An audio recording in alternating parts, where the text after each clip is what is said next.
The Yellow Fairy Book. By Andrew Lang. Dedication. 2. Joan, Toddles, and Tiny. Books yellow, red, and green and blue. All true, or just as good as true. And here's the yellow book for you. Hard is the path from A to Z. And puzzling to a curly head. Yet leads to books, green, blue, and red. For every child should understand that letters from the first were planned to guide us into fairyland. So labor at your alphabet. For by that learning shall you get to lands where fairies may be met. And going where this pathway goes, you too, at last, may find, who knows, the garden of the singing rose. How do you find this book? Any thoughts about the book or the author? Any suggestion for improvement? Please take a moment to share your thoughts in a comment. If you like it, share it with your friends who might enjoy it as well. Subscribe to keep in touch. Visit CompleteAudiobooks.com for more quality content. Preface. The editor thinks that children will readily forgive him for publishing another fairy book. We have had the blue, the red, the green, and here is the yellow. If children are pleased, and they are so kind as to say that they are pleased, the editor does not care very much for what other people may say. Now, there is one gentleman who seems to think that it is not quite right to print so many fairy tales, with pictures, and to publish them in red and blue covers. He is named Mr. G. Lawrence Gom, and he is president of a learned body called the Folklore Society. Once a year he makes his address to his subjects, of whom the editor is one, and Mr. Joseph Jacobs, who has published many delightful fairy tales with pretty pictures, one is another. Fancy, then, the dismay of Mr. Jacobs, and of the editor, when they heard their president say that he did not think it very nice in them to publish fairy books, above all, red, green, and blue fairy books. They said that they did not see any harm in it, and they were ready to put themselves on their country, and be tried by a jury of children.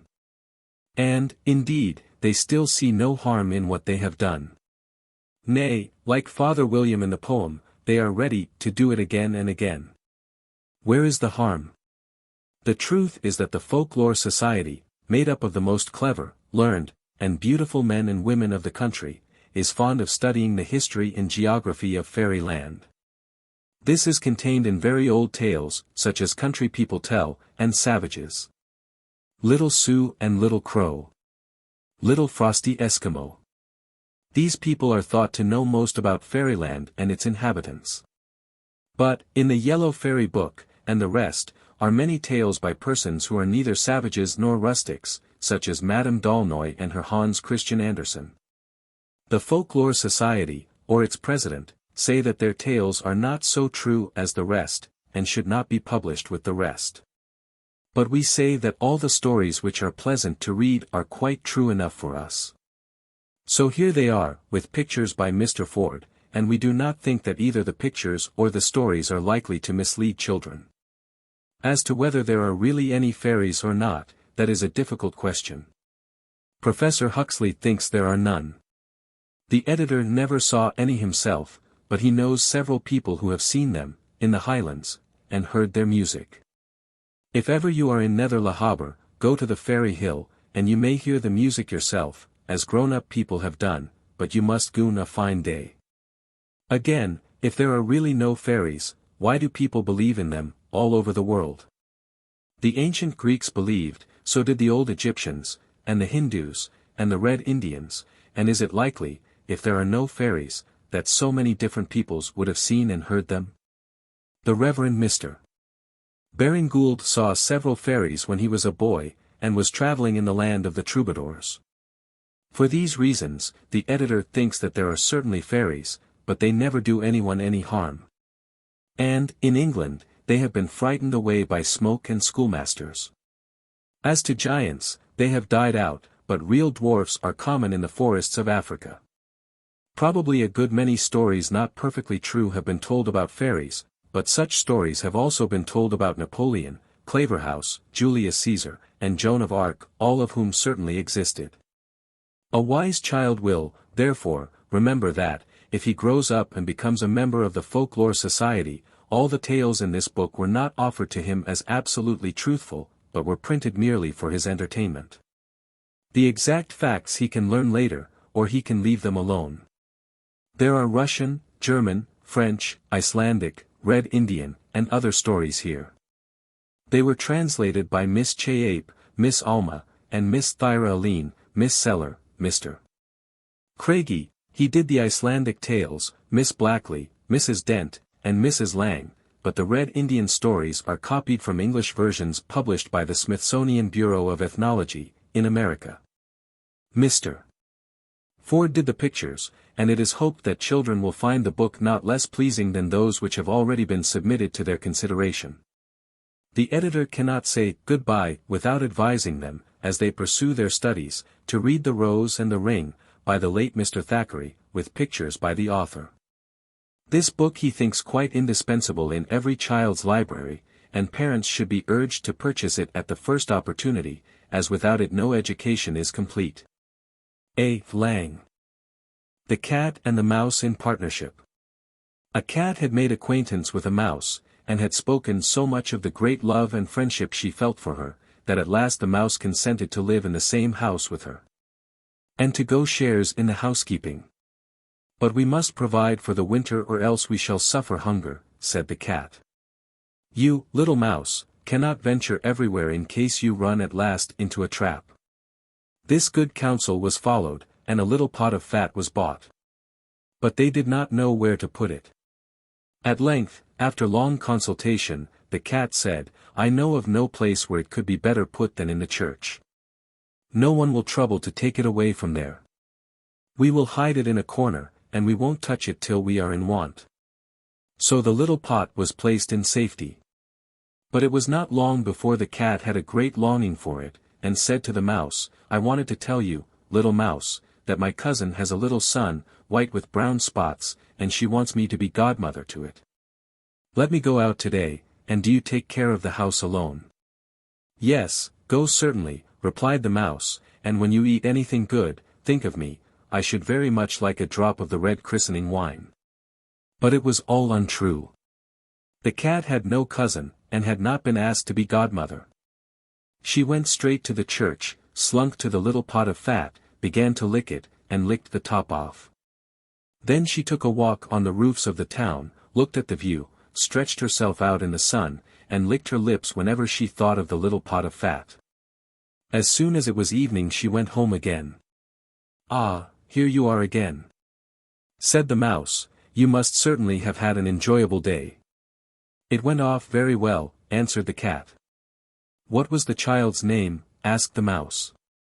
Top Off, said the cat drily.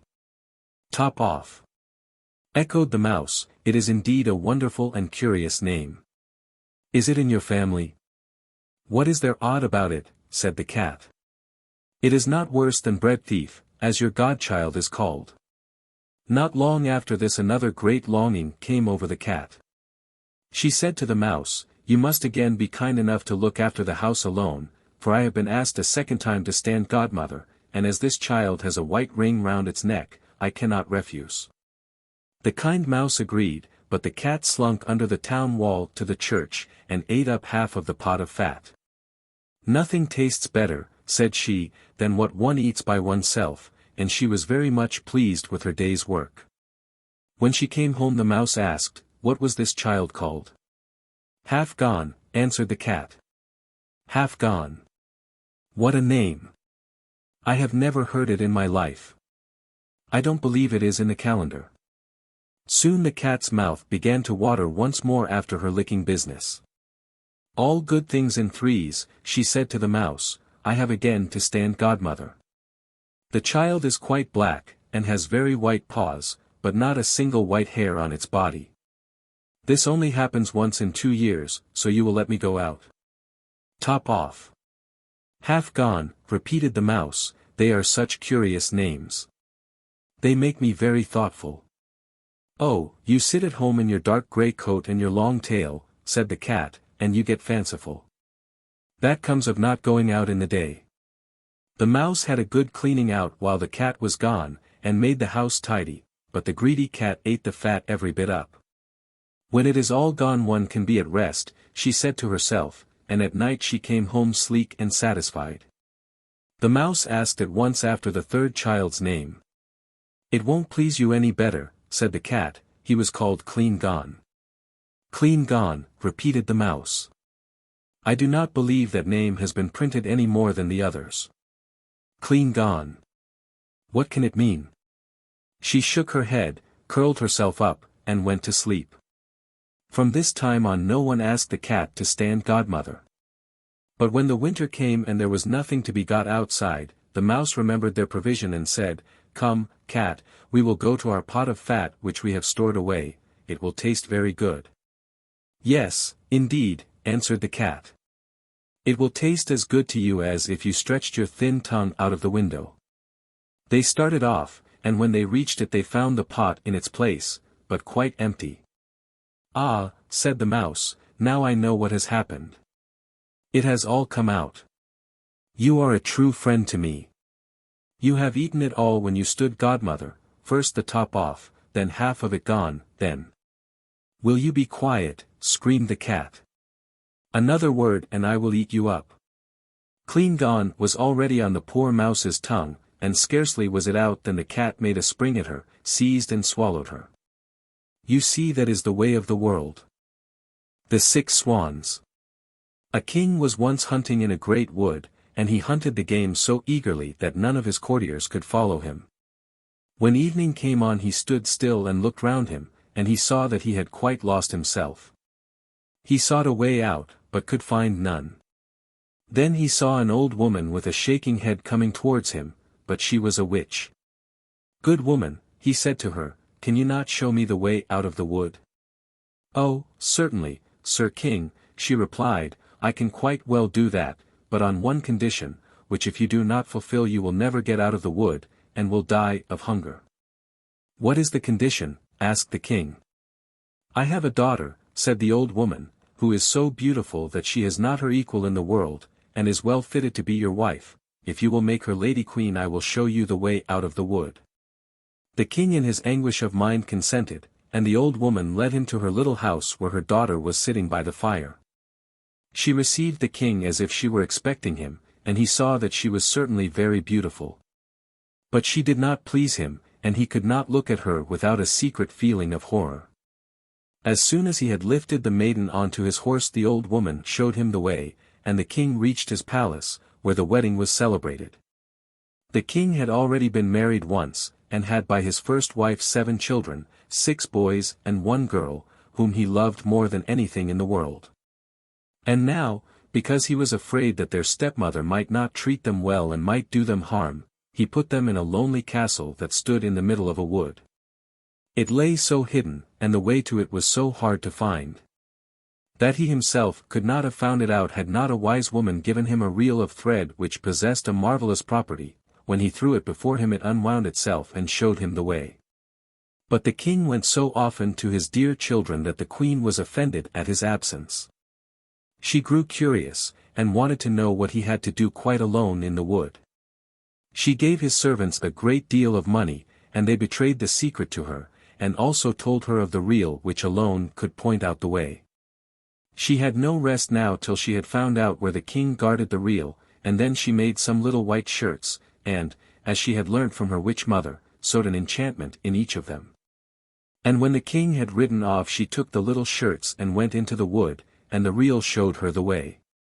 The children, who saw someone coming in the distance, thought it was their dear father coming to them, and sprang to meet him very joyfully. Then she threw over each one a little shirt, which when it had touched their bodies changed them into swans, and they flew away over the forest. The queen went home quite satisfied, and thought she had got rid of her stepchildren. But the girl had not run to meet her with her brothers, and she knew nothing of her. The next day the king came to visit his children, but he found no one but the girl. "Where are your brothers?" asked the king. "Alas! Dear father," she answered, "they have gone away and left me all alone." And she told him that looking out of her little window she had seen her brothers flying over the wood in the shape of swans, and she showed him the feathers which they had let fall in the yard, and which she had collected. The king mourned, but he did not think that the queen had done the wicked deed, and as he was afraid the maiden would also be taken from him, he wanted to take her with him. But she was afraid of the stepmother, and begged the king to let her stay just one night more in the castle in the wood. The poor maiden thought, "My home is no longer here, I will go and seek my brothers." And when night came she fled away into the forest. She ran all through the night and the next day, till she could go no farther for weariness. Then she saw a little hut, went in, and found a room with 6 little beds. She was afraid to lie down on one, so she crept under one of them, lay on the hard floor, and was going to spend the night there. But when the sun had set she heard a noise, and saw 6 swans flying in at the window. They stood on the floor and blew at one another, and blew all their feathers off, and their swanskin came off like a shirt. Then the maiden recognized her brothers, and overjoyed she crept out from under the bed. Her brothers were not less delighted than she to see their little sister again, but their joy did not last long. "You cannot stay here," they said to her. "This is a den of robbers, if they were to come here and find you they would kill you." "Could you not protect me?" asked the little sister. "No," they answered, "for we can only lay aside our swan skins for a quarter of an hour every evening. For this time we regain our human forms, but then we are changed into swans again." Then the little sister cried and said, "Can you not be freed?" "Oh, no," they said, "the conditions are too hard. You must not speak or laugh for 6 years, and must make in that time 6 shirts for us out of starflowers. If a single word comes out of your mouth, all your labor is vain." And when the brothers had said this the quarter of an hour came to an end, and they flew away out of the window as swans. But the maiden had determined to free her brothers even if it should cost her her life. She left the hut, went into the forest, climbed a tree, and spent the night there. The next morning she went out, collected starflowers, and began to sew. She could speak to no one, and she had no wish to laugh, so she sat there, looking only at her work. When she had lived there some time, it happened that the king of the country was hunting in the forest, and his hunters came to the tree on which the maiden sat. They called to her and said, "Who are you?" But she gave no answer. "Come down to us," they said, "we will do you no harm." But she shook her head silently. As they pressed her further with questions, she threw them the golden chain from her neck. But they did not leave off, and she threw them her girdle, and when this was no use, her garters, and then her dress. The huntsman would not leave her alone, but climbed the tree, lifted the maiden down, and led her to the king. The king asked, "Who are you? What are you doing up that tree?" But she answered nothing. He asked her in all the languages he knew, but she remained as dumb as a fish. Because she was so beautiful, however, the king's heart was touched, and he was seized with a great love for her. He wrapped her up in his cloak, placed her before him on his horse, and brought her to his castle. There he had her dressed in rich clothes, and her beauty shone out as bright as day, but not a word could be drawn from her.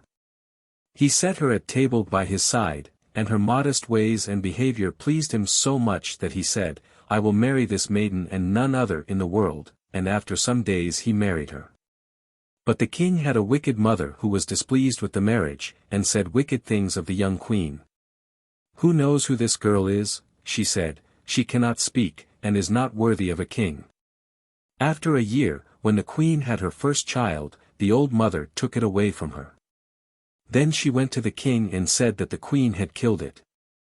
The king would not believe it, and would not allow any harm to be done her. But she sat quietly sewing at the shirts and troubling herself about nothing. The next time she had a child the wicked mother did the same thing, but the king could not make up his mind to believe her. He said, "She is too sweet and good to do such a thing as that. If she were not dumb and could defend herself, her innocence would be proved." But when the third child was taken away, and the queen was again accused, and could not utter a word in her own defense, the king was obliged to give her over to the law, which decreed that she must be burnt to death. When the day came on which the sentence was to be executed, it was the last day of the 6 years in which she must not speak or laugh, and now she had freed her dear brothers from the power of the enchantment. The 6 shirts were done. There was only the left sleeve wanting to the last. When she was led to the stake, she laid the shirts on her arm, and as she stood on the pile and the fire was about to be lighted, she looked around her and saw 6 swans flying through the air. Then she knew that her release was at hand and her heart danced for joy. The swans fluttered round her, and hovered low so that she could throw the shirts over them. When they had touched them the swanskins fell off, and her brothers stood before her living, well and beautiful. Only the youngest had a swan's wing instead of his left arm. They embraced and kissed each other, and the queen went to the king, who was standing by in great astonishment, and began to speak to him, saying, "Dearest husband, now I can speak and tell you openly that I am innocent and have been falsely accused." She told him of the old woman's deceit, and how she had taken the 3 children away and hidden them. Then they were fetched, to the great joy of the king, and the wicked mother came to no good end. But the king and the queen with their 6 brothers lived many years in happiness and peace. The Dragon of the North. Very long ago, as old people have told me, there lived a terrible monster, who came out of the north, and laid waste whole tracts of country, devouring both men and beasts. And this monster was so destructive that it was feared that unless help came no living creature would be left on the face of the earth. It had a body like an ox, and legs like a frog, 2 short forelegs, and 2 long ones behind, and besides that it had a tail like a serpent, 10 fathoms in length. When it moved it jumped like a frog, and with every spring it covered half a mile of ground. Fortunately its habit was to remain for several years in the same place, and not to move on till the whole neighborhood was eaten up. Nothing could hunt it, because its whole body was covered with scales, which were harder than stone or metal. Its 2 great eyes shone by night, and even by day, like the brightest lamps, and anyone who had the ill luck to look into those eyes became as it were bewitched, and was obliged to rush of his own accord into the monster's jaws. In this way the dragon was able to feed upon both men and beasts without the least trouble to itself, as it needed not to move from the spot where it was lying. All the neighboring kings had offered rich rewards to anyone who should be able to destroy the monster, either by force or enchantment, and many had tried their luck, but all had miserably failed. Once a great forest in which the dragon lay had been set on fire. The forest was burnt down, but the fire did not do the monster the least harm. However, there was a tradition amongst the wise men of the country that the dragon might be overcome by one who possessed King Solomon's signet ring, upon which a secret writing was engraved. This inscription would enable anyone who was wise enough to interpret it to find out how the dragon could be destroyed. Only no one knew where the ring was hidden, nor was there any sorcerer or learned man to be found who would be able to explain the inscription. At last a young man, with a good heart and plenty of courage, set out to search for the ring. He took his way towards the sun rising, because he knew that all the wisdom of old time comes from the east. After some years he met with a famous Eastern magician, and asked for his advice in the matter. The magician answered, "Mortal men have but little wisdom, and can give you no help, but the birds of the air would be better guides to you if you could learn their language. I can help you to understand it if you will stay with me a few days." The youth thankfully accepted the magician's offer, and said, "I cannot now offer you any reward for your kindness, but should my undertaking succeed your trouble shall be richly repaid." Then the magician brewed a powerful potion out of 9 sorts of herbs which he had gathered himself all alone by moonlight, and he gave the youth 9 spoonfuls of it daily for 3 days, which made him able to understand the language of birds. At parting the magician said to him, "If you ever find Solomon's ring and get possession of it, then come back to me, that I may explain the inscription on the ring to you, for there is no one else in the world who can do this." From that time the youth never felt lonely as he walked along. He always had company, because he understood the language of birds, and in this way he learned many things which mere human knowledge could never have taught him. But time went on, and he heard nothing about the ring. It happened one evening, when he was hot and tired with walking, and had sat down under a tree in a forest to eat his supper, that he saw two gaily plumaged birds, that were strange to him, sitting at the top of the tree talking to one another about him. The first bird said, "I know that wandering fool under the tree there, who has come so far without finding what he seeks. He is trying to find King Solomon's lost ring." The other bird answered, "He will have to seek help from the witch maiden, too, who will doubtless be able to put him on the right track. If she has not got the ring herself, she knows well enough who has it." "But where is he to find the witch maiden?" said the first bird. "She has no settled dwelling, but is here today and gone tomorrow. He might as well try to catch the wind." The other replied, "I do not know, certainly, where she is at present, but in 3 nights from now she will come to the spring to wash her face, as she does every month when the moon is full, in order that she may never grow old nor wrinkled, but may always keep the bloom of youth." "Well," said the first bird, "the spring is not far from here. Shall we go and see how it is she does it?" "Willingly, if you like," said the other. The youth immediately resolved to follow the birds to the spring. Only 2 things made him uneasy: first, lest he might be asleep when the birds went, and secondly, lest he might lose sight of them, since he had not wings to carry him along so swiftly. He was too tired to keep awake all night, yet his anxiety prevented him from sleeping soundly, and when with the earliest dawn he looked up to the tree-top, he was glad to see his feathered companions still asleep with their heads under their wings. He ate his breakfast and waited until the birds should start, but they did not leave the place all day. They hopped about from one tree to another looking for food, all day long until the evening, when they went back to their old perch to sleep. The next day the same thing happened, but on the 3rd morning one bird said to the other, "Today we must go to the spring to see the witch maiden wash her face." They remained on the tree till noon. Then they flew away and went towards the south. The young man's heart beat with anxiety lest he should lose sight of his guides, but he managed to keep the birds in view until they again perched upon a tree. The young man ran after them until he was quite exhausted and out of breath, and after 3 short rests the birds at length reached a small open space in the forest, on the edge of which they placed themselves on the top of a high tree. When the youth had overtaken them, he saw that there was a clear spring in the middle of the space. He sat down at the foot of the tree upon which the birds were perched, and listened attentively to what they were saying to each other.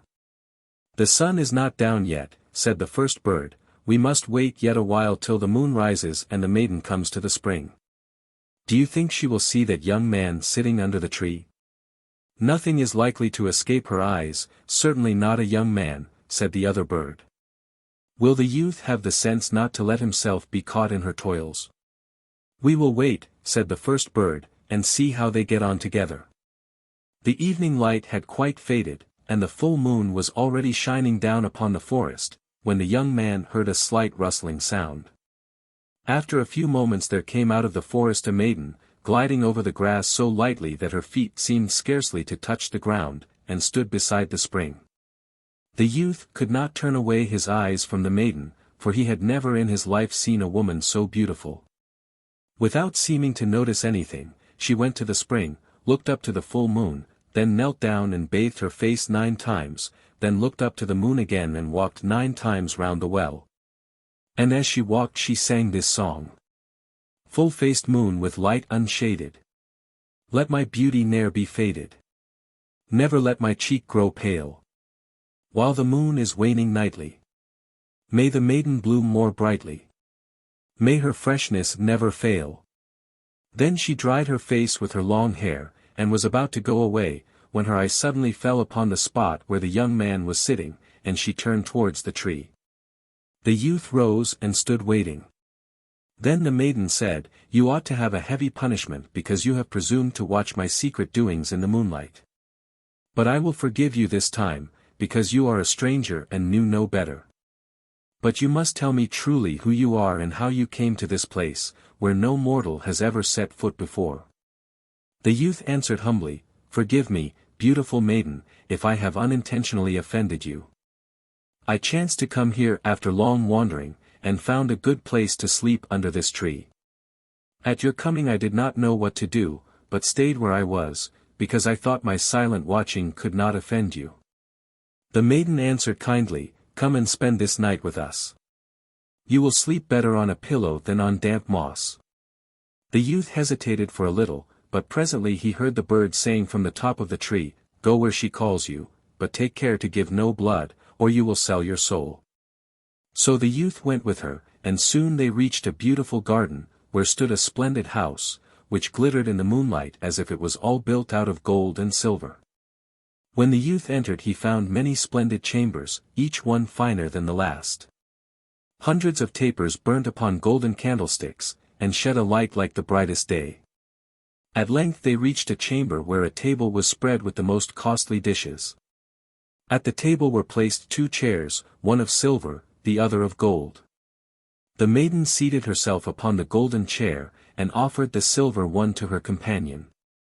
They were served by maidens dressed in white, whose feet made no sound as they moved about, and not a word was spoken during the meal. Afterwards the youth and the witch maiden conversed pleasantly together, until a woman, dressed in red, came in to remind them that it was bedtime. The youth was now shown into another room, containing a silken bed with down cushions, where he slept delightfully, yet he seemed to hear a voice near his bed which repeated to him, "Remember to give no blood." The next morning the maiden asked him whether he would not like to stay with her always in this beautiful place, and as he did not answer immediately, she continued, "You see how I always remain young and beautiful, and I am under no one's orders, but can do just what I like, so that I have never thought of marrying before. But from the moment I saw you I took a fancy to you, so if you agree, we might be married and might live together like princes, because I have great riches." The youth could not but be tempted with the beautiful maiden's offer, but he remembered how the birds had called her the witch, and their warning always sounded in his ears. Therefore he answered cautiously, "Do not be angry, dear maiden, if I do not decide immediately on this important matter. Give me a few days to consider before we come to an understanding."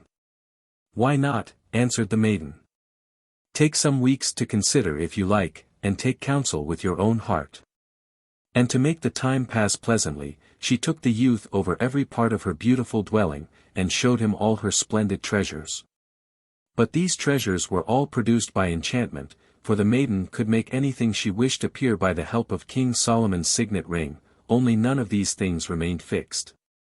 They passed away like the wind without leaving a trace behind. But the youth did not know this, he thought they were all real. One day the maiden took him into a secret chamber, where a little gold box was standing on a silver table.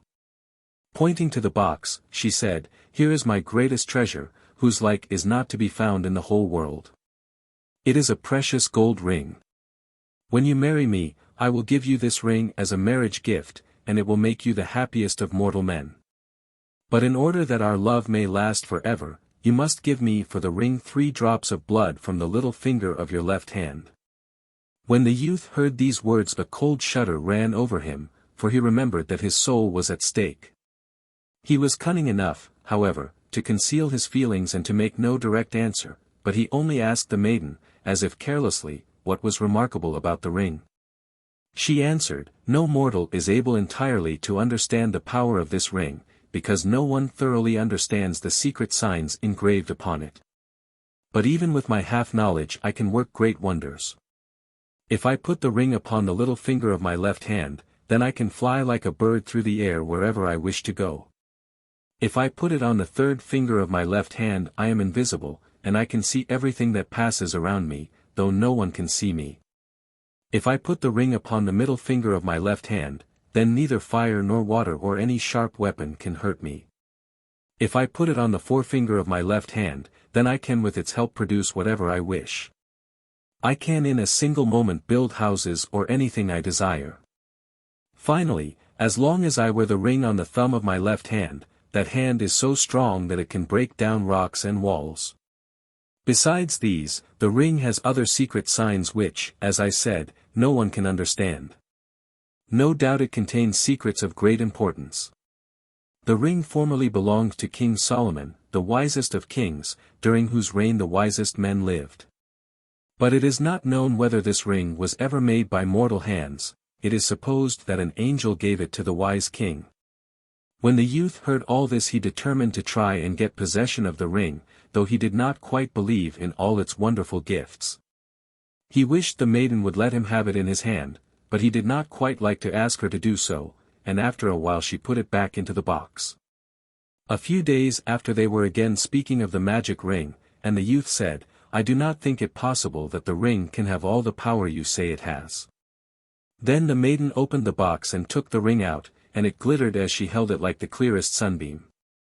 She put it on the middle finger of her left hand, and told the youth to take a knife and try as hard as he could to cut her with it, for he would not be able to hurt her.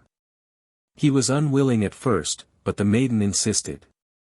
Then he tried, at first only in play, and then seriously, to strike her with the knife, but an invisible wall of iron seemed to be between them, and the maiden stood before him laughing and unhurt.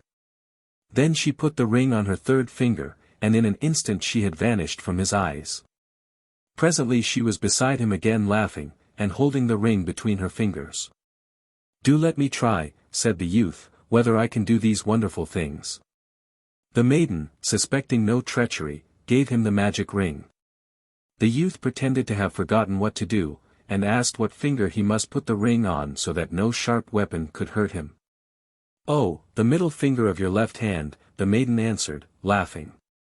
She took the knife and tried to strike the youth, and he even tried to cut himself with it, but found it impossible.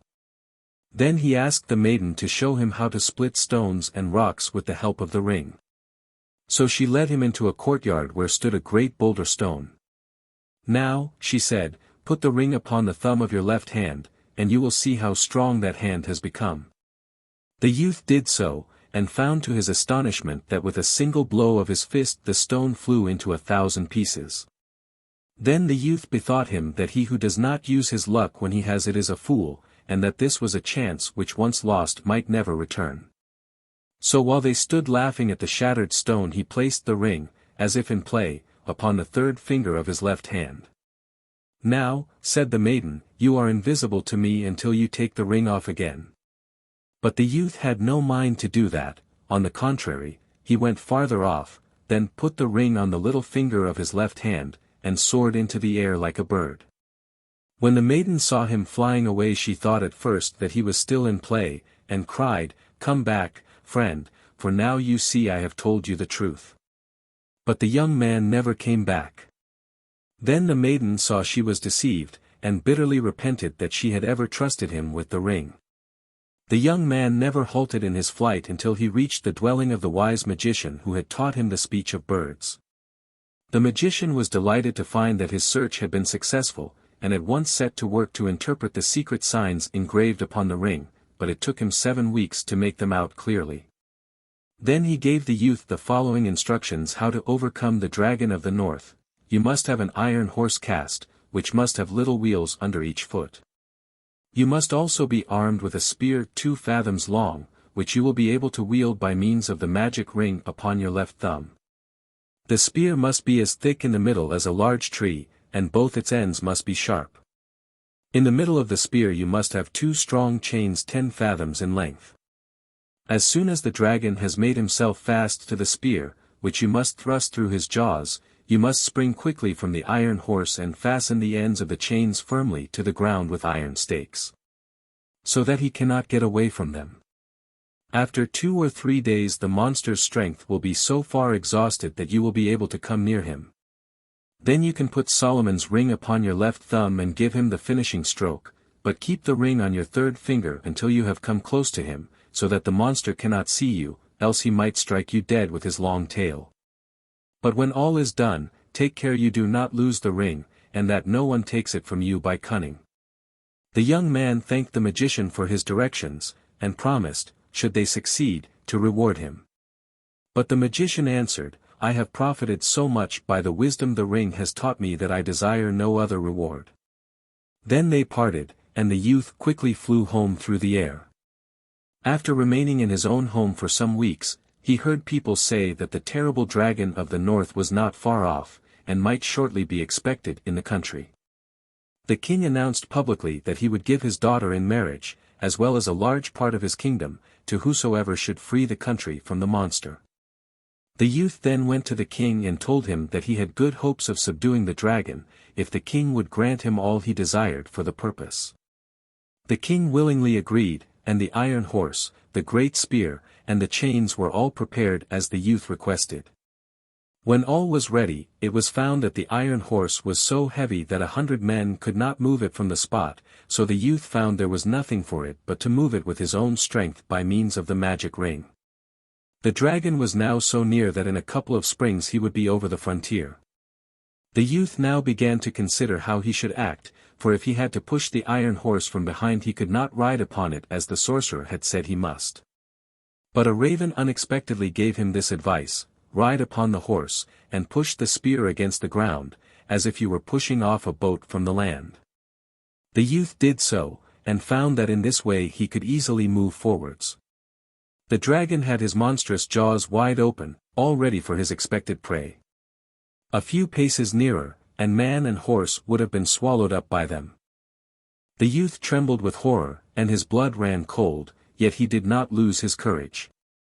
But, holding the iron spear upright in his hand, he brought it down with all his might right through the monster's lower jaw. Then quick as lightning he sprang from his horse before the dragon had time to shut his mouth.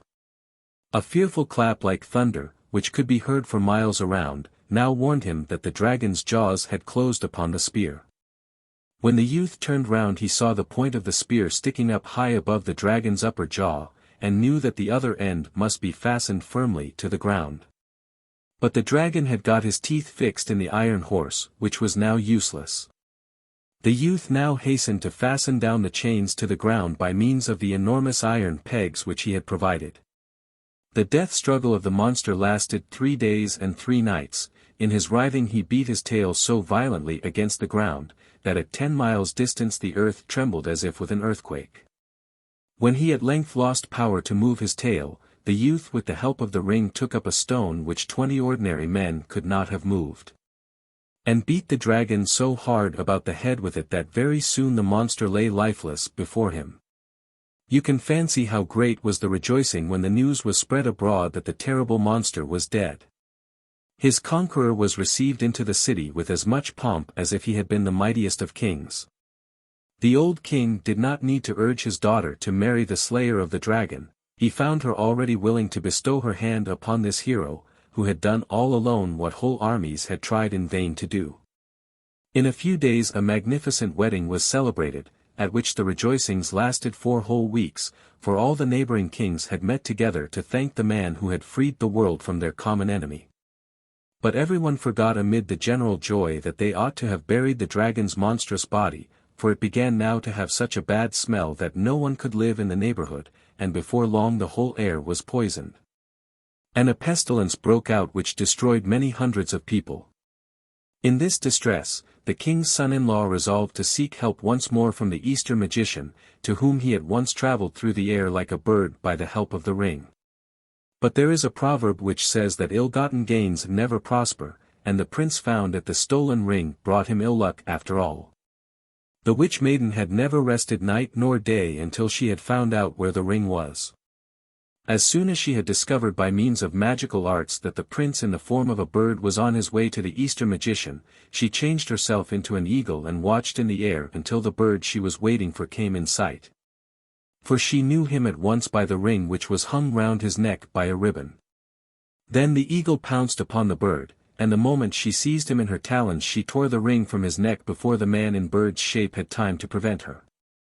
Then the eagle flew down to the earth with her prey, and the two stood face to face once more in human form.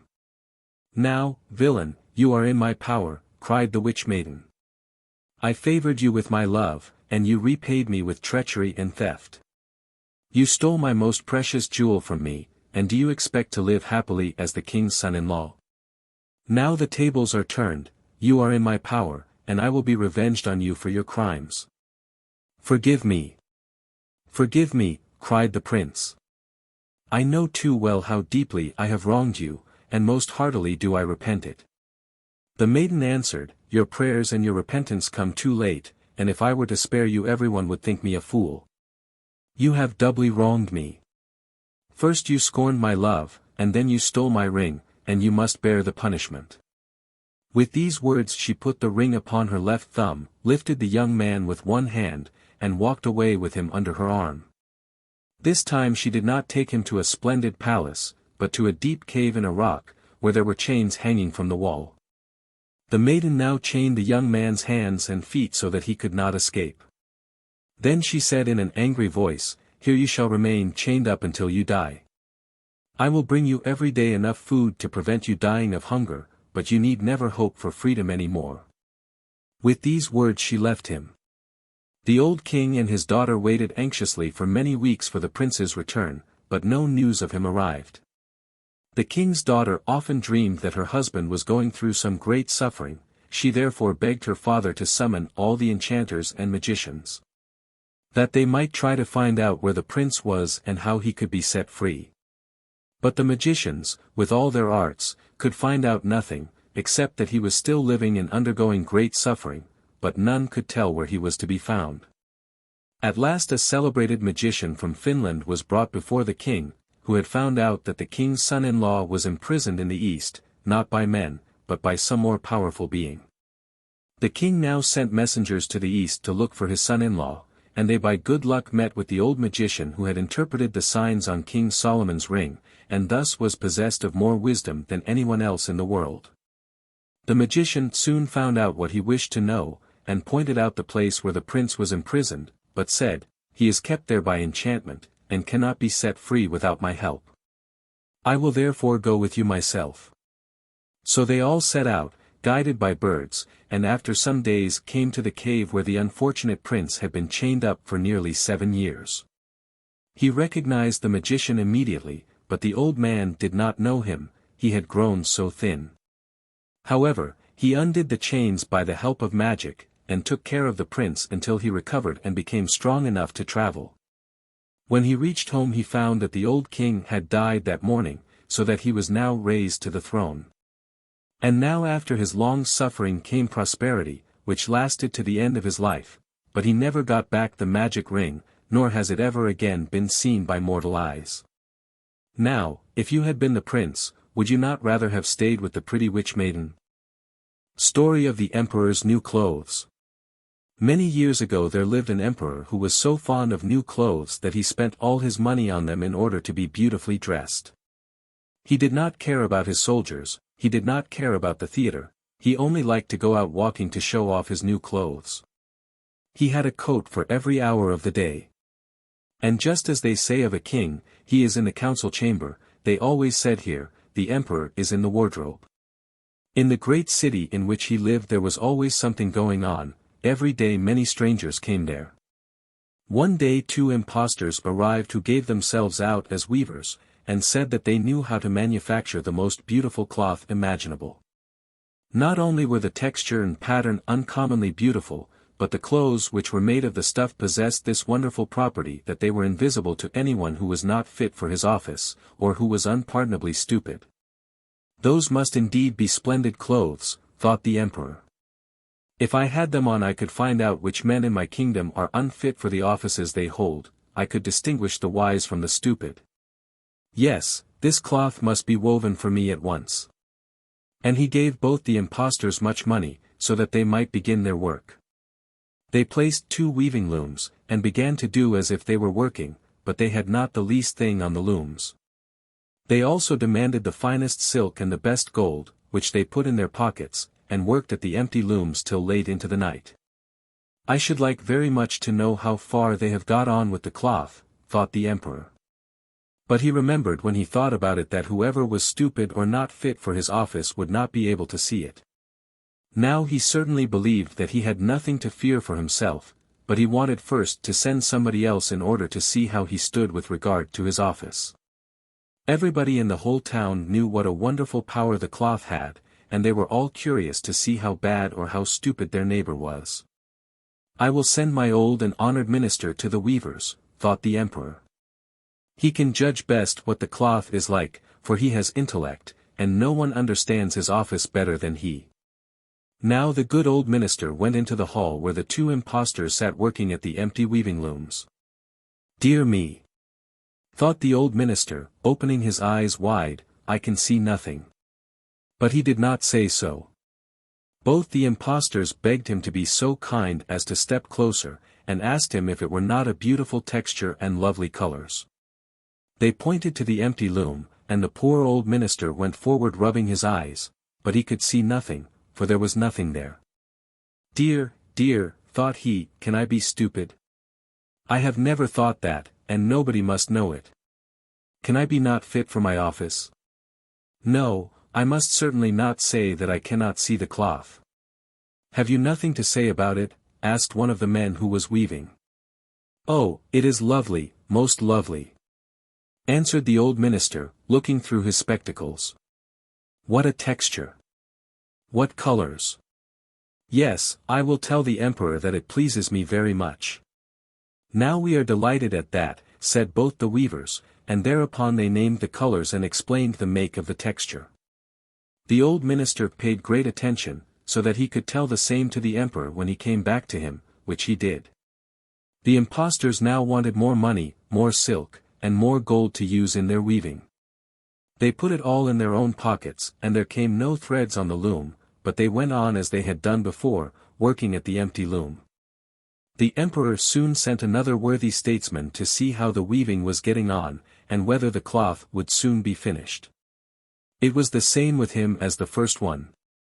He looked and looked, but because there was nothing on the empty loom he could see nothing. Is it not a beautiful piece of cloth? Asked the two impostors, and they pointed to and described the splendid material which was not there. Stupid I am not, thought the man, so it must be my good office for which I am not fitted. It is strange, certainly, but no one must be allowed to notice it. And so he praised the cloth which he did not see, and expressed to them his delight at the beautiful colors and the splendid texture. Yes, it is quite beautiful, he said to the emperor.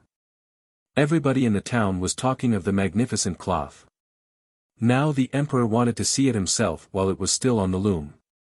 With a great crowd of select followers, amongst whom were both the worthy statesmen who had already been there before, he went to the cunning impostors, who were now weaving with all their might, but without fibre or thread. Is it not splendid? Said both the old statesmen who had already been there. See, your majesty, what a texture! What colors! And then they pointed to the empty loom, for they believed that the others could see the cloth quite well. What? Thought the emperor, I can see nothing. This is indeed horrible. Am I stupid? Am I not fit to be emperor? That were the most dreadful thing that could happen to me. Oh, it is very beautiful, he said. It has my gracious approval. And then he nodded pleasantly, and examined the empty loom, for he would not say that he could see nothing. His whole court round him looked, and saw no more than the others, but they said like the emperor, oh! It is beautiful. And they advised him to wear these new and magnificent clothes for the first time at the great procession which was soon to take place. Splendid! Lovely! Most beautiful, went from mouth to mouth. Everyone seemed delighted over them, and the emperor gave to the impostors the title of court weavers to the emperor. Throughout the whole of the night before the morning on which the procession was to take place, the impostors were up and were working by the light of over 16 candles. The people could see that they were very busy making the emperor's new clothes ready. They pretended they were taking the cloth from the loom, cut with huge scissors in the air, sewed with needles without thread, and then said at last, now the clothes are finished. The emperor came himself with his most distinguished knights, and each impostor held up his arm just as if he were holding something, and said, see. Here are the breeches. Here is the coat. Here the cloak, and so on. Spun clothes are so comfortable that one would imagine one had nothing on at all, but that is the beauty of it. Yes, said all the knights, but they could see nothing, for there was nothing there. Will it please your majesty graciously to take off your clothes, said the impostors, then we will put on the new clothes, here before the mirror. The emperor took off all his clothes, and the impostors placed themselves before him as if they were putting on each part of his new clothes which was ready, and the emperor turned and bent himself in front of the mirror. How beautifully they fit! How well they sit, said everybody. What material! What colors? It is a gorgeous suit. They are waiting outside with the canopy which your majesty is wont to have borne over you in the procession, announced the master of the ceremonies. Look, I am ready, said the emperor. Doesn't it sit well? And he turned himself again to the mirror to see if his finery was on all right. The chamberlains who were used to carry the train put their hands near the floor as if they were lifting up the train. Then they did as if they were holding something in the air. They would not have it noticed that they could see nothing. So the emperor went along in the procession under the splendid canopy, and all the people in the streets and at the windows said, "How matchless are the emperor's new clothes! That train fastened to his dress, how beautifully it hangs!" No one wished it to be noticed that he could see nothing, for then he would have been unfit for his office, or else very stupid. None of the emperor's clothes had met with such approval as these had. "But he has nothing on," said a little child at last. "Just listen to the innocent child," said the father, and each one whispered to his neighbor what the child had said. "But he has nothing on," the whole of the people called out at last. This struck the emperor, for it seemed to him as if they were right, but he thought to himself, "I must go on with the procession now." And the chamberlains walked along still more uprightly, holding up the train which was not there at all. The Golden Crab. Once upon a time there was a fisherman who had a wife and 3 children. Every morning he used to go out fishing, and whatever fish he caught he sold to the king. One day, among the other fishes, he caught a golden crab. When he came home he put all the fishes together into a great dish, but he kept the crab separate because it shone so beautifully, and placed it upon a high shelf in the cupboard. Now while the old woman, his wife, was cleaning the fish, and had tucked up her gown so that her feet were visible, she suddenly heard a voice, which said, let down thy petticoat. That lets thy feet be seen." She turned round in surprise, and then she saw the little creature, the golden crab. "What? You can speak, can you, you ridiculous crab?" she said, for she was not quite pleased at the crab's remarks. Then she took him up and placed him on a dish. When her husband came home and they sat down to dinner, they presently heard the crab's little voice saying, "Give me some too." They were all very much surprised, but they gave him something to eat. When the old man came to take away the plate which had contained the crab's dinner, he found it full of gold, and as the same thing happened every day he soon became very fond of the crab. One day the crab said to the fisherman's wife, "Go to the king and tell him I wish to marry his younger daughter."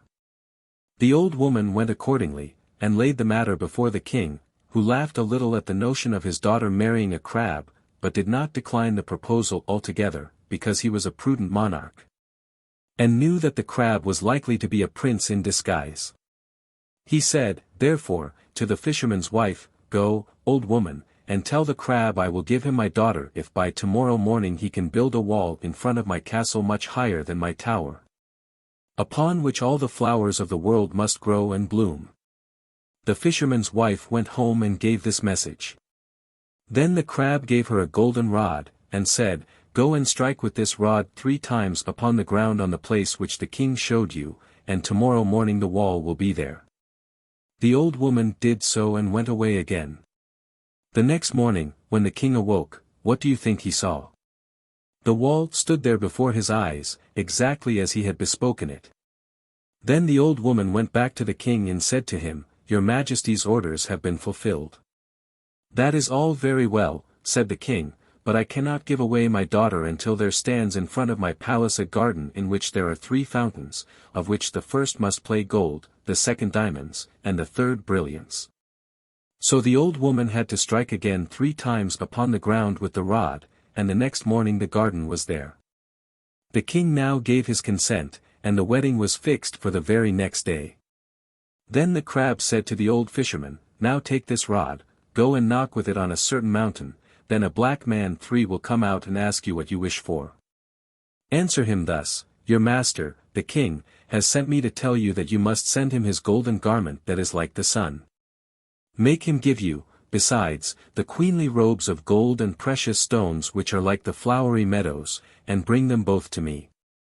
And bring me also the golden cushion. The old man went and did his errand.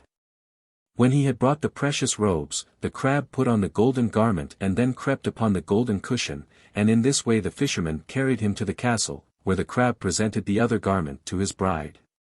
Now the ceremony took place, and when the married pair were alone together the crab made himself known to his young wife, and told her how he was the son of the greatest king in the world, and how he was enchanted. So that he became a crab by day and was a man only at night. And he could also change himself into an eagle as often as he wished.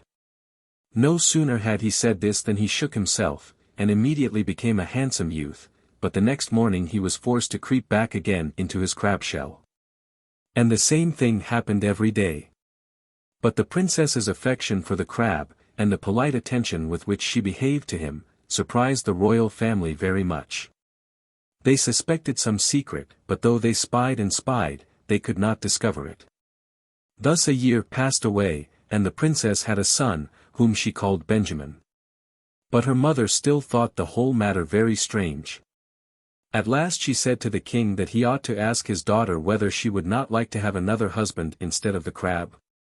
But when the daughter was questioned she only answered, "I am married to the crab, and him only will I have."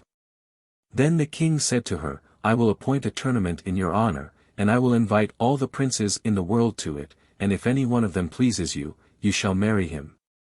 In the evening the princess told this to the crab, who said to her, "Take this rod, go to the garden gate and knock with it, then a black man will come out and say to you, 'Why have you called me, and what do you require of me?'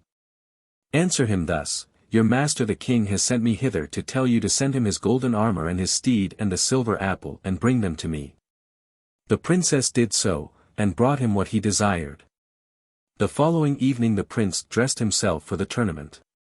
Before he went he said to his wife, "Now mind you do not say when you see me that I am the crab. For if you do this evil will come of it. Place yourself at the window with your sisters, I will ride by and throw you the silver apple.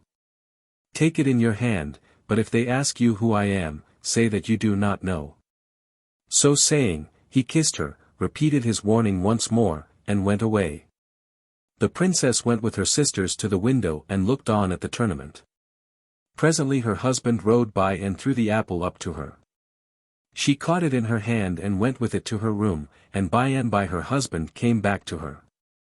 But her father was much surprised that she did not seem to care about any of the princes, he therefore appointed a second tournament. The crab then gave his wife the same directions as before, only this time the apple which she received from the black man was of gold. But before the prince went to the tournament he said to his wife, "Now I know you will betray me today." But she swore to him that she would not tell who he was. He then repeated his warning and went away. In the evening, while the princess, with her mother and sisters, was standing at the window, the prince suddenly galloped past on his steed and threw her the golden apple. Then her mother flew into a passion, gave her a box on the ear, and cried out, "Does not even that prince please you, you fool?" The princess in her fright exclaimed, "That is the crab himself." Her mother was still more angry because she had not been told sooner, ran into her daughter's room where the crab shell was still lying, took it up and threw it into the fire. Then the poor princess cried bitterly, but it was of no use. Her husband did not come back. Now we must leave the princess and turn to the other persons in the story. One day an old man went to a stream to dip in a crust of bread which he was going to eat, when a dog came out of the water, snatched the bread from his hand, and ran away. The old man ran after him, but the dog reached a door, pushed it open, and ran in, the old man following him. He did not overtake the dog, but found himself above a staircase, which he descended. Then he saw before him a stately palace, and, entering, he found in a large hall a table set for 12 persons. He hid himself in the hall behind a great picture, that he might see what would happen. At noon he heard a great noise, so that he trembled with fear. When he took courage to look out from behind the picture, he saw 12 eagles flying in.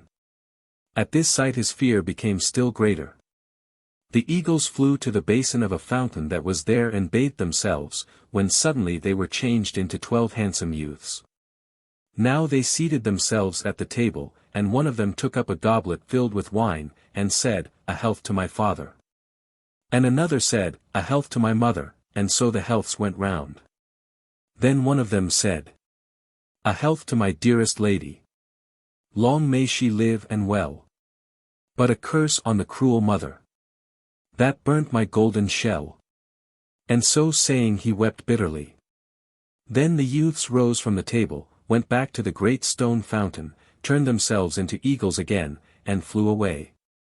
Then the old man went away too, returned to the light of day, and went home. Soon after he heard that the princess was ill, and that the only thing that did her good was having stories told to her. He therefore went to the royal castle, obtained an audience of the princess, and told her about the strange things he had seen in the underground palace. No sooner had he finished than the princess asked him whether he could find the way to that palace. Yes, he answered, certainly. And now she desired him to guide her thither at once. The old man did so, and when they came to the palace he hid her behind the great picture and advised her to keep quite still, and he placed himself behind the picture also. Presently the eagles came flying in, and changed themselves into young men, and in a moment the princess recognized her husband amongst them all, and tried to come out of her hiding place, but the old man held her back. The youths seated themselves at the table, and now the prince said again, while he took up the cup of wine, "A health to my dearest lady. Long may she live and well. But a curse on the cruel mother that burnt my golden shell." Then the princess could restrain herself no longer, but ran forward and threw her arms round her husband. And immediately he knew her again, and said, "Do you remember how I told you that day that you would betray me? Now you see that I spoke the truth. But all that bad time is past. Now listen to me, I must still remain enchanted for 3 months. Will you stay here with me till that time is over?" So the princess stayed with him, and said to the old man, "Go back to the castle and tell my parents that I am staying here." Her parents were very much vexed, and the old man came back and told them this, but as soon as the 3 months of the prince's enchantment were over, he ceased to be an eagle and became once more a man, and they returned home together. And then they lived happily, and we who hear the story are happier still. The Iron Stove. Once upon a time when wishes came true, there was a king's son who was enchanted by an old witch, so that he was obliged to sit in a large iron stove in a wood. There he lived for many years, and no one could free him. At last a king's daughter came into the wood. She had lost her way, and could not find her father's kingdom again. She had been wandering round and round for 9 days, and she came at last to the iron case. A voice came from within and asked her, "Where do you come from, and where do you want to go?" She answered, "I have lost my way to my father's kingdom, and I shall never get home again." Then the voice from the iron stove said, "I will help you to find your home again, and that in a very short time, if you will promise to do what I ask you. I am a greater prince than you are a princess, and I will marry you." Then she grew frightened, and thought, "What can a young lassie do with an iron stove?" But as she wanted very much to go home to her father, she promised to do what he wished. He said, "You must come again, and bring a knife with you to scrape a hole in the iron." Then he gave her someone for a guide, who walked near her and said nothing, but he brought her in 2 hours to her house. There was great joy in the castle when the princess came back, and the old king fell on her neck and kissed her. But she was very much troubled, and said, "Dear father, listen to what has befallen me. I should never have come home again out of the great wild wood if I had not come to an iron stove, to whom I have had to promise that I will go back to free him and marry him." The old king was so frightened that he nearly fainted, for she was his only daughter. So they consulted together, and determined that the miller's daughter, who was very beautiful, should take her place. They took her there, gave her a knife, and said she must scrape at the iron stove. She scraped for 24 hours, but did not make the least impression. When the day broke, a voice called from the iron stove, "It seems to me that it is day outside." Then she answered, "It seems so to me, I think I hear my father's mill rattling." "So you are a miller's daughter? Then go away at once, and tell the king's daughter to come." Then she went away, and told the old king that the thing inside the iron stove would not have her, but wanted the princess. The old king was frightened, and his daughter wept. But they had a swineherd's daughter who was even more beautiful than the miller's daughter, and they gave her a piece of gold to go to the iron stove instead of the princess. Then she was taken out, and had to scrape for 24 hours, but she could make no impression. As soon as the day broke, the voice from the stove called out, "It seems to be daylight outside." Then she answered, "It seems so to me too. I think I hear my father blowing his horn." "So you are a swineherd's daughter. Go away at once, and let the king's daughter come. And say to her that what I foretell shall come to pass, and if she does not come, everything in the kingdom shall fall into ruin, and not one stone shall be left upon another." When the princess heard this, she began to cry, but it was no good. She had to keep her word.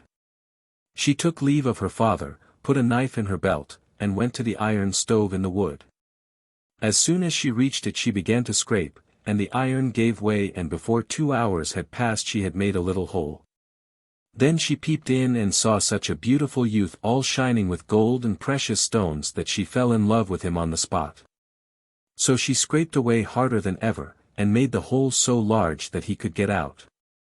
Then he said, "You are mine, and I am thine, you are my bride and have set me free."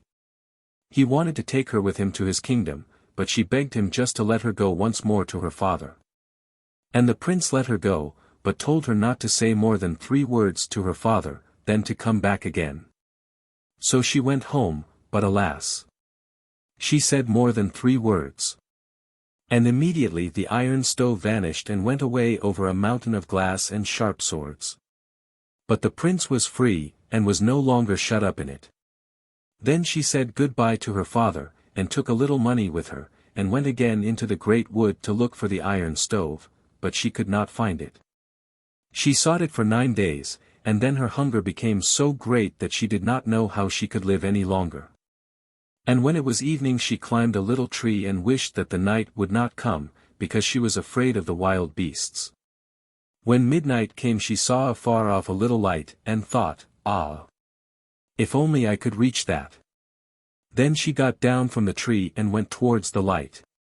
She came to a little old house with a great deal of grass growing round, and stood in front of a little heap of wood. She thought, "Alas! What am I coming to?" And peeped through the window, but she saw nothing inside except big and little toads, and a table beautifully spread with roast meats and wine, and all the dishes and drinking cups were of silver. Then she took heart and knocked. Then a fat toad called out, "Little green toad with leg like crook, open wide the door, and look." Who it was the latch that shook. And a little toad came forward and let her in. When she entered, they all bid her welcome, and made her sit down. They asked her how she came there and what she wanted. Then she told everything that had happened to her, and how, because she had exceeded her permission only to speak 3 words, the stove had disappeared with the prince. And how she had searched a very long time, and must wander over mountain and valley till she found him. Then the old toad said, "Little green toad whose leg doth twist, go to the corner of which you wist, and bring to me the large old kist." And the little toad went and brought out a great chest. Then they gave her food and drink, and led her to a beautifully made bed of silk and samite, on which she lay down and slept soundly. When the day dawned, she arose, and the old toad gave her 3 things out of the huge chest to take with her. She would have need of them, for she had to cross a high glass mountain, 3 cutting swords, and a great lake. When she had passed these, she would find her lover again. So she was given 3 large needles, a plough wheel, and 3 nuts, which she was to take great care of.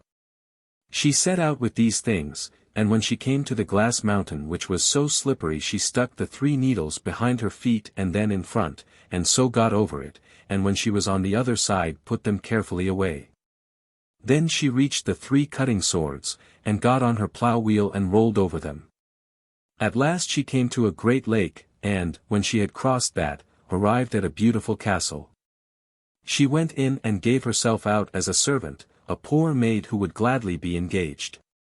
But she knew that the prince whom she had freed from the iron stove in the great wood was in the castle.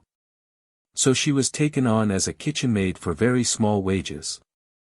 Now the prince was about to marry another princess, for he thought she was dead long ago. In the evening, when she had washed up and was ready, she felt in her pocket and found the 3 nuts which the old toad had given her. She cracked one and was going to eat the kernel, when behold, there was a beautiful royal dress inside it. When the bride heard of this, she came and begged for the dress, and wanted to buy it, saying that it was not a dress for a serving maid. Then she said she would not sell it unless she was granted one favor, namely, to sleep by the prince's door.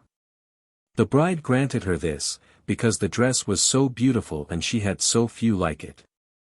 When it was evening she said to her bridegroom, "That stupid maid wants to sleep by your door."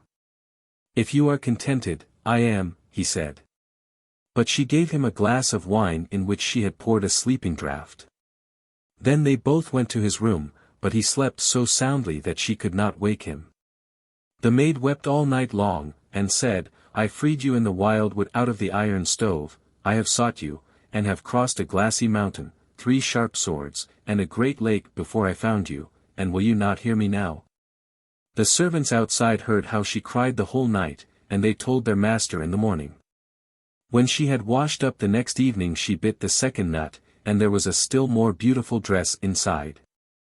When the bride saw it she wanted to buy it also. But the maid did not want money, and asked that she should sleep again by the prince's door.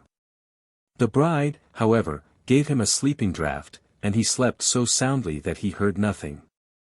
But the kitchen maid wept the whole night long, and said, "I have freed you in a wood and from an iron stove, I sought you and have crossed a glassy mountain, 3 sharp swords, and a great lake to find you, and now you will not hear me."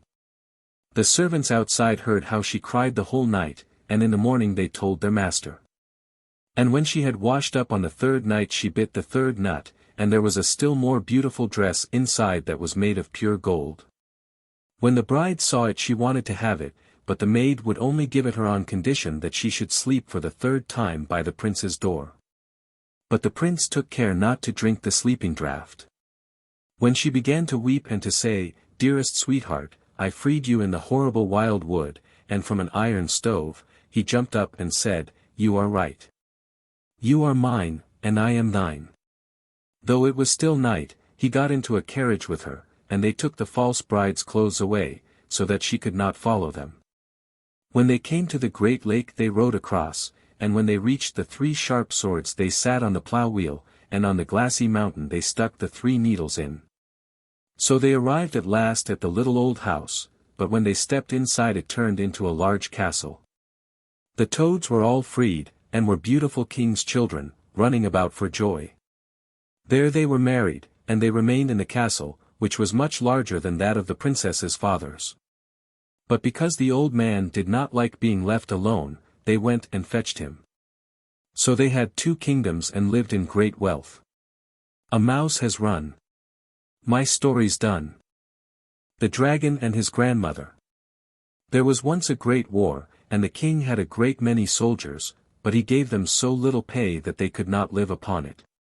Then 3 of them took counsel together and determined to desert. One of them said to the others, "If we are caught, we shall be hanged on the gallows, how shall we set about it?" The other said, "Do you see that large cornfield there? If we were to hide ourselves in that, no one could find us. The army cannot come into it, and tomorrow it is to march on." They crept into the corn, but the army did not march on, but remained encamped close around them. They sat for 2 days and 2 nights in the corn, and grew so hungry that they nearly died, but if they were to venture out, it was certain death. They said at last, "What use was it our deserting? We must perish here miserably." Whilst they were speaking a fiery dragon came flying through the air. It hovered near them, and asked why they were hidden there. They answered, "We are 3 soldiers, and have deserted because our pay was so small. Now if we remain here we shall die of hunger, and if we move out we shall be strung up on the gallows." "If you will serve me for 7 years," said the dragon, I will lead you through the midst of the army so that no one shall catch you. We have no choice, and must take your offer, said they. Then the dragon seized them in his claws, took them through the air over the army, and set them down on the earth a long way from it. He gave them a little whip, saying, Whip and slash with this, and as much money as you want will jump up before you. You can then live as great lords, keep horses, and drive about in carriages. But after 7 years you are mine. Then he put a book before them, which he made all 3 of them sign. I will then give you a riddle, he said, if you guess it, you shall be free and out of my power. The dragon then flew away, and they journeyed on with their little whip. They had as much money as they wanted, wore grand clothes, and made their way into the world. Wherever they went they lived in merrymaking and splendor, drove about with horses and carriages, ate and drank, but did nothing wrong. The time passed quickly away, and when the 7 years were nearly ended 2 of them grew terribly anxious and frightened, but the 3rd made light of it, saying, Don't be afraid, brothers, I wasn't born yesterday, I will guess the riddle. They went into a field, sat down, and the 2 pulled long faces. An old woman passed by, and asked them why they were so sad. Alas! What have you to do with it? You cannot help us. Who knows, she answered. Only confide your trouble in me. Then they told her that they had become the servants of the dragon for 7 long years, and how he had given them money as plentifully as blackberries.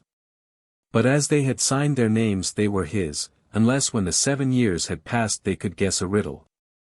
The old woman said, If you would help yourselves, one of you must go into the wood, and there he will come upon a tumble-down building of rocks which looks like a little house. He must go in, and there he will find help. The 2 melancholy ones thought, That won't save us, and they remained where they were. But the 3rd and merry one jumped up and went into the wood till he found the rock hut. In the hut sat a very old woman, who was the dragon's grandmother. She asked him how he came, and what was his business there. He told her all that happened, and because she was pleased with him she took compassion on him, and said she would help him. She lifted up a large stone which lay over the cellar, saying, Hide yourself there, you can hear all that is spoken in this room. Only sit still and don't stir. When the dragon comes, I will ask him what the riddle is, for he tells me everything, then listen carefully what he answers. At midnight the dragon flew in, and asked for his supper. His grandmother laid the table, and brought out food and drink till he was satisfied, and they ate and drank together. Then in the course of the conversation she asked him what he had done in the day, and how many souls he had conquered. I haven't had much luck today, he said, but I have a tight hold on 3 soldiers. Indeed. 3 soldiers, said she. Who cannot escape you? They are mine, answered the dragon scornfully, for I shall only give them one riddle which they will never be able to guess. What sort of a riddle is it? She asked. I will tell you this. In the North Sea lies a dead sea cat, that shall be their roast meat, and the rib of a whale, that shall be their silver spoon, and the hollow foot of a dead horse, that shall be their wineglass. When the dragon had gone to bed, his old grandmother pulled up the stone and let out the soldier. Did you pay attention to everything? Yes, he replied, I know enough, and can help myself splendidly. Then he went by another way through the window secretly, and in all haste back to his comrades. He told them how the dragon had been outwitted by his grandmother, and how he had heard from his own lips the answer to the riddle. Then they were all delighted and in high spirits, took out their whip, and cracked so much money that it came jumping up from the ground. When the 7 years had quite gone, the fiend came with his book, and, pointing at the signatures, said, I will take you underground with me, you shall have a meal there. If you can tell me what you will get for your roast meat, you shall be free, and shall also keep the whip. Then said the first soldier, In the North Sea lies a dead sea cat, that shall be the roast meat. The dragon was much annoyed, and hummed and hawed a good deal, and asked the second, But what shall be your spoon? The rib of a whale shall be our silver spoon. The dragon made a face, and growled again 3 times, hum, hum, hum, and said to the third, Do you know what your wineglass shall be? An old horse's hoof shall be our wineglass. Then the dragon flew away with a loud shriek, and had no more power over them. But the 3 soldiers took the little whip, whipped as much money as they wanted, and lived happily to their lives' end. The Donkey Cabbage. There was once a young hunter who went boldly into the forest. He had a merry and light heart, and as he went whistling along there came an ugly old woman, who said to him, "Good day, dear hunter. You are very merry and contented, but I suffer hunger and thirst, so give me a trifle." The hunter was sorry for the poor old woman, and he felt in his pocket and gave her all he could spare. He was going on then, but the old woman stopped him and said, "Listen, dear hunter, to what I say. Because of your kind heart I will make you a present. Go on your way, and in a short time you will come to a tree on which sit 9 birds who have a cloak in their claws and are quarreling over it. Then take aim with your gun and shoot in the middle of them. They will let the cloak fall, but one of the birds will be hit and will drop down dead. Take the cloak with you. It is a wishing cloak, and when you throw it on your shoulders you have only to wish yourself at a certain place, and in the twinkling of an eye you are there. Take the heart out of the dead bird and swallow it whole, and early every morning when you get up you will find a gold piece under your pillow." The hunter thanked the wise woman, and thought to himself, "These are splendid things she has promised me, if only they come to pass." So he walked on about 100 yards, and then he heard above him in the branches such a screaming and chirping that he looked up, and there he saw a heap of birds tearing a cloth with their beaks and feet, shrieking, tugging, and fighting, as if each wanted it for himself. "Well," said the hunter, "this is wonderful. It is just as the old woman said," and he took his gun on his shoulder, pulled the trigger, and shot into the midst of them, so that their feathers flew about. Then the flock took flight with much screaming, but one fell dead, and the cloak fluttered down. Then the hunter did as the old woman had told him. He cut open the bird, found its heart, swallowed it, and took the cloak home with him. The next morning when he awoke he remembered the promise, and wanted to see if it had come true. But when he lifted up his pillow, there sparkled the gold piece, and the next morning he found another, and so on every time he got up. He collected a heap of gold, but at last he thought to himself, "What good is all my gold to me if I stay at home? I will travel and look a bit about me in the world." So he took leave of his parents, slung his hunting knapsack and his gun round him, and journeyed into the world. It happened that one day he went through a thick wood, and when he came to the end of it there lay in the plain before him a large castle. At one of the windows in it stood an old woman with a most beautiful maiden by her side, looking out. But the old woman was a witch, and she said to the girl, "There comes one out of the wood who has a wonderful treasure in his body which we must manage to possess ourselves of, darling daughter, we have more right to it than he. He has a bird's heart in him, and so every morning there lies a gold piece under his pillow." She told her how they could get hold of it, and how she was to coax it from him, and at last threatened her angrily, saying, "And if you do not obey me, you shall repent it." When the hunter came nearer he saw the maiden, and said to himself, "I have travelled so far now that I will rest, and turn into this beautiful castle, money I have in plenty." But the real reason was that he had caught sight of the lovely face. He went into the house, and was kindly received and hospitably entertained. It was not long before he was so much in love with the witch maiden that he thought of nothing else, and only looked in her eyes, and whatever she wanted, that he gladly did.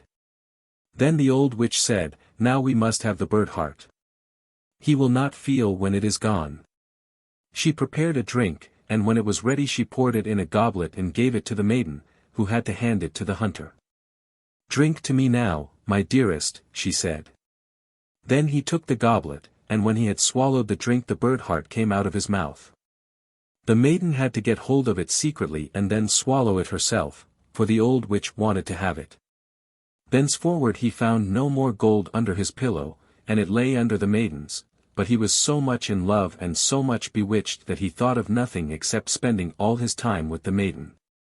Then the old witch said, "We have the bird heart, but we must also get the wishing cloak from him." The maiden answered, "We will leave him that, he has already lost his wealth." The old witch grew angry, and said, "Such a cloak is a wonderful thing, it is seldom to be had in the world, and have it I must and will. She beat the maiden, and said that if she did not obey it would go ill with her. So she did her mother's bidding, and, standing one day by the window, she looked away into the far distance as if she were very sad. "Why are you standing there looking so sad?" asked the hunter. "Alas, my love," she replied, "over there lies the granite mountain where the costly precious stones grow. I have a great longing to go there, so that when I think of it I am very sad. For who can fetch them? Only the birds who fly. A man, never. If you have no other trouble," said the hunter, "that one I can easily remove from your heart." So he wrapped her round in his cloak and wished themselves to the granite mountain, and in an instant there they were, sitting on it. The precious stones sparkled so brightly on all sides that it was a pleasure to see them, and they collected the most beautiful and costly together. But now the old witch had through her caused the hunter's eyes to become heavy. He said to the maiden, "We will sit down for a little while and rest, I am so tired that I can hardly stand on my feet." So they sat down, and he laid his head on her lap and fell asleep. As soon as he was sound asleep she unfastened the cloak from his shoulders, threw it on her own, left the granite and stones, and wished herself home again. But when the hunter had finished his sleep and awoke, he found that his love had betrayed him and left him alone on the wild mountain. "Oh," said he, "why is faithlessness so great in the world?" And he sat down in sorrow and trouble, not knowing what to do. But the mountain belonged to fierce and huge giants, who lived on it and traded there, and he had not sat long before he saw 3 of them striding towards him. So he lay down as if he had fallen into a deep sleep. The giants came up, and the first pushed him with his foot, and said, "What sort of an earthworm is that?" The second said, "Crush him dead." But the third said contemptuously, "It is not worth the trouble. Let him live, he cannot remain here, and if he goes higher up the mountain the clouds will take him and carry him off." Talking thus they went away. But the hunter had listened to their talk, and as soon as they had gone he rose and climbed to the summit. When he had sat there a little while a cloud swept by, and, seizing him, carried him away. It travelled for a time in the sky, and then it sank down and hovered over a large vegetable garden surrounded by walls, so that he came safely to the ground amidst cabbages and vegetables. The hunter then looked about him, saying, "If only I had something to eat. I am so hungry, and it will go badly with me in the future, for I see here not an apple or pear or fruit of any kind, nothing but vegetables everywhere." At last he thought, "At a pinch I can eat a salad, it does not taste particularly nice, but it will refresh me." So he looked about for a good head and ate it, but no sooner had he swallowed a couple of mouthfuls than he felt very strange, and found himself wonderfully changed. For legs began to grow on him, a thick head, and 2 long ears, and he saw with horror that he had changed into a donkey. But as he was still very hungry and this juicy salad tasted very good to his present nature, he went on eating with a still greater appetite. At last he got hold of another kind of cabbage, but scarcely had swallowed it when he felt another change, and he once more regained his human form. The hunter now lay down and slept off his weariness. When he awoke the next morning he broke off a head of the bad and a head of the good cabbage, thinking, "This will help me to regain my own, and to punish faithlessness." Then he put the heads in his pockets, climbed the wall, and started off to seek the castle of his love. When he had wandered about for a couple of days he found it quite easily. He then browned his face quickly, so that his own mother would not have known him, and went into the castle, where he begged for a lodging. "I am so tired," he said, "I can go no farther." The witch asked, "Countryman, who are you, and what is your business?" He answered, "I am a messenger of the king, and have been sent to seek the finest salad that grows under the sun. I have been so lucky as to find it, and am bringing it with me, but the heat of the sun is so great that the tender cabbage threatens to grow soft, and I do not know if I shall be able to bring it any farther." When the old witch heard of the fine salad she wanted to eat it, and said, "Dear countryman, just let me taste the wonderful salad." "Why not?" he answered, "I have brought 2 heads with me, and will give you one." So saying, he opened his sack and gave her the bad one. The witch suspected no evil, and her mouth watered to taste the new dish, so that she went into the kitchen to prepare it herself. When it was ready she could not wait till it was served at the table, but she immediately took a couple of leaves and put them in her mouth. No sooner, however, had she swallowed them than she lost human form, and ran into the courtyard in the shape of a donkey. Now the servant came into the kitchen, and when she saw the salad standing there ready cooked she was about to carry it up, but on the way, according to her old habit, she tasted it and ate a couple of leaves. Immediately the charm worked, and she became a donkey, and ran out to join the old witch, and the dish with the salad in it fell to the ground. In the meantime, the messenger was sitting with the lovely maiden, and as no one came with the salad, and she wanted very much to taste it, she said, "I don't know where the salad is." Then thought the hunter, the cabbage must have already begun to work. And he said, "I will go to the kitchen and fetch it myself." When he came there he saw the two donkeys running about in the courtyard, but the salad was lying on the ground. "That's all right," said he, "two have had their share." And lifting the remaining leaves up, he laid them on the dish and brought them to the maiden. "I am bringing you the delicious food my own self," he said, "so that you need not wait any longer." Then she ate, and, as the others had done, she at once lost her human form, and ran as a donkey into the yard. When the hunter had washed his face, so that the changed ones might know him, he went into the yard, saying, "Now you shall receive a reward for your faithlessness." He tied them all three with a rope, and drove them away till he came to a mill. He knocked at the window, and the miller put his head out and asked what he wanted. "I have 3 tiresome animals," he answered, "which I don't want to keep any longer. If you will take them, give them food and stabling, and do as I tell you with them, I will pay you as much as you want." The miller replied, "Why not? What shall I do with them?" Then the hunter said that to the old donkey, which was the witch, 3 beatings and 1 meal, to the younger one, which was the servant, 1 beating and 3 meals, and to the youngest one, which was the maiden, no beating and 3 meals. For he could not find it in his heart to let the maiden be beaten. Then he went back into the castle, and he found there all that he wanted. After a couple of days the miller came and said that he must tell him that the old donkey which was to have 3 beatings and only 1 meal had died. The 2 others, he added, are certainly not dead, and get their 3 meals every day, but they are so sad that they cannot last much longer. Then the hunter took pity on them, laid aside his anger, and told the miller to drive them back again. And when they came he gave them some of the good cabbage to eat, so that they became human again. Then the beautiful maiden fell on her knees before him, saying, "Oh, my dearest, forgive me the ill I have done you. My mother compelled me to do it, it was against my will, for I love you dearly. Your wishing cloak is hanging in a cupboard, and as for the bird heart I will make a drink and give it back to you." But he changed his mind, and said, "Keep it, it makes no difference, for I will take you to be my own dear true wife."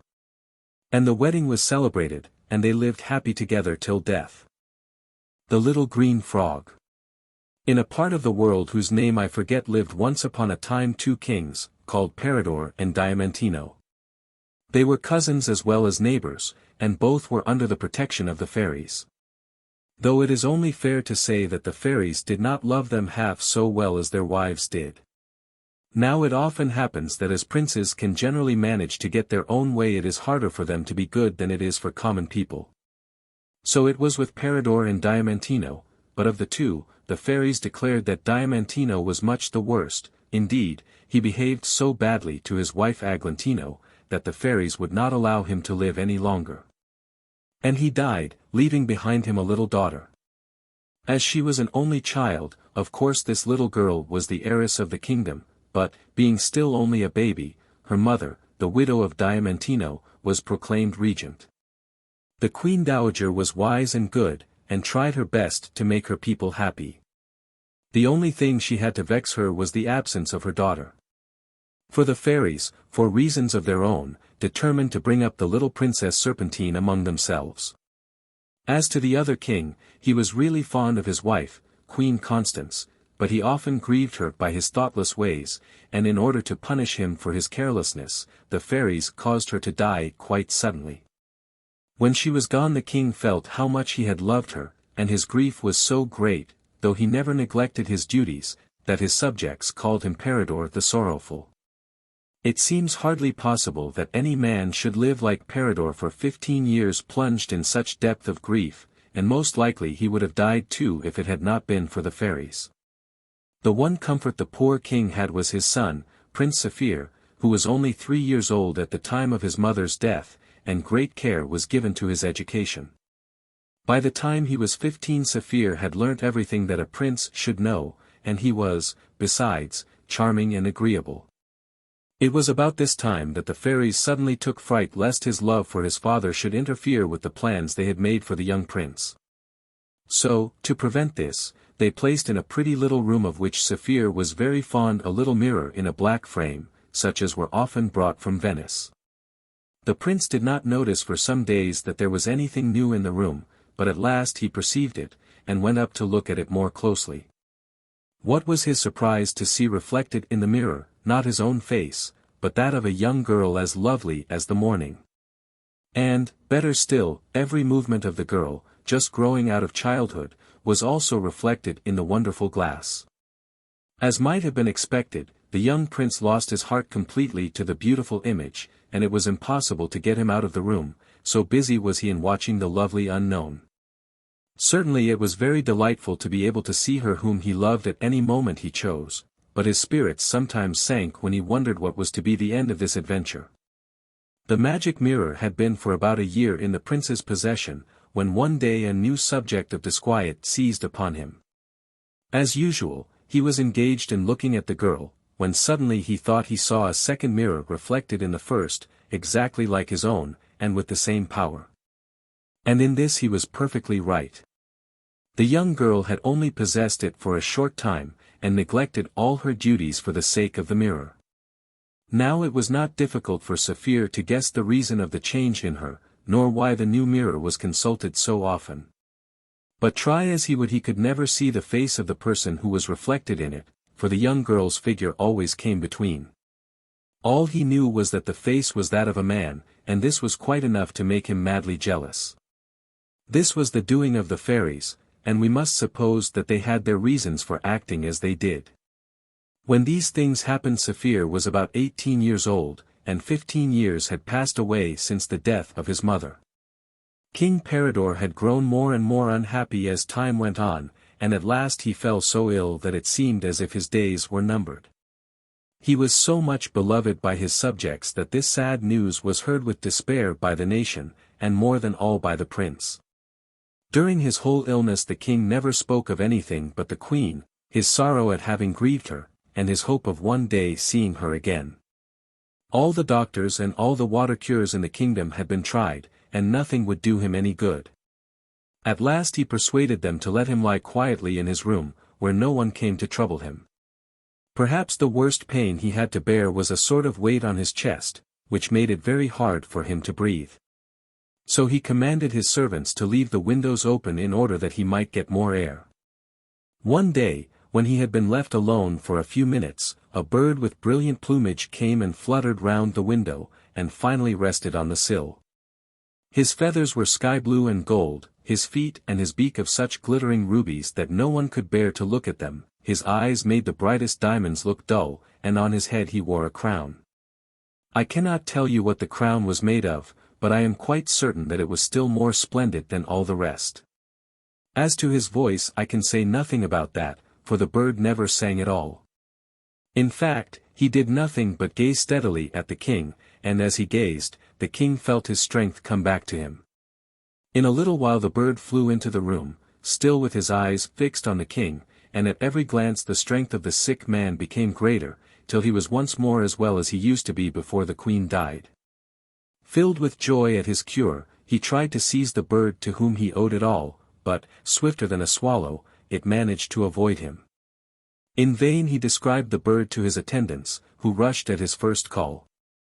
In vain they sought the wonderful creature both on horse and foot, and summoned the fowlers to their aid, the bird could nowhere be found. The love the people bore King Peridor was so strong, and the reward he promised was so large, that in the twinkling of an eye every man, woman, and child had fled into the fields, and the towns were quite empty. All this bustle, however, ended in nothing but confusion, and, what was worse, the king soon fell back into the same condition as he was in before. Prince Saphir, who loved his father very dearly, was so unhappy at this that he persuaded himself that he might succeed where the others had failed, and at once prepared himself for a more distant search. In spite of the opposition he met with, he rode away, followed by his household, trusting to chance to help him. He had formed no plan, and there was no reason that he should choose one path more than another. His only idea was to make straight for those spots which were the favorite haunts of birds. But in vain he examined all the hedges and all the thickets, in vain he questioned everyone he met along the road. The more he sought the less he found. At last he came to one of the largest forests in all the world, composed entirely of cedars. But in spite of the deep shadows cast by the wide-spreading branches of the trees, the grass underneath was soft and green, and covered with the rarest flowers. It seemed to Saphir that this was exactly the place where the birds would choose to live, and he determined not to quit the wood until he had examined it from end to end. And he did more. He ordered some nets to be prepared and painted of the same colors as the birds' plumage, thinking that we are all easily caught by what is like ourselves.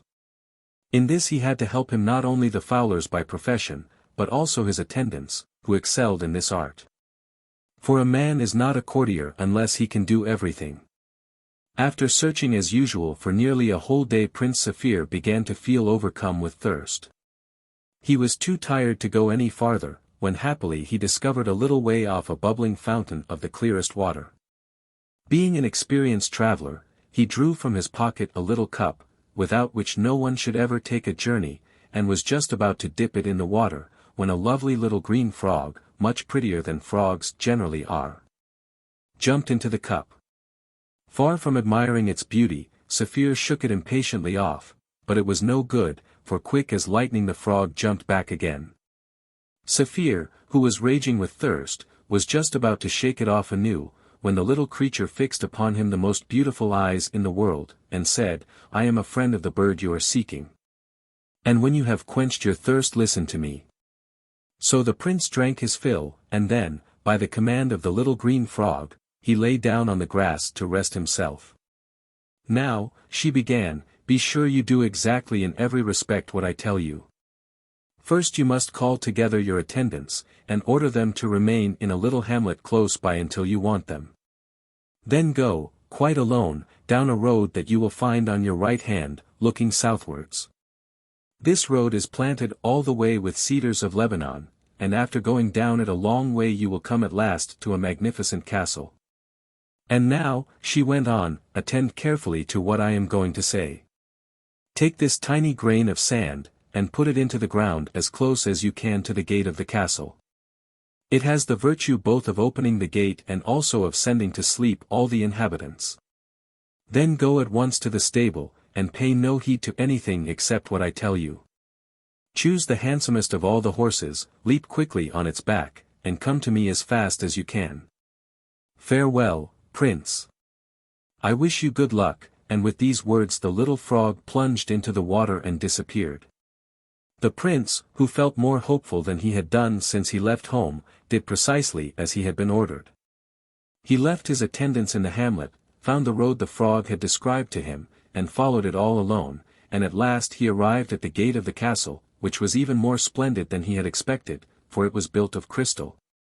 And all its ornaments were of massive gold. However, he had no thoughts to spare for its beauty, and quickly buried his grain of sand in the earth. In one instant the gates flew open, and all the dwellers inside fell sound asleep. Saphir flew straight to the stable, and already had his hand on the finest horse it contained, when his eye was caught by a suit of magnificent harness hanging up close by. It occurred to him directly that the harness belonged to the horse, and without ever thinking of harm, for indeed he who steals a horse can hardly be blamed for taking his saddle, he hastily placed it on the animal's back. Suddenly the people in the castle became broad awake, and rushed to the stable. They flung themselves on the prince, seized him, and dragged him before their lord. But, luckily for the prince, who could only find very lame excuses for his conduct, the lord of the castle took a fancy to his face, and let him depart without further questions. Very sad, and very much ashamed of himself, poor Saphir crept back to the fountain, where the frog was awaiting him with a good scolding. "Whom do you take me for?" she exclaimed angrily. "Do you really believe that it was just for the pleasure of talking that I gave you the advice you have neglected so abominably?" But the prince was so deeply grieved, and apologized so very humbly, that after some time the heart of the good little frog was softened, and she gave him another tiny little grain, but instead of being sand it was now a grain of gold. She directed him to do just as he had done before, with only this difference, that instead of going to the stable which had been the ruin of his hopes, he was to enter right into the castle itself, and to glide as fast as he could down the passages till he came to a room filled with perfume, where he would find a beautiful maiden asleep on a bed. He was to wake the maiden instantly and carry her off, and to be sure not to pay any heed to whatever resistance she might make. The prince obeyed the frog's orders one by one, and all went well for this second time also. The gate opened, the inhabitants fell sound asleep, and he walked down the passage till he found the girl on her bed, exactly as he had been told he would. He woke her, and begged her firmly, but politely, to follow him quickly. After a little persuasion the maiden consented, but only on condition that she was allowed first to put on her dress. This sounded so reasonable and natural that it did not enter the prince's head to refuse her request. But the maiden's hand had hardly touched the dress when the palace suddenly awoke from its sleep, and the prince was seized and bound. He was so vexed with his own folly, and so taken aback at the disaster, that he did not attempt to explain his conduct, and things would have gone badly with him if his friends the fairies had not softened the hearts of his captors, so that they once more allowed him to leave quietly. However, what troubled him most was the idea of having to meet the frog who had been his benefactress. How was he ever to appear before her with this tale? Still, after a long struggle with himself, he made up his mind that there was nothing else to be done, and that he deserved whatever she might say to him. And she said a great deal, for she had worked herself into a terrible passion. But the prince humbly implored her pardon, and ventured to point out that it would have been very hard to refuse the young lady's reasonable request. "You must learn to do as you are told," was all the frog would reply. But poor Saphir was so unhappy, and begged so hard for forgiveness, that at last the frog's anger gave way, and she held up to him a tiny diamond stone. "Go back," she said, "to the castle, and bury this little diamond close to the door. But be careful not to return to the stable or to the bedroom, they have proved too fatal to you. Walk straight to the garden and enter through a portico, into a small green wood, in the midst of which is a tree with a trunk of gold and leaves of emeralds. Perched on this tree you will see the beautiful bird you have been seeking so long. You must cut the branch on which it is sitting, and bring it back to me without delay. But I warn you solemnly that if you disobey my directions, as you have done twice before, you have nothing more to expect either of me or anyone else." With these words she jumped into the water, and the prince, who had taken her threats much to heart, took his departure, firmly resolved not to deserve them. He found it all just as he had been told, the portico, the wood, the magnificent tree, and the beautiful bird, which was sleeping soundly on one of the branches. He speedily lopped off the branch, and though he noticed a splendid golden cage hanging close by, which would have been very useful for the bird to travel in, he left it alone, and came back to the fountain, holding his breath and walking on tiptoe all the way, for fear lest he should awake his prize. But what was his surprise, when instead of finding the fountain in the spot where he had left it, he saw in its place a little rustic palace built in the best taste, and standing in the doorway a charming maiden, at whose sight his mind seemed to give way. "What? Madam," he cried, hardly knowing what he said. "What? Is it you?"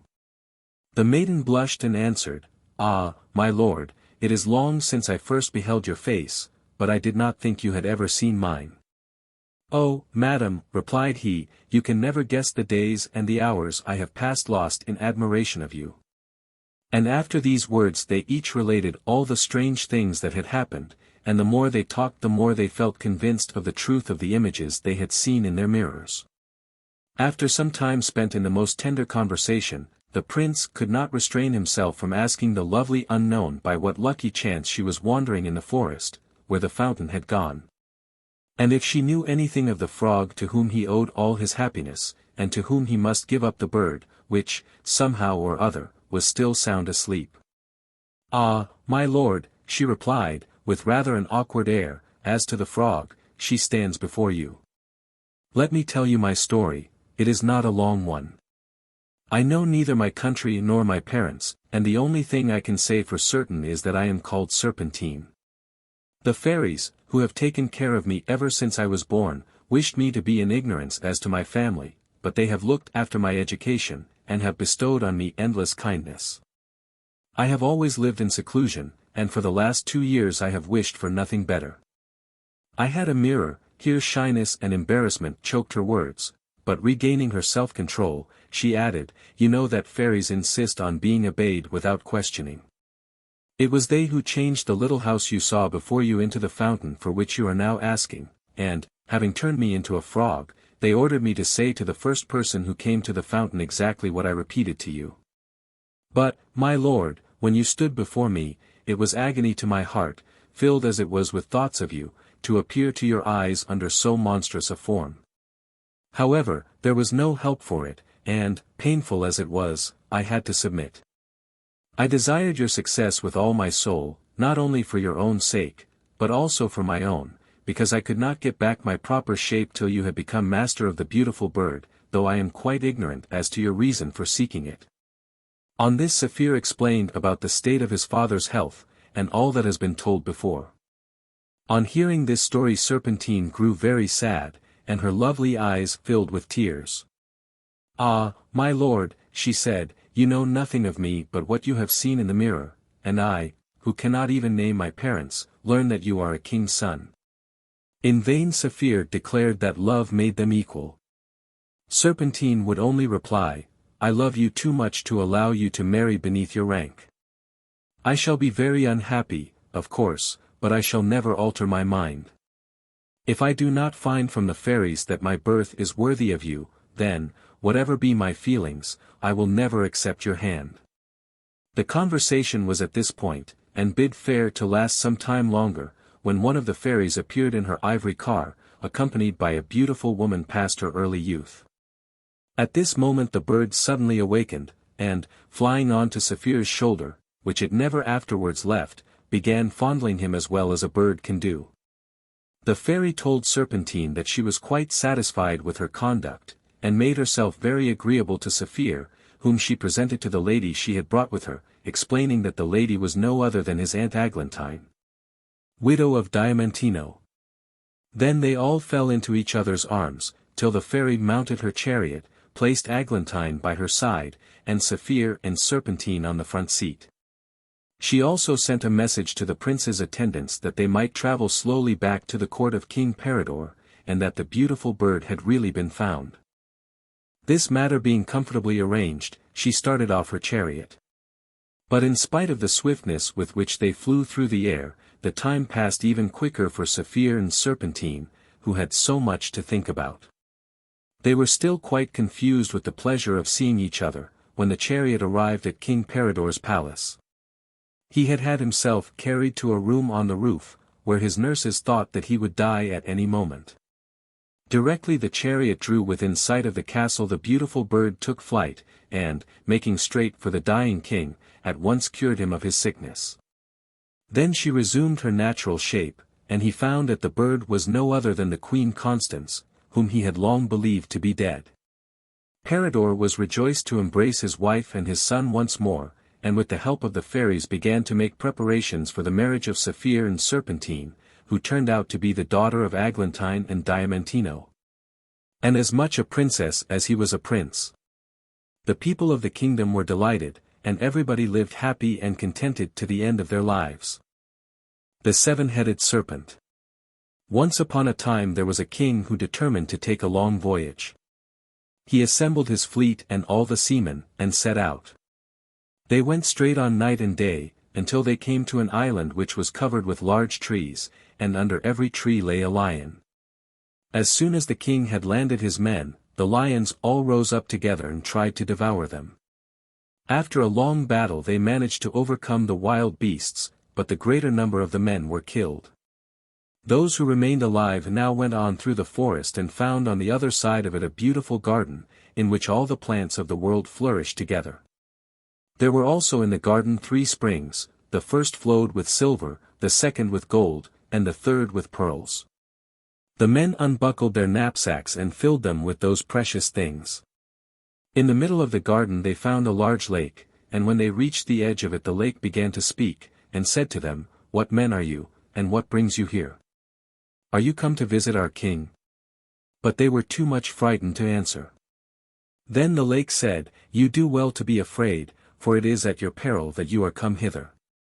Our king, who has 7 heads, is now asleep, but in a few minutes he will wake up and come to me to take his bath.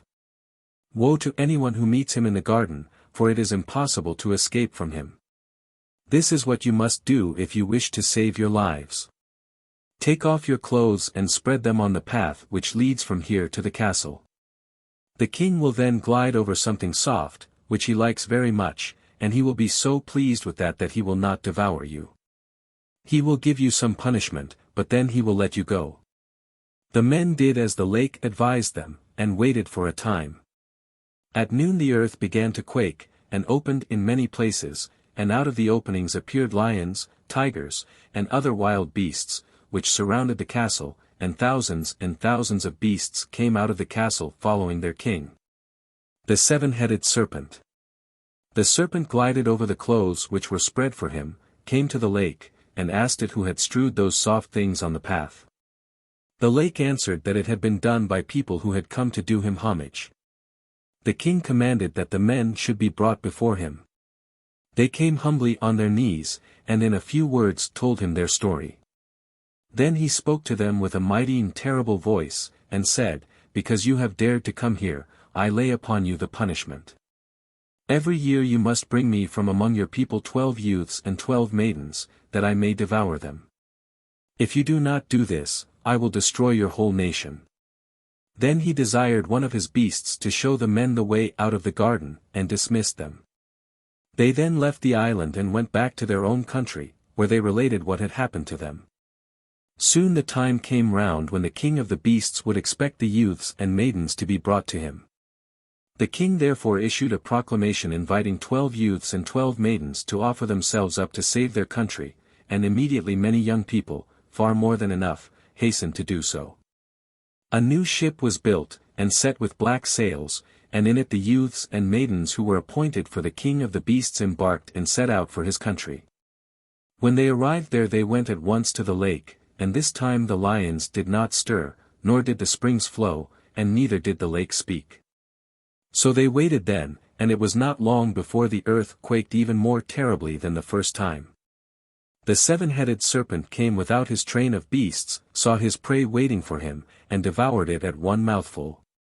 Then the ship's crew returned home, and the same thing happened yearly until many years had passed. Now the king of this unhappy country was growing old, and so was the queen, and they had no children. One day the queen was sitting at the window weeping bitterly because she was childless, and knew that the crown would therefore pass to strangers after the king's death. Suddenly a little old woman appeared before her, holding an apple in her hand, and said, "Why do you weep, my queen, and what makes you so unhappy?" "Alas, good mother," answered the queen, "I am unhappy because I have no children." "Is that what vexes you?" said the old woman. "Listen to me. I am a nun from the spinning convent, for my mother when she died left me this apple. Whoever eats this apple shall have a child." The queen gave money to the old woman, and bought the apple from her. Then she peeled it, ate it, and threw the rind out of the window, and it so happened that a mare that was running loose in the court below ate up the rind. After a time the queen had a little boy, and the mare also had a male foal. The boy and the foal grew up together and loved each other like brothers. In course of time the king died, and so did the queen, and their son, who was now 19 years old, was left alone. One day, when he and his horse were talking together, the horse said to him, "Listen to me, for I love you and wish for your good and that of the country. If you go on every year sending 12 youths and 12 maidens to the king of the beasts, your country will very soon be ruined. Mount upon my back, I will take you to a woman who can direct you how to kill the Seven-Headed Serpent." Then the youth mounted his horse, who carried him far away to a mountain which was hollow, for in its side was a great underground cavern. In the cavern sat an old woman spinning. This was the cloister of the nuns, and the old woman was the abbess. They all spent their time in spinning, and that is why the convent has this name. All round the walls of the cavern there were beds cut out of the solid rock, upon which the nuns slept, and in the middle a light was burning. It was the duty of the nuns to watch the light in turns, that it might never go out, and if any one of them let it go out the others put her to death. As soon as the king's son saw the old abbess spinning he threw himself at her feet and entreated her to tell him how he could kill the Seven-Headed Serpent. She made the youth rise, embraced him, and said, "No, my son, that it is I who sent the nun to your mother and caused you to be born, and with you the horse, with whose help you will be able to free the world from the monster. I will tell you what you have to do. Load your horse with cotton, and go by a secret passage which I will show you, which is hidden from the wild beasts, to the serpent's palace. You will find the king asleep upon his bed, which is all hung round with bells, and over his bed you will see a sword hanging. With this sword only it is possible to kill the serpent, because even if its blade breaks a new one will grow again for every head the monster has. Thus you will be able to cut off all his 7 heads. And this you must also do in order to deceive the king, you must slip into his bedchamber very softly, and stop up all the bells which are round his bed with cotton. Then take down the sword gently, and quickly give the monster a blow on his tail with it. This will make him waken up, and if he catches sight of you he will seize you. But you must quickly cut off his first head, and then wait till the next one comes up. Then strike it off also, and so go on till you have cut off all his 7 heads. The old abbess then gave the prince her blessing, and he set out upon his enterprise, arrived at the serpent's castle by following the secret passage which she had shown him. And by carefully attending to all her directions he happily succeeded in killing the monster. As soon as the wild beasts heard of their king's death, they all hastened to the castle, but the youth had long since mounted his horse and was already far out of their reach. They pursued him as fast as they could, but they found it impossible to overtake him, and he reached home in safety. Thus he freed his country from this terrible oppression. The Grateful Beasts. There was once upon a time a man and woman who had 3 fine-looking sons, but they were so poor that they had hardly enough food for themselves, let alone their children. So the sons determined to set out into the world and to try their luck. Before starting their mother gave them each a loaf of bread and her blessing, and having taken a tender farewell of her and their father the 3 set forth on their travels. The youngest of the 3 brothers, whose name was Ferko, was a beautiful youth, with a splendid figure, blue eyes, fair hair, and a complexion like milk and roses. His 2 brothers were as jealous of him as they could be, for they thought that with his good looks he would be sure to be more fortunate than they would ever be. One day all the 3 were sitting resting under a tree, for the sun was hot and they were tired of walking. Ferko fell fast asleep, but the other 2 remained awake, and the eldest said to the second brother, "What do you say to doing our brother Ferko some harm? He is so beautiful that everyone takes a fancy to him, which is more than they do to us. If we could only get him out of the way we might succeed better." "I quite agree with you," answered the second brother, "and my advice is to eat up his loaf of bread, and then to refuse to give him a bit of ours until he has promised to let us put out his eyes or break his legs." His eldest brother was delighted with this proposal, and the 2 wicked wretches seized Ferko's loaf and ate it all up, while the poor boy was still asleep. When he did awake he felt very hungry and turned to eat his bread, but his brothers cried out, "You ate your loaf in your sleep, you glutton, and you may starve as long as you like, but you won't get a scrap of ours." Ferko was at a loss to understand how he could have eaten in his sleep, but he said nothing, and fasted all that day and the next night. But on the following morning he was so hungry that he burst into tears, and implored his brothers to give him a little bit of their bread. Then the cruel creatures laughed, and repeated what they had said the day before. But when Ferko continued to beg and beseech them, the eldest said at last, "If you will let us put out one of your eyes and break one of your legs, then we will give you a bit of our bread." At these words poor Ferko wept more bitterly than before, and bore the torments of hunger till the sun was high in the heavens. Then he could stand it no longer, and he consented to allow his left eye to be put out and his left leg to be broken. When this was done he stretched out his hand eagerly for the piece of bread, but his brothers gave him such a tiny scrap that the starving youth finished it in a moment and besought them for a second bit. But the more Ferko wept and told his brothers that he was dying of hunger, the more they laughed and scolded him for his greed. So he endured the pangs of starvation all that day, but when night came his endurance gave way, and he let his right eye be put out and his right leg broken for a second piece of bread. After his brothers had thus successfully maimed and disfigured him for life, they left him groaning on the ground and continued their journey without him. Poor Ferko ate up the scrap of bread they had left him and wept bitterly, but no one heard him or came to his help. Night came on, and the poor blind youth had no eyes to close, and could only crawl along the ground, not knowing in the least where he was going. But when the sun was once more high in the heavens, Ferko felt the blazing heat scorch him, and sought for some cool shady place to rest his aching limbs. He climbed to the top of a hill and lay down in the grass, and as he thought under the shadow of a big tree. But it was no tree he leant against, but a gallows on which two ravens were seated. The one was saying to the other as the weary youth lay down, "Is there anything the least wonderful or remarkable about this neighborhood?" "I should just think there was," replied the other. "Many things that don't exist anywhere else in the world. There is a lake down there below us, and anyone who bathes in it, though he were at death's door, becomes sound and well on the spot, and those who wash their eyes with the dew on this hill become as sharp-sighted as the eagle, even if they have been blind from their youth." "Well," answered the first raven, "my eyes are in no want of this healing bath, for, heaven be praised, they are as good as ever they were. But my wing has been very feeble and weak ever since it was shot by an arrow many years ago, so let us fly at once to the lake that I may be restored to health and strength again." And so they flew away. Their words rejoiced Ferko's heart, and he waited impatiently till evening should come and he could rub the precious dew on his sightless eyes. At last it began to grow dusk, and the sun sank behind the mountains.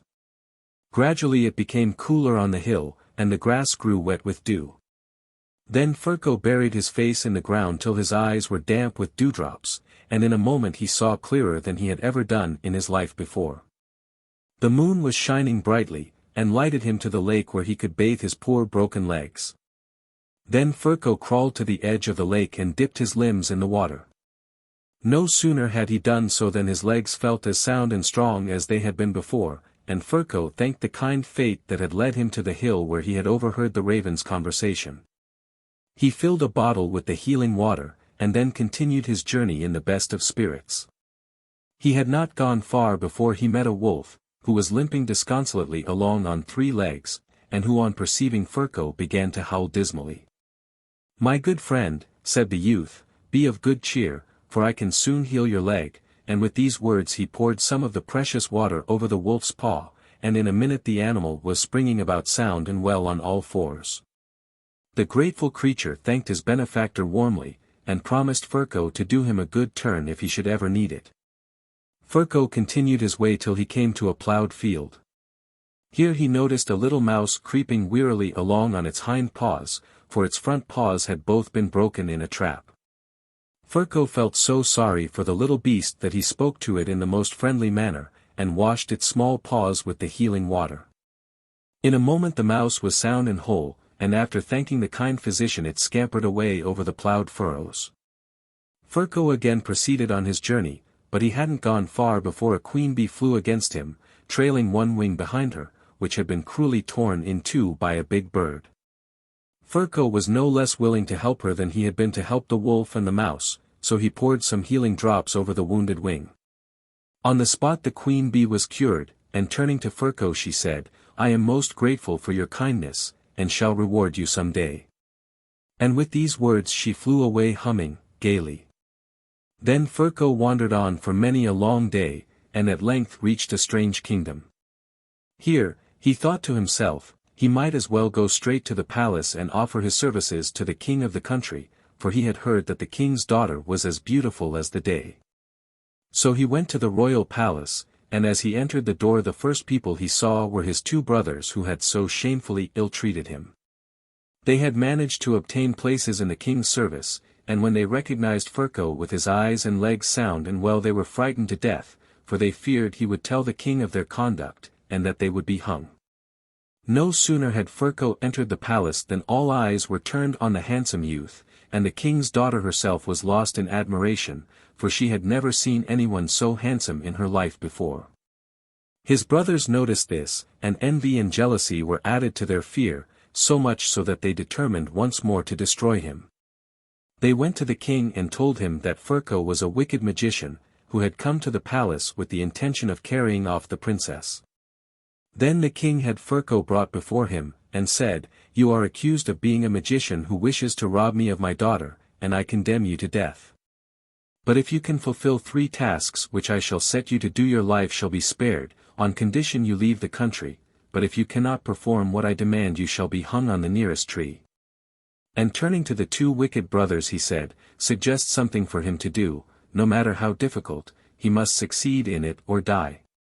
They did not think long, but replied, "Let him build your majesty in one day a more beautiful palace than this, and if he fails in the attempt let him be hung." The king was pleased with this proposal, and commanded Ferko to set to work on the following day. The 2 brothers were delighted, for they thought they had now got rid of Ferko forever. The poor youth himself was heartbroken, and cursed the hour he had crossed the boundary of the king's domain. As he was wandering disconsolately about the meadows round the palace, wondering how he could escape being put to death, a little bee flew past, and settling on his shoulder whispered in his ear, "What is troubling you, my kind benefactor? Can I be of any help to you? I am the bee whose wing you healed, and would like to show my gratitude in some way."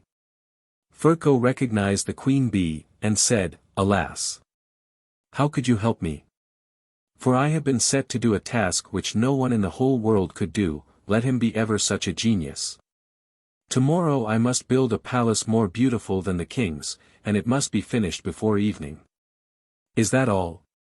answered the bee, "Then you may comfort yourself, for before the sun goes down tomorrow night a palace shall be built unlike any that king has dwelt in before. Just stay here till I come again and tell you that it is finished."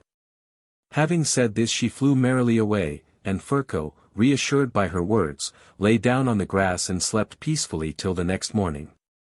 Early on the following day the whole town was on its feet, and everyone wondered how and where the stranger would build the wonderful palace. The princess alone was silent and sorrowful, and had cried all night till her pillow was wet, so much did she take the fate of the beautiful youth to heart. Ferko spent the whole day in the meadows waiting the return of the bee. And when evening was come the queen bee flew by, and perching on his shoulder she said, "The wonderful palace is ready. Be of good cheer, and lead the king to the hill just outside the city walls." And humming gaily she flew away again. Ferko went at once to the king and told him the palace was finished.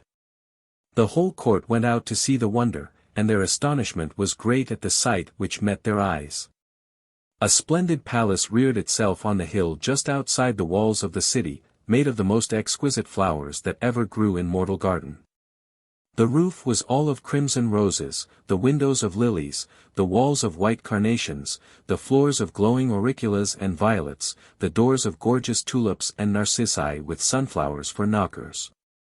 And all round hyacinths and other sweet-smelling flowers bloomed in masses, so that the air was perfumed far and near and enchanted all who were present.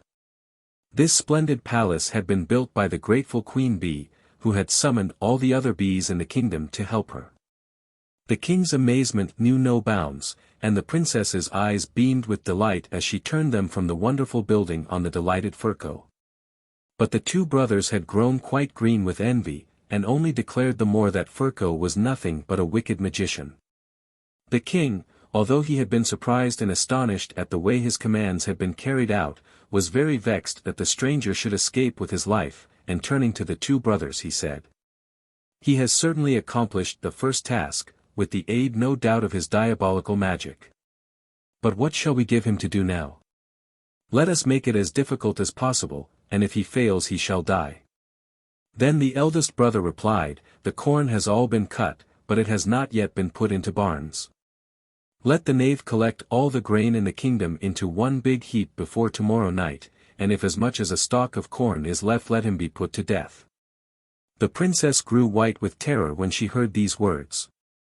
But Ferko felt much more cheerful than he had done the first time, and wandered out into the meadows again, wondering how he was to get out of the difficulty.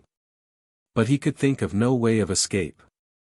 The sun sank to rest and night came on, when a little mouse started out of the grass at Ferko's feet, and said to him, I'm delighted to see you, my kind benefactor, but why are you looking so sad? Can I be of any help to you, and thus repay your great kindness to me? Then Ferko recognized the mouse whose front paws he had healed, and replied, Alas, how can you help me in a matter that is beyond any human power? Before tomorrow night all the grain in the kingdom has to be gathered into one big heap, and if as much as a stalk of corn is wanting I must pay for it with my life. Is that all? Answered the mouse, that needn't distress you much. Just trust in me, and before the sun sets again you shall hear that your task is done. And with these words the little creature scampered away into the fields. Ferko, who never doubted that the mouse would be as good as its word, lay down comforted on the soft grass and slept soundly till next morning. The day passed slowly, and with the evening came the little mouse and said, Now there is not a single stalk of corn left in any field, they are all collected in one big heap on the hill out there. Then Ferko went joyfully to the king and told him that all he demanded had been done. And the whole court went out to see the wonder, and were no less astonished than they had been the first time. For in a heap higher than the king's palace lay all the grain of the country, and not a single stalk of corn had been left behind in any of the fields. And how had all this been done? The little mouse had summoned every other mouse in the land to its help, and together they had collected all the grain in the kingdom. The king could not hide his amazement, but at the same time his wrath increased, and he was more ready than ever to believe the two brothers, who kept on repeating that Ferko was nothing more nor less than a wicked magician. Only the beautiful princess rejoiced over Ferko's success, and looked on him with friendly glances, which the youth returned. The more the cruel king gazed on the wonder before him, the more angry he became, for he could not, in the face of his promise, put the stranger to death. He turned once more to the two brothers and said, His diabolical magic has helped him again, but now what third task shall we set him to do?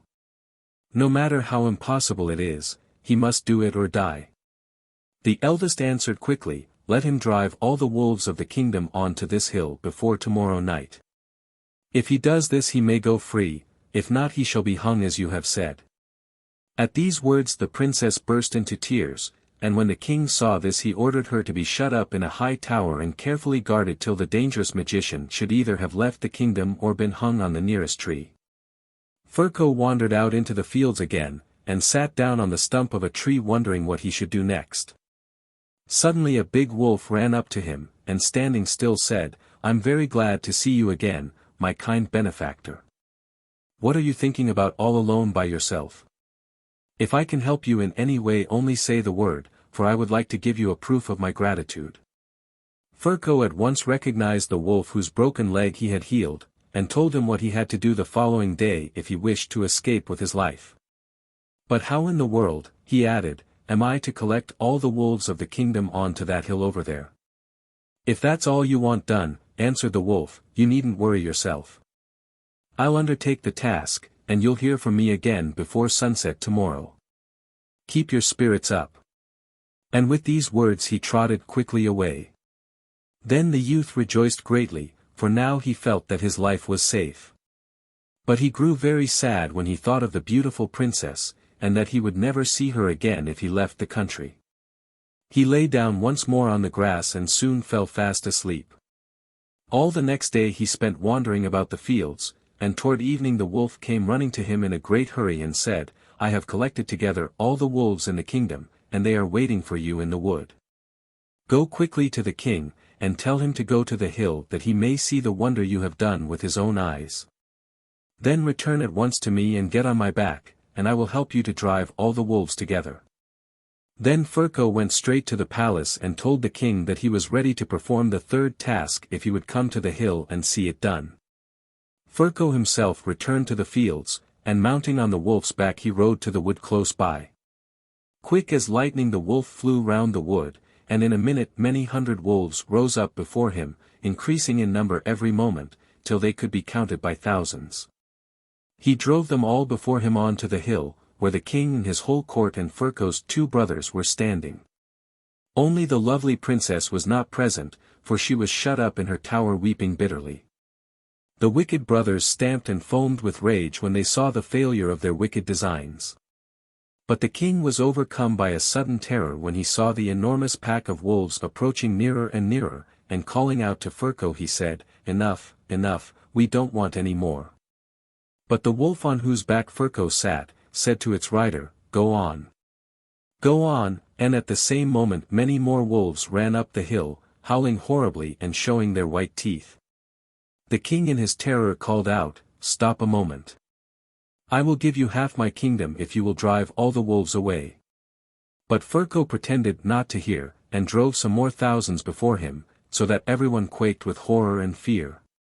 Then the king raised his voice again and called out, "Stop. You shall have my whole kingdom, if you will only drive these wolves back to the places they came from."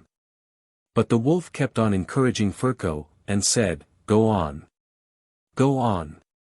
So he led the wolves on, till at last they fell on the king and on the wicked brothers, and ate them and the whole court up in a moment. Then Ferko went straight to the palace and set the princess free, and on the same day he married her and was crowned king of the country. And the wolves all went peacefully back to their own homes, and Ferko and his bride lived for many years in peace and happiness together, and were much beloved by great and small in the land. The Giants and the Herd Boy. There was once upon a time a poor boy who had neither father nor mother. In order to gain a living he looked after the sheep of a great lord. Day and night he spent out in the open fields, and only when it was very wet and stormy did he take refuge in a little hut on the edge of a big forest. Now one night, when he was sitting on the grass beside his flocks, he heard not very far from him the sound as of someone crying. He rose up and followed the direction of the noise. To his dismay and astonishment he found a giant lying at the entrance of the wood. He was about to run off as fast as his legs could carry him, when the giant called out, "Don't be afraid, I won't harm you. On the contrary, I will reward you handsomely if you will bind up my foot. I heard it when I was trying to root up an oak tree." The herd boy took off his shirt, and bound up the giant's wounded foot with it. Then the giant rose up and said, "Now come and I will reward you.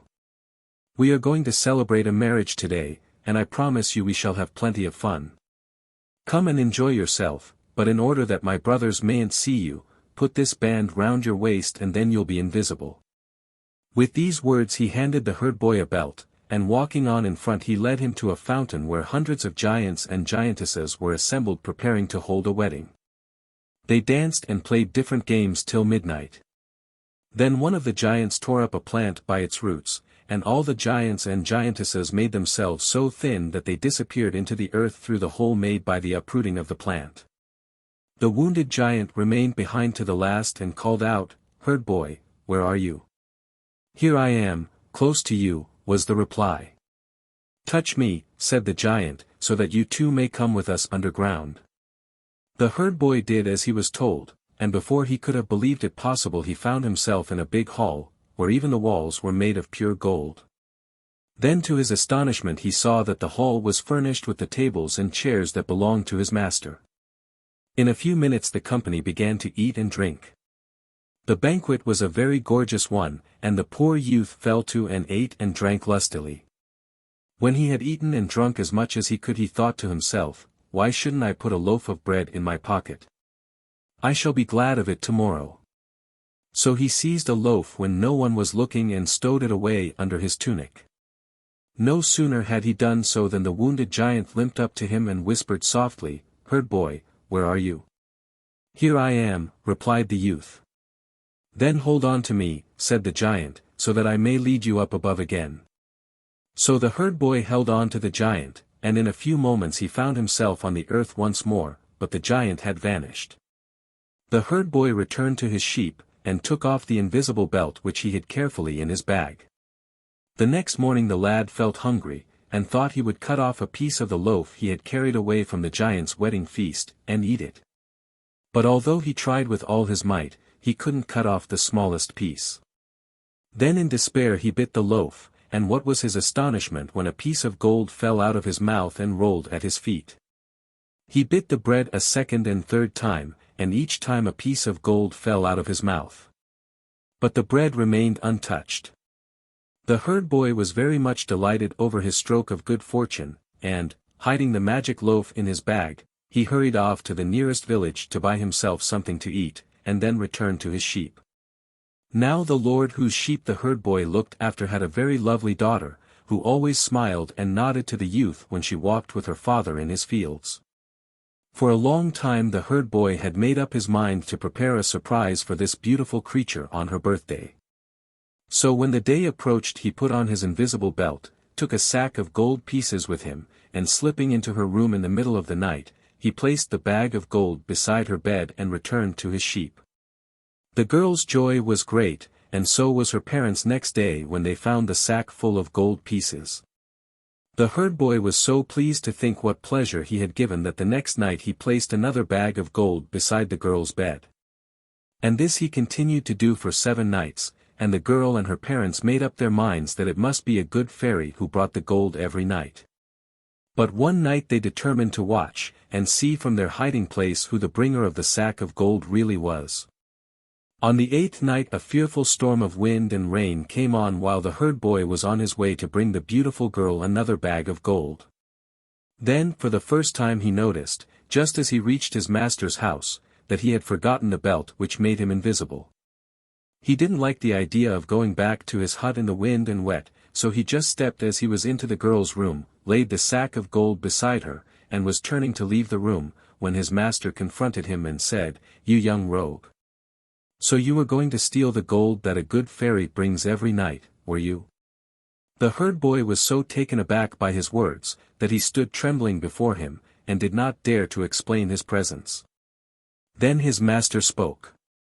"As you have hitherto always behaved well in my service I will not send you to prison. But leave your place instantly and never let me see your face again." So the herd boy went back to his hut, and taking his loaf and belt with him, he went to the nearest town. There he bought himself some fine clothes, and a beautiful coach with 4 horses, hired 2 servants, and drove back to his master. You may imagine how astonished he was to see his herd boy returning to him in this manner. Then the youth told him of the piece of good luck that had befallen him, and asked him for the hand of his beautiful daughter. This was readily granted, and the two lived in peace and happiness to the end of their lives. The Invisible Prince. Once upon a time there lived a fairy who had power over the earth, the sea, fire, and the air, and this fairy had 4 sons. The eldest, who was quick and lively, with a vivid imagination, she made Lord of Fire, which was in her opinion the noblest of all the elements. To the second son, whose wisdom and prudence made amends for his being rather dull, she gave the government of the earth. The third was wild and savage, and of monstrous stature. And the fairy, his mother, who was ashamed of his defects, hoped to hide them by creating him king of the seas. The youngest, who was the slave of his passions and of a very uncertain temper, became prince of the air. Being the youngest, he was naturally his mother's favorite, but this did not blind her to his weaknesses, and she foresaw that some day he would suffer much pain through falling in love. So she thought the best thing she could do was to bring him up with a horror of women, and, to her great delight, she saw this dislike only increased as he grew older. From his earliest childhood he heard nothing but stories of princes who had fallen into all sorts of troubles through love. And she drew such terrible pictures of poor little Cupid that the young man had no difficulty in believing that he was the root of all evil. All the time that this wise mother could spare from filling her son with hatred for all womankind she passed in giving him a love of the pleasures of the chase, which henceforth became his chief joy. For his amusement she had made a new forest, planted with the most splendid trees, and turned loose in it every animal that could be found in any of the 4 quarters of the globe. In the midst of this forest she built a palace which had not its equal for beauty in the whole world, and then she considered that she had done enough to make any prince happy. Now it is all very well to abuse the god of love, but a man cannot struggle against his fate. In his secret heart the prince got tired of his mother's constant talk on this subject. And when one day she quitted the palace to attend to some business, begging him never to go beyond the grounds, he at once jumped at the chance of disobeying her. Left to himself the prince soon forgot the wise counsels of his mother, and feeling very much bored with his own company, he ordered some of the spirits of the air to carry him to the court of a neighboring sovereign. This kingdom was situated in the island of Roses, where the climate is so delicious that the grass is always green and the flowers always sweet. The waves, instead of beating on the rocks, seemed to die gently on the shore. Clusters of golden bushes covered the land, and the vines were bent low with grapes. The king of this island had a daughter named Rosalie, who was more lovely than any girl in the whole world. No sooner had the eyes of the prince of the air rested on her than he forgot all the terrible woes which had been prophesied to him ever since he was born, for in one single moment the plans of years are often upset. He instantly began to think how best to make himself happy, and the shortest way that occurred to him was to have Rosalie carried off by his attendant spirits. It is easy to imagine the feelings of the king when he found that his daughter had vanished. He wept her loss night and day, and his only comfort was to talk over it with a young and unknown prince, who had just arrived at the court. Alas! He did not know what a deep interest the stranger had in Rosalie, for he too had seen her, and had fallen a victim to her charms. One day the king, more sorrowful than usual, was walking sadly along the seashore, when after a long silence the unknown prince, who was his only companion, suddenly spoke. "There is no evil without a remedy," he said to the unhappy father. "And if you will promise me your daughter in marriage, I will undertake to bring her back to you." "You are trying to soothe me by vain promises," answered the king. "Did I not see her caught up into the air, in spite of cries which would have softened the heart of any one but the barbarian who has robbed me of her?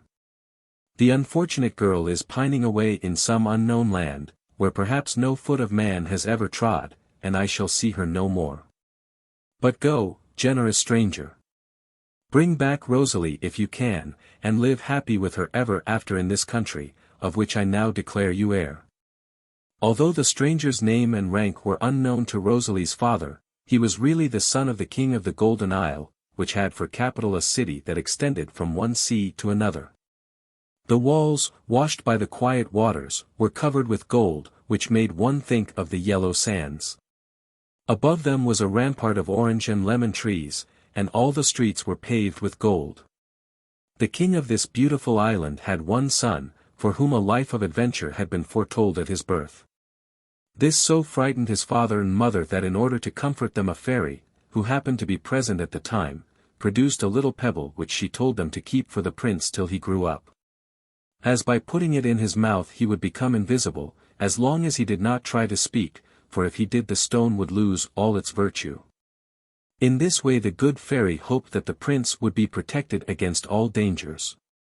No sooner did the prince begin to grow out of boyhood than he longed to see if the other countries of the world were as splendid as the one in which he lived. So, under pretense of visiting some small islands that belonged to his father, he set out. But a frightful storm drove his ship on to unknown shores, where most of his followers were put to death by the savages, and the prince himself only managed to escape by making use of his magic pebble. By this means he passed through the midst of them unseen, and wandered on till he reached the coast, where he re-embarked on board his ship. The first land he sighted was the Island of Roses, and he went at once to the court of the king, Rosalie's father. The moment his eyes beheld the princess, he fell in love with her like everyone else. He had already spent several months in this condition when the prince of the air whirled her away, to the grief and despair of every man on the island. But sad though everybody was, the prince of the Golden Isle was perfectly inconsolable, and he passed both days and nights in bemoaning his loss. "Alas," he cried, "shall I never see my lovely princess again? Who knows where she may be, and what fairy may have her in his keeping? I am only a man, but I am strong in my love, and I will seek the whole world through till I find her." So saying, he left the court, and made ready for his journey. He travelled many weary days without hearing a single word of the lost princess, till one morning, as he was walking through a thick forest, he suddenly perceived a magnificent palace standing at the end of a pine avenue. And his heart bounded to think that he might be gazing on Rosalie's prison. He hastened his steps, and quickly arrived at the gate of the palace, which was formed of a single agate. The gate swung open to let him through, and he next passed successively 3 courts, surrounded by deep ditches filled with running water, with birds of brilliant plumage flying about the banks. Everything around was rare and beautiful, but the prince scarcely raised his eyes to all these wonders. He thought only of the princess and where he should find her, but in vain he opened every door and searched in every corner. He neither saw Rosalie nor anyone else. At last there was no place left for him to search but a little wood, which contained in the center a sort of hall built entirely of orange trees, with 4 small rooms opening out of the corners. 3 of these were empty except for statues and wonderful things, but in the 4th the invisible prince caught sight of Rosalie. His joy at beholding her again was, however, somewhat lessened by seeing that the prince of the air was kneeling at her feet, and pleading his own cause. But it was in vain that he implored her to listen, she only shook her head. "No," was all she would say, "you snatched me from my father whom I loved, and all the splendor in the world can never console me. Go. I can never feel anything towards you but hate and contempt." With these words she turned away and entered her own apartments. Unknown to herself the invisible prince had followed her, but fearing to be discovered by the princess in the presence of others, he made up his mind to wait quietly till dark. And employed the long hours in writing a poem to the princess, which he laid on the bed beside her. This done, he thought of nothing but how best to deliver Rosalie, and he resolved to take advantage of a visit which the prince of the air paid every year to his mother and brothers in order to strike the blow. One day Rosalie was sitting alone in her room thinking of her troubles when she suddenly saw a pen get up from off the desk and begin to write all by itself on a sheet of white paper. As she did not know that it was guided by an invisible hand she was very much astonished, and the moment that the pen had ceased to move she instantly went over to the table, where she found some lovely verses, telling her that another shared her distresses, whatever they might be, and loved her with all his heart. And that he would never rest until he had delivered her from the hands of the man she hated. Thus encouraged, she told him all her story, and of the arrival of a young stranger in her father's palace, whose looks had so charmed her that since that day she had thought of no one else. At these words the prince could contain himself no longer. He took the pebble from his mouth, and flung himself at Rosalie's feet. When they had got over the first rapture of meeting they began to make plans to escape from the power of the prince of the air. But this did not prove easy, for the magic stone would only serve for one person at a time, and in order to save Rosalie the prince of the Golden Isle would have to expose himself to the fury of his enemy. But Rosalie would not hear of this. "No, prince," she said, "since you are here this island no longer feels a prison. Besides, you are under the protection of a fairy, who always visits your father's court at this season. Go instantly and seek her, and when she is found implore the gift of another stone with similar powers. Once you have that, there will be no further difficulty in the way of escape." The Prince of the Air returned a few days later from his mother's palace, but the invisible prince had already set out.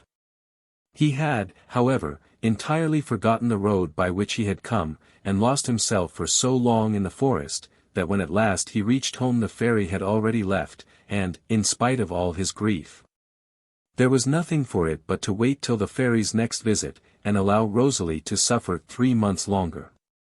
This thought drove him to despair, and he had almost made up his mind to return to the place of her captivity, when one day, as he was strolling along an alley in the woods, he saw a huge oak open its trunk. And out of it stepped 2 princes in earnest conversation. As our hero had the magic stone in his mouth they imagined themselves alone, and did not lower their voices. "What?" said one, Are you always going to allow yourself to be tormented by a passion which can never end happily, and in your whole kingdom can you find nothing else to satisfy you? What is the use, replied the other, of being prince of the gnomes, and having a mother who is queen over all the 4 elements, if I cannot win the love of the Princess Argentine? From the moment that I first saw her, sitting in the forest surrounded by flowers, I have never ceased to think of her night and day, and, although I love her, I am quite convinced that she will never care for me. You know that I have in my palace the cabinets of the years. In the first, great mirrors reflect the past, in the second, we contemplate the present, in the third, the future can be read. It was here that I fled after I had gazed on the Princess Argentine, but instead of love I only saw scorn and contempt. Think how great must be my devotion, when, in spite of my fate, I still love on. Now the Prince of the Golden Isle was enchanted with this conversation, for the Princess Argentine was his sister, and he hoped, by means of her influence over the Prince of the Gnomes, to obtain from his brother the release of Rosalie. So he joyfully returned to his father's palace, where he found his friend the fairy, who at once presented him with a magic pebble like his own. As may be imagined, he lost no time in setting out to deliver Rosalie, and travelled so fast that he soon arrived at the forest, in the midst of which she lay a captive. But though he found the palace he did not find Rosalie. He hunted high and low, but there was no sign of her, and his despair was so great that he was ready, 1,000 times over, to take his own life. At last he remembered the conversation of the 2 princes about the cabinets of the years, and that if he could manage to reach the oak tree, he would be certain to discover what had become of Rosalie. Happily, he soon found out the secret of the passage and entered the cabinet of the present, where he saw reflected in the mirrors the unfortunate Rosalie sitting on the floor weeping bitterly, and surrounded with genii, who never left her night or day. This sight only increased the misery of the prince, for he did not know where the castle was, nor how to set about finding it. However, he resolved to seek the whole world through till he came to the right place.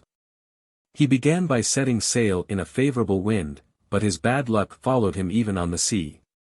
He had scarcely lost sight of the land when a violent storm arose, and after several hours of beating about, the vessel was driven on to some rocks, on which it dashed itself to bits.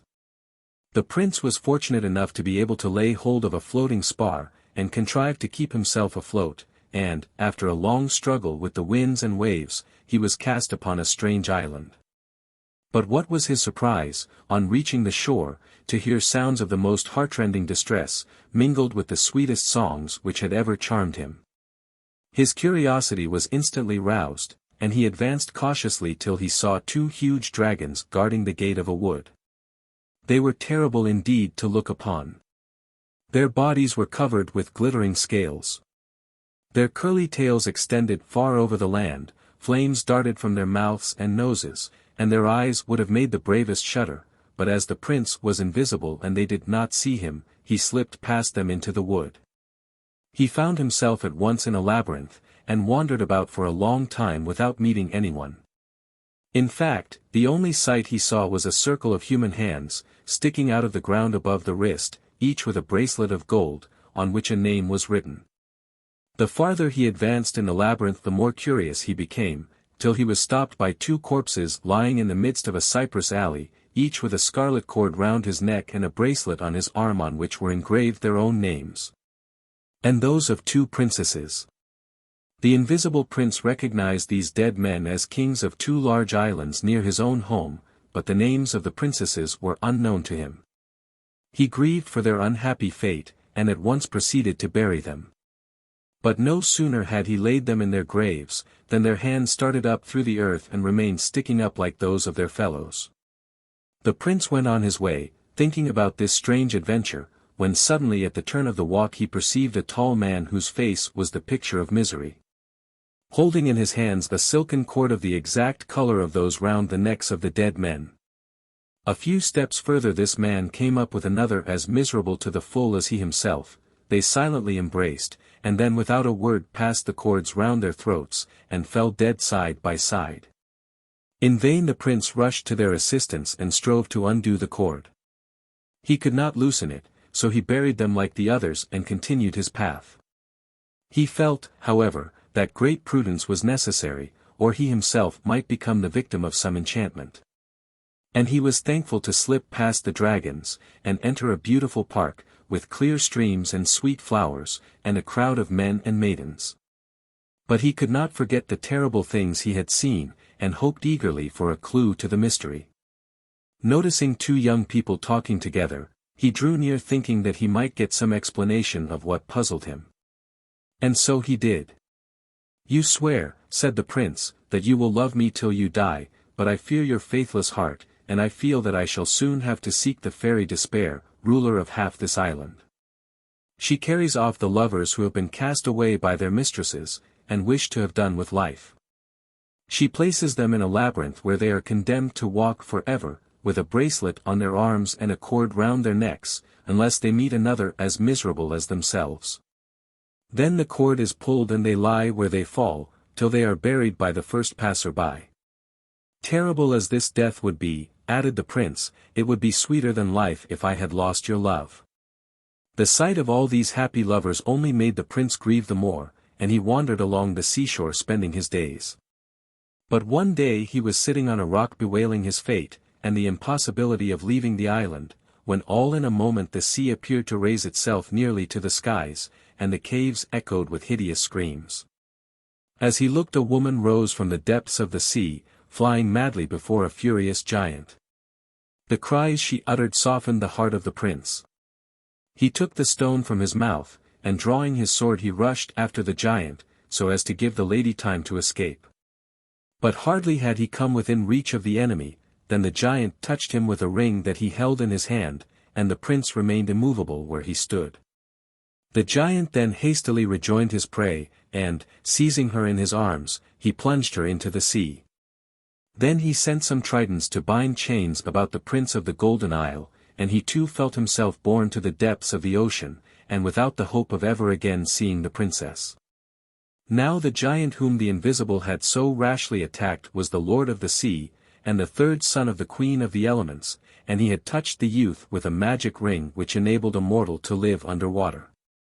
So the Prince of the Golden Isle found, when bound in chains by the Tritons, he was carried through the homes of strange monsters and past immense seaweed forests, till he reached a vast sandy space, surrounded by huge rocks. On the tallest of the rocks sat the giant as on a throne. "Rash mortal," said he, when the prince was dragged before him, "you have deserved death, but you shall live only to suffer more cruelly. Go, and add to the number of those whom it is my pleasure to torture." At these words the unhappy prince found himself tied to a rock. But he was not alone in his misfortunes, for all round him were chained princes and princesses, whom the giant had led captive. Indeed, it was his chief delight to create a storm, in order to add to the list of his prisoners. As his hands were fastened, it was impossible for the Prince of the Golden Isle to make use of his magic stone, and he passed his nights and days dreaming of Rosalie. But at last the time came when the giant took it into his head to amuse himself by arranging fights between some of his captives. Lots were drawn, and one fell upon our prince, whose chains were immediately loosened. The moment he was set free, he snatched up his stone, and became invisible. The astonishment of the giant at the sudden disappearance of the prince may well be imagined. He ordered all the passages to be watched, but it was too late, for the prince had already glided between two rocks. He wandered for a long while through the forests, where he met nothing but fearful monsters. He climbed rock after rock, steered his way from tree to tree, till at length he arrived at the edge of the sea, at the foot of a mountain that he remembered to have seen in the cabinet of the present, where Rosalie was held captive. Filled with joy, he made his way to the top of the mountain which pierced the clouds, and there he found a palace. He entered, and in the middle of a long gallery he discovered a crystal room, in the midst of which sat Rosalie, guarded night and day by genii. There was no door anywhere, nor any window. At this sight the prince became more puzzled than ever, for he did not know how he was to warn Rosalie of his return. Yet it broke his heart to see her weeping from dawn till dark.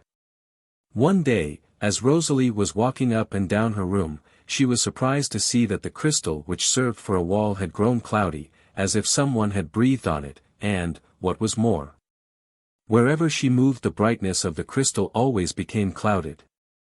This was enough to cause the princess to suspect that her lover had returned. In order to set the Prince of the Air's mind at rest, she began by being very gracious to him, so that when she begged that her captivity might be a little lightened she should not be refused. At first the only favor she asked was to be allowed to walk for 1 hour every day up and down the long gallery. This was granted, and the invisible prince speedily took the opportunity of handing her the stone, which she at once slipped into her mouth. No words can paint the fury of her captor at her disappearance. He ordered the spirits of the air to fly through all space, and to bring back Rosalie wherever she might be. They instantly flew off to obey his commands, and spread themselves over the whole earth. Meantime Rosalie and the invisible prince had reached, hand in hand, a door of the gallery which led through a terrace into the gardens. In silence they glided along, and thought themselves already safe, when a furious monster dashed itself by accident against Rosalie and the invisible prince, and in her fright she let go his hand. No one can speak as long as he is invisible, and besides, they knew that the spirits were all around them, and at the slightest sound they would be recognized. So all they could do was to feel about in the hope that their hands might once more meet. But, alas! The joy of liberty lasted but a short time. The princess, having wandered in vain up and down the forest, stopped at last on the edge of a fountain. As she walked she wrote on the trees, "If ever the prince, my lover, comes this way, let him know that it is here I dwell, and that I sit daily on the edge of this fountain, mingling my tears with its waters." These words were read by one of the genii, who repeated them to his master. The Prince of the Air, in his turn making himself invisible, was led to the fountain, and waited for Rosalie. When she drew near he held out his hand, which she grasped eagerly, taking it for that of her lover. And, seizing his opportunity, the prince passed a cord round her arms, and throwing off his invisibility cried to his spirits to drag her into the lowest pit. It was at this moment that the invisible prince appeared, and at the sight of the prince of the genii mounting into the air, holding a silken cord, he guessed instantly that he was carrying off Rosalie. He felt so overwhelmed by despair that he thought for an instant of putting an end to his life. "Can I survive my misfortunes?" he cried. "I fancied I had come to an end of my troubles, and now they are worse than ever. What will become of me? Never can I discover the place where this monster will hide Rosalie." The unhappy youth had determined to let himself die, and indeed his sorrow alone was enough to kill him, when the thought that by means of the cabinets of the years he might find out where the princess was imprisoned, gave him a little ray of comfort. So he continued to walk on through the forest, and after some hours he arrived at the gate of a temple, guarded by 2 huge lions. Being invisible, he was able to enter unharmed. In the middle of the temple was an altar, on which lay a book, and behind the altar hung a great curtain. The prince approached the altar and opened the book, which contained the names of all the lovers in the world, and in it he read that Rosalie had been carried off by the Prince of the Air to an abyss which had no entrance except the one that lay by way of the fountain of gold. Now, as the prince had not the smallest idea where this fountain was to be found, it might be thought that he was not much nearer Rosalie than before. This was not, however, the view taken by the prince. "Though every step that I take may perhaps lead me further from her," he said to himself, "I am still thankful to know that she is alive somewhere." On leaving the temple the invisible prince saw 6 paths lying before him, each of which led through the wood. He was hesitating which to choose, when he suddenly beheld 2 people coming towards him, down the track which lay most to his right. They turned out to be the Prince Gnome and his friend, and a sudden desire to get some news of his sister, Princess Argentine, caused the invisible prince to follow them and to listen to their conversation. "Do you think," the Prince Gnome was saying, "do you think that I would not break my chains if I could? I know that the Princess Argentine will never love me, yet each day I feel her dearer still. And as if this were not enough, I have the horror of feeling that she probably loves another. So I have resolved to put myself out of my pain by means of the golden fountain. A single drop of its water falling on the sand around will trace the name of my rival in her heart. I dread the test, and yet this very dread convinces me of my misfortune. It may be imagined that after listening to these words the invisible prince followed Prince Gnome like his shadow, and after walking some time they arrived at the golden fountain. The unhappy lover stooped down with a sigh, and dipping his finger in the water let fall a drop on the sand. It instantly wrote the name of Prince Flame, his brother. The shock of this discovery was so real, that Prince Gnome sank fainting into the arms of his friend. Meanwhile the invisible prince was turning over in his mind how he could best deliver Rosalie. Since he had been touched by the giant's ring, he had the power to live in the water as well as on land, he at once dived into the fountain. He perceived in one corner a door leading into the mountain, and at the foot of the mountain was a high rock on which was fixed an iron ring with a cord attached. The prince promptly guessed that the cord was used to chain the princess, and drew his sword and cut it. In a moment he felt the princess's hand in his, for she had always kept her magic pebble in her mouth, in spite of the prayers and entreaties of the prince of the air to make herself visible. So hand in hand the invisible prince and Rosalie crossed the mountain, but as the princess had no power of living under water, she could not pass the golden fountain. Speechless and invisible they clung together on the brink, trembling at the frightful tempest the prince of the air had raised in his fury. The storm had already lasted many days when tremendous heat began to make itself felt. The lightning flashed, the thunder rattled, fire bolts fell from heaven, burning up the forests and even the fields of corn. In one instant the very streams were dried up, and the prince, seizing his opportunity, carried the princess over the golden fountain. It took them a long time still to reach the golden isle, but at last they got there, and we may be quite sure they never wanted to leave it any more. The Crow. Once upon a time there were 3 princesses who were all 3 young and beautiful, but the youngest, although she was not fairer than the other 2, was the most lovable of them all. About half a mile from the palace in which they lived there stood a castle, which was uninhabited and almost a ruin, but the garden which surrounded it was a mass of blooming flowers, and in this garden the youngest princess used often to walk. One day when she was pacing to and fro under the lime trees, a black crow hopped out of a rose bush in front of her. The poor beast was all torn and bleeding, and the kind little princess was quite unhappy about it. When the crow saw this it turned to her and said, "I am not really a black crow, but an enchanted prince, who has been doomed to spend his youth in misery. If you only liked, princess, you could save me. But you would have to say goodbye to all your own people and come and be my constant companion in this ruined castle. There is one habitable room in it, in which there is a golden bed. There you will have to live all by yourself, and don't forget that whatever you may see or hear in the night you must not scream out, for if you give as much as a single cry my sufferings will be doubled." The good-natured princess at once left her home and her family and hurried to the ruined castle, and took possession of the room with the golden bed. When night approached she lay down, but though she shut her eyes tight sleep would not come. At midnight she heard to her great horror someone coming along the passage, and in a minute her door was flung wide open and a troop of strange beings entered the room. They at once proceeded to light a fire in the huge fireplace. Then they placed a great cauldron of boiling water on it. When they had done this, they approached the bed on which the trembling girl lay, and, screaming and yelling all the time, they dragged her towards the cauldron. She nearly died with fright, but she never uttered a sound.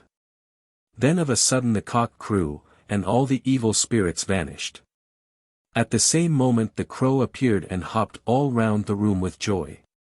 It thanked the princess most heartily for her goodness, and said that its sufferings had already been greatly lessened. Now one of the princess's elder sisters, who was very inquisitive, had found out about everything, and went to pay her youngest sister a visit in the ruined castle.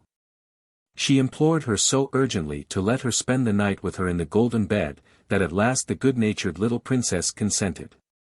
But at midnight, when the odd folk appeared, the elder sister screamed with terror, and from this time on the youngest princess insisted always on keeping watch alone. So she lived in solitude all the daytime, and at night she would have been frightened, had she not been so brave, but every day the crow came and thanked her for her endurance, and assured her that his sufferings were far less than they had been. And so 2 years passed away, when one day the crow came to the princess and said, in another year I shall be freed from the spell I am under at present, because then the 7 years will be over. But before I can resume my natural form, and take possession of the belongings of my forefathers, you must go out into the world and take service as a maidservant." The young princess consented at once, and for a whole year she served as a maid. But in spite of her youth and beauty she was very badly treated, and suffered many things. One evening, when she was spinning flax, and had worked her little white hands weary, she heard a rustling beside her and a cry of joy. Then she saw a handsome youth standing beside her, who knelt down at her feet and kissed the little weary white hands. "I am the prince," he said, "who you in your goodness, when I was wandering about in the shape of a black crow, freed from the most awful torments. Come now to my castle with me, and let us live there happily together." So they went to the castle where they had both endured so much. But when they reached it, it was difficult to believe that it was the same, for it had all been rebuilt and done up again. And there they lived for 100 years, 100 years of joy and happiness. How 6 men traveled through the wide world. There was once upon a time a man who understood all sorts of arts. He served in the war, and bore himself bravely and well. But when the war was over, he got his discharge, and set out on his travels with 3 farthings of his pay in his pocket. "Wait," he said, "that does not please me. Only let me find the right people, and the king shall yet give me all the treasures of his kingdom." He strode angrily into the forest, and there he saw a man standing who had uprooted 6 trees as if they were straws. He said to him, "Will you be my servant and travel with me?" "Yes," he answered. "But first of all I will take this little bundle of sticks home to my mother," and he took one of the trees and wound it round the other 5, raised the bundle on his shoulders and bore it off. Then he came back and went with his master, who said, "We too ought to be able to travel through the wide world." And when they had gone a little way they came upon a hunter, who was on his knees, his gun on his shoulder, aiming at something. The master said to him, "Hunter, what are you aiming at?" He answered, 2 miles from this place sits a fly on a branch of an oak, I want to shoot out its left eye." "Oh, go with me," said the man. "If we 3 are together we shall easily travel through the wide world." The hunter agreed and went with him, and they came to 7 windmills whose sails were going round quite fast, and yet there was not a breath of wind, nor was a leaf moving. The man said, "I don't know what is turning those windmills, there is not the slightest breeze blowing." So he walked on with his servants, and when they had gone 2 miles they saw a man sitting on a tree, holding one of his nostrils and blowing out of the other. "Fellow, what are you puffing at up there?" asked the man. He replied, 2 miles from this place are standing 7 windmills, see, I am blowing to drive them round." "Oh, go with me," said the man, "if we 4 are together we shall easily travel through the wide world." So the blower got down and went with him, and after a time they saw a man who was standing on one leg, and had unstrapped the other and laid it near him. Then said the master, "You have made yourself very comfortable to rest." "I am a runner," answered he, "and so that I shall not go too quickly, I have unstrapped one leg. When I run with 2 legs, I go faster than a bird flies." "Oh, go with me, if we 5 are together, we shall easily travel through the wide world." So he went with him, and, not long afterwards, they met a man who wore a little hat, but he had it slouched over one ear. "Manners, manners," said the master to him, "don't hang your hat over one ear, you look like a madman." "I dare not," said the other, "for if I were to put my hat on straight, there would come such a frost that the very birds in the sky would freeze and fall dead on the earth." "Oh, go with me," said the master. "If we 6 are together, we shall easily travel through the wide world." Now the 6 came to a town in which the king had proclaimed that whoever should run with his daughter in a race, and win, should become her husband. But if he lost, he must lose his head. This was reported to the man who declared he would compete, but, he said, "I shall let my servant run for me." The king replied, "Then both your heads must be staked, and your head and his must be guaranteed for the winner." When this was agreed upon and settled, the man strapped on the runner's other leg, saying to him, "Now be nimble, and see that we win." It was arranged that whoever should first bring water out of a stream a long way off, should be the victor. Then the runner got a pitcher, and the king's daughter another, and they began to run at the same time. But in a moment, when the king's daughter was only just a little way off, no spectator could see the runner, and it seemed as if the wind had whistled past. In a short time he reached the stream, filled his pitcher with water, and turned round again. But, halfway home, a great drowsiness came over him. He put down his pitcher, lay down, and fell asleep.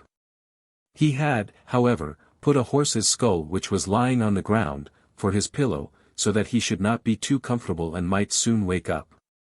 In the meantime the king's daughter, who could also run well as an ordinary man could, reached the stream, and hastened back with her pitcher full of water. When she saw the runner lying there asleep, she was delighted, and said, "My enemy is given into my hands." She emptied his pitcher and ran on. Everything now would have been lost, if by good luck the hunter had not been standing on the castle tower and had seen everything with his sharp eyes. "Ah," said he, "the king's daughter shall not overreach us." And, loading his gun, he shot so cleverly, that he shot away the horse's skull from under the runner's head, without its hurting him. Then the runner awoke, jumped up, and saw that his pitcher was empty and the king's daughter far ahead. But he did not lose courage, and ran back to the stream with his pitcher, filled it once more with water, and was home 10 minutes before the king's daughter arrived. "Look," said he, "I have only just exercised my legs." That was nothing of a run. But the king was angry, and his daughter even more so, that she should be carried away by a common, discharged soldier. They consulted together how they could destroy both him and his companions. Then, said the king to her, "I have found a way. Don't be frightened, they shall not come home again." He said to them, "You must now make merry together, and eat and drink," and he led them into a room which had a floor of iron. The doors were also of iron, and the windows were barred with iron. In the room was a table spread with delicious food. The king said to them, "Go in and enjoy yourselves," and as soon as they were inside he had the doors shut and bolted. Then he made the cook come, and ordered him to keep up a large fire under the room until the iron was red hot. The cook did so, and the 6 sitting round the table felt it grow very warm, and they thought this was because of their good fare. But when the heat became still greater and they wanted to go out, but found the doors and windows fastened, then they knew that the king meant them harm and was trying to suffocate them. "But he shall not succeed," cried he of the little hat, "I will make a frost come which shall make the fire ashamed and die out." So he put his hat on straight, and at once there came such a frost that all the heat disappeared and the food on the dishes began to freeze. When a couple of hours had passed, and the king thought they must be quite dead from the heat, he had the doors opened and went in himself to see. But when the doors were opened, there stood all 6, alive and well, saying they were glad they could come out to warm themselves, for the great cold in the room had frozen all the food hard in the dishes. Then the king went angrily to the cook, and scolded him, and asked him why he had not done what he was told. But the cook answered, "There is heat enough there, see for yourself." Then the king saw a huge fire burning under the iron room, and understood that he could do no harm to the 6 in this way. The king now began again to think how he could free himself from his unwelcome guests. He commanded the master to come before him, and said, "If you will take gold, and give up your right to my daughter, you shall have as much as you like." "Oh, yes, your majesty," answered he, "give me as much as my servant can carry, and I will give up your daughter." The king was delighted, and the man said, "I will come and fetch it in 14 days. Then he called all the tailors in the kingdom together, and made them sit down for 14 days sewing at a sack. When it was finished, he made the strong man who had uprooted the trees take the sack on his shoulder and go with him to the king. Then the king said, "What a powerful fellow that is, carrying that bale of linen as large as a house on his shoulder," and he was much frightened, and thought, "What a lot of gold he will make away with." Then he had a ton of gold brought, which 16 of the strongest men had to carry, but the strong man seized it with one hand, put it in the sack, saying, "Why don't you bring me more? That scarcely covers the bottom." Then the king had to send again and again to fetch his treasures, which the strong man shoved into the sack, and the sack was only half full. "Bring more," he cried, "these crumbs don't fill it." So 7,000 wagons of the gold of the whole kingdom were driven up, these the strong man shoved into the sack, oxen and all. "I will no longer be particular," he said, "and will take what comes, so that the sack shall be full." When everything was put in and there was not yet enough, he said, "I will make an end of this, it is easy to fasten a sack when it is not full." Then he threw it on his back and went with his companions. Now, when the king saw how a single man was carrying away the wealth of the whole country, he was very angry, and made his cavalry mount and pursue the 6, and bring back the strong man with the sack. 2 regiments soon overtook them, and called to them, "You are prisoners. Lay down the sack of gold or you shall be cut down." "What do you say?" said the blower, "we are prisoners. Before that, you shall dance in the air." And he held one nostril and blew with the other at the 2 regiments, they were separated and blown away in the blue sky over the mountains, one this way, and the other that. A sergeant major cried for mercy, saying he had 9 wounds, and was a brave fellow, and did not deserve this disgrace. So the blower let him off, and he came down without hurt. Then he said to him, "Now go home to the king, and say that if he sends any more cavalry I will blow them all into the air." When the king received the message, he said, "Let the fellows go, they are bewitched." Then the 6 brought the treasure home, shared it among themselves, and lived contentedly till the end of their days. The Wizard King. In very ancient times there lived a king, whose power lay not only in the vast extent of his dominions, but also in the magic secrets of which he was master.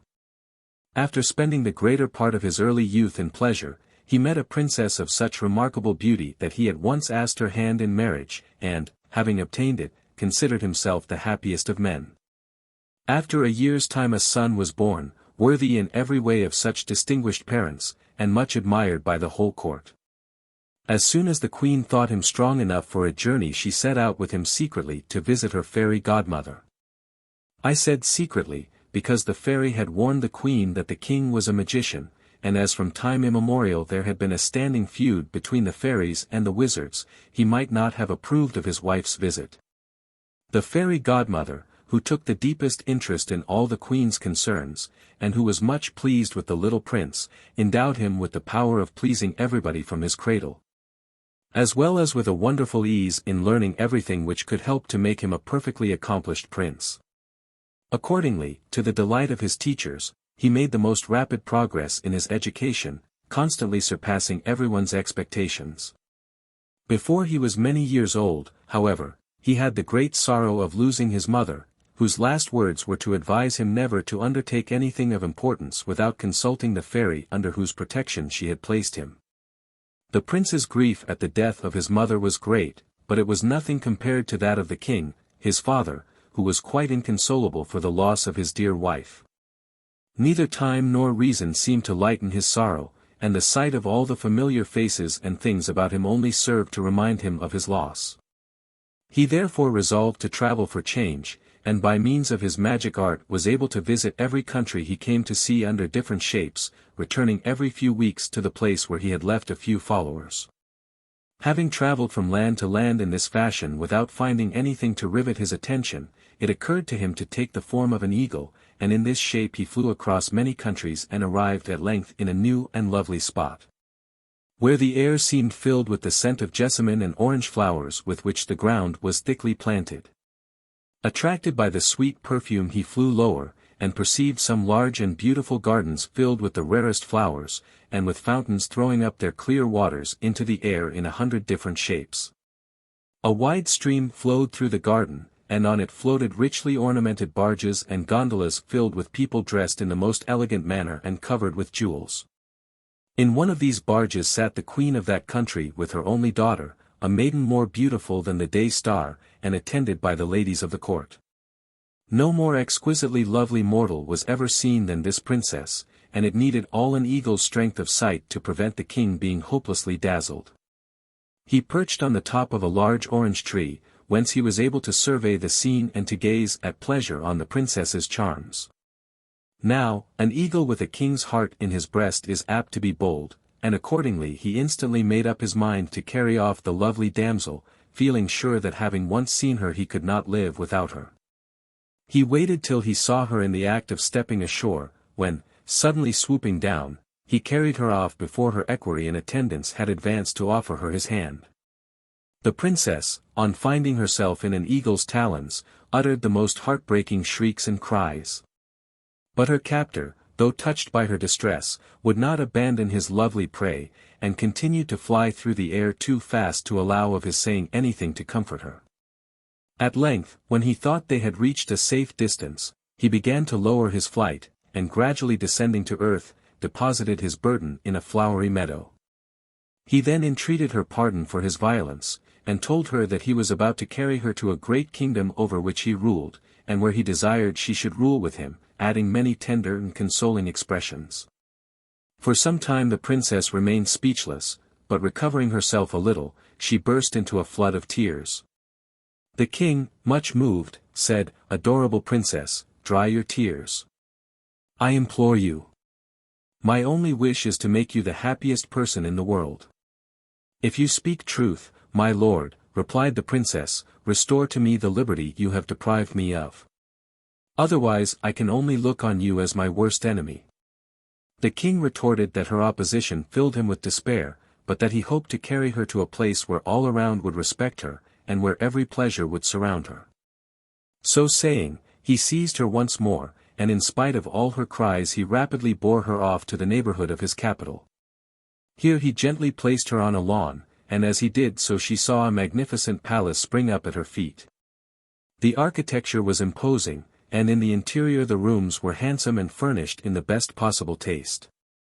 The princess, who expected to be quite alone, was pleased at finding herself surrounded by a number of pretty girls, all anxious to wait on her, whilst a brilliantly colored parrot said the most agreeable things in the world.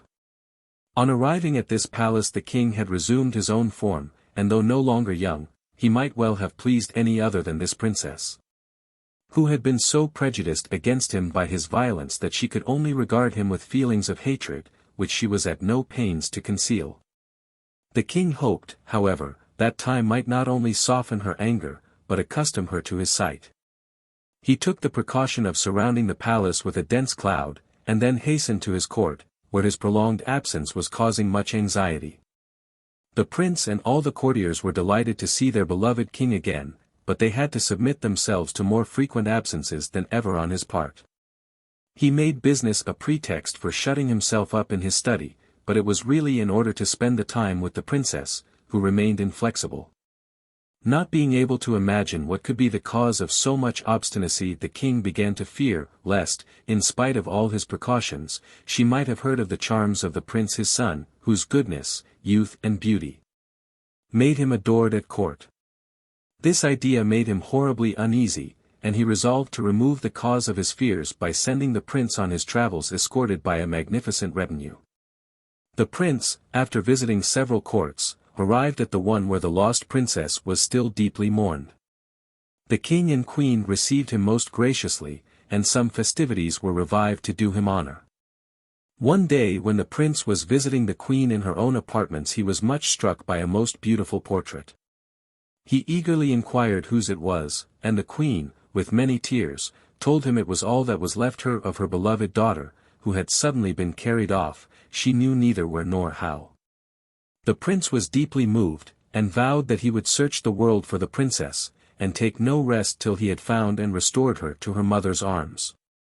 The queen assured him of her eternal gratitude, and promised, should he succeed, to give him her daughter in marriage, together with all the estates she herself owned. The prince, far more attracted by the thoughts of possessing the princess than her promised dower, set forth in his quest after taking leave of the king and queen, the latter giving him a miniature of her daughter which she was in the habit of wearing.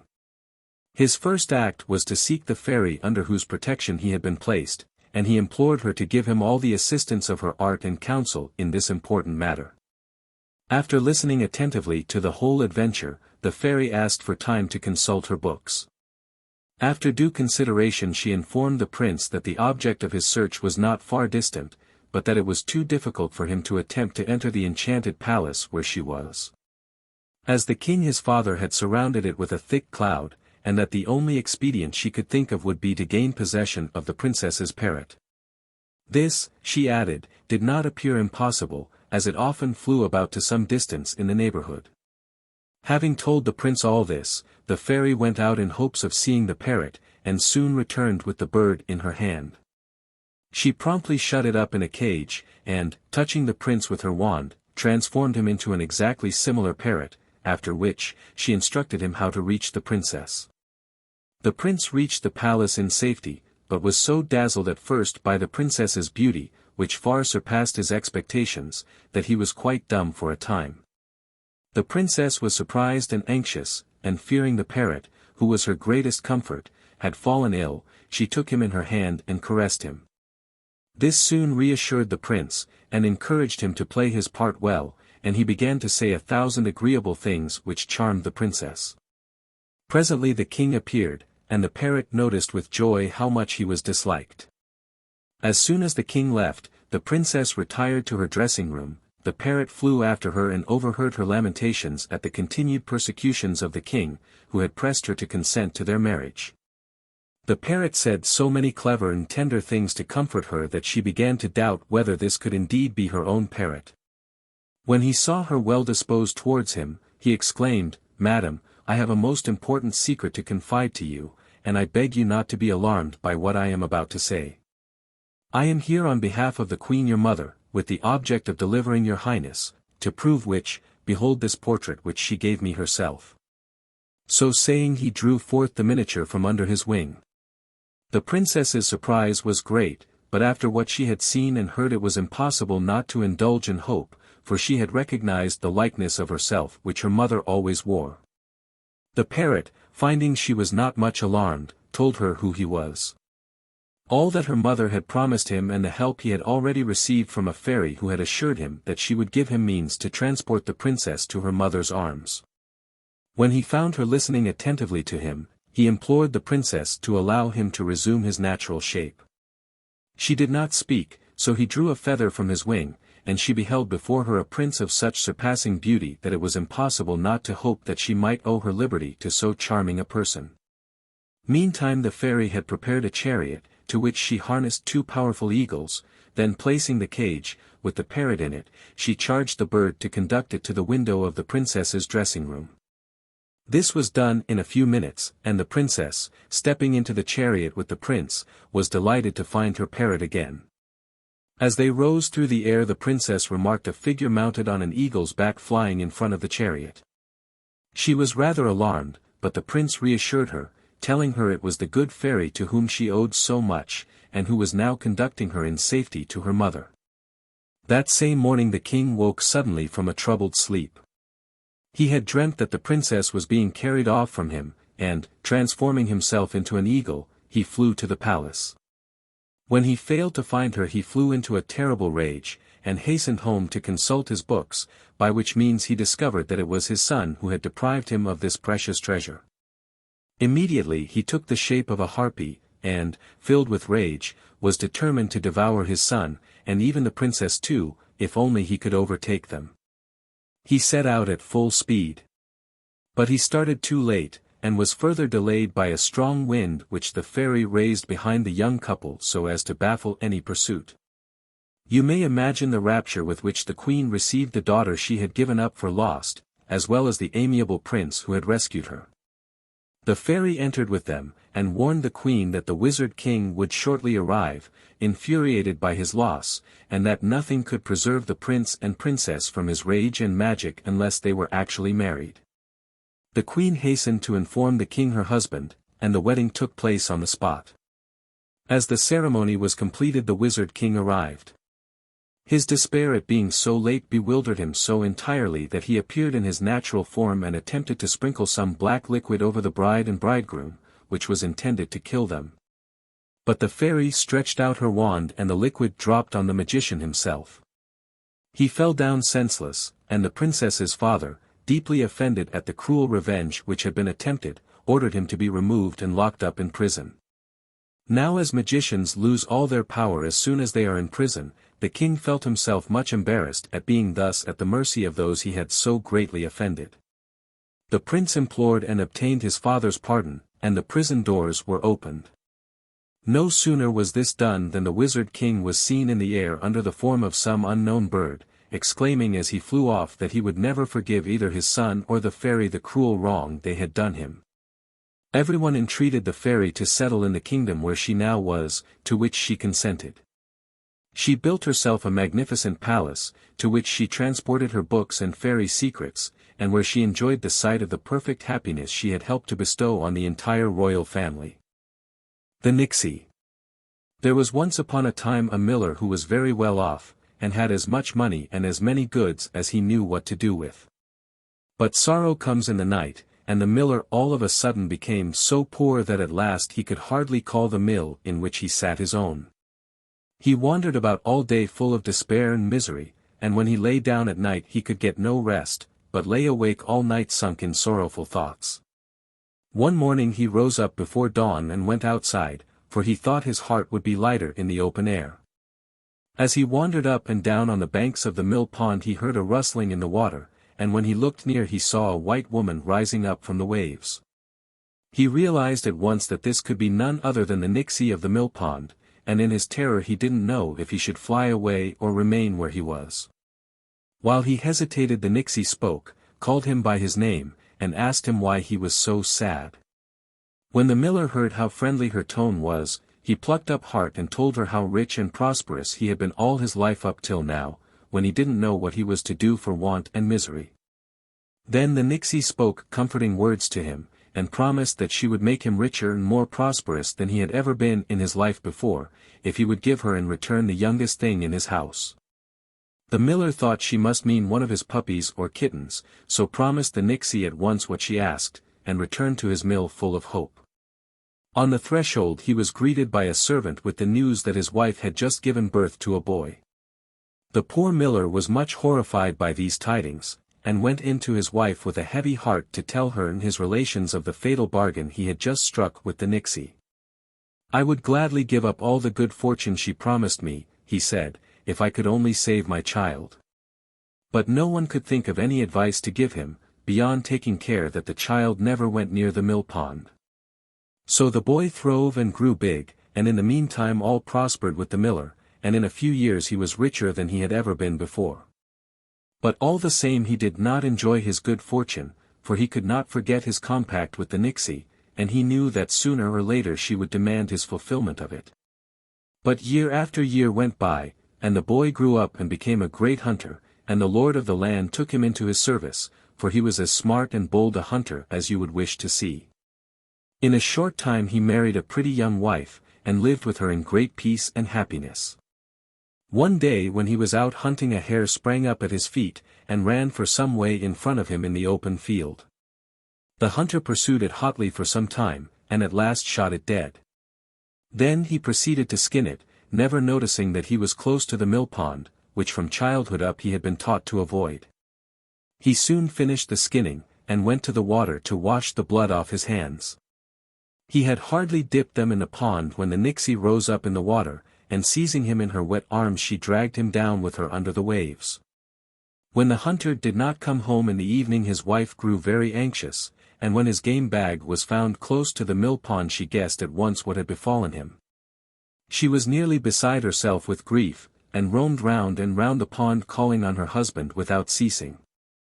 At last, worn out with sorrow and fatigue, she fell asleep and dreamt that she was wandering along a flowery meadow, when she came to a hut where she found an old witch, who promised to restore her husband to her. When she awoke next morning she determined to set out and find the witch, so she wandered on for many a day, and at last she reached the flowery meadow and found the hut where the old witch lived. The poor wife told her all that had happened and how she had been told in a dream of the witch's power to help her. The witch counseled her to go to the pond the first time there was a full moon, and to comb her black hair with a golden comb, and then to place the comb on the bank. The hunter's wife gave the witch a handsome present, thanked her heartily, and returned home. Time dragged heavily till the time of the full moon, but it passed at last, and as soon as it rose the young wife went to the pond, combed her black hair with a golden comb, and when she had finished, placed the comb on the bank. Then she watched the water impatiently. Soon she heard a rushing sound, and a big wave rose suddenly and swept the comb off the bank, and a minute after the head of her husband rose from the pond and gazed sadly at her. But immediately another wave came, and the head sank back into the water without having said a word. The pond lay still and motionless, glittering in the moonshine, and the hunter's wife was not a bit better off than she had been before. In despair she wandered about for days and nights, and at last, worn out by fatigue, she sank once more into a deep sleep and dreamt exactly the same dream about the old witch. So next morning she went again to the flowery meadow and sought the witch in her hut, and told her of her grief. The old woman counseled her to go to the mill pond the next full moon and play upon a golden flute, and then to lay the flute on the bank. As soon as the next moon was full the hunter's wife went to the mill pond, played on a golden flute, and when she had finished placed it on the bank. Then a rushing sound was heard, and a wave swept the flute off the bank, and soon the head of the hunter appeared and rose up higher and higher till he was half out of the water. Then he gazed sadly at his wife and stretched out his arms towards her. But another rushing wave arose and dragged him under once more. The hunter's wife, who had stood on the bank full of joy and hope, sank into despair when she saw her husband snatched away again before her eyes. But for her comfort she dreamt the same dream a third time, and betook herself once more to the old witch's hut in the flowery meadow. This time the old woman told her to go the next full moon to the mill pond, and to spin there with a golden spinning wheel, and then to leave the spinning wheel on the bank. The hunter's wife did as she was advised, and the first night the moon was full she sat and spun with a golden spinning wheel, and then left the wheel on the bank. In a few minutes a rushing sound was heard in the waters, and a wave swept the spinning wheel from the bank. Immediately the head of the hunter rose up from the pond, getting higher and higher each moment, till at length he stepped on to the bank and fell on his wife's neck. But the waters of the pond rose up suddenly, overflowed the bank where the couple stood, and dragged them under the flood. In her despair the young wife called on the old witch to help her, and in a moment the hunter was turned into a frog and his wife into a toad. But they were not able to remain together, for the water tore them apart, and when the flood was over they both resumed their own shapes again, but the hunter and the hunter's wife found themselves each in a strange country. And neither knew what had become of the other. The hunter determined to become a shepherd, and his wife too became a shepherdess. So they herded their sheep for many years in solitude and sadness. Now it happened once that the shepherd came to the country where the shepherdess lived. The neighborhood pleased him, and he saw that the pasture was rich and suitable for his flocks. So he brought his sheep there, and herded them as before. The shepherd and shepherdess became great friends, but they did not recognize each other in the least. But one evening when the moon was full they sat together watching their flocks, and the shepherd played upon his flute. Then the shepherdess thought of that evening when she had sat at the full moon by the mill pond and had played on the golden flute. The recollection was too much for her, and she burst into tears. The shepherd asked her why she was crying, and left her no peace till she told him all her story. Then the scales fell from the shepherd's eyes, and he recognized his wife, and she him. So they returned joyfully to their own home, and lived in peace and happiness ever after. The Glass Mountain. Once upon a time there was a glass mountain at the top of which stood a castle made of pure gold, and in front of the castle there grew an apple tree on which there were golden apples. Anyone who picked an apple gained admittance into the golden castle, and there in a silver room sat an enchanted princess of surpassing fairness and beauty.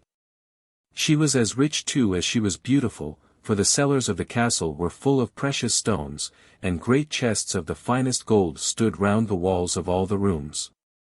Many knights had come from afar to try their luck, but it was in vain they attempted to climb the mountain. In spite of having their horses shod with sharp nails, no one managed to get more than halfway up, and then they all fell back right down to the bottom of the steep slippery hill. Sometimes they broke an arm, sometimes a leg, and many a brave man had broken his neck even. The beautiful princess sat at her window and watched the bold knights trying to reach her on their splendid horses. The sight of her always gave men fresh courage, and they flocked from the 4 quarters of the globe to attempt the work of rescuing her. But all in vain, and for 7 years the princess had sat now and waited for someone to scale the glass mountain. A heap of corpses both of riders and horses lay round the mountain, and many dying men lay groaning there unable to go any farther with their wounded limbs. The whole neighborhood had the appearance of a vast churchyard. In 3 more days the 7 years would be at an end, when a knight in golden armor and mounted on a spirited steed was seen making his way towards the fatal hill. Sticking his spurs into his horse he made a rush at the mountain, and got up halfway, then he calmly turned his horse's head and came down again without a slip or stumble. The following day he started in the same way. The horse trod on the glass as if it had been level earth, and sparks of fire flew from its hoofs. All the other knights gazed in astonishment, for he had almost gained the summit, and in another moment he would have reached the apple tree. But of a sudden a huge eagle rose up and spread its mighty wings, hitting as it did so the knight's horse in the eye. The beast shied, opened its wide nostrils and tossed its mane, then rearing high up in the air, its hind feet slipped and it fell with its rider down the steep mountainside. Nothing was left of either of them except their bones, which rattled in the battered golden armor like dry peas in a pod. And now there was only 1 more day before the close of the 7 years. Then there arrived on the scene a mere schoolboy, a merry, happy-hearted youth, but at the same time strong and well-grown. He saw how many knights had broken their necks in vain, but undaunted he approached the steep mountain on foot and began the ascent. For long he had heard his parents speak of the beautiful princess who sat in the golden castle at the top of the glass mountain. He listened to all he heard, and determined that he too would try his luck. But first he went to the forest and caught a lynx, and cutting off the creature's sharp claws, he fastened them on to his own hands and feet.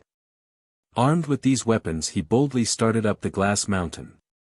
The sun was nearly going down, and the youth had not got more than halfway up. He could hardly draw a breath, he was so worn out, and his mouth was parched by thirst.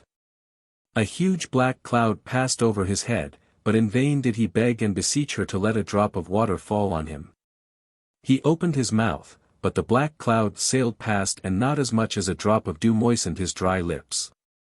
His feet were torn and bleeding, and he could only hold on now with his hands. Evening closed in, and he strained his eyes to see if he could behold the top of the mountain. Then he gazed beneath him, and what a sight met his eyes! A yawning abyss, with certain and terrible death at the bottom, reeking with half-decayed bodies of horses and riders. And this had been the end of all the other brave men who like himself had attempted the ascent. It was almost pitch dark now, and only the stars lit up the glass mountain. The poor boy still clung on as if glued to the glass by his blood-stained hands. He made no struggle to get higher, for all his strength had left him, and seeing no hope he calmly awaited death. Then all of a sudden he fell into a deep sleep, and forgetful of his dangerous position, he slumbered sweetly. But all the same, although he slept, he had stuck his sharp claws so firmly into the glass that he was quite safe not to fall. Now the golden apple tree was guarded by the eagle which had overthrown the golden knight and his horse. Every night it flew round the glass mountain keeping a careful lookout, and no sooner had the moon emerged from the clouds than the bird rose up from the apple tree, and circling round in the air, caught sight of the sleeping youth.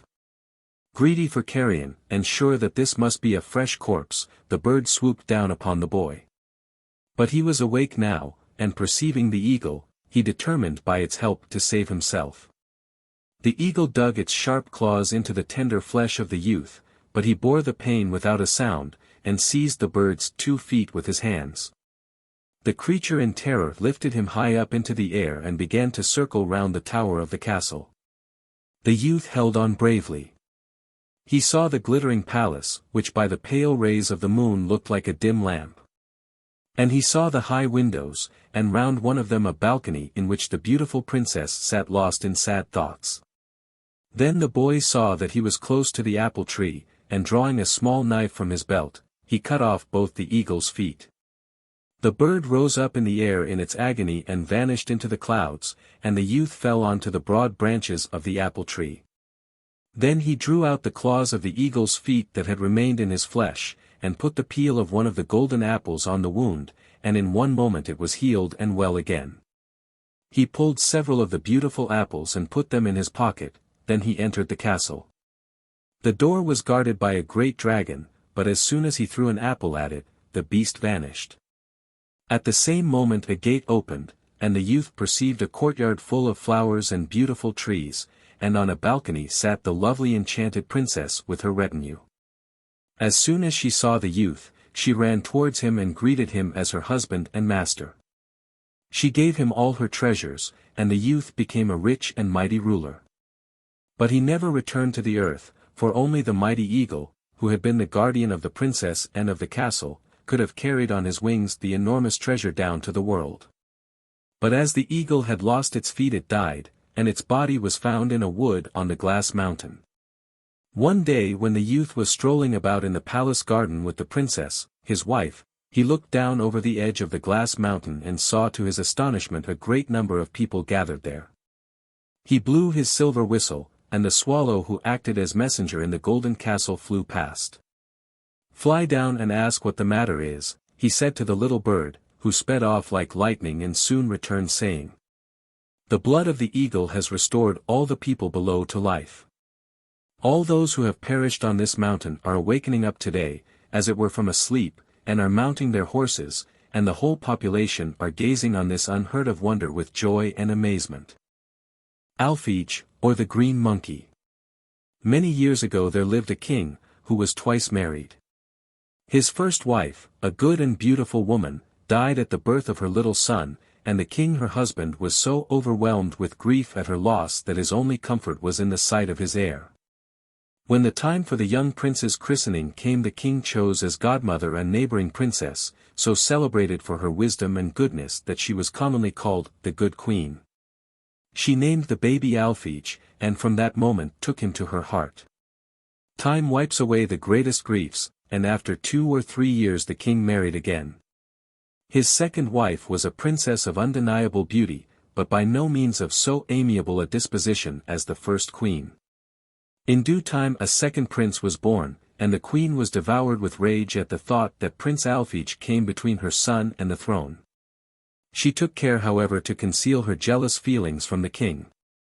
At length she could control herself no longer, so she sent a trusty servant to her old and faithful friend the fairy of the mountain, to beg her to devise some means by which she might get rid of her stepson. The fairy replied that, much as she desired to be agreeable to the queen in every way, it was impossible for her to attempt anything against the young prince, who was under the protection of some greater power than her own. The good queen on her side watched carefully over her godson. She was obliged to do so from a distance, her own country being a remote one, but she was well informed of all that went on and knew all about the queen's wicked designs. She therefore sent the prince a large and splendid ruby, with injunctions to wear it night and day as it would protect him from all attacks. But added that the talisman only retained its power as long as the prince remained within his father's dominions. The wicked queen knowing this made every attempt to get the prince out of the country, but her efforts failed, till one day accident did what she was unable to accomplish. The king had an only sister who was deeply attached to him, and who was married to the sovereign of a distant country. She had always kept up a close correspondence with her brother, and the accounts she heard of Prince Alphege made her long to become acquainted with so charming a nephew. She entreated the king to allow the prince to visit her, and after some hesitation which was overruled by his wife, he finally consented. Prince Alphege was at this time 14 years old, and the handsomest and most engaging youth imaginable. In his infancy he had been placed in the charge of one of the great ladies of the court, who, according to the prevailing custom, acted first as his head nurse and then as his governess. When he outgrew her care her husband was appointed as his tutor and governor, so that he had never been separated from this excellent couple, who loved him as tenderly as they did their only daughter Zeta, and were warmly loved by him in return. When the prince set forth on his travels it was but natural that this devoted couple should accompany him, and accordingly he started with them and attended by a numerous retinue. For some time he traveled through his father's dominions and all went well, but soon after passing the frontier they had to cross a desert plain under a burning sun. They were glad to take shelter under a group of trees near, and here the prince complained of burning thirst. Luckily a tiny stream ran close by and some water was soon procured, but no sooner had he tasted it than he sprang from his carriage and disappeared in a moment. In vain did his anxious followers seek for him, he was nowhere to be found. As they were hunting and shouting through the trees, a black monkey suddenly appeared on a point of rock and said, "Poor sorrowing people, you are seeking your prince in vain. Return to your own country and know that he will not be restored to you till you have for some time failed to recognize him." With these words he vanished, leaving the courtiers sadly perplexed. But as all their efforts to find the prince were useless, they had no choice but to go home, bringing with them the sad news, which so greatly distressed the king that he fell ill and died not long after. The queen, whose ambition was boundless, was delighted to see the crown on her son's head and to have the power in her own hands. Her hard rule made her very unpopular, and it was commonly believed that she had made away with Prince Alphege. Indeed, had the king her son not been deservedly beloved, a revolution would certainly have arisen. Meantime the former governess of the unfortunate Alphege, who had lost her husband soon after the king's death, retired to her own house with her daughter, who grew up a lovely and most lovable girl. And both continued to mourn the loss of their dear prince. The young king was devoted to hunting, and often indulged in his favorite pastime, attended by the noblest youths in his kingdom. One day, after a long morning's chase, he stopped to rest near a brook in the shade of a little wood, where a splendid tent had been prepared for him. Whilst at luncheon he suddenly spied a little monkey of the brightest green sitting on a tree and gazing so tenderly at him that he felt quite moved. He forbade his courtiers to frighten it, and the monkey, noticing how much attention was being paid him, sprang from bough to bough, and at length gradually approached the king, who offered him some food. The monkey took it very daintily and finally came to the table. The king took him on his knees, and, delighted with his capture, brought him home with him. He would trust no one else with its care, and the whole court soon talked of nothing but the pretty green monkey. One morning, as Prince Alphege's governess and her daughter were alone together, the little monkey sprang in through an open window. He had escaped from the palace, and his manners were so gentle and caressing that Zeta and her mother soon got over the first fright he had given them. He had spent some time with them and quite won their hearts by his insinuating ways, when the king discovered where he was and sent to fetch him back. But the monkey made such piteous cries, and seemed so unhappy when anyone attempted to catch him, that the two ladies begged the king to leave him a little longer with them, to which he consented. One evening, as they sat by the fountain in the garden, the little monkey kept gazing at Zeta with such sad and loving eyes that she and her mother could not think what to make of it. And they were still more surprised when they saw big tears rolling down his cheeks. Next day both mother and daughter were sitting in a jessamine bower in the garden, and they began to talk of the green monkey and his strange ways. The mother said, "My dear child, I can no longer hide my feelings from you. I cannot get the thought out of my mind that the green monkey is no other than our beloved Prince Alphege, transformed in this strange fashion. I know the idea sounds wild, but I cannot get it out of my heart, and it leaves me no peace." As she spoke she glanced up, and there sat the little monkey, whose tears and gestures seemed to confirm her words. The following night the elder lady dreamt that she saw the good queen, who said, "Do not weep any longer but follow my directions.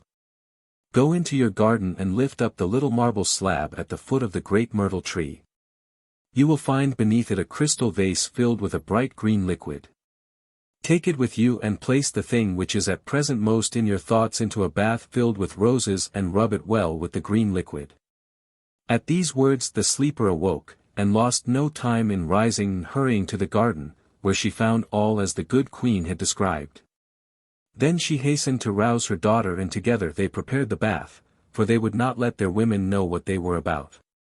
Zeta gathered quantities of roses, and when all was ready they put the monkey into a large jasper bath, where the mother rubbed him all over with the green liquid.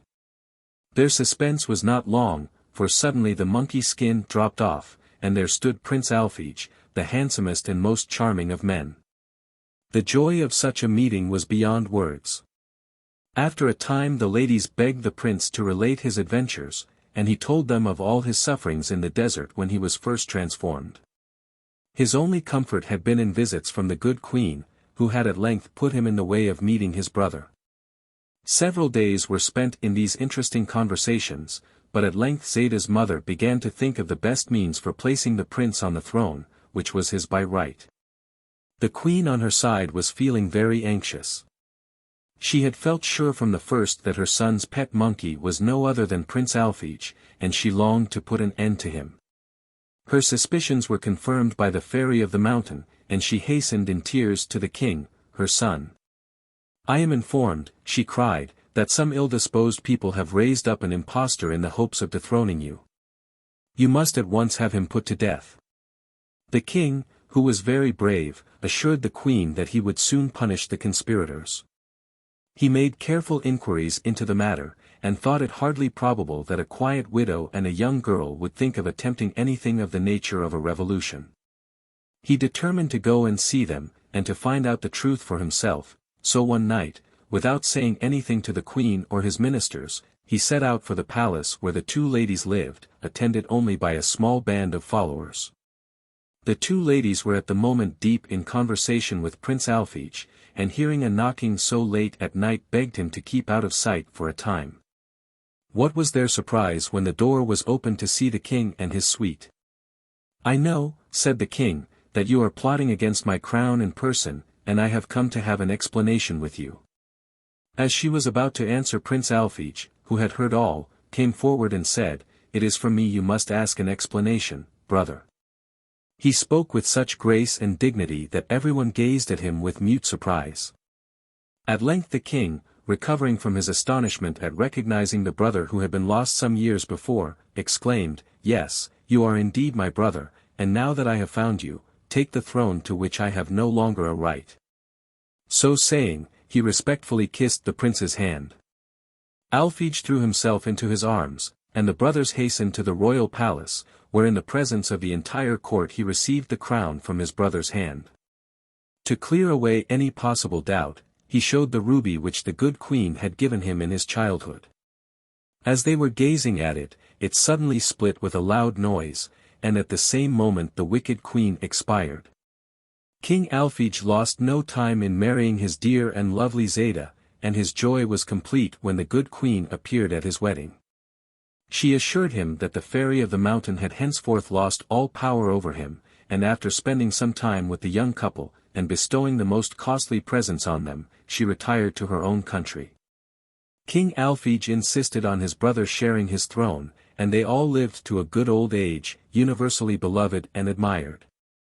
Fairer than a fairy. Once there lived a king who had no children for many years after his marriage.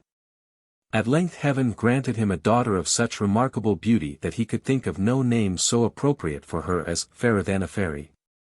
It never occurred to the good-natured monarch that such a name was certain to call down the hatred and jealousy of the fairies in a body on the child, but this was what happened. No sooner had they heard of this presumptuous name than they resolved to gain possession of her who bore it, and either to torment her cruelly, or at least to conceal her from the eyes of all men. The eldest of their tribe was entrusted to carry out their revenge. This fairy was named Lagree. She was so old that she only had one eye and one tooth left, and even these poor remains she had to keep all night in a strengthening liquid. She was also so spiteful that she gladly devoted all her time to carrying out all the mean or ill-natured tricks of the whole body of fairies. With her large experience, added to her native spite, she found but little difficulty in carrying off Fairer than a Fairy. The poor child, who was only 7 years old, nearly died of fear on finding herself in the power of this hideous creature. However, when after an hour's journey underground she found herself in a splendid palace with lovely gardens, she felt a little reassured, and was further cheered when she discovered that her pet cat and dog had followed her. The old fairy led her to a pretty room which she said should be hers, at the same time giving her the strictest orders never to let out the fire which was burning brightly in the grate. She then gave 2 glass bottles into the princess's charge, desiring her to take the greatest care of them, and having enforced her orders with the most awful threats in case of disobedience, she vanished. Leaving the little girl at liberty to explore the palace and grounds and a good deal relieved at having only 2 apparently easy tasks set her.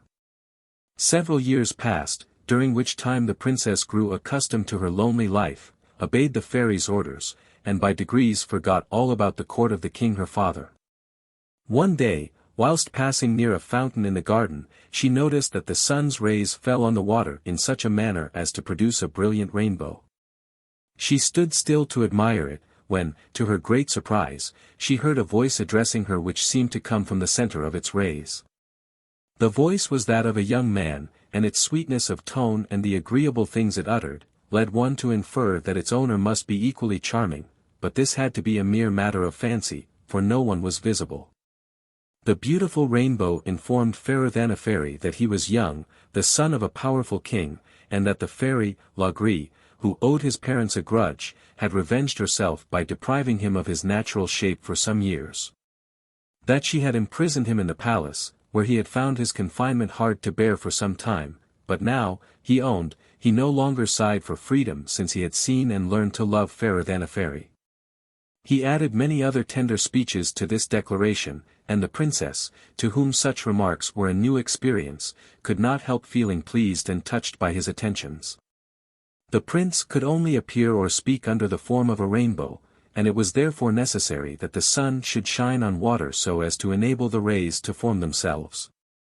Fairer than a Fairy lost no moment in which she could meet her lover, and they enjoyed many long and interesting interviews. One day, however, their conversation became so absorbing and time passed so quickly that the princess forgot to attend to the fire, and it went out. Laugri, on her return, soon found out the neglect, and seemed only too pleased to have the opportunity of showing her spite to her lovely prisoner. She ordered Fairer than a Fairy to start next day at dawn to ask Locrinos for fire with which to relight the one she had allowed to go out. Now this Locrinos was a cruel monster who devoured everyone he came across, and especially enjoyed a chance of eating any young girls.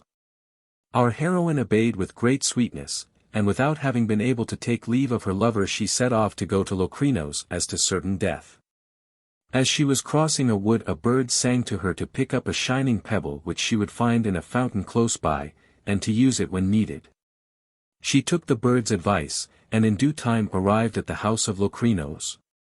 Luckily she only found his wife at home, who was much struck by the princess's youth and beauty and sweet gentle manners, and still further impressed by the present of the shining pebble. She readily let Fairer than a Fairy have the fire, and in return for the stone she gave her another, which, she said, might prove useful some day. Then she sent her away without doing her any harm. Laugri was as much surprised as displeased at the happy result of this expedition, and Fairer than a Fairy waited anxiously for an opportunity of meeting Prince Rainbow and telling him her adventures. She found, however, that he had already been told all about them by a fairy who protected him, and to whom he was related. The dread of fresh dangers to his beloved princess made him devise some more convenient way of meeting than by the garden fountain, and Fairer than a Fairy carried out his plan daily with entire success.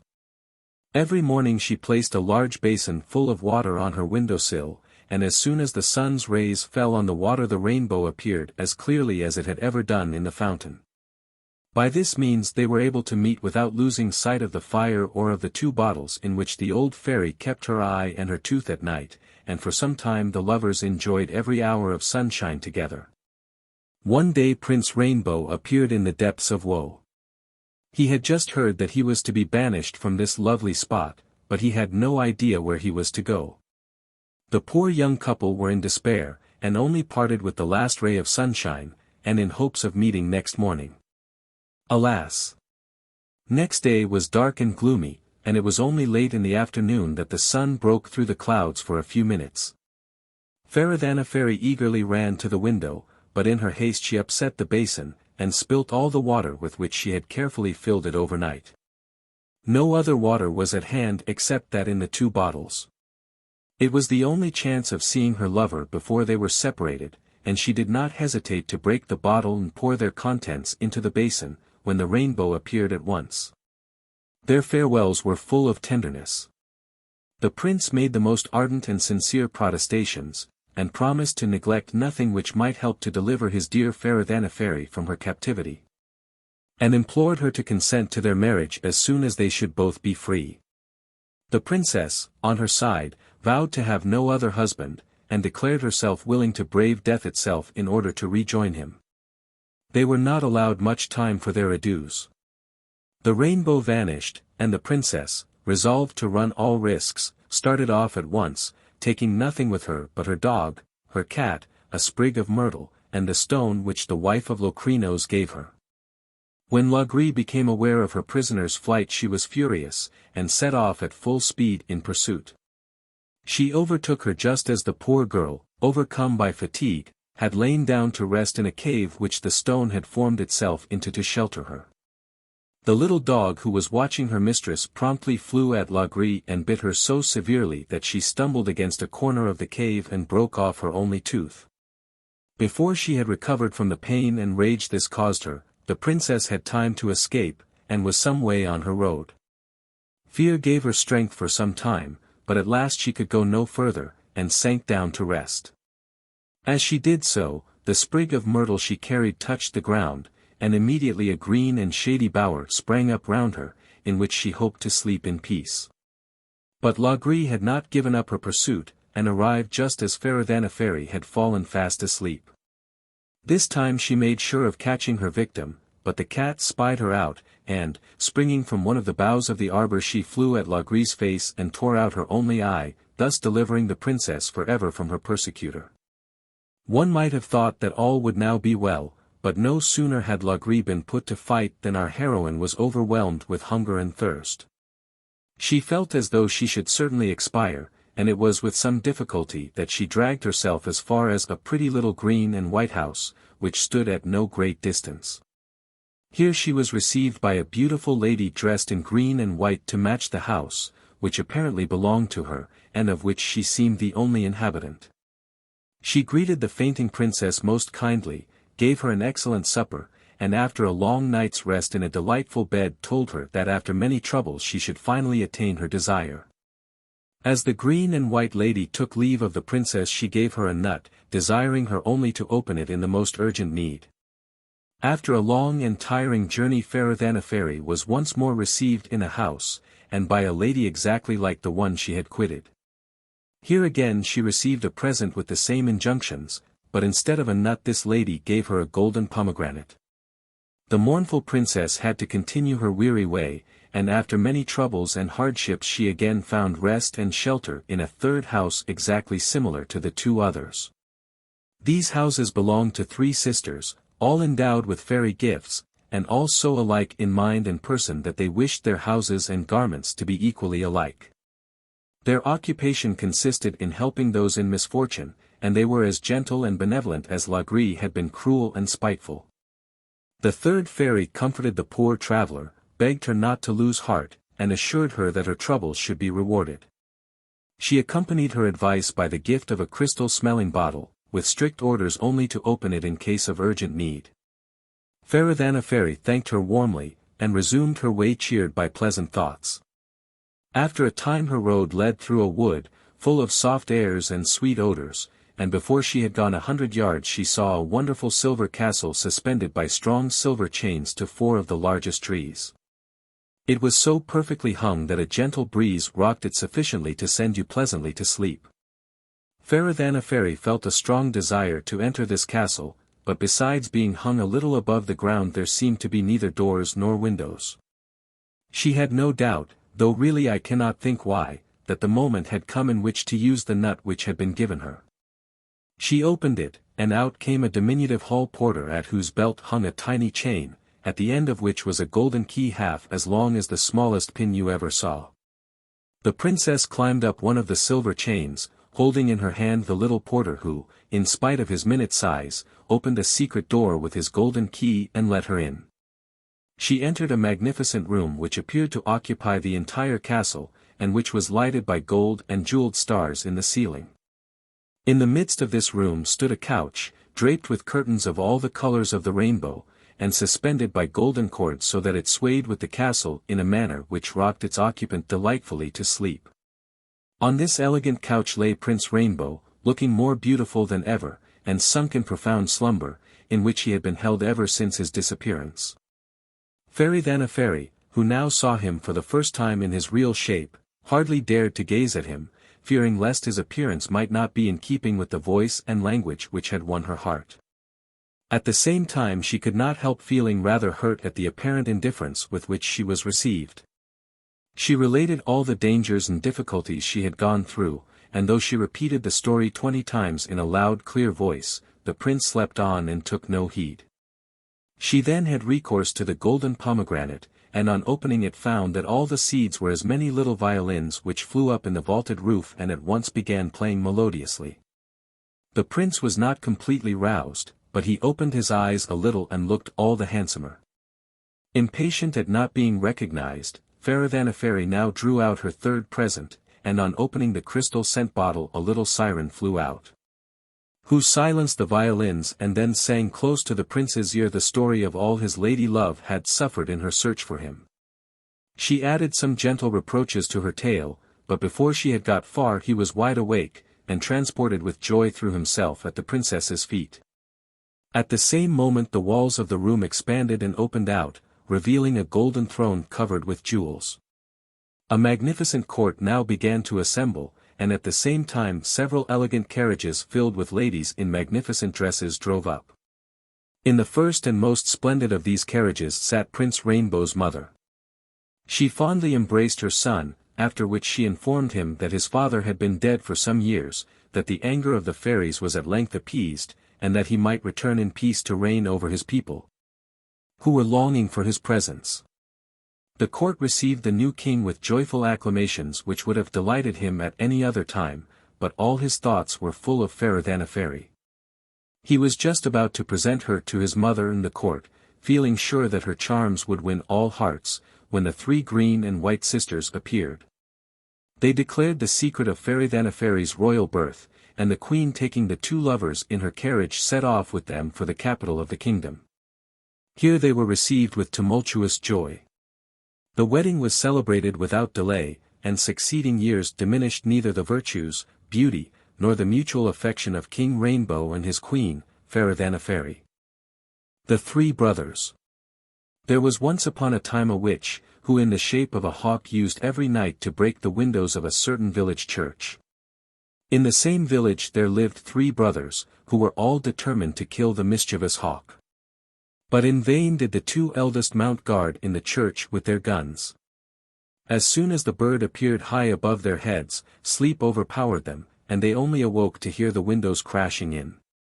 Then the youngest brother took his turn of guarding the windows, and to prevent his being overcome by sleep he placed a lot of thorns under his chin, so that if he felt drowsy and nodded his head, they would prick him and keep him awake. The moon was already risen, and it was as light as day, when suddenly he heard a fearful noise, and at the same time a terrible desire to sleep overpowered him. His eyelids closed, and his head sank on his shoulders, but the thorns ran into him and were so painful that he awoke at once.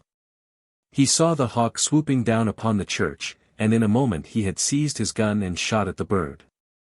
The hawk fell heavily under a big stone, severely wounded in its right wing. The youth ran to look at it, and saw that a huge abyss had opened below the stone. He went at once to fetch his brothers, and with their help dragged a lot of pine wood and ropes to the spot. They fastened some of the burning pine wood to the end of the rope, and let it slowly down to the bottom of the abyss. At first it was quite dark, and the flaming torch only lit up dirty grey stone walls. But the youngest brother determined to explore the abyss, and letting himself down by the rope he soon reached the bottom. Here he found a lovely meadow full of green trees and exquisite flowers. In the middle of the meadow stood a huge stone castle, with an iron gate leading to it, which was wide open. Everything in the castle seemed to be made of copper, and the only inhabitant he could discover was a lovely girl, who was combing her golden hair, and he noticed that whenever one of her hairs fell on the ground it rang out like pure metal. The youth looked at her more closely, and saw that her skin was smooth and fair, her blue eyes bright and sparkling, and her hair as golden as the sun. He fell in love with her on the spot, and kneeling at her feet, he implored her to become his wife. The lovely girl accepted his proposal gladly. But at the same time she warned him that she could never come up to the world above till her mother, the old witch, was dead. And she went on to tell him that the only way in which the old creature could be killed was with the sword that hung up in the castle, but the sword was so heavy that no one could lift it. Then the youth went into a room in the castle where everything was made of silver, and here he found another beautiful girl, the sister of his bride.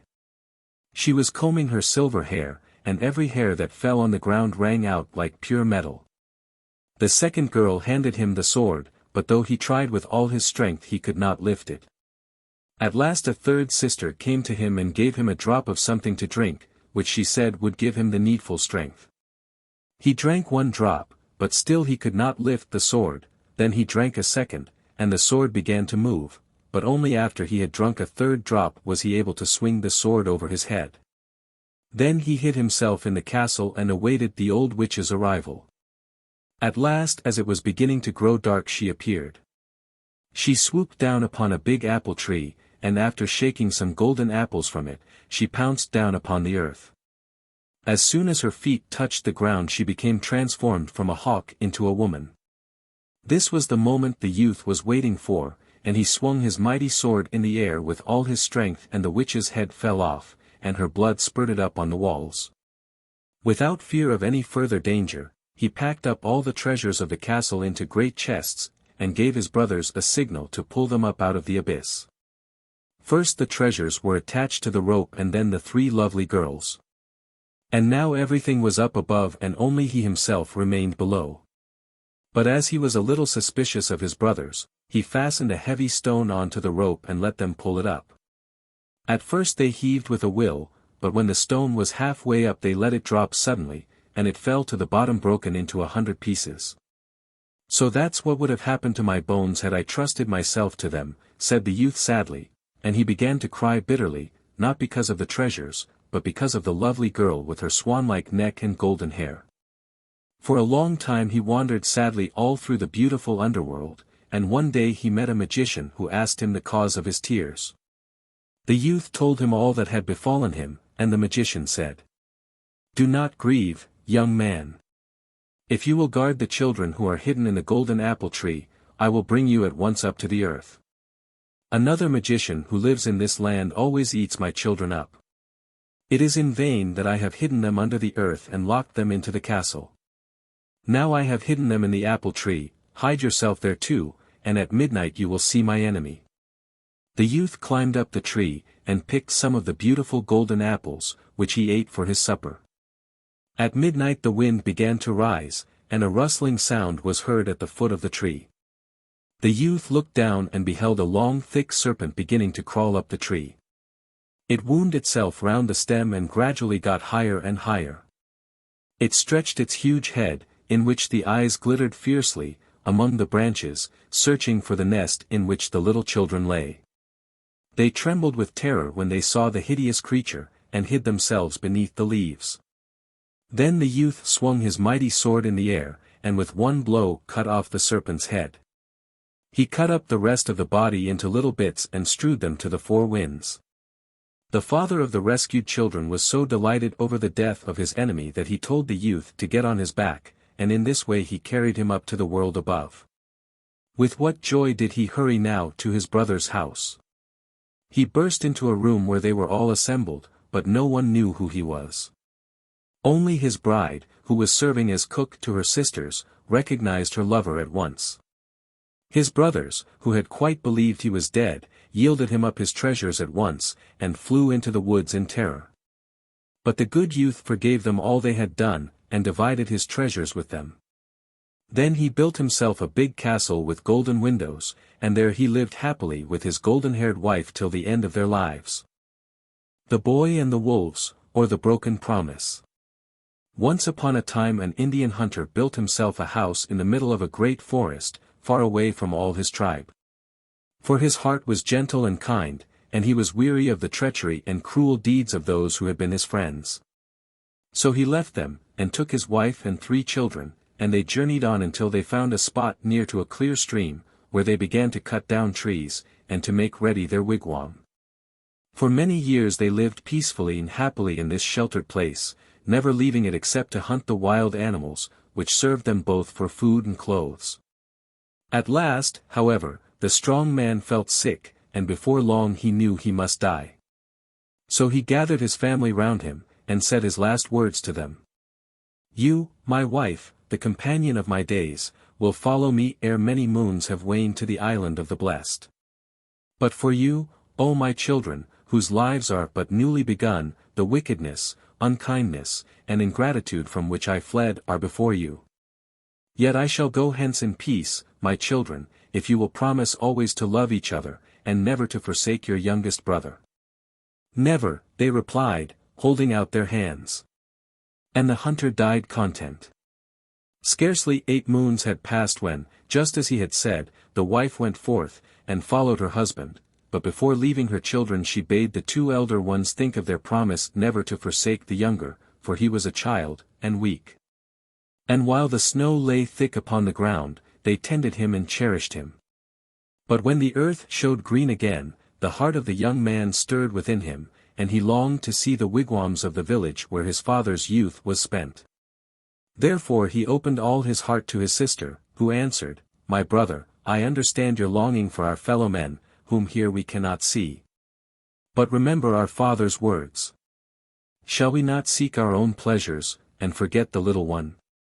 But he would not listen, and, making no reply, he took his bow and arrows and left the hut.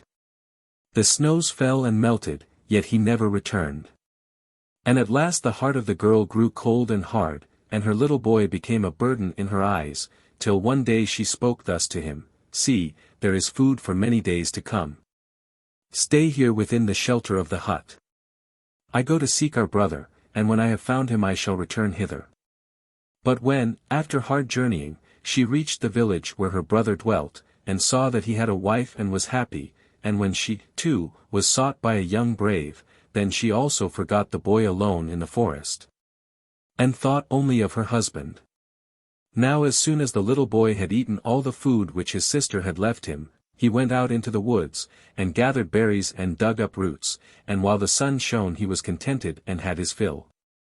But when the snows began and the wind howled, then his stomach felt empty and his limbs cold, and he hid in trees all the night, and only crept out to eat what the wolves had left behind.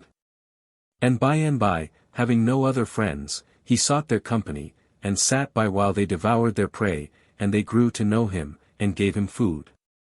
And without them he would have died in the snow. But at last the snows melted, and the ice upon the great lake, and as the wolves went down to the shore, the boy went after them. And it happened one day that his big brother was fishing in his canoe near the shore, and he heard the voice of a child singing in the Indian tone.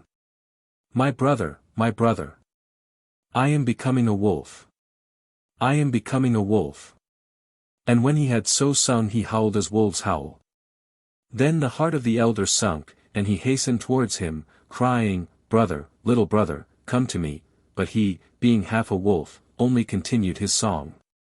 And the louder the elder called him, Brother, little brother, come to me, the swifter he fled after his brothers the wolves, and the heavier grew his skin, till, with a long howl, he vanished into the depths of the forest. So, with shame and anguish in his soul, the elder brother went back to his village, and, with his sister, mourned the little boy and the broken promise till the end of his life. The Glass Axe. There was once upon a time a king and queen who had everything they could possibly wish for in this world except a child. At last, after 12 years, the queen gave birth to a son. But she did not live long to enjoy her happiness, for on the following day she died. But before her death she called her husband to her and said, Never let the child put his feet on the ground, for as soon as he does so he will fall into the power of a wicked fairy, who will do him much harm. And these were the last words the poor queen spoke.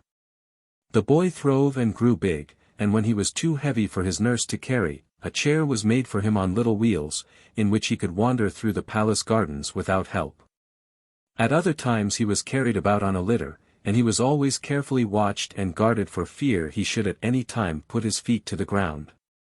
But as this sort of life was bad for his health, the doctors ordered him horse exercise, and he soon became a first-rate rider, and used to go out for long excursions on horseback, accompanied always by his father's stud groom and a numerous retinue. Every day he rode through the neighboring fields and woods, and always returned home in the evening safe and well. In this way many years passed, and the prince grew to manhood, and hardly anyone remembered the queen's warning, though precautions were still taken, more from use and wont than for any other reason. One day the prince and his suite went out for a ride in a wood where his father sometimes held a hunt. Their way led through a stream whose banks were overgrown with thick brushwood. Just as the horsemen were about to ford the river, a hare, startled by the sound of the horse's hoofs, started up from the grass and ran towards the thicket. The young prince pursued the little creature, and had almost overtaken it, when the girth of his saddle suddenly broke in two and he fell heavily to the ground. No sooner had his foot touched the earth than he disappeared before the eyes of the horrified courtiers. They sought for him far and near, but all in vain, and they were forced to recognize the power of the evil fairy, against which the queen had warned them on her deathbed. The old king was much grieved when they brought him the news of his son's disappearance, but as he could do nothing to free him from his fate, he gave himself up to an old age of grief and loneliness, cherishing at the same time the hope that some lucky chance might one day deliver the youth out of the hands of his enemy. Hardly had the prince touched the ground than he felt himself violently seized by an unseen power, and hurried away he knew not whither. A whole new world stretched out before him, quite unlike the one he had left. A splendid castle surrounded by a huge lake was the abode of the fairy, and the only approach to it was over a bridge of clouds. On the other side of the lake high mountains rose up, and dark woods stretched along the banks. Over all hung a thick mist, and deep silence reigned everywhere. No sooner had the fairy reached her own domain than she made herself visible, and turning to the prince she told him that unless he obeyed all her commands down to the minutest detail he would be severely punished. Then she gave him an axe made of glass, and bade him cross the bridge of clouds and go into the wood beyond and cut down all the trees there before sunset. At the same time she cautioned him with many angry words against speaking to a black girl he would most likely meet in the wood. The prince listened to her words meekly, and when she had finished took up the glass axe and set out for the forest.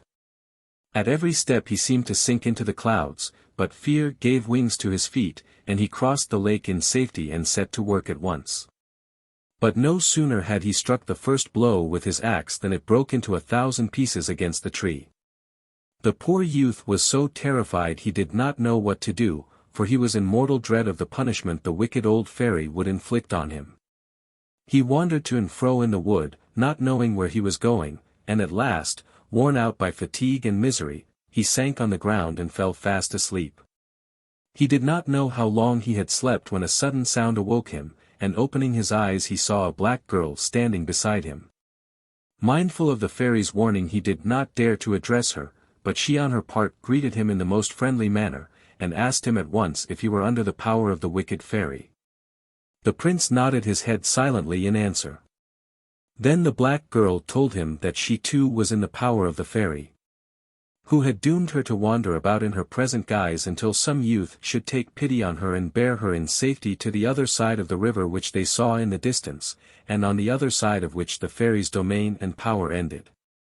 The girl's words so inspired the prince with confidence that he told her all his tale of woe, and ended up by asking her advice as to how he was to escape the punishment the fairy would be sure to inflict on him when she discovered that he had not cut down the trees in the wood and that he had broken her axe.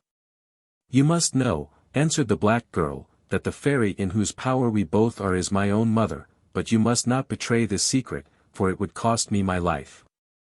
If you will only promise to try and free me I will stand by you, and will accomplish for you all the tasks which my mother sets you." The prince promised joyfully all she asked.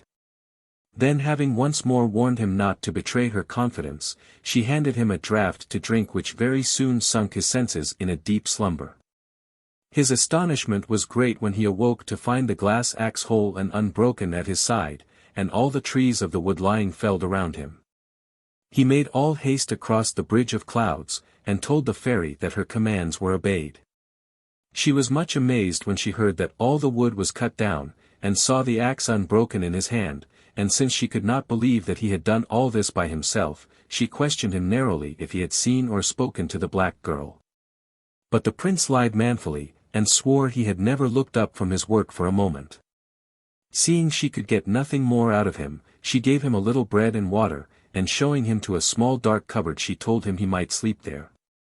Morning had hardly dawned when the fairy awoke the prince, and giving him the glass axe again she told him to cut up all the wood he had felled the day before, and to put it in bundles ready for firewood.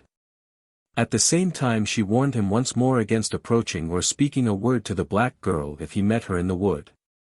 Although his task was no easier than that of the day before, the youth set out much more cheerfully, because he knew he could count on the help of the black girl. With quicker and lighter step he crossed the bridge of clouds, and hardly had he reached the other side than his friend stood before him and greeted him cheerfully.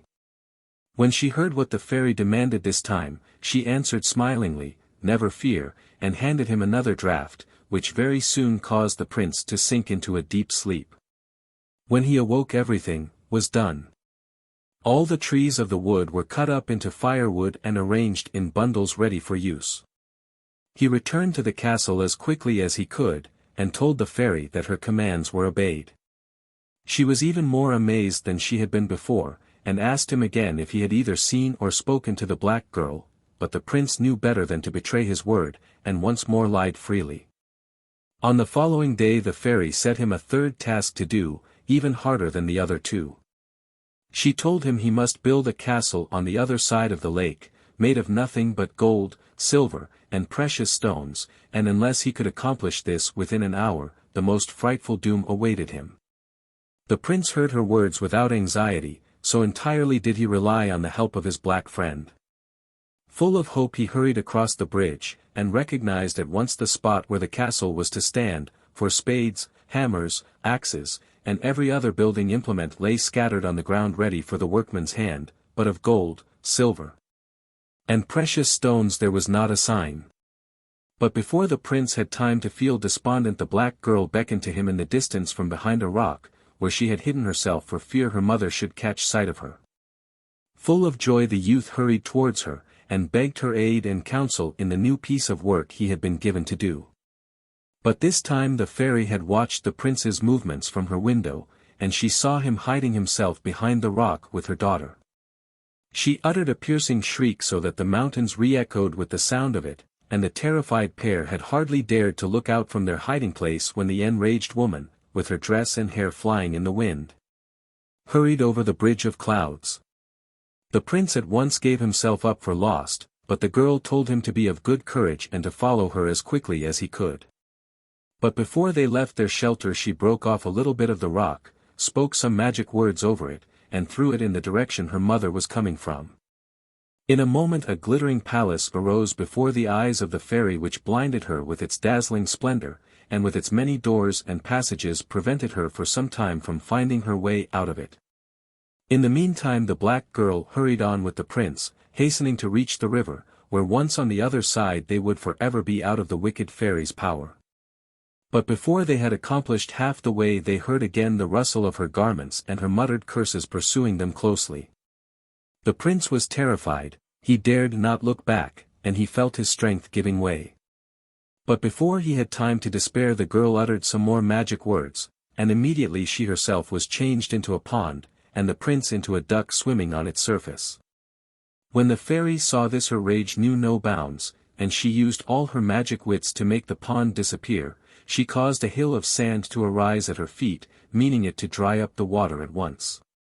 But the sandhill only drove the pond a little farther away, and its waters seemed to increase instead of diminishing. When the old woman saw that the powers of her magic were of so little avail, she had recourse to cunning. She threw a lot of gold nuts into the pond, hoping in this way to catch the duck, but all her efforts were fruitless, for the little creature refused to let itself be caught. Then a new idea struck the wicked old woman, and hiding herself behind the rock which had sheltered the fugitives, she waited behind it, watching carefully for the moment when the prince and her daughter should resume their natural forms and continue their journey. She had not to wait long, for as soon as the girl thought her mother was safely out of the way, she changed herself and the prince once more into their human shape, and set out cheerfully for the river. But they had not gone many steps when the wicked fairy hurried after them, a drawn dagger in her hand, and was close upon them, when suddenly, instead of the prince and her daughter, she found herself in front of a great stone church, whose entrance was carefully guarded by a huge monk. Breathless with rage and passion, she tried to plunge her dagger into the monk's heart, but it fell shattered in pieces at her feet. In her desperation she determined to pull down the church, and thus to destroy her two victims forever. She stamped 3 times on the ground, and the earth trembled, and both the church and the monk began to shake. As soon as the fairy saw this she retreated to some distance from the building, so as not to be hurt herself by its fall. But once more her scheme was doomed to failure, for hardly had she gone a yard from the church than both it and the monk disappeared, and she found herself in a wood black as night, and full of wolves and bears and wild animals of all sorts and descriptions. Then her wrath gave place to terror, for she feared every moment to be torn in pieces by the beasts who one and all seemed to defy her power. She thought it wisest to make her way as best she could out of the forest, and then to pursue the fugitives once more and accomplish their destruction either by force or cunning. In the meantime the prince and the black girl had again assumed their natural forms, and were hurrying on as fast as they could to reach the river. But when they got there they found that there was no way in which they could cross it, and the girl's magic art seemed no longer to have any power. Then turning to the prince she said, "The hour for my deliverance has not yet come, but as you promised to do all you could to free me, you must do exactly as I bid you now. Take this bow and arrow and kill every beast you see with them, and be sure you spare no living creature." With these words she disappeared, and hardly had she done so than a huge wild boar started out of the thicket near and made straight for the prince. But the youth did not lose his presence of mind, and drawing his bow he pierced the beast with his arrow right through the skull. The creature fell heavily on the ground, and out of its side sprang a little hare, which ran like the wind along the river bank. The prince drew his bow once more, and the hare lay dead at his feet. But at the same moment a dove rose up in the air, and circled round the prince's head in the most confiding manner. But mindful of the black girl's commands, he dared not spare the little creature's life, and taking another arrow from his quiver he laid it as dead as the boar and the hare. But when he went to look at the body of the bird he found instead of the dove a round white egg lying on the ground.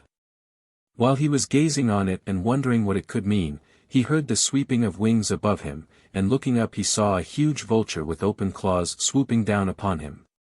In a moment he seized the egg and flung it at the bird with all his might, and lo, and behold! Instead of the ugly monster the most beautiful girl he had ever seen stood before the astonished eyes of the prince. But while all this was going on the wicked old fairy had managed to make her way out of the wood, and was now using the last resource in her power to overtake her daughter and the prince. As soon as she was in the open again she mounted her chariot, which was drawn by a fiery dragon, and flew through the air in it. But just as she got to the river she saw the two lovers in each other's arms swimming through the water as easily as two fishes. Quick as lightning, and forgetful of every danger, she flew down upon them. But the waters seized her chariot and sunk it in the lowest depths, and the waves bore the wicked old woman down the stream till she was caught in some thorn bushes, where she made a good meal for all the little fishes that were swimming about. And so at last the prince and his lovely bride were free. They hurried as quickly as they could to the old king, who received them with joy and gladness. On the following day a most gorgeous wedding feast was held, and as far as we know the prince and his bride lived happily forever afterwards. The Dead Wife. Once upon a time there were a man and his wife who lived in the forest, very far from the rest of the tribe.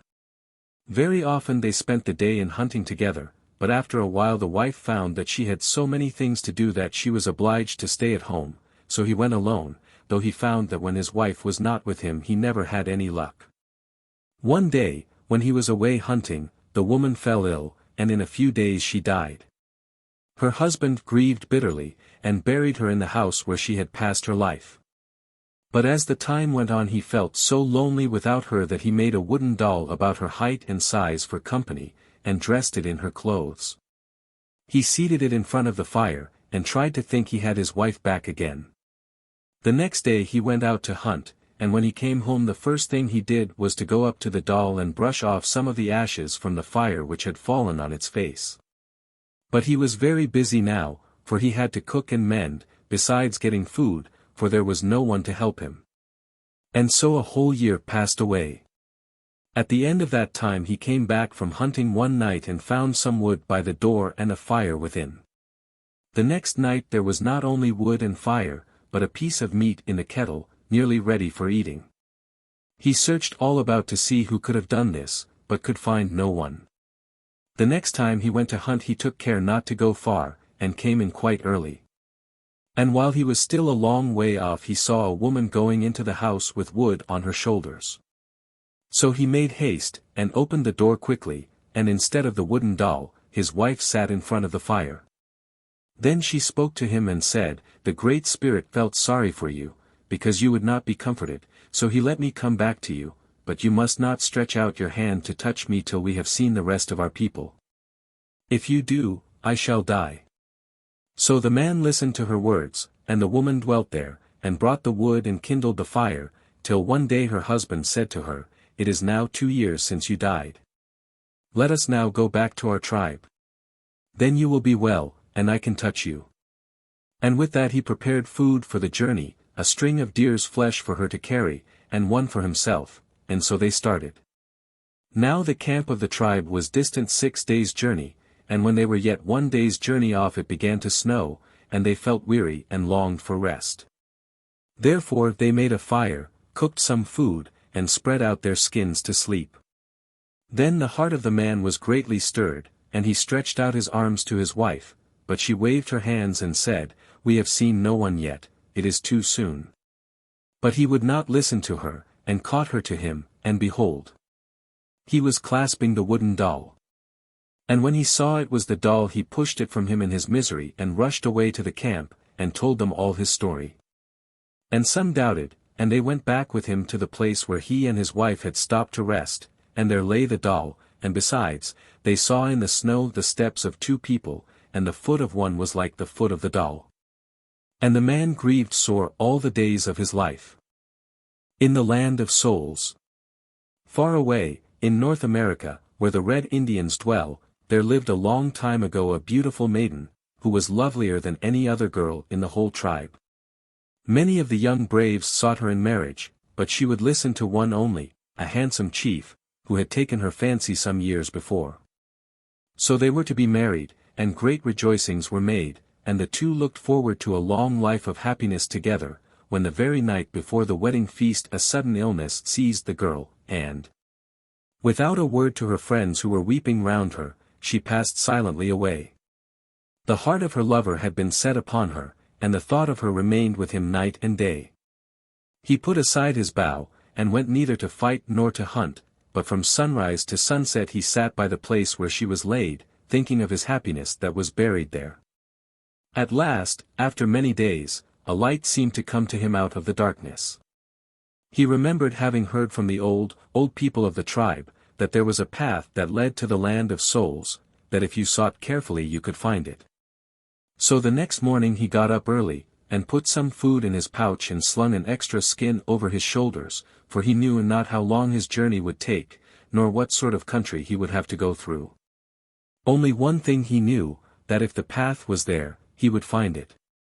At first he was puzzled, as there seemed no reason he should go in one direction more than another. Then all at once he thought he had heard one of the old men say that the land of souls lay to the south, and so, filled with new hope and courage, he set his face southwards. For many, many miles the country looked the same as it did round his own home. The forests, the hills, and the rivers all seemed exactly like the ones he had left. The only thing that was different was the snow, which had lain thick upon the hills and trees when he started, but grew less and less the farther he went south, till it disappeared altogether. Soon the trees put forth their buds, and flowers sprang up under his feet, and instead of thick clouds there was blue sky over his head, and everywhere the birds were singing. Then he knew that he was in the right road. The thought that he should soon behold his lost bride made his heart beat for joy, and he sped along lightly and swiftly. Now his way led through a dark wood, and then over some steep cliffs, and on the top of these he found a hut or wigwam. An old man clothed in skins, and holding a staff in his hand, stood in the doorway, and he said to the young chief who was beginning to tell his story, "I was waiting for you, wherefore you have come I know. It is but a short while since she whom you seek was here. Rest in my hut, as she also rested, and I will tell you what you ask, and whither you should go." On hearing these words, the young man entered the hut, but his heart was too eager within him to suffer him to rest, and when he arose, the old man rose too, and stood with him at the door. "Look," he said, "at the water which lies far out yonder, and the plains which stretch beyond. That is the land of souls, but no man enters it without leaving his body behind him. So, lay down your body here. Your bow and arrows, your skin and your dog. They shall be kept for you safely." Then he turned away, and the young chief, light as air, seemed hardly to touch the ground. And as he flew along the scents grew sweeter and the flowers more beautiful, while the animals rubbed their noses against him, instead of hiding as he approached, and birds circled round him. And fishes lifted up their heads and looked as he went by. Very soon he noticed with wonder, that neither rocks nor trees barred his path. He passed through them without knowing it, for indeed, they were not rocks and trees at all, but only the souls of them, for this was the land of shadows. So he went on with winged feet till he came to the shores of a great lake, with a lovely island in the middle of it, while on the bank of the lake was a canoe of glittering stone, and in the canoe were 2 shining paddles. The chief jumped straight into the canoe, and seizing the paddles pushed off from the shore, when to his joy and wonder he saw following him in another canoe exactly like his own the maiden for whose sake he had made this long journey. But they could not touch each other, for between them rolled great waves, which looked as if they would sink the boats, yet never did. And the young man and the maiden shrank with fear, for down in the depths of the water they saw the bones of those who had died before, and in the waves themselves men and women were struggling, and but few passed over. Only the children had no fear, and reached the other side in safety. Still, though the chief and the young girl quailed in terror at these horrible sights and sounds, no harm came to them, for their lives had been free from evil, and the Master of Life had said that no evil should happen unto them. So they reached unhurt the shore of the happy island, and wandered through the flowery fields and by the banks of rushing streams, and they knew not hunger nor thirst, neither cold nor heat. The air fed them and the sun warmed them, and they forgot the dead, for they saw no graves, and the young man's thoughts turned not to wars, neither to the hunting of animals. And gladly would these two have walked thus for ever, but in the murmur of the wind he heard the Master of Life saying to him, "Return whither you came, for I have work for you to do, and your people need you. And for many years you shall rule over them. At the gate my messenger awaits you, and you shall take again your body which you left behind, and he will show you what you are to do. Listen to him, and have patience, and in time to come you shall rejoin her whom you must now leave, for she is accepted, and will remain ever young and beautiful, as when I called her hence from the land of snows." The White Duck. Once upon a time a great and powerful king married a lovely princess. No couple were ever so happy. But before their honeymoon was over they were forced to part, for the king had to go on a warlike expedition to a far country, and leave his young wife alone at home. Bitter were the tears she shed, while her husband sought in vain to soothe her with words of comfort and counsel, warning her, above all things, never to leave the castle, to hold no intercourse with strangers, to beware of evil counselors, and especially to be on her guard against strange women.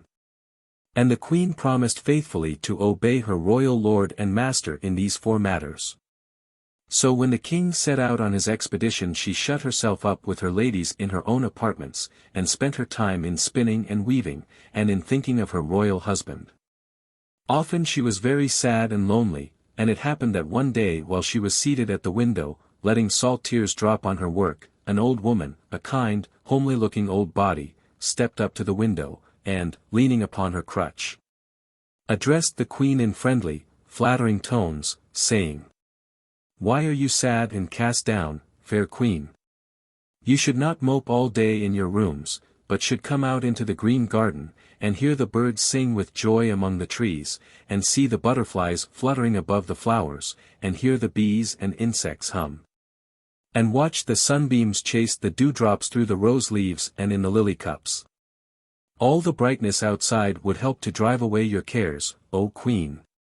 For long the Queen resisted her coaxing words, remembering the promise she had given the king, her husband. But at last she thought to herself, after all, what harm would it do if I were to go into the garden for a short time and enjoy myself among the trees and flowers, and the singing birds and fluttering butterflies and humming insects? And look at the dewdrops hiding from the sunbeams in the hearts of the roses and lilies, and wander about in the sunshine, instead of remaining all day in this room. For she had no idea that the kind-looking old woman leaning on her crutch was in reality a wicked witch, who envied the Queen her good fortune, and was determined to ruin her. And so, in all ignorance, the Queen followed her out into the garden and listened to her smooth, flattering words. Now, in the middle of the garden there was a pond of water, clear as crystal, and the old woman said to the Queen, "The day is so warm, and the sun's rays so scorching, that the water in the pond looks very cool and inviting. Would you not like to bathe in it, fair Queen?" "No, I think not," answered the Queen, but the next moment she regretted her words, and thought to herself, "Why shouldn't I bathe in that cool, fresh water?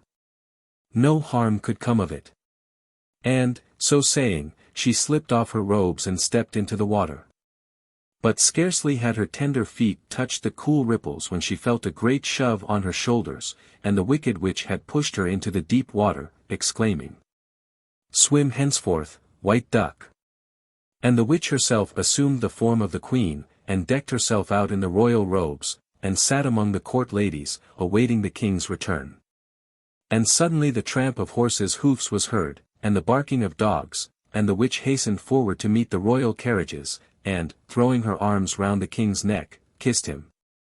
And in his great joy the king did not know that the woman he held in his arms was not his own dear wife, but a wicked witch. In the meantime, outside the palace walls, the poor white duck swam up and down the pond. And near it laid 3 eggs, out of which there came one morning 2 little fluffy ducklings and a little ugly drake. And the white duck brought the little creatures up, and they paddled after her in the pond, and caught goldfish, and hopped upon the bank and waddled about, ruffling their feathers and saying, "Quack! Quack," as they strutted about on the green banks of the pond.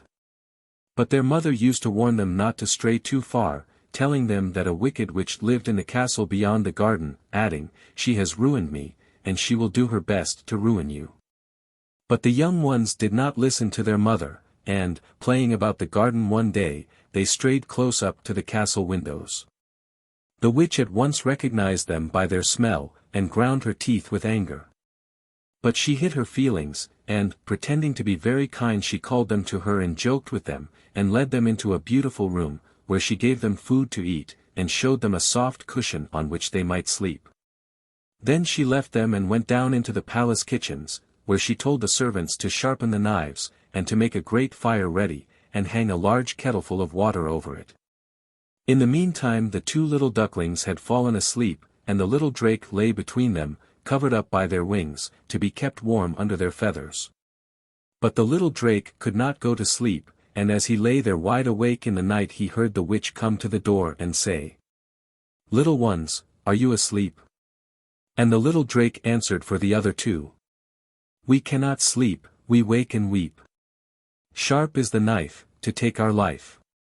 The fire is hot, now boils the pot. And so we wake, and lie and quake." "They are not asleep yet," muttered the witch to herself, and she walked up and down in the passage, and then came back to the door, and said, "Little ones, are you asleep?"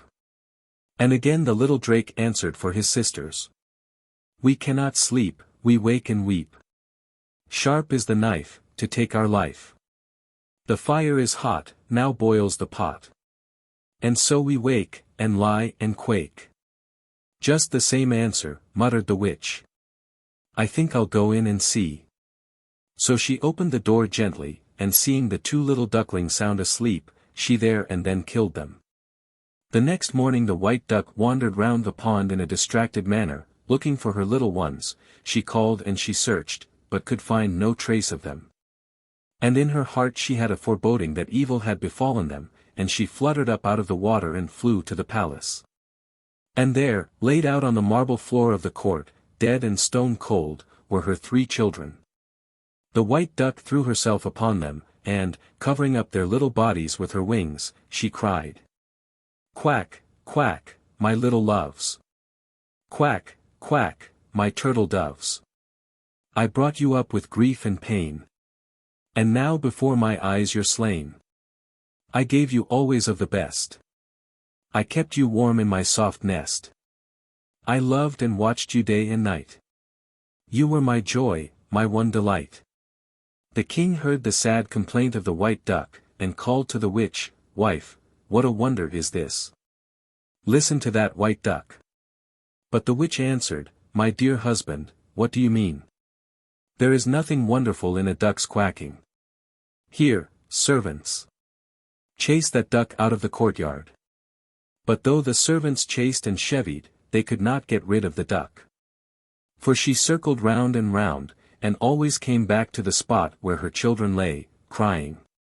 "Quack, quack, my little loves. Quack, quack, my turtle doves. The wicked witch your lives did take. The wicked witch, the cunning snake. First she stole my king away. Then my children did she slay. Changed me, from a happy wife, to a duck for all my life. Would I were the queen again. Would that you had never been slain." And as the king heard her words he began to suspect that he had been deceived, and he called out to the servants, "Catch that duck, and bring it here." But, though they ran to and fro, the duck always fled past them, and would not let herself be caught. So the king himself stepped down amongst them, and instantly the duck fluttered down into his hands. And as he stroked her wings she was changed into a beautiful woman, and he recognized his dear wife. And she told him that a bottle would be found in her nest in the garden, containing some drops from the spring of healing. And it was brought to her, and the ducklings and little drake were sprinkled with the water, and from the little dead bodies 3 lovely children arose. And the king and queen were overjoyed when they saw their children, and they all lived happily together in the beautiful palace. But the wicked witch was taken by the king's command, and she came to no good end. The witch and her servants.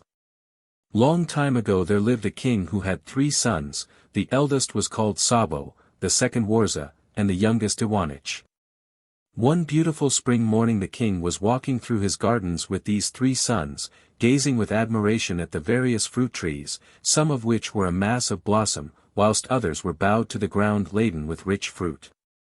During their wanderings they came unperceived on a piece of waste land where 3 splendid trees grew. The king looked on them for a moment, and then, shaking his head sadly, he passed on in silence. The sons, who could not understand why he did this, asked him the reason of his dejection, and the king told them as follows. "These 3 trees, which I cannot see without sorrow, were planted by me on this spot when I was a youth of 20. A celebrated magician, who had given the seed to my father, promised him that they would grow into the 3 finest trees the world had ever seen. My father did not live to see his words come true. But on his deathbed he bade me transplant them here, and to look after them with the greatest care, which I accordingly did. At last, after the lapse of 5 long years, I noticed some blossoms on the branches, and a few days later the most exquisite fruit my eyes had ever seen. I gave my head gardener the strictest orders to watch the trees carefully, for the magician had warned my father that if one unripe fruit were plucked from the tree, all the rest would become rotten at once. When it was quite ripe the fruit would become a golden yellow. Every day I gazed on the lovely fruit, which became gradually more and more tempting looking, and it was all I could do not to break the magician's commands. One night I dreamt that the fruit was perfectly ripe, I ate some of it, and it was more delicious than anything I had ever tasted in real life. As soon as I awoke I sent for the gardener and asked him if the fruit on the 3 trees had not ripened in the night to perfection. But instead of replying, the gardener threw himself at my feet and swore that he was innocent. He said that he had watched by the trees all night, but in spite of it, and as if by magic, the beautiful trees had been robbed of all their fruit. Grieved as I was over the theft, I did not punish the gardener, of whose fidelity I was well assured, but I determined to pluck off all the fruit in the following year before it was ripe, as I had not much belief in the magician's warning. I carried out my intention, and had all the fruit picked off the tree, but when I tasted one of the apples it was bitter and unpleasant, and the next morning the rest of the fruit had all rotted away. After this I had the beautiful fruit of these trees carefully guarded by my most faithful servants. But every year, on this very night, the fruit was plucked and stolen by an invisible hand, and next morning not a single apple remained on the trees. For some time past I have given up even having the trees watched. When the king had finished his story, Sabo, his eldest son, said to him, "Forgive me, father, if I say I think you are mistaken. I am sure there are many men in your kingdom who could protect these trees from the cunning arts of a thieving magician. I myself, who as your eldest son claim the first right to do so, will mount guard over the fruit this very night." The king consented, and as soon as evening drew on Sabo climbed up onto one of the trees, determined to protect the fruit even if it cost him his life. So he kept watch half the night. But a little after midnight he was overcome by an irresistible drowsiness, and fell fast asleep. He did not awake till it was bright daylight, and all the fruit on the trees had vanished. The following year Warza, the second brother, tried his luck, but with the same result. Then it came to the turn of the third and youngest son. Iwanich was not the least discouraged by the failure of his elder brothers, though they were both much older and stronger than he was, and when night came climbed up the tree as they had done, the moon had risen. And with her soft light lit up the whole neighborhood, so that the observant prince could distinguish the smallest object distinctly. At midnight a gentle west wind shook the tree, and at the same moment a snow-white swan-like bird sank down gently on his breast. The prince hastily seized the bird's wings in his hands, when, lo! To his astonishment he found he was holding in his arms not a bird but the most beautiful girl he had ever seen.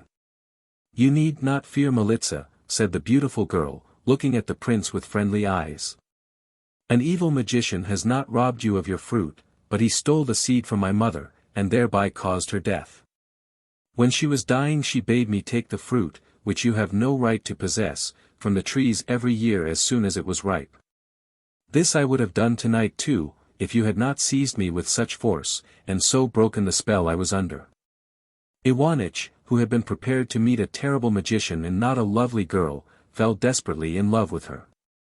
They spent the rest of the night in pleasant conversation, and when Melitza wished to go away he begged her not to leave him. "I would gladly stay with you longer," said Melitza, "but a wicked witch once cut off a lock of my hair when I was asleep, which has put me in her power, and if morning were still to find me here she would do me some harm, and you, too, perhaps." Having said these words, she drew a sparkling diamond ring from her finger, which she handed to the prince, saying, "Keep this ring in memory of Melitza, and think of her sometimes if you never see her again. But if your love is really true, come and find me in my own kingdom. I may not show you the way there, but this ring will guide you. If you have love and courage enough to undertake this journey, whenever you come to a crossroad always look at this diamond before you settle which way you are going to take. If it sparkles as brightly as ever go straight on, but if its luster is dimmed choose another path." Then Melitza bent over the prince and kissed him on his forehead, and before he had time to say a word she vanished through the branches of the tree in a little white cloud. Morning broke, and the prince, still full of the wonderful apparition, left his perch and returned to the palace like one in a dream, without even knowing if the fruit had been taken or not. For his whole mind was absorbed by thoughts of Melitza and how he was to find her. As soon as the head gardener saw the prince going towards the palace he ran to the trees, and when he saw them laden with ripe fruit he hastened to tell the king the joyful news. The king was beside himself for joy, and hurried at once to the garden and made the gardener pick him some of the fruit. He tasted it, and found the apple quite as luscious as it had been in his dream. He went at once to his son Iwanich, and after embracing him tenderly and heaping praises on him, he asked him how he had succeeded in protecting the costly fruit from the power of the magician. This question placed Iwanich in a dilemma. But as he did not want the real story to be known, he said that about midnight a huge wasp had flown through the branches, and buzzed incessantly round him. He had warded it off with his sword, and at dawn, when he was becoming quite worn out, the wasp had vanished as suddenly as it had appeared. The king, who never doubted the truth of this tale, bade his son go to rest at once and recover from the fatigues of the night, but he himself went and ordered many feasts to be held in honor of the preservation of the wonderful fruit. The whole capital was in a stir, and everyone shared in the king's joy. The prince alone took no part in the festivities. While the king was at a banquet, Iwanich took some purses of gold, and mounting the quickest horse in the royal stable, he sped off like the wind without a single soul being any the wiser. It was only on the next day that they missed him. The king was very distressed at his disappearance, and sent search parties all over the kingdom to look for him, but in vain, and after 6 months they gave him up as dead, and in another 6 months they had forgotten all about him. But in the meantime the prince, with the help of his ring, had had a most successful journey, and no evil had befallen him. At the end of 3 months he came to the entrance of a huge forest, which looked as if it had never been trodden by human foot before, and which seemed to stretch out indefinitely. The prince was about to enter the wood by a little path he had discovered, when he heard a voice shouting to him, "Hold, youth! Whither are you going?" Iwanich turned round, and saw a tall, gaunt-looking man, clad in miserable rags, leaning on a crooked staff and seated at the foot of an oak tree, which was so much the same color as himself that it was little wonder the prince had ridden past the tree without noticing him. "Where else should I be going," he said, "than through the wood?" "Through the wood," said the old man in amazement. "It's easily seen that you have heard nothing of this forest, that you rush so blindly to meet your doom. Well, listen to me before you ride any further. Let me tell you that this wood hides in its depths a countless number of the fiercest tigers, hyenas, wolves, bears, and snakes, and all sorts of other monsters. If I were to cut you and your horse up into tiny morsels and throw them to the beasts, there wouldn't be one bit for each 100 of them. Take my advice, therefore, and if you wish to save your life follow some other path." The prince was rather taken aback by the old man's words, and considered for a minute what he should do. Then looking at his ring, and perceiving that it sparkled as brightly as ever, he called out, "If this wood held even more terrible things than it does, I cannot help myself, for I must go through it." Here he spurred his horse and rode on. But the old beggar screamed so loudly after him that the prince turned round and rode back to the oak tree. "I am really sorry for you," said the beggar, "but if you are quite determined to brave the dangers of the forest, let me at least give you a piece of advice which will help you against these monsters. Take this bagful of bread crumbs and this live hare. I will make you a present of them both, as I am anxious to save your life. But you must leave your horse behind you, for it would stumble over the fallen trees or get entangled in the briars and thorns. When you have gone about 100 yards into the wood the wild beasts will surround you. Then you must instantly seize your bag, and scatter the breadcrumbs among them. They will rush to eat them up greedily, and when you have scattered the last crumb you must lose no time in throwing the hare to them.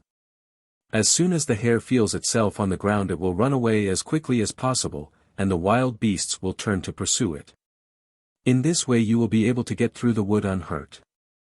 Iwanich thanked the old man for his counsel, dismounted from his horse, and, taking the bag and the hare in his arms, he entered the forest. He had hardly lost sight of his gaunt grey friend when he heard growls and snarls in the thicket close to him, and before he had time to think he found himself surrounded by the most dreadful-looking creatures. On one side he saw the glittering eye of a cruel tiger, on the other the gleaming teeth of a great she-wolf, here a huge bear growled fiercely, and there a horrible snake coiled itself in the grass at his feet.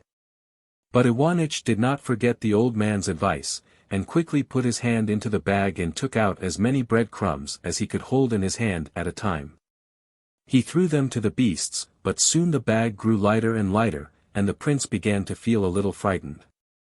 And now the last crumb was gone, and the hungry beasts thronged round him, greedy for fresh prey. Then he seized the hare and threw it to them. No sooner did the little creature feel itself on the ground than it lay back its ears and flew through the wood like an arrow from a bow, closely pursued by the wild beasts, and the prince was left alone. He looked at his ring, and when he saw that it sparkled as brightly as ever he went straight on through the forest. He hadn't gone very far when he saw a most extraordinary-looking man coming towards him. He was not more than 3 feet high, his legs were quite crooked, and all his body was covered with prickles like a hedgehog. 2 lions walked with him, fastened to his side by the 2 ends of his long beard. He stopped the prince and asked him in a harsh voice, "Are you the man who has just fed my bodyguard?"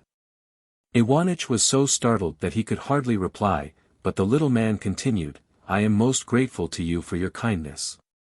What can I give you as a reward?" "All I ask," replied Iwanich, "is, that I should be allowed to go through this wood in safety." "Most certainly," answered the little man, "and for greater security I will give you one of my lions as a protector. But when you leave this wood and come near a palace which does not belong to my domain, let the lion go, in order that he may not fall into the hands of an enemy and be killed." With these words he loosened the lion from his beard and bade the beast guard the youth carefully. With this new protector Iwanich wandered on through the forest, and though he came upon a great many more wolves, hyenas, leopards, and other wild beasts, they always kept at a respectful distance when they saw what sort of an escort the prince had with him. Iwanich hurried through the wood as quickly as his legs would carry him, but, nevertheless, hour after hour went by and not a trace of a green field or a human habitation met his eyes. At length, towards evening, the mass of trees grew more transparent, and through the interlaced branches a wide plain was visible. At the exit of the wood the lion stood still, and the prince took leave of him, having first thanked him warmly for his kind protection. It had become quite dark, and Iwanich was forced to wait for daylight before continuing his journey. He made himself a bed of grass and leaves, lit a fire of dry branches, and slept soundly till the next morning. Then he got up and walked towards a beautiful white palace which he saw gleaming in the distance. In about an hour he reached the building, and opening the door he walked in. After wandering through many marble halls, he came to a huge staircase made of porphyry, leading down to a lovely garden. The prince burst into a shout of joy when he suddenly perceived Melitza in the center of a group of girls who were weaving wreaths of flowers with which to deck their mistress. As soon as Melitza saw the prince she ran up to him and embraced him tenderly, and after he had told her all his adventures, they went into the palace, where a sumptuous meal awaited them. Then the princess called her court together, and introduced Iwanich to them as her future husband. Preparations were at once made for the wedding, which was held soon after with great pomp and magnificence. 3 months of great happiness followed, when Melitza received one day an invitation to visit her mother's sister. Although the princess was very unhappy at leaving her husband, she did not like to refuse the invitation, and, promising to return in 7 days at the latest, she took a tender farewell of the prince. And said, "Before I go I will hand you over all the keys of the castle. Go everywhere and do anything you like, only one thing I beg and beseech you, do not open the little iron door in the north tower, which is closed with 7 locks and 7 bolts, for if you do, we shall both suffer for it." Iwanich promised what she asked, and Melitza departed, repeating her promise to return in 7 days. When the prince found himself alone he began to be tormented by pangs of curiosity as to what the room in the tower contained. For 2 days he resisted the temptation to go and look, but on the 3rd he could stand it no longer, and taking a torch in his hand he hurried to the tower, and unfastened one lock after the other of the little iron door until it burst open. What an unexpected sight met his gaze! The prince perceived a small room black with smoke, lit up feebly by a fire from which issued long blue flames. Over the fire hung a huge cauldron full of boiling pitch, and fastened into the cauldron by iron chains stood a wretched man screaming with agony. Iwanich was much horrified at the sight before him, and asked the man what terrible crime he had committed to be punished in this dreadful fashion. "I will tell you everything," said the man in the cauldron. "But first relieve my torments a little, I implore you."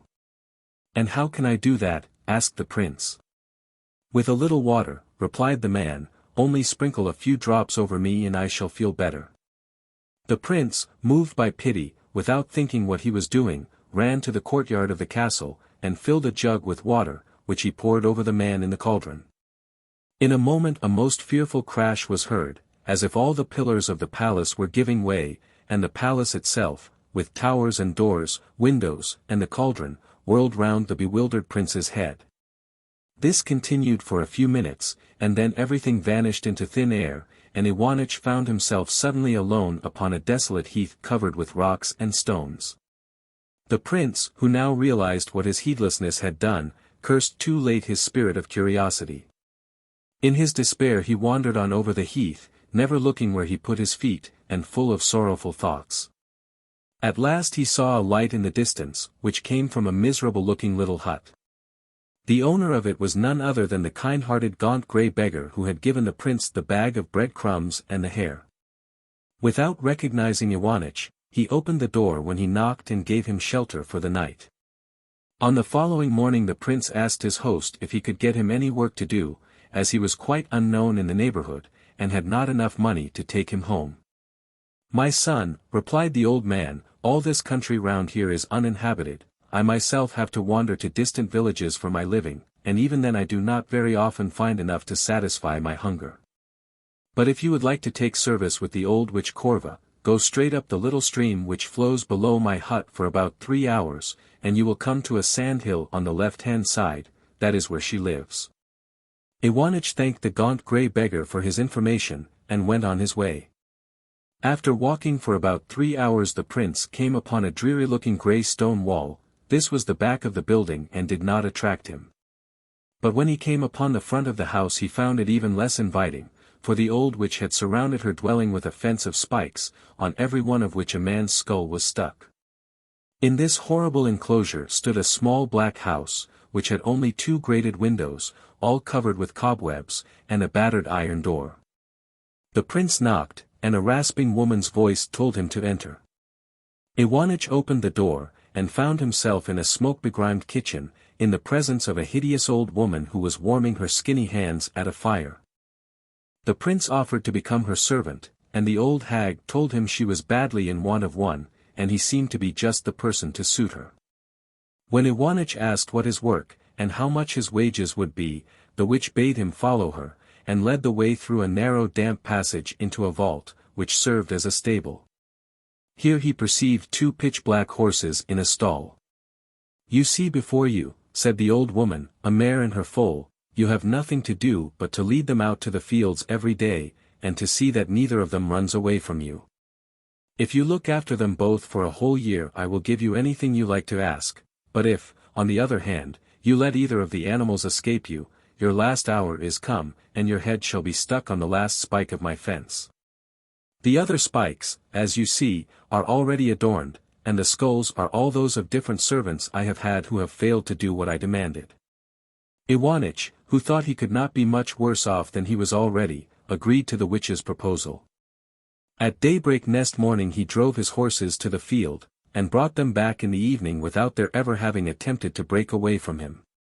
The witch stood at her door and received him kindly, and set a good meal before him. So it continued for some time, and all went well with the prince. Early every morning he led the horses out to the fields, and brought them home safe and sound in the evening. One day, while he was watching the horses, he came to the banks of a river, and saw a big fish, which through some mischance had been cast on the land, struggling hard to get back into the water. Iwanich, who felt sorry for the poor creature, seized it in his arms and flung it into the stream. But no sooner did the fish find itself in the water again, than, to the prince's amazement, it swam up to the bank and said, "My kind benefactor, how can I reward you for your goodness?" "I desire nothing," answered the prince. "I am quite content to have been able to be of some service to you." "You must do me the favor," replied the fish, "to take a scale from my body, and keep it carefully. If you should ever need my help, throw it into the river, and I will come to your aid at once." Iwanich bowed, loosened a scale from the body of the grateful beast, put it carefully away, and returned home. A short time after this, when he was going early one morning to the usual grazing place with his horses, he noticed a flock of birds assembled together making a great noise and flying wildly backwards and forwards. Full of curiosity, Iwanich hurried up to the spot, and saw that a large number of ravens had attacked an eagle, and although the eagle was big and powerful and was making a brave fight, it was overpowered at last by numbers, and had to give in. But the prince, who was sorry for the poor bird, seized the branch of a tree and hit out at the ravens with it, terrified at this unexpected onslaught they flew away, leaving many of their number dead or wounded on the battlefield. As soon as the eagle saw itself free from its tormentors it plucked a feather from its wing, and, handing it to the prince, said, "Here, my kind benefactor, take this feather as a proof of my gratitude. Should you ever be in need of my help blow this feather into the air, and I will help you as much as is in my power." Iwanich thanked the bird, and placing the feather beside the scale he drove the horses home. Another day he had wandered farther than usual, and came close to a farmyard. The place pleased the prince, and as there was plenty of good grass for the horses he determined to spend the day there. Just as he was sitting down under a tree he heard a cry close to him, and saw a fox which had been caught in a trap placed there by the farmer. In vain did the poor beast try to free itself. Then the good-natured prince came once more to the rescue, and let the fox out of the trap. The fox thanked him heartily, tore 2 hairs out of his bushy tail, and said, "Should you ever stand in need of my help throw these 2 hairs into the fire, and in a moment I shall be at your side ready to obey you." Iwanich put the fox's hairs with the scale and the feather, and as it was getting dark he hastened home with his horses. In the meantime his service was drawing near to an end, and in 3 more days the year was up, and he would be able to get his reward and leave the witch. On the first evening of these last 3 days, when he came home and was eating his supper, he noticed the old woman stealing into the stables. The prince followed her secretly to see what she was going to do. He crouched down in the doorway and heard the wicked witch telling the horses to wait next morning till Iwanich was asleep, and then to go and hide themselves in the river, and to stay there till she told them to return. And if they didn't do as she told them the old woman threatened to beat them till they bled. When Iwanich heard all this he went back to his room, determined that nothing should induce him to fall asleep next day. On the following morning he led the mare and foal to the fields as usual, but bound a cord round them both which he kept in his hand. But after a few hours, by the magic arts of the old witch, he was overpowered by sleep, and the mare and foal escaped and did as they had been told to do. The prince did not awake till late in the evening. And when he did, he found, to his horror, that the horses had disappeared. Filled with despair, he cursed the moment when he had entered the service of the cruel witch, and already he saw his head sticking up on the sharp spike beside the others. Then he suddenly remembered the fish's scale, which, with the eagle's feather and the fox's hairs, he always carried about with him. He drew the scale from his pocket, and hurrying to the river he threw it in. In a minute the grateful fish swam towards the bank on which Iwanich was standing, and said, "What do you command, my friend and benefactor?" The prince replied, "I had to look after a mare and foal, and they have run away from me and have hidden themselves in the river. If you wish to save my life drive them back to the land." "Wait a moment," answered the fish, "and I and my friends will soon drive them out of the water." With these words the creature disappeared into the depths of the stream.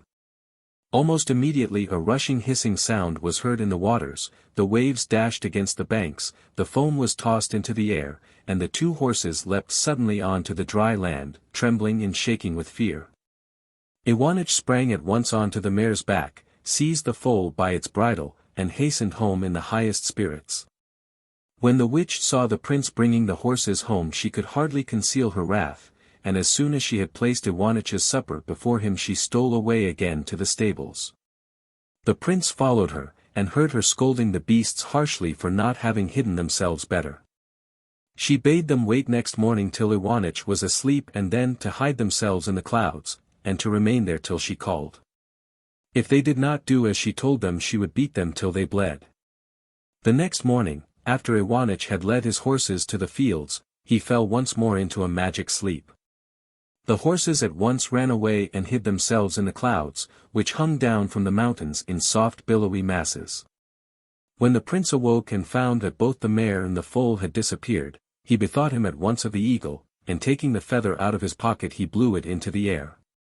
In a moment the bird swooped down beside him and asked, "What do you wish me to do?" "My mare and foal," replied the prince, "have run away from me, and have hidden themselves in the clouds. If you wish to save my life, restore both animals to me." "Wait a minute," answered the eagle, "with the help of my friends I will soon drive them back to you." With these words the bird flew up into the air and disappeared among the clouds. Almost directly Iwanich saw his 2 horses being driven towards him by a host of eagles of all sizes. He caught the mare and foal, and having thanked the eagle he drove them cheerfully home again. The old witch was more disgusted than ever when she saw him appearing, and having set his supper before him she stole into the stables, and Iwanich heard her abusing the horses for not having hidden themselves better in the clouds. Then she bade them hide themselves next morning, as soon as Iwanich was asleep, in the king's henhouse, which stood on a lonely part of the heath, and to remain there till she called. If they failed to do as she told them she would certainly beat them this time till they bled. On the following morning the prince drove his horses as usual to the fields. After he had been overpowered by sleep, as on the former days, the mare and foal ran away and hid themselves in the royal hen-house. When the prince awoke and found the horses gone he determined to appeal to the fox. So, lighting a fire, he threw the 2 hares into it, and in a few moments the fox stood beside him and asked, "In what way can I serve you?" "I wish to know," replied Iwanich, "where the king's henhouse is." "Hardly an hour's walk from here," answered the fox, and offered to show the prince the way to it. While they were walking along the fox asked him what he wanted to do at the royal henhouse. The prince told him of the misfortune that had befallen him, and of the necessity of recovering the mare and foal. "That is no easy matter," replied the fox. "But wait a moment. I have an idea. Stand at the door of the hen-house, and wait there for your horses. In the meantime I will slip in among the hens through a hole in the wall and give them a good chase, so that the noise they make will arouse the royal henwives, and they will come to see what is the matter. When they see the horses they will at once imagine them to be the cause of the disturbance, and will drive them out. Then you must lay hands on the mare and foal and catch them." All turned out exactly as the sly fox had foreseen. The prince swung himself on the mare, seized the foal by its bridle, and hurried home. While he was riding over the heath in the highest of spirits the mare suddenly said to her rider, "You are the first person who has ever succeeded in outwitting the old witch Corva, and now you may ask what reward you like for your service. If you promise never to betray me I will give you a piece of advice which you will do well to follow." The prince promised never to betray her confidence, and the mare continued, "Ask nothing else as a reward than my foal, for it has not its like in the world, and is not to be bought for love or money. For it can go from one end of the earth to another in a few minutes. Of course the cunning Corva will do her best to dissuade you from taking the foal, and will tell you that it is both idle and sickly. But do not believe her, and stick to your point." Iwanich longed to possess such an animal, and promised the mare to follow her advice. This time Corva received him in the most friendly manner, and set a sumptuous repast before him. As soon as he had finished she asked him what reward he demanded for his year's service. "Nothing more nor less," replied the prince, "than the foal of your mare." The witch pretended to be much astonished at his request, and said that he deserved something much better than the foal, for the beast was lazy and nervous, blind in one eye, and, in short, was quite worthless. But the prince knew what he wanted, and when the old witch saw that he had made up his mind to have the foal, she said, "I am obliged to keep my promise and to hand you over the foal. And as I know who you are and what you want, I will tell you in what way the animal will be useful to you. The man in the cauldron of boiling pitch, whom you set free, is a mighty magician. Through your curiosity and thoughtlessness Melitza came into his power, and he has transported her and her castle and belongings into a distant country. You are the only person who can kill him. And in consequence he fears you to such an extent that he has set spies to watch you, and they report your movements to him daily. When you have reached him, beware of speaking a single word to him, or you will fall into the power of his friends. Seize him at once by the beard and dash him to the ground." Iwanich thanked the old witch, mounted his foal, put spurs to its sides, and they flew like lightning through the air. Already it was growing dark, when Iwanich perceived some figures in the distance. They soon came up to them, and then the prince saw that it was the magician and his friends who were driving through the air in a carriage drawn by owls. When the magician found himself face to face with Iwanich, without hope of escape, he turned to him with false friendliness and said, thrice my kind benefactor." But the prince, without saying a word, seized him at once by his beard and dashed him to the ground. At the same moment the foal sprang on the top of the magician and kicked and stamped on him with his hoofs till he died. Then Iwanich found himself once more in the palace of his bride, and Militza herself flew into his arms. From this time forward they lived in undisturbed peace and happiness till the end of their lives. The Magic Ring. Once upon a time there lived an old couple who had one son called Martin. Now when the old man's time had come, he stretched himself out on his bed and died. Though all his life long he had toiled and moiled, he only left his widow and son 200 florins. The old woman determined to put by the money for a rainy day, but alas! The rainy day was close at hand, for their meal was all consumed, and who is prepared to face starvation with 200 florins at their disposal? So the old woman counted out 100 of her florins, and giving them to Martin, told him to go into the town and lay in a store of meal for a year. So Martin started off for the town. When he reached the meat market he found the whole place in turmoil, and a great noise of angry voices and barking of dogs. Mixing in the crowd, he noticed a staghound which the butchers had caught and tied to a post, and which was being flogged in a merciless manner. Overcome with pity, Martin spoke to the butchers, saying, "Friends, why are you beating the poor dog so cruelly?" "We have every right to beat him," they replied, "he has just devoured a newly killed pig." "Leave off beating him," said Martin, "and sell him to me instead." "If you choose to buy him," answered the butchers derisively, "but for such a treasure we won't take a penny less than 100 florins. 100, exclaimed Martin. "Well, so be it, if you will not take less," and, taking the money out of his pocket, he handed it over in exchange for the dog, whose name was Shirka. When Martin got home, his mother met him with the question, "Well, what have you bought?" "Shirka, the dog," replied Martin, pointing to his new possession. Whereupon his mother became very angry, and abused him roundly. He ought to be ashamed of himself, when there was scarcely a handful of meal in the house, to have spent the money on a useless brute like that. On the following day she sent him back to the town, saying, "Here, take our last 100 florins, and buy provisions with them. I have just emptied the last grains of meal out of the chest, and baked a bannock, but it won't last over tomorrow." Just as Martin was entering the town he met a rough-looking peasant who was dragging a cat after him by a string which was fastened round the poor beast's neck. "Stop," cried Martin, "where are you dragging that poor cat?" "I mean to drown him," was the answer. "What harm has the poor beast done?" said Martin. "It has just killed a goose," replied the peasant. "Don't drown him, sell him to me instead," begged Martin. "Not for 100 florins," was the answer. "Surely for 100 florins you'll sell it," said Martin. "See. Here is the money," and, so saying, he handed him the 100 florins, which the peasant pocketed, and Martin took possession of the cat, which was called Waska. When he reached his home his mother greeted him with the question, "Well, what have you brought back?" "I have brought this cat, Waska," answered Martin. "And what besides?"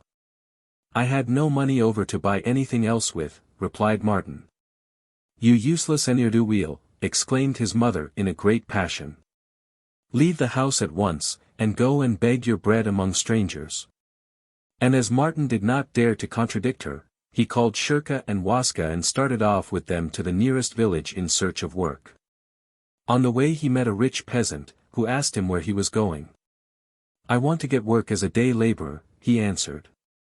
"Come along with me, then. But I must tell you I engage my laborers without wages.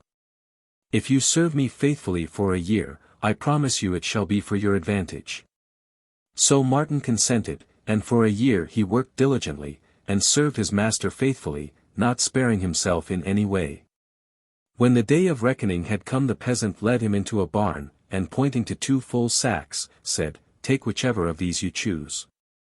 Martin examined the contents of the sacks, and seeing that one was full of silver and the other of sand, he said to himself, "There must be some trick about this, I had better take the sand." And throwing the sack over his shoulders he started out into the world, in search of fresh work. On and on he walked, and at last he reached a great gloomy wood. In the middle of the wood he came upon a meadow, where a fire was burning, and in the midst of the fire, surrounded by flames, was a lovely damsel, more beautiful than anything that Martin had ever seen.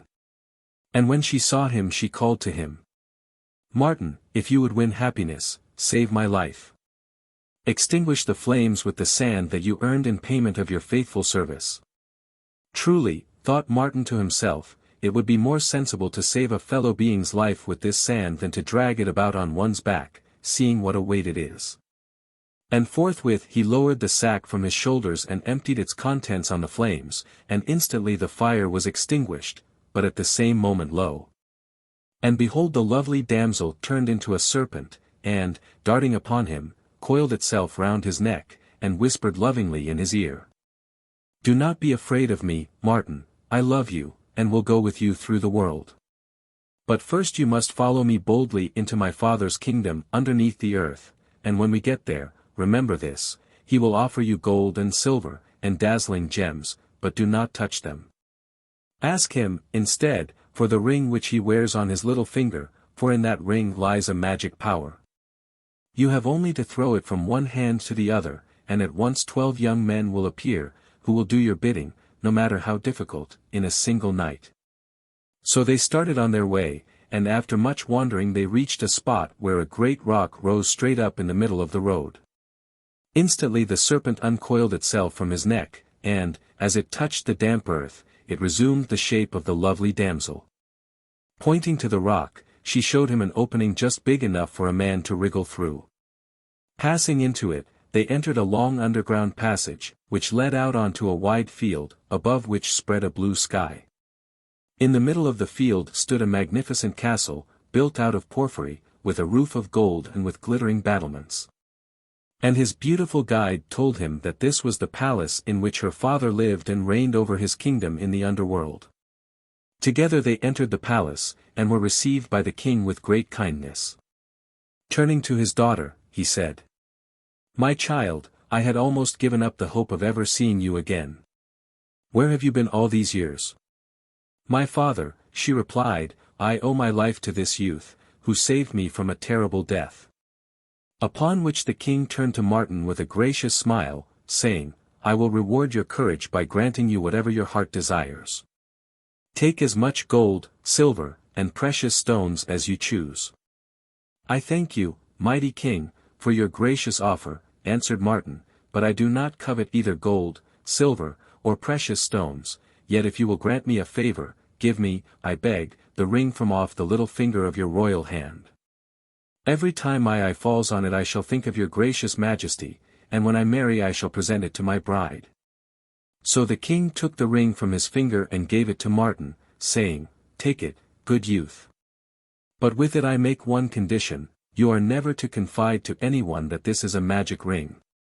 If you do, you will straightway bring misfortune on yourself." Martin took the ring, and, having thanked the king, he set out on the same road by which he had come down into the underworld. When he had regained the upper air he started for his old home, and having found his mother still living in the old house where he had left her, they settled down together very happily.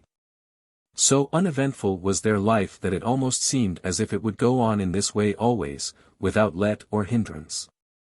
But one day it suddenly came into his mind that he would like to get married, and, moreover, that he would choose a very grand wife, a king's daughter, in short. But as he did not trust himself as a wooer, he determined to send his old mother on the mission. "You must go to the king," he said to her, "and demand the hand of his lovely daughter in marriage for me." "What are you thinking of, my son?" answered the old woman, aghast at the idea. "Why cannot you marry someone in your own rank? That would be far more fitting than to send a poor old woman like me wooing to the king's court for the hand of a princess. Why, it is as much as our heads are worth. Neither my life nor yours would be worth anything if I went on such a fool's errand." "Never fear, little mother," answered Martin. "Trust me, all will be well. But see that you do not come back without an answer of some kind. And so, obedient to her son's behest, the old woman hobbled off to the palace, and, without being hindered, reached the courtyard, and began to mount the flight of steps leading to the royal presence chamber. At the head of the landing rows of courtiers were collected in magnificent attire, who stared at the queer old figure, and called to her, and explained to her, with every kind of sign, that it was strictly forbidden to mount those steps. But their stern words and forbidding gestures made no impression whatever on the old woman, and she resolutely continued to climb the stairs, bent on carrying out her son's orders. Upon this some of the courtiers seized her by the arms, and held her back by sheer force, at which she set up such a yell that the king himself heard it, and stepped out onto the balcony to see what was the matter. When he beheld the old woman flinging her arms wildly about, and heard her scream that she would not leave the place till she had laid her case before the king, he ordered that she should be brought into his presence. And forthwith she was conducted into the golden presence chamber, where, leaning back amongst cushions of royal purple, the king sat, surrounded by his counselors and courtiers. Courtesying low, the old woman stood silent before him. "Well, my good old dame, what can I do for you?" asked the king. "I have come," replied Martin's mother, "and your majesty must not be angry with me, I have come a-wooing." "Is the woman out of her mind?" said the king, with an angry frown. But Martin's mother answered boldly, "If the king will only listen patiently to me, and give me a straightforward answer, he will see that I am not out of my mind. You, O king, have a lovely daughter to give in marriage. I have a son, a wooer, as clever a youth and as good a son-in-law as you will find in your whole kingdom. There is nothing that he cannot do. Now tell me, O king, plump and plain, will you give your daughter to my son as wife?" The king listened to the end of the old woman's strange request, but every moment his face grew blacker, and his features sterner. Till all at once he thought to himself, "Is it worth while that I, the king, should be angry with this poor old fool?" And all the courtiers and counselors were amazed when they saw the hard lines round his mouth and the frown on his brow grow smooth, and heard the mild but mocking tones in which he answered the old woman, saying, "If your son is as wonderfully clever as you say, and if there is nothing in the world that he cannot do, let him build a magnificent castle, just opposite my palace windows, in 24 hours. The palace must be joined together by a bridge of pure crystal. On each side of the bridge there must be growing trees, having golden and silver apples, and with birds of paradise among the branches. At the right of the bridge there must be a church, with 5 golden cupolas. In this church your son shall be wedded to my daughter, and we will keep the wedding festivities in the new castle. But if he fails to execute this my royal command, then, as a just but mild monarch, I shall give orders that you and he are taken, and first dipped in tar and then in feathers. And you shall be executed in the marketplace for the entertainment of my courtiers."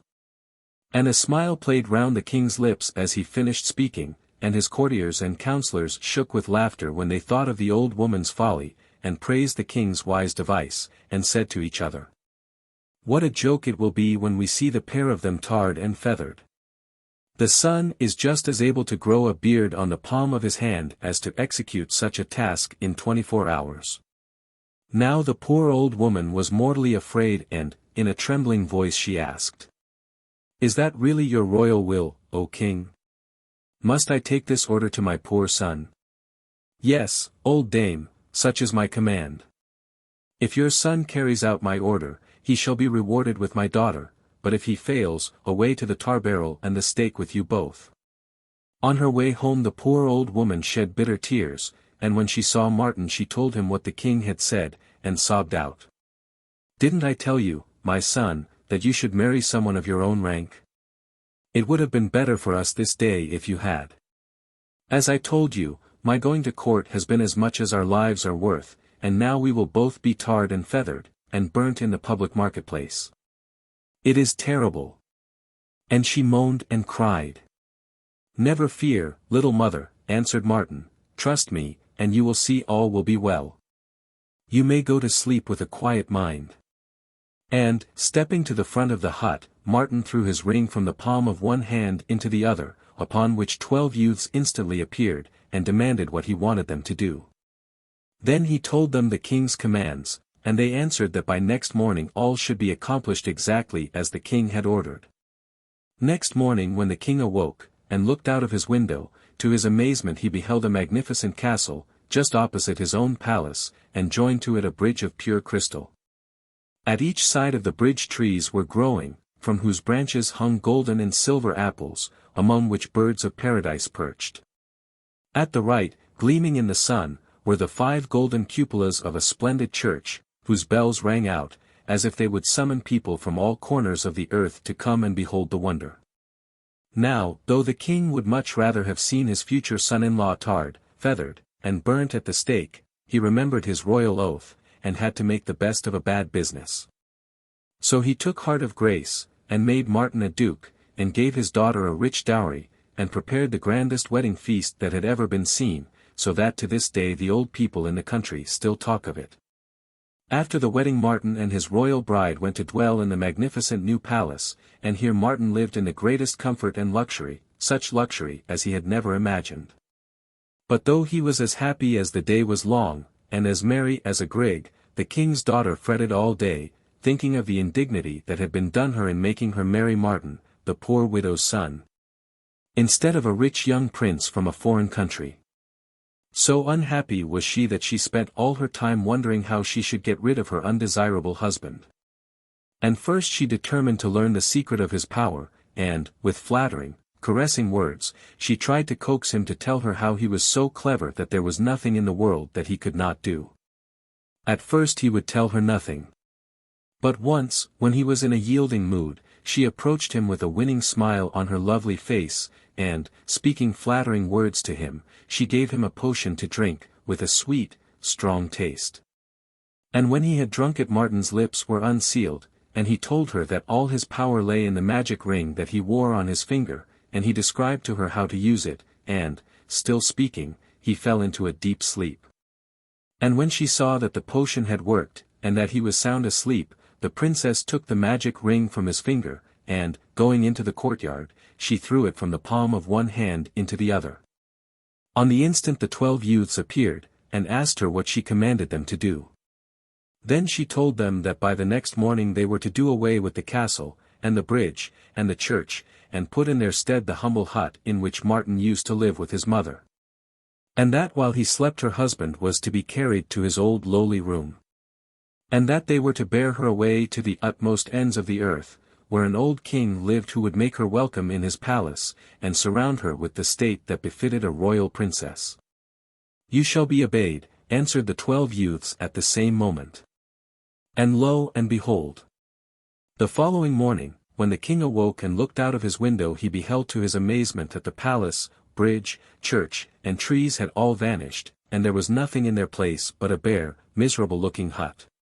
Immediately the king sent for his son-in-law, and commanded him to explain what had happened. But Martin looked at his royal father-in-law, and answered never a word. Then the king was very angry, and, calling a council together, he charged Martin with having been guilty of witchcraft, and of having deceived the king, and having made away with the princess. And he was condemned to imprisonment in a high stone tower, with neither meat nor drink, till he should die of starvation. Then, in the hour of his dire necessity, his old friends Shirka, the dog, and Waska, the cat, remembered how Martin had once saved them from a cruel death, and they took counsel together as to how they should help him. And Shirka growled, and was of opinion that he would like to tear everyone in pieces, but Waska purred meditatively, and scratched the back of her ear with a velvet paw, and remained lost in thought. At the end of a few minutes she had made up her mind, and, turning to Shirka, said, "Let us go together into the town, and the moment we meet a baker you must make a rush between his legs and upset the tray from off his head. I will lay hold of the rolls, and will carry them off to our master." No sooner said than done. Together the 2 faithful creatures trotted off into the town, and very soon they met a baker bearing a tray on his head, and looking round on all sides, while he cried, "Fresh rolls, sweet cake. Fancy bread of every kind. Come and buy, come and take. Sure you'll find it to your mind." At that moment Shirka made a rush between his legs, the baker stumbled, the tray was upset, the rolls fell to the ground, and, while the man angrily pursued Shurka, Waska managed to drag the rolls out of sight behind a bush. And when a moment later Shurka joined her, they set off at full tilt to the stone tower where Martin was a prisoner, taking the rolls with them. Waska, being very agile, climbed up by the outside to the grated window, and called in an anxious voice. "Are you alive, master?" "Scarcely alive, almost starved to death," answered Martin in a weak voice. "I little thought it would come to this, that I should die of hunger." "Never fear, dear master. Shurka and I will look after you," said Waska. And in another moment she had climbed down and brought him back a roll, and then another, till she had brought him the whole tray-load. Upon which she said, "Dear master, Shurka and I are going off to a distant kingdom at the utmost ends of the earth to fetch you back your magic ring. You must be careful that the rolls last till our return." And Waska took leave of her beloved master, and set off with Shurka on their journey. On and on they travelled, looking always to right and left for traces of the princess, following up every track, making inquiries of every cat and dog they met, listening to the talk of every wayfarer they passed. And at last they heard that the kingdom at the utmost ends of the earth where the 12 youths had borne the princess was not very far off. And at last one day they reached that distant kingdom, and, going at once to the palace, they began to make friends with all the dogs and cats in the place, and to question them about the princess and the magic ring. But no one could tell them much about either. Now one day it chanced that Waska had gone down to the palace cellar to hunt for mice and rats, and seeing an especially fat, well-fed mouse, she pounced upon it, buried her claws in its soft fur, and was just going to gobble it up, when she was stopped by the pleading tones of the little creature, saying, "If you will only spare my life I may be of great service to you. I will do everything in my power for you, for I am the king of the mice, and if I perish the whole race will die out." "So be it," said Waska. "I will spare your life, but in return you must do something for me. In this castle there lives a princess, the wicked wife of my dear master. She has stolen away his magic ring. You must get it away from her at whatever cost, do you hear? Till you have done this I won't take my claws out of your fur." "Good," replied the mouse, "I will do what you ask." And, so saying, he summoned all the mice in his kingdom together. A countless number of mice, small and big, brown and grey, assembled, and formed a circle round their king, who was a prisoner under Waska's claws. Turning to them he said, "Dear and faithful subjects, whoever among you will steal the magic ring from the strange princess will release me from a cruel death, and I shall honor him above all the other mice in the kingdom." Instantly a tiny mouse stepped forward and said, "I often creep about the princess's bedroom at night, and I have noticed that she has a ring which she treasures as the apple of her eye. All day she wears it on her finger, and at night she keeps it in her mouth. I will undertake, sire, to steal away the ring for you." And the tiny mouse tripped away into the bedroom of the princess, and waited for nightfall. Then, when the princess had fallen asleep, it crept up onto her bed, and gnawed a hole in the pillow, through which it dragged one by one little down feathers, and threw them under the princess's nose. And the fluff flew into the princess's nose, and into her mouth, and starting up she sneezed and coughed, and the ring fell out of her mouth on to the coverlet. In a flash the tiny mouse had seized it, and brought it to Waska as a ransom for the king of the mice. Thereupon Waska and Shurka started off, and travelled night and day till they reached the stone tower where Martin was imprisoned. And the cat climbed up the window, and called out to him, "Martin, dear master, are you still alive?" "Ah! Waska, my faithful little cat, is that you?" replied a weak voice. "I am dying of hunger. For 3 days I have not tasted food." "Be of good heart, dear master," replied Waska, "from this day forth you will know nothing but happiness and prosperity. If this were a moment to trouble you with riddles, I would make you guess what Shurka and I have brought you back. Only think, we have got you your ring." At these words Martin's joy knew no bounds, and he stroked her fondly, and she rubbed up against him and purred happily, while below Shurka bounded in the air, and barked joyfully. Then Martin took the ring, and threw it from one hand into the other, and instantly the 12 youths appeared and asked what they were to do. "Fetch me first something to eat and drink, as quickly as possible. And after that bring musicians hither, and let us have music all day long." Now when the people in the town and palace heard music coming from the tower, they were filled with amazement, and came to the king with the news that witchcraft must be going on in Martin's tower, for, instead of dying of starvation, he was seemingly making merry to the sound of music, and to the clatter of plates, and glass, and knives and forks. And the music was so enchantingly sweet that all the passers-by stood still to listen to it. On this the king sent at once a messenger to the starvation tower, and he was so astonished with what he saw that he remained rooted to the spot. Then the king sent his chief counselors, and they too were transfixed with wonder. At last the king came himself, and he likewise was spellbound by the beauty of the music. Then Martin summoned the 12 youths, spoke to them, saying, "Build up my castle again, and join it to the king's palace with a crystal bridge. Do not forget the trees with the golden and silver apples, and with the birds of paradise in the branches, and put back the church with the 5 cupolas, and let the bells ring out, summoning the people from the 4 corners of the kingdom. And one thing more, bring back my faithless wife, and lead her into the women's chamber." And it was all done as he commanded, and, leaving the starvation tower, he took the king, his father-in-law, by the arm, and led him into the new palace, where the princess sat in fear and trembling, awaiting her death. And Martin spoke to the king, saying, "King and royal father, I have suffered much at the hands of your daughter. What punishment shall be dealt to her?" Then the mild king answered, "Beloved prince and son-in-law, if you love me, let your anger be turned to grace, forgive my daughter, and restore her to your heart and favor." And Martin's heart was softened and he forgave his wife, and they lived happily together ever after. And his old mother came and lived with him, and he never parted with Shirka and Waska. And I need hardly tell you that he never again let the ring out of his possession. The Flower Queen's Daughter. A young prince was riding one day through a meadow that stretched for miles in front of him, when he came to a deep open ditch. He was turning aside to avoid it, when he heard the sound of someone crying in the ditch.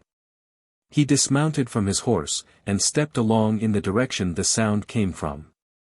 To his astonishment he found an old woman, who begged him to help her out of the ditch. The prince bent down and lifted her out of her living grave, asking her at the same time how she had managed to get there. "My son," answered the old woman, "I am a very poor woman, and soon after midnight I set out for the neighboring town in order to sell my eggs in the market on the following morning. But I lost my way in the dark, and fell into this deep ditch, where I might have remained forever but for your kindness." Then the prince said to her, "You can hardly walk, I will put you on my horse and lead you home." "Where do you live?" "Over there, at the edge of the forest in the little hut you see in the distance," replied the old woman. The prince lifted her on to his horse, and soon they reached the hut, where the old woman got down, and turning to the prince said, "Just wait a moment, and I will give you something." And she disappeared into her hut, but returned very soon and said, "You are a mighty prince, but at the same time you have a kind heart, which deserves to be rewarded. Would you like to have the most beautiful woman in the world for your wife?" "Most certainly I would," replied the prince. So the old woman continued, "The most beautiful woman in the whole world is the daughter of the Queen of the Flowers, who has been captured by a dragon. If you wish to marry her, you must first set her free, and this I will help you to do. I will give you this little bell. If you ring it once, the king of the eagles will appear, if you ring it twice, the king of the foxes will come to you. And if you ring it 3 times, you will see the king of the fishes by your side. These will help you if you are in any difficulty. Now farewell, and heaven prosper your undertaking." She handed him the little bell, and there disappeared hut and all, as though the earth had swallowed her up.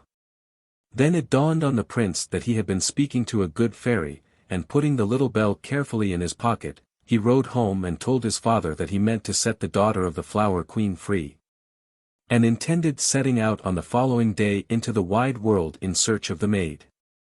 So the next morning the prince mounted his fine horse and left his home. He had roamed round the world for a whole year, and his horse had died of exhaustion, while he himself had suffered much from want and misery, but still he had come on no trace of her he was in search of. At last one day he came to a hut, in front of which sat a very old man. The prince asked him, "Do you not know where the dragon lives who keeps the daughter of the Flower Queen prisoner?" "No, I do not," answered the old man. "But if you go straight along this road for a year, you will reach a hut where my father lives, and possibly he may be able to tell you."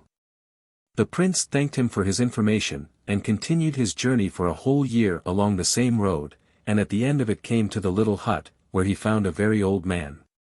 He asked him the same question, and the old man answered, "No, I do not know where the dragon lives. But go straight along this road for another year, and you will come to a hut in which my father lives. I know he can tell you." And so the prince wandered on for another year, always on the same road, and at last reached the hut where he found the third old man. He put the same question to him as he had put to his son and grandson.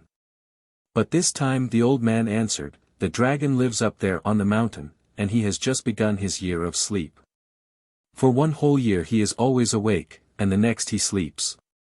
But if you wish to see the Flower Queen's daughter, go up the second mountain, the dragon's old mother lives there, and she has a ball every night, to which the Flower Queen's daughter goes regularly." So the prince went up the second mountain, where he found a castle all made of gold with diamond windows. He opened the big gate leading into the courtyard, and was just going to walk in, when 7 dragons rushed on him and asked him what he wanted. The prince replied, "I have heard so much of the beauty and kindness of the dragon's mother, and would like to enter her service." This flattering speech pleased the dragons, and the eldest of them said, "Well, you may come with me, and I will take you to the mother dragon." They entered the castle and walked through 12 splendid halls, all made of gold and diamonds. In the 12th room they found the mother dragon seated on a diamond throne. She was the ugliest woman under the sun, and, added to it all, she had 3 heads. Her appearance was a great shock to the prince, and so was her voice, which was like the croaking of many ravens. She asked him, "Why have you come here?" The prince answered at once, "I have heard so much of your beauty and kindness, that I would very much like to enter your service." "Very well," said the mother dragon.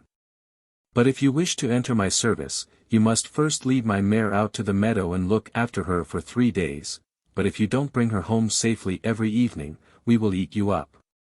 The prince undertook the task and led the mare out to the meadow. But no sooner had they reached the grass than she vanished. The prince sought for her in vain, and at last in despair sat down on a big stone and contemplated his sad fate. As he sat thus lost in thought, he noticed an eagle flying over his head. Then he suddenly bethought him of his little bell, and taking it out of his pocket he rang it once. In a moment he heard a rustling sound in the air beside him, and the king of the eagles sank at his feet. "I know what you want of me," the bird said. "You are looking for the mother dragon's mare who is galloping about among the clouds. I will summon all the eagles of the air together, and order them to catch the mare and bring her to you." And with these words the king of the eagles flew away. Towards evening the prince heard a mighty rushing sound in the air, and when he looked up he saw thousands of eagles driving the mare before them. They sank at his feet onto the ground and gave the mare over to him. Then the prince rode home to the old mother dragon, who was full of wonder when she saw him, and said, "You have succeeded today in looking after my mare, and as a reward you shall come to my ball tonight." She gave him at the same time a cloak made of copper, and led him to a big room where several young he-dragons and she-dragons were dancing together. Here, too, was the Flower Queen's beautiful daughter. Her dress was woven out of the most lovely flowers in the world, and her complexion was like lilies and roses. As the prince was dancing with her he managed to whisper in her ear, "I have come to set you free." Then the beautiful girl said to him, "If you succeed in bringing the mare back safely the 3rd day, ask the mother dragon to give you a foal of the mare as a reward." The ball came to an end at midnight, and early next morning the prince again led the mother dragon's mare out into the meadow. But again she vanished before his eyes. Then he took out his little bell and rang it twice. In a moment the king of the foxes stood before him and said, I know already what you want, and will summon all the foxes of the world together to find the mare who has hidden herself in a hill. With these words the king of the foxes disappeared, and in the evening many thousand foxes brought the mare to the prince. Then he rode home to the mother dragon, from whom he received this time a cloak made of silver, and again she led him to the ballroom. The Flower Queen's daughter was delighted to see him safe and sound, and when they were dancing together she whispered in his ear, If you succeed again tomorrow, wait for me with the foal in the meadow. After the ball we will fly away together. On the third day the prince led the mare to the meadow again, but once more she vanished before his eyes. Then the prince took out his little bell and rang it 3 times. In a moment the king of the fishes appeared, and said to him, I know quite well what you want me to do, and I will summon all the fishes of the sea together, and tell them to bring you back the mare, who is hiding herself in a river. Towards evening the mare was returned to him, and when he led her home to the mother dragon she said to him, You are a brave youth, and I will make you my body servant. But what shall I give you as a reward to begin with? The prince begged for a foal of the mare, which the mother dragon at once gave him, and over and above, a cloak made of gold, for she had fallen in love with him because he had praised her beauty.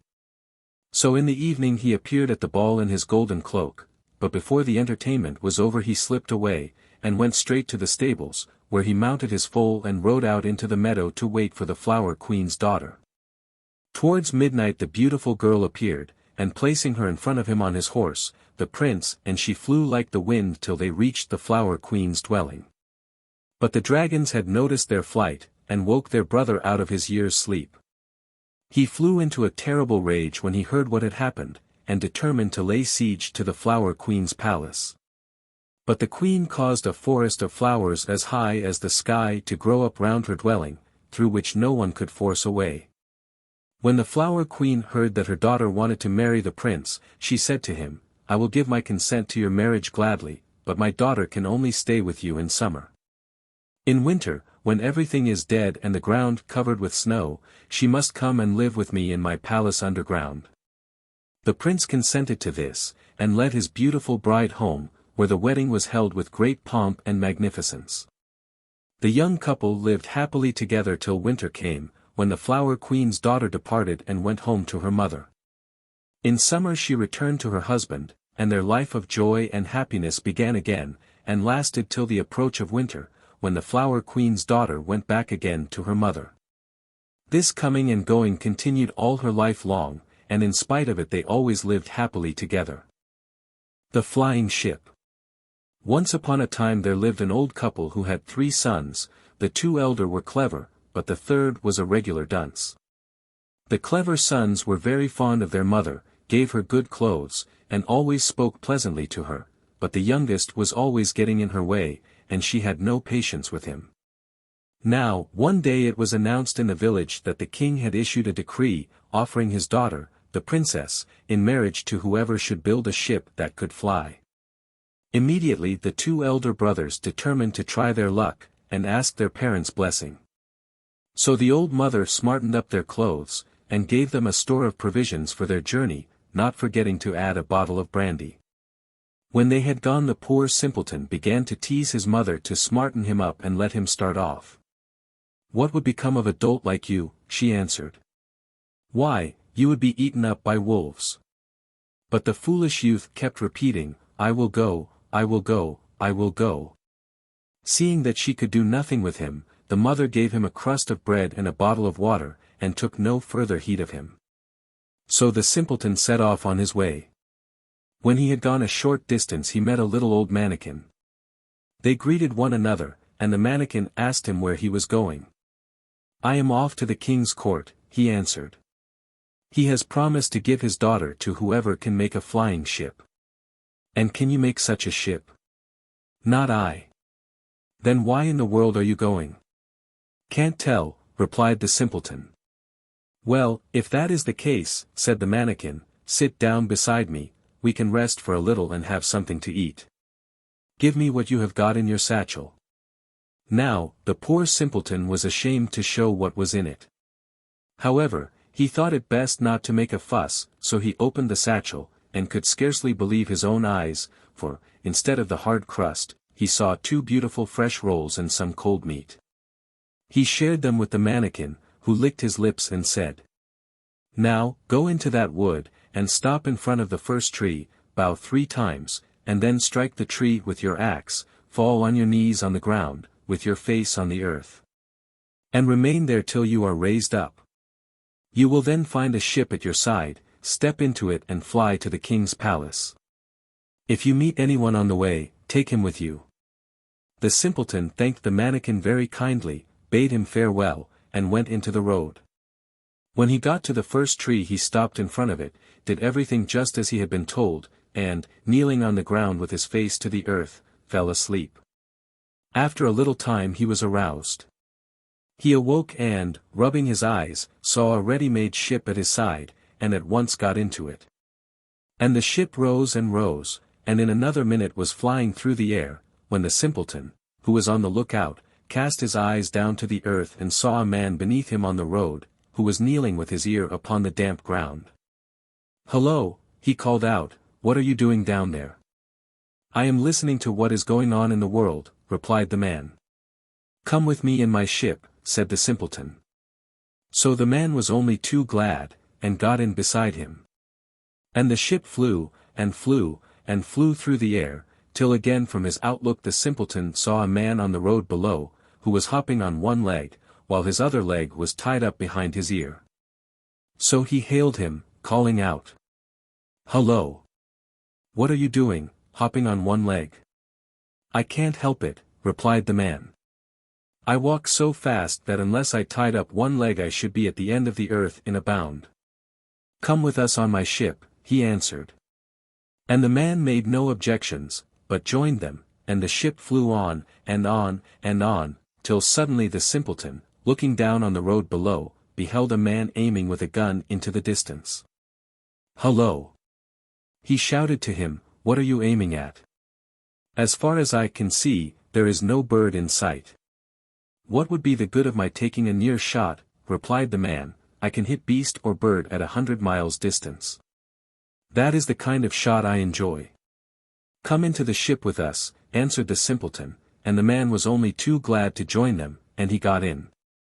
And the ship flew on, farther and farther, till again the simpleton from his outlook saw a man on the road below, carrying on his back a basket full of bread. And he waved to him, calling out, "Hello! Where are you going?" "To fetch bread for my breakfast." "Bread?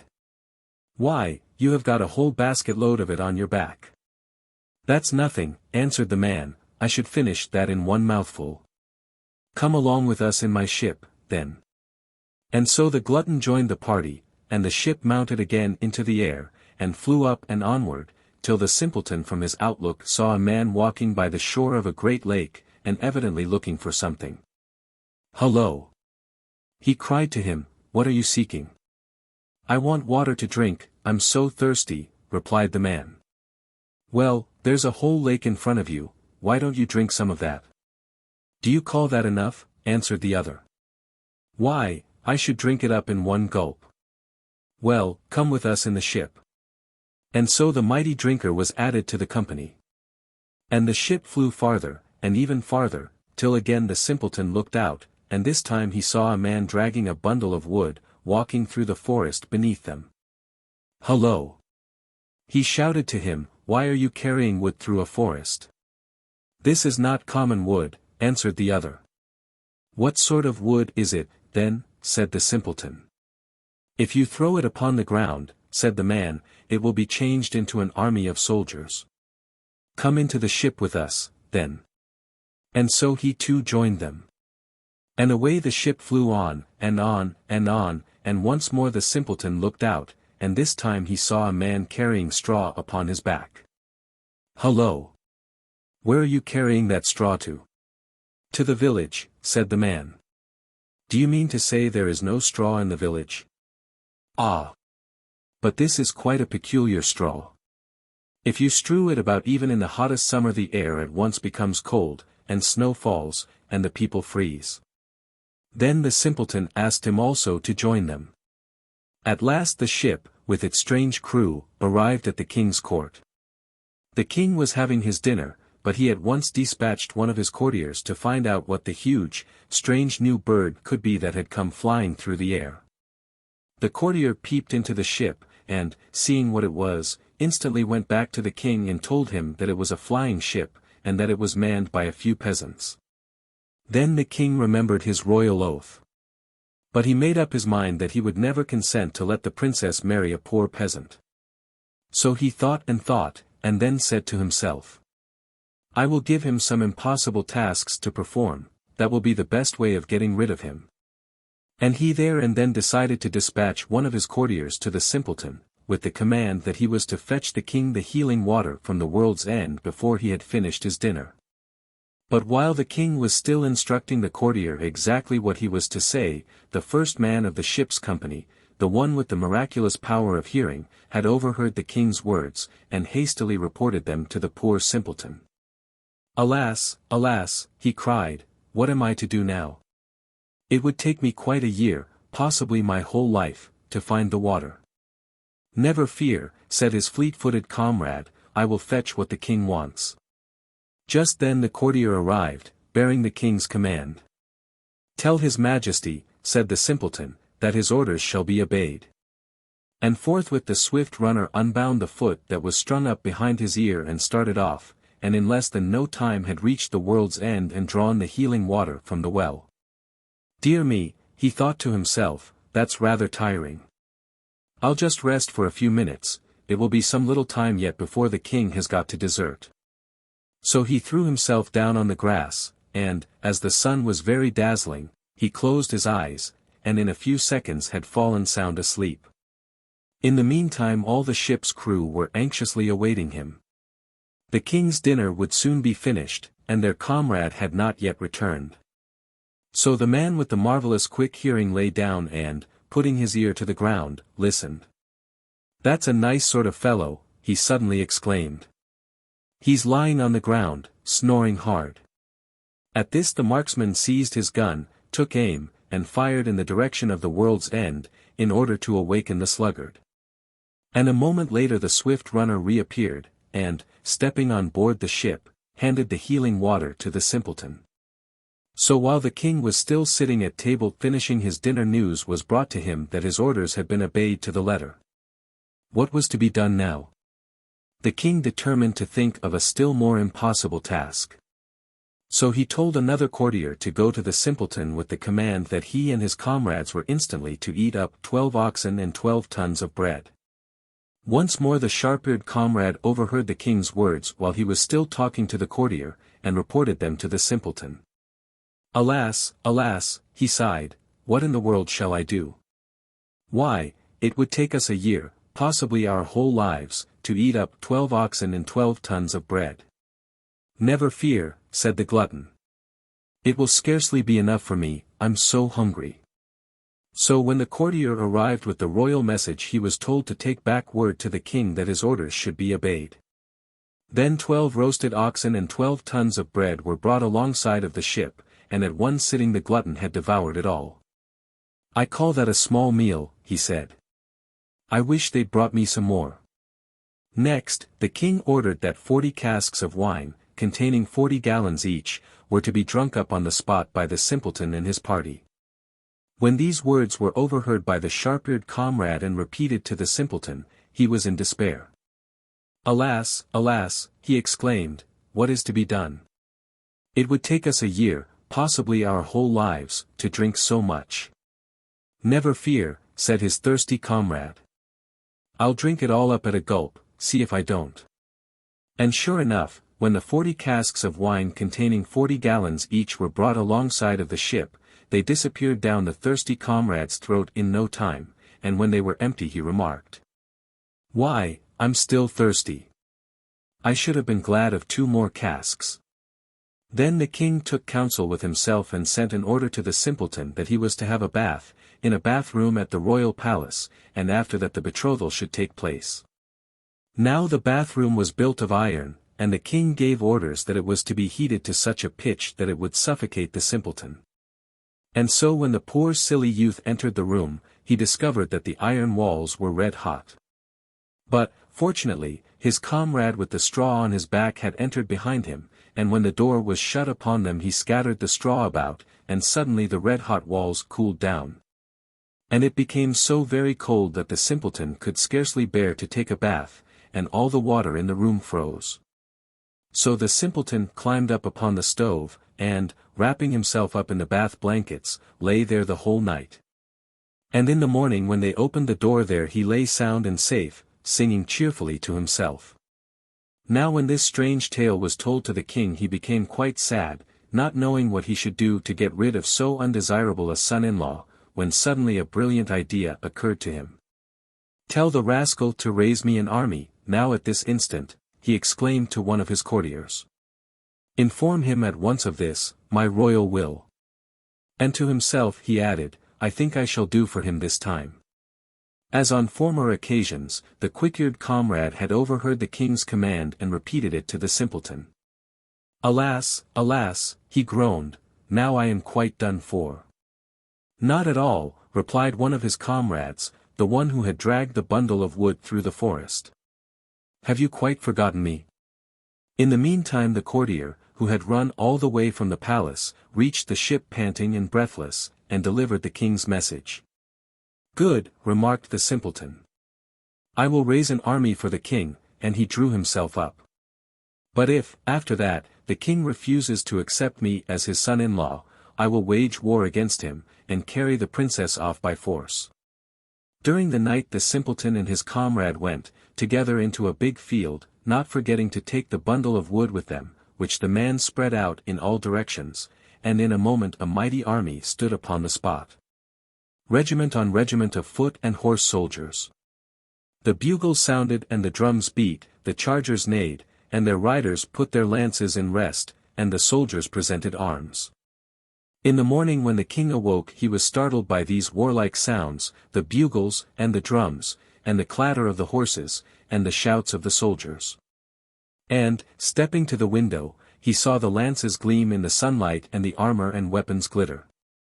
And the proud monarch said to himself, "I am powerless in comparison with this man." So he sent him royal robes and costly jewels, and commanded him to come to the palace to be married to the princess. And his son-in-law put on the royal robes, and he looked so grand and stately that it was impossible to recognize the poor simpleton, so changed was he, and the princess fell in love with him as soon as ever she saw him. Never before had so grand a wedding been seen, and there was so much food and wine that even the glutton and the thirsty comrade had enough to eat and drink. The Snow Daughter and the Fire Son. There was once upon a time a man and his wife, and they had no children, which was a great grief to them. One winter's day, when the sun was shining brightly, the couple were standing outside their cottage, and the woman was looking at all the little icicles which hung from the roof. She sighed, and turning to her husband said, "I wish I had as many children as there are icicles hanging there." "Nothing would please me more either," replied her husband. Then a tiny icicle detached itself from the roof, and dropped into the woman's mouth, who swallowed it with a smile, and said, "Perhaps I shall give birth to a snow child now." Her husband laughed at his wife's strange idea, and they went back into the house. But after a short time the woman gave birth to a little girl, who was as white as snow and as cold as ice. If they brought the child anywhere near the fire, it screamed loudly till they put it back into some cool place. The little maid throve wonderfully, and in a few months she could run about and speak. But she was not altogether easy to bring up, and gave her parents much trouble and anxiety, for all summer she insisted on spending in the cellar, and in the winter she would sleep outside in the snow. And the colder it was the happier she seemed to be. Her father and mother called her simply our Snow Daughter, and this name stuck to her all her life. One day her parents sat by the fire, talking over the extraordinary behavior of their daughter, who was disporting herself in the snowstorm that raged outside. The woman sighed deeply and said, "I wish I had given birth to a fire son." As she said these words, a spark from the big wood fire flew into the woman's lap, and she said with a laugh, "Now perhaps I shall give birth to a fire son." The man laughed at his wife's words, and thought it was a good joke. But he ceased to think it a joke when his wife shortly afterwards gave birth to a boy, who screamed lustily till he was put quite close to the fire, and who nearly yelled himself into a fit if the Snow Daughter came anywhere near him. The Snow Daughter herself avoided him as much as she could, and always crept into a corner as far away from him as possible. The parents called the boy simply our Fire Son, a name which stuck to him all his life. They had a great deal of trouble and worry with him too, but he throve and grew very quickly, and before he was a year old he could run about and talk. He was as red as fire, and as hot to touch, and he always sat on the hearth quite close to the fire, and complained of the cold. If his sister were in the room he almost crept into the flames, while the girl on her part always complained of the great heat if her brother were anywhere near. In summer the boy always lay out in the sun, while the girl hid herself in the cellar, so it happened that the brother and sister came very little into contact with each other. In fact, they carefully avoided it. Just as the girl grew up into a beautiful woman, her father and mother both died one after the other. Then the Fire Son, who had grown up in the meantime into a fine, strong young man, said to his sister, "I am going out into the world, for what is the use of remaining on here?" "I shall go with you," she answered, "for, except you, I have no one in the world, and I have a feeling that if we set out together we shall be lucky." The Fire Son said, "I love you with all my heart, but at the same time I always freeze if you are near me, and you nearly die of heat if I approach you. How shall we travel about together without being odious the one to the other?" "Don't worry about that," replied the girl, "for I've thought it all over, and have settled on a plan which will make us each able to bear with the other. See, I have had a fur cloak made for each of us, and if we put them on I shall not feel the heat so much nor you the cold." So they put on the fur cloaks, and set out cheerfully on their way, and for the first time in their lives quite happy in each other's company. For a long time the Fire Son and the Snow Daughter wandered through the world, and when at the beginning of winter they came to a big wood they determined to stay there till spring. The Fire Son built himself a hut where he always kept up a huge fire, while his sister with very few clothes on stayed outside night and day. Now it happened one day that the king of the land held a hunt in this wood, and saw the Snow Daughter wandering about in the open air. He wondered very much who the beautiful girl clad in such garments could be, and he stopped and spoke to her. He soon learnt that she could not stand heat, and that her brother could not endure cold.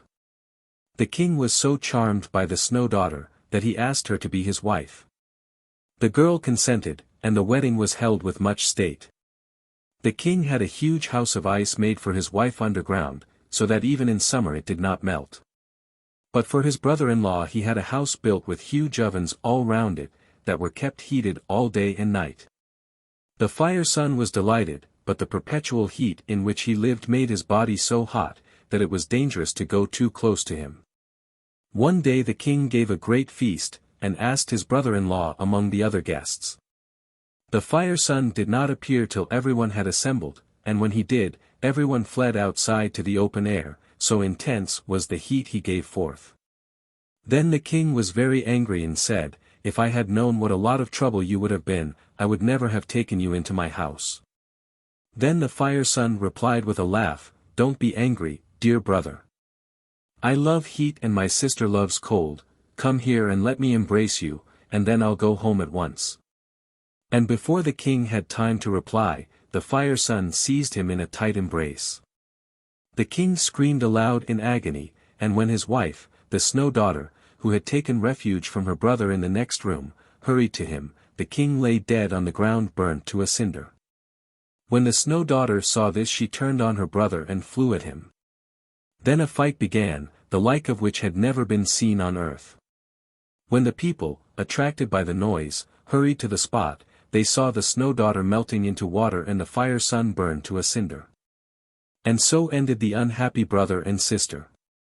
The story of King Frost. There was once upon a time a peasant woman who had a daughter and a stepdaughter. The daughter had her own way in everything, and whatever she did was right in her mother's eyes. But the poor stepdaughter had a hard time. Let her do what she would, she was always blamed, and got small thanks for all the trouble she took. Nothing was right, everything wrong. And yet, if the truth were known, the girl was worth her weight in gold, she was so unselfish and good-hearted. But her stepmother did not like her, and the poor girl's days were spent in weeping. For it was impossible to live peacefully with the woman. The wicked shrew was determined to get rid of the girl by fair means or foul, and kept saying to her father, "Send her away, old man. Send her away, anywhere so that my eyes shan't be plagued any longer by the sight of her, or my ears tormented by the sound of her voice. Send her out into the fields, and let the cutting frost do for her." In vain did the poor old father weep and implore her pity, she was firm, and he dared not gainsay her. So he placed his daughter in a sledge, not even daring to give her a horsecloth to keep herself warm with, and drove her out onto the bare, open fields, where he kissed her and left her, driving home as fast as he could, that he might not witness her miserable death. Deserted by her father, the poor girl sat down under a fir tree at the edge of the forest and began to weep silently. Suddenly she heard a faint sound. It was King Frost springing from tree to tree, and cracking his fingers as he went. At length he reached the fir tree beneath which she was sitting, and with a crisp crackling sound he alighted beside her, and looked at her lovely face. "Well, maiden," he snapped out, "do you know who I am?" "I am King Frost, King of the Red Noses." "All hail to you, great king," answered the girl, in a gentle, trembling voice. "Have you come to take me?" "Are you warm, maiden?" he replied. "Quite warm, King Frost," she answered, though she shivered as she spoke.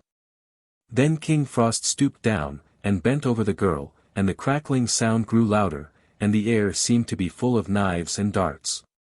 And again he asked, "Maiden, are you warm? Are you warm, you beautiful girl?" And though her breath was almost frozen on her lips, she whispered gently, "Quite warm, King Frost." Then King Frost gnashed his teeth, and cracked his fingers, and his eyes sparkled, and the crackling, crisp sound was louder than ever, and for the last time he asked her, "Maiden, are you still warm? Are you still warm, little love?" And the poor girl was so stiff and numb that she could just gasp, "Still warm, O king." Now her gentle, courteous words and her uncomplaining ways touched King Frost, and he had pity on her, and he wrapped her up in furs, and covered her with blankets, and he fetched a great box, in which were beautiful jewels and a rich robe embroidered in gold and silver. And she put it on, and looked more lovely than ever, and King Frost stepped with her into his sledge, with 6 white horses. In the meantime the wicked stepmother was waiting at home for news of the girl's death, and preparing pancakes for the funeral feast. And she said to her husband, "Old man, you had better go out into the fields and find your daughter's body and bury her."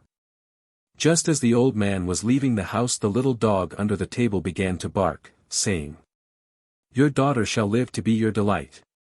Her daughter shall die this very night." "Hold your tongue, you foolish beast," scolded the woman. "There's a pancake for you, but you must say, 'Her daughter shall have much silver and gold.' His daughter is frozen quite stiff and cold." But the doggy ate up the pancake and barked, saying, "His daughter shall wear a crown on her head. Her daughter shall die unwed." Then the old woman tried to coax the doggy with more pancakes and to terrify it with blows, but he barked on, always repeating the same words. And suddenly the door creaked and flew open, and a great heavy chest was pushed in, and behind it came the stepdaughter, radiant and beautiful, in a dress all glittering with silver and gold. For a moment the stepmother's eyes were dazzled.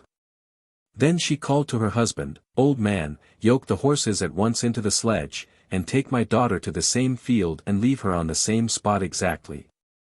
And so the old man took the girl and left her beneath the same tree where he had parted from his daughter.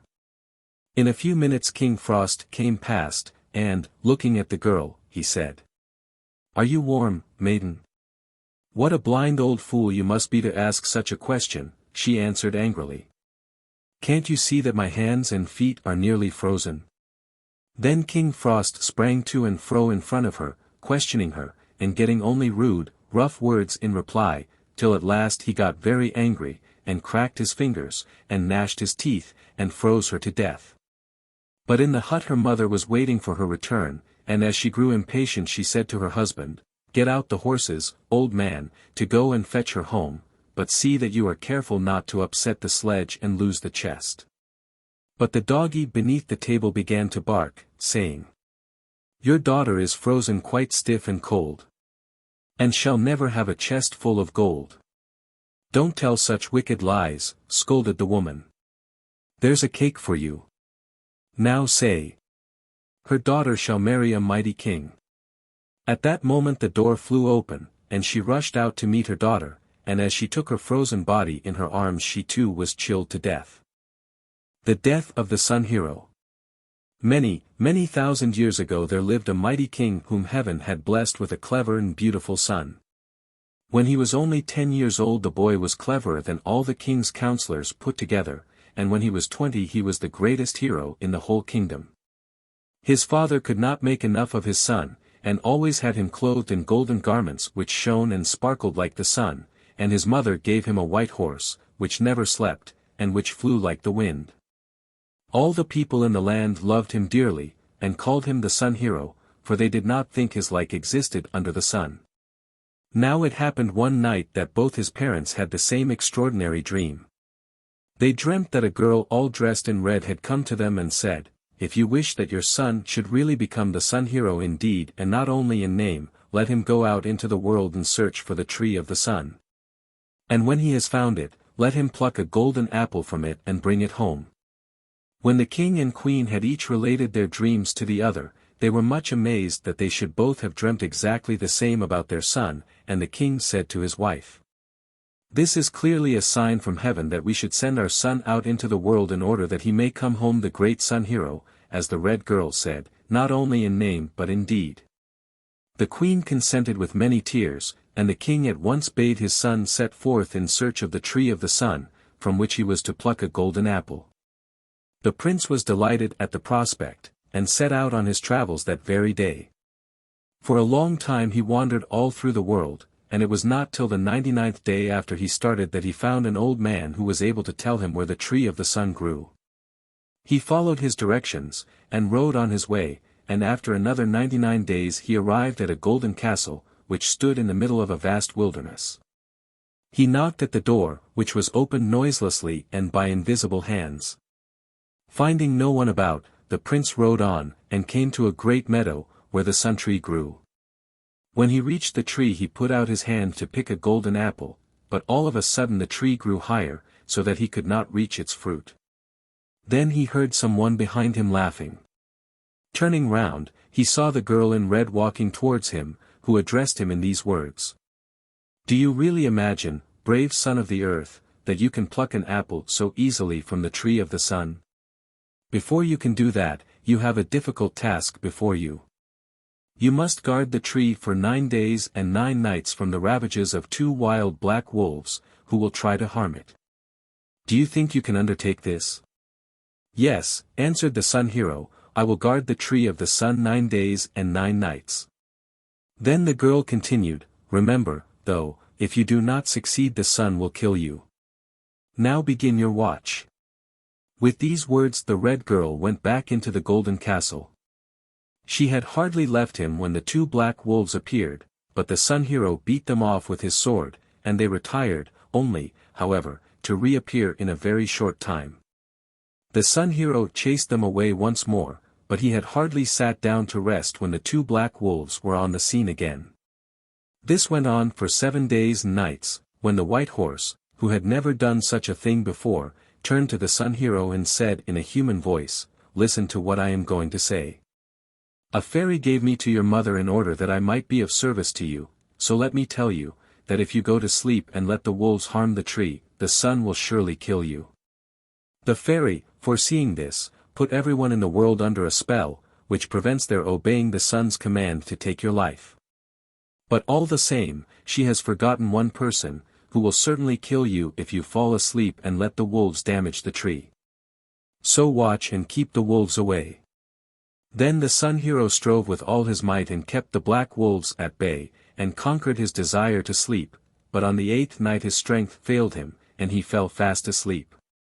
When he awoke, a woman in black stood beside him, who said, "You have fulfilled your task very badly, for you have let the 2 black wolves damage the tree of the sun. I am the mother of the sun, and I command you to ride away from here at once, and I pronounce sentence of death upon you, for you proudly let yourself be called the sun hero without having done anything to deserve the name." The youth mounted his horse sadly, and rode home.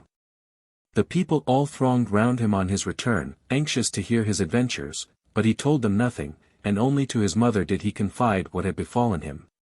But the old queen laughed, and said to her son, "Don't worry, my child, you see, the fairy has protected you so far, and the sun has found no one to kill you. So cheer up and be happy." After a time the prince forgot all about his adventure, and married a beautiful princess, with whom he lived very happily for some time. But one day when he was out hunting he felt very thirsty, and coming to a stream he stooped down to drink from it, and this caused his death, for a crab came swimming up, and with its claws tore out his tongue. He was carried home in a dying condition, and as he lay on his deathbed the black woman appeared and said, "So the sun has, after all, found someone, who was not under the fairy's spell, who has caused your death. And a similar fate will overtake everyone under the sun who wrongfully assumes a title to which he has no right." The Witch. Once upon a time there was a peasant whose wife died, leaving him with 2 children, twins, a boy and a girl. For some years the poor man lived on alone with the children, caring for them as best he could. But everything in the house seemed to go wrong without a woman to look after it, and at last he made up his mind to marry again, feeling that a wife would bring peace and order to his household and take care of his motherless children. So he married, and in the following years several children were born to him, but peace and order did not come to the household. For the stepmother was very cruel to the twins, and beat them, and half-starved them, and constantly drove them out of the house, for her one idea was to get them out of the way. All day she thought of nothing but how she should get rid of them.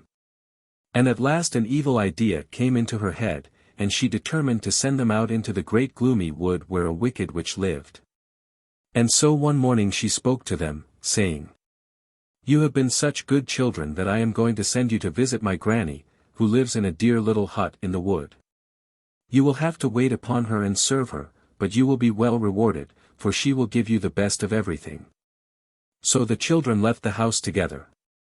And the little sister, who was very wise for her years, said to the brother, "We will first go and see our own dear grandmother, and tell her where our stepmother is sending us." And when the grandmother heard where they were going, she cried and said, "You poor motherless children!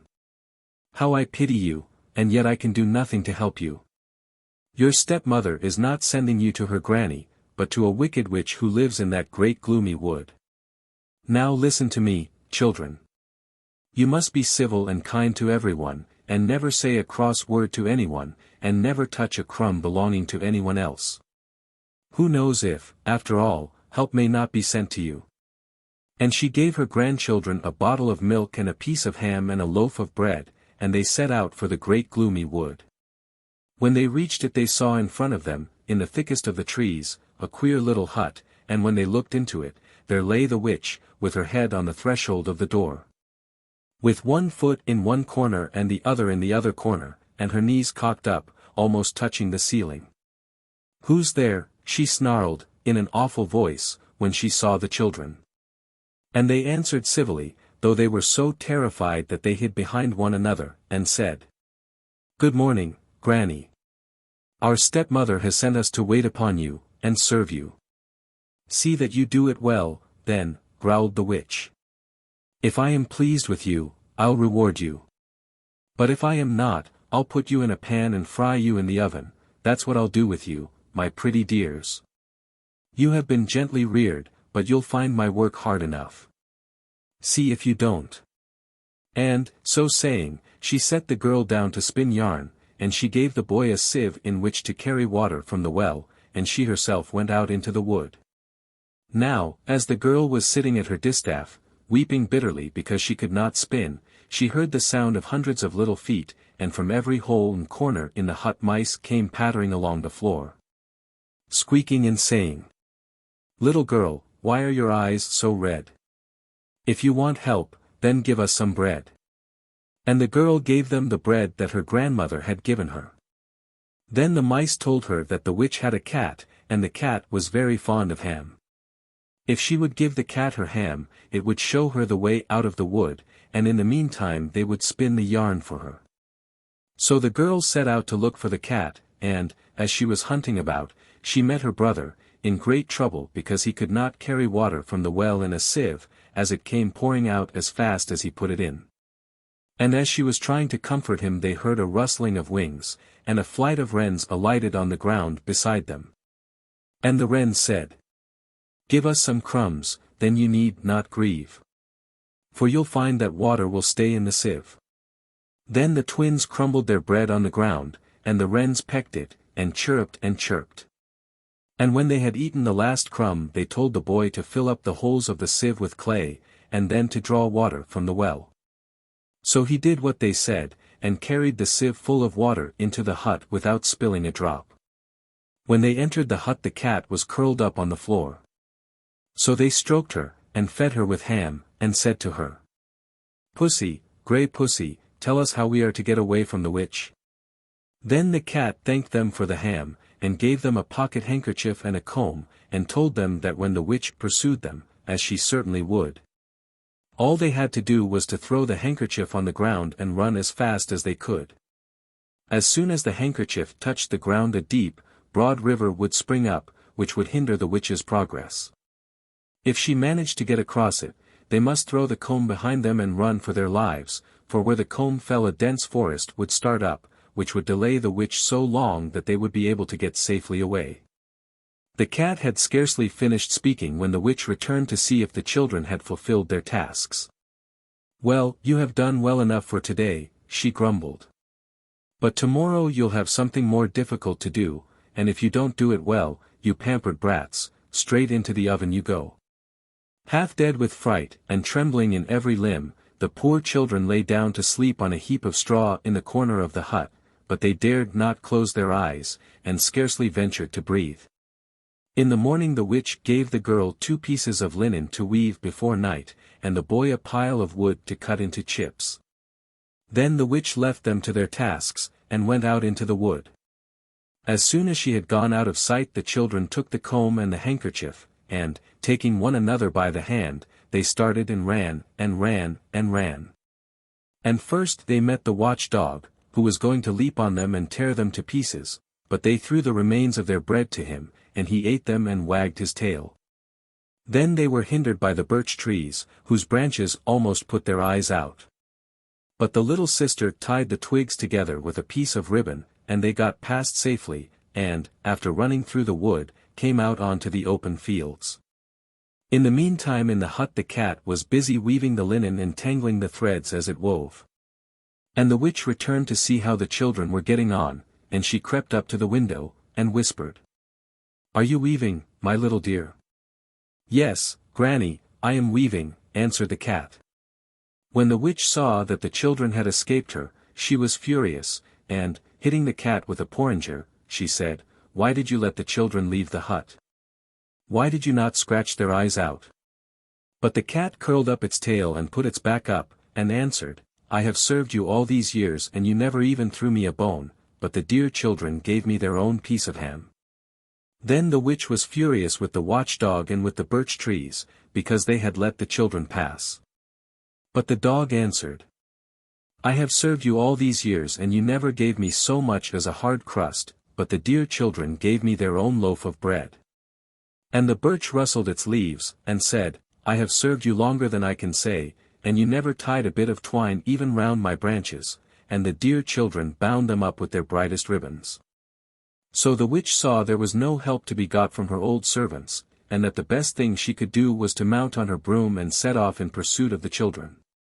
And as the children ran they heard the sound of the broom sweeping the ground close behind them, so instantly they threw the handkerchief down over their shoulder, and in a moment a deep, broad river flowed behind them. When the witch came up to it, it took her a long time before she found a place which she could ford over on her broomstick, but at last she got across, and continued the chase faster than before. And as the children ran they heard a sound, and the little sister put her ear to the ground, and heard the broom sweeping the earth close behind them.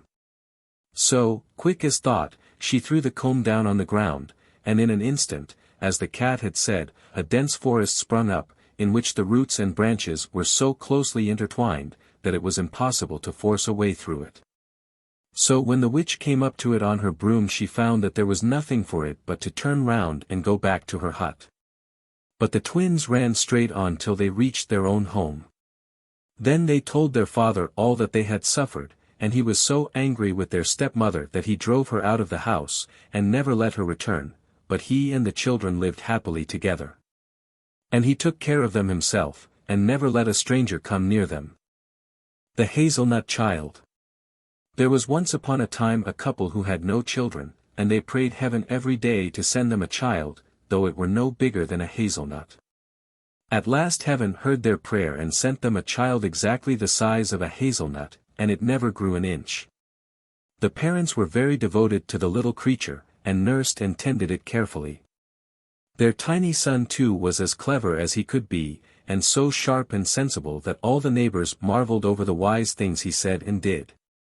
When the Hazel-Nut Child was 15 years old, and was sitting one day in an egg-shell on the table beside his mother, she turned to him and said, "You are now 15 years old, and nothing can be done with you. What do you intend to be?" "A messenger," answered the Hazel-Nut Child. Then his mother burst out laughing and said, "What an idea! You a messenger? Why, your little feet would take an hour to go the distance an ordinary person could do in a minute." But the Hazel-Nut Child replied, "Nevertheless I mean to be a messenger. Just send me a message and you'll see that I shall be back in next to no time." So his mother said, "Very well, go to your aunt in the neighboring village, and fetch me a comb."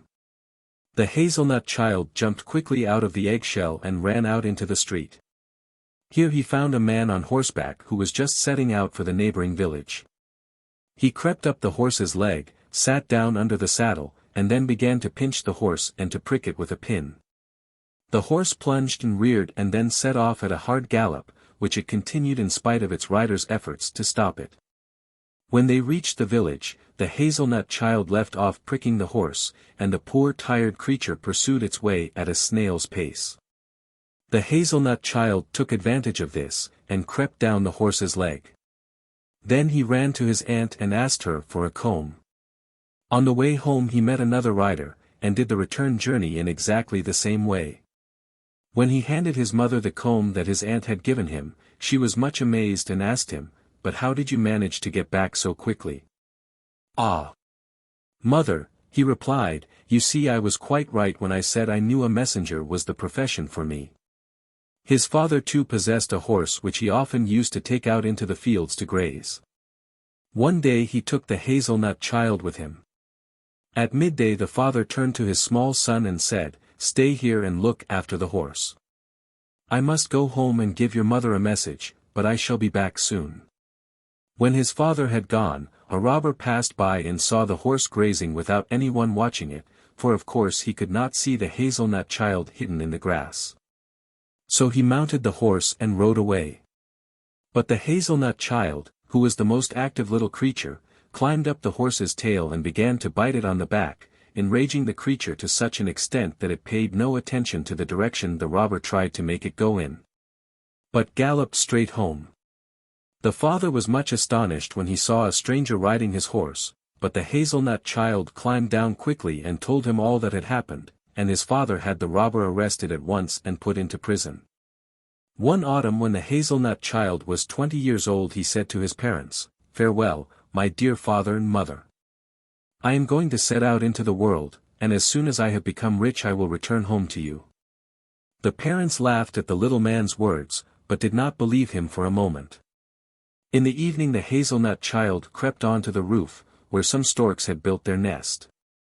The storks were fast asleep, and he climbed on to the back of the father stork and bound a silk cord round the joint of one of its wings, then he crept among its soft downy feathers and fell asleep. The next morning the storks flew towards the south, for winter was approaching.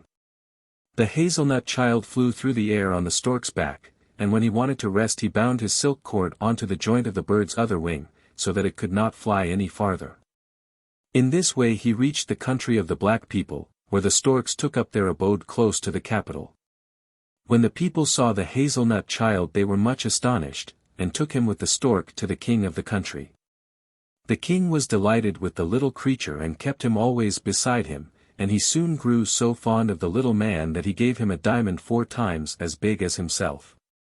The Hazel-Nut Child fastened the diamond firmly under the stork's neck with a ribbon, and when he saw that the other storks were getting ready for their northern flight, he untied the silk cord from his stork's wings, and away they went, getting nearer home every minute. At length the Hazel-Nut Child came to his native village, then he undid the ribbon from the stork's neck and the diamond fell to the ground. He covered it first with sand and stones, and then ran to get his parents, so that they might carry the treasure home, for he himself was not able to lift the great diamond. So the Hazel-Nut Child and his parents lived in happiness and prosperity after this till they died. The story of Big Klaus and Little Klaus. In a certain village there lived 2 people who had both the same name. Both were called Klaus, but one owned 4 horses and the other only 1. In order to distinguish the one from the other, the one who had 4 horses was called Big Klaus, and the one who had only 1 horse, Little Klaus. Now you shall hear what befell them both, for this is a true story. The whole week through Little Klaus had to plough for Big Klaus, and lend him his 1 horse, then Big Klaus lent him his 4 horses, but only once a week, and that was on Sunday. Hurrah! How loudly Little Klaus cracked his whip over all the 5 horses! For they were indeed as good as his on this one day. The sun shone brightly, and all the bells in the church towers were pealing. The people were dressed in their best clothes, and were going to church, with their hymn books under their arms, to hear the minister preach. They saw Little Klaus plowing with the 5 horses. But he was so happy that he kept on cracking his whip, and calling out, "Gee up, my 5 horses." "You mustn't say that," said Big Klaus. "Only 1 horse is yours." But as soon as someone else was going by Little Klaus forgot that he must not say it, and called out, "Gee up, my 5 horses." "Now you had better stop that," said Big Klaus, "for if you say it once more I will give your horse such a crack on the head that it will drop down dead on the spot." "I really won't say it again," said Little Klaus. But as soon as more people passed by, and nodded him good morning, he became so happy in thinking how well it looked to have 5 horses plowing his field that, cracking his whip, he called out, "Gee up, my 5 horses." "I'll see to your horses," said Big Klaus, and, seizing an iron bar, he struck Little Klaus' 1 horse such a blow on the head that it fell down and died on the spot. "Alas! Now I have no horse," said Little Klaus, beginning to cry. Then he flayed the skin off his horse, dried it, and put it in a sack, which he threw over his shoulder, and went into the town to sell it. He had a long way to go, and had to pass through a great dark forest. A dreadful storm came on, in which he lost his way, and before he could get on to the right road night came on, and it was impossible to reach the town that evening. Right in front of him was a large farmhouse. The window shutters were closed, but the light came through the chinks. "I should very much like to be allowed to spend the night there," thought Little Klaus, and he went and knocked at the door. The farmer's wife opened it, but when she heard what he wanted she told him to go away. Her husband was not at home, and she took in no strangers. "Well, I must lie down outside," said Little Klaus, and the farmer's wife shut the door in his face. Close by stood a large haystack, and between it and the house a little outhouse, covered with a flat thatched roof. "I can lie down there," thought Little Klaus, looking at the roof. "It will make a splendid bed, if only the stork won't fly down and bite my legs." For a live stork was standing on the roof, where it had its nest. So Little Klaus crept up into the outhouse, where he lay down, and made himself comfortable for the night. The wooden shutters over the windows were not shut at the top, and he could just see into the room. There stood a large table, spread with wine and roast meat and a beautiful fish. The farmer's wife and the sexton sat at the table, but there was no one else. She was filling up his glass, while he stuck his fork into the fish which was his favorite dish. "If one could only get some of that," thought little Klaus, stretching his head towards the window. Ah, what delicious cakes he saw standing there. It was a feast. Then he heard someone riding along the road towards the house. It was the farmer coming home. He was a very worthy man, but he had one great peculiarity, namely, that he could not bear to see a sexton. If he saw one he was made quite mad. That was why the sexton had gone to say good day to the farmer's wife when he knew that her husband was not at home, and the good woman therefore put in front of him the best food she had. But when they heard the farmer coming they were frightened, and the farmer's wife begged the sexton to creep into a great empty chest. He did so, as he knew the poor man could not bear to see a sexton. The wife hastily hid all the beautiful food and the wine in her oven, for if her husband had seen it, he would have been sure to ask what it all meant. "Oh, dear! Oh, dear!" groaned little Klaus up in the shed, when he saw the good food disappearing. "Is anybody up there?" asked the farmer, catching sight of little Klaus. "Why are you lying there? Come with me into the house." Then little Klaus told him how he had lost his way, and begged to be allowed to spend the night there. "Yes, certainly," said the farmer, "but we must first have something to eat." The wife received them both very kindly, spread a long table, and gave them a large plate of porridge. The farmer was hungry, and ate with a good appetite. But little Klaus could not help thinking of the delicious dishes of fish and roast meats and cakes which he knew were in the oven. Under the table at his feet he had laid the sack with the horse skin in it, for, as we know, he was going to the town to sell it. The porridge did not taste good to him, so he trod upon his sack, and the dry skin in the sack squeaked loudly. "Hush," said little Klaus to his sack, at the same time treading on it again so that it squeaked even louder than before. "Hullo! What have you got in your sack?" asked the farmer. "Oh, it is a wizard," said little Klaus.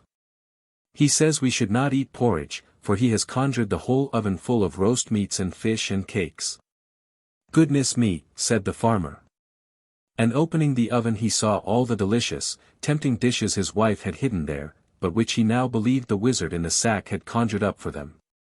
The wife could say nothing, but she put the food at once on the table, and they ate the fish, the roast meat, and the cakes. Little Klaus now trod again on his sack, so that the skin squeaked. "What does he say now?" asked the farmer. "He says," replied little Klaus, "that he has also conjured up for us 3 bottles of wine, they are standing in the corner by the oven." The wife had to fetch the wine which she had hidden, and the farmer drank and grew very merry. He would very much like to have had such a wizard as little Klaus had in the sack. "Can he conjure up the devil?" asked the farmer. "I should like to see him very much, for I feel just now in very good spirits." "Yes," said little Klaus. "My wizard can do everything that I ask." "Isn't that true?" he asked, treading on the sack so that it squeaked. "Do you hear? He says, yes, but that the devil looks so ugly that we should not like to see him." "Oh! I'm not at all afraid." "What does he look like?" "He will show himself in the shape of a sexton." "I say," said the farmer, "he must be ugly. You must know that I can't bear to look at a sexton. But it doesn't matter. I know that it is the devil, and I shan't mind. I feel up to it now. But he must not come too near me." "I must ask my wizard," said little Klaus, treading on the sack and putting his ear to it. "What does he say?" "He says you can open the chest in the corner there, and you will see the devil squatting inside it, but you must hold the lid so that he shall not escape." "Will you help me to hold him?" begged the farmer, going towards the chest where his wife had hidden the real sexton, who was sitting inside in a terrible fright. The farmer opened the lid a little way, and saw him inside. "Ugh!" he shrieked, springing back. "Yes, now I have seen him, he looked just like our sexton. Oh, it was horrid." So he had to drink again, and they drank till far on into the night. "You must sell me the wizard," said the farmer. "Ask anything you like. I will pay you down a bushelful of money on the spot." "No, I really can't," said little Klaus. Just think how many things I can get from this wizard. Ah!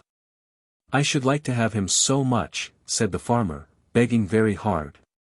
Well, said little Klaus at last, as you have been so good as to give me shelter tonight, I will sell him. You shall have the wizard for a bushel of money, but I must have full measure. That you shall, said the farmer. But you must take the chest with you.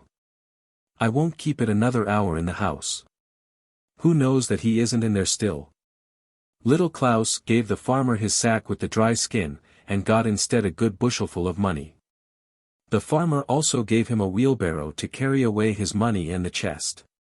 Farewell, said little Klaus, and away he went with his money in the big chest, wherein sat the sexton. On the other side of the wood was a large deep river. The water flowed so rapidly that you could scarcely swim against the stream. A great new bridge had been built over it, on the middle of which little Klaus stopped, and said aloud so that the sexton might hear. Now, what am I to do with this stupid chest? It is as heavy as if it were filled with stones. I shall only be tired, dragging it along. I will throw it into the river. If it swims home to me, well and good, and if it doesn't, it's no matter. Then he took the chest with one hand and lifted it up a little, as if he were going to throw it into the water. No, don't do that, called out the sexton in the chest. Let me get out first. Oh, oh, said little Klaus, pretending that he was afraid. He is still in there. I must throw him quickly into the water to drown him. Oh. No, no, cried the sexton. I will give you a whole bushelful of money if you will let me go. Ah, that's quite another thing, said little Klaus, opening the chest. The sexton crept out very quickly, pushed the empty chest into the water and went to his house, where he gave little Klaus a bushel of money. One he had already from the farmer, and now he had his wheelbarrow full of money. Well, I have got a good price for the horse, said he to himself when he shook all his money out in a heap in his room. This will put big Klaus in a rage when he hears how rich I have become through my one horse, but I won't tell him just yet.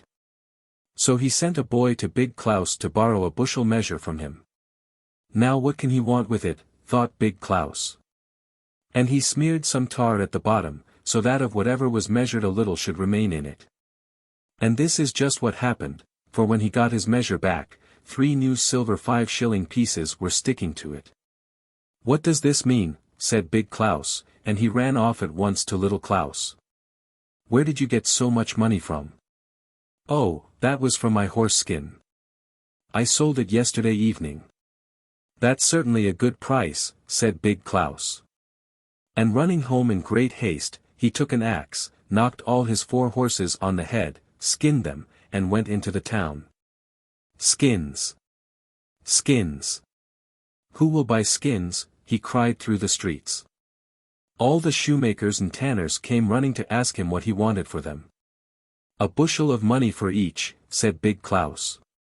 Are you mad? They all exclaimed. Do you think we have money by the bushel? Skins. Skins. Who will buy skins? He cried again, and to all who asked him what they cost, he answered, a bushel of money. He is making game of us, they said. And the shoemakers seized their yard measures and the tanners their leathern aprons and they gave big Klaus a good beating. Skins. Skins, they cried mockingly, yes, we will tan your skin for you.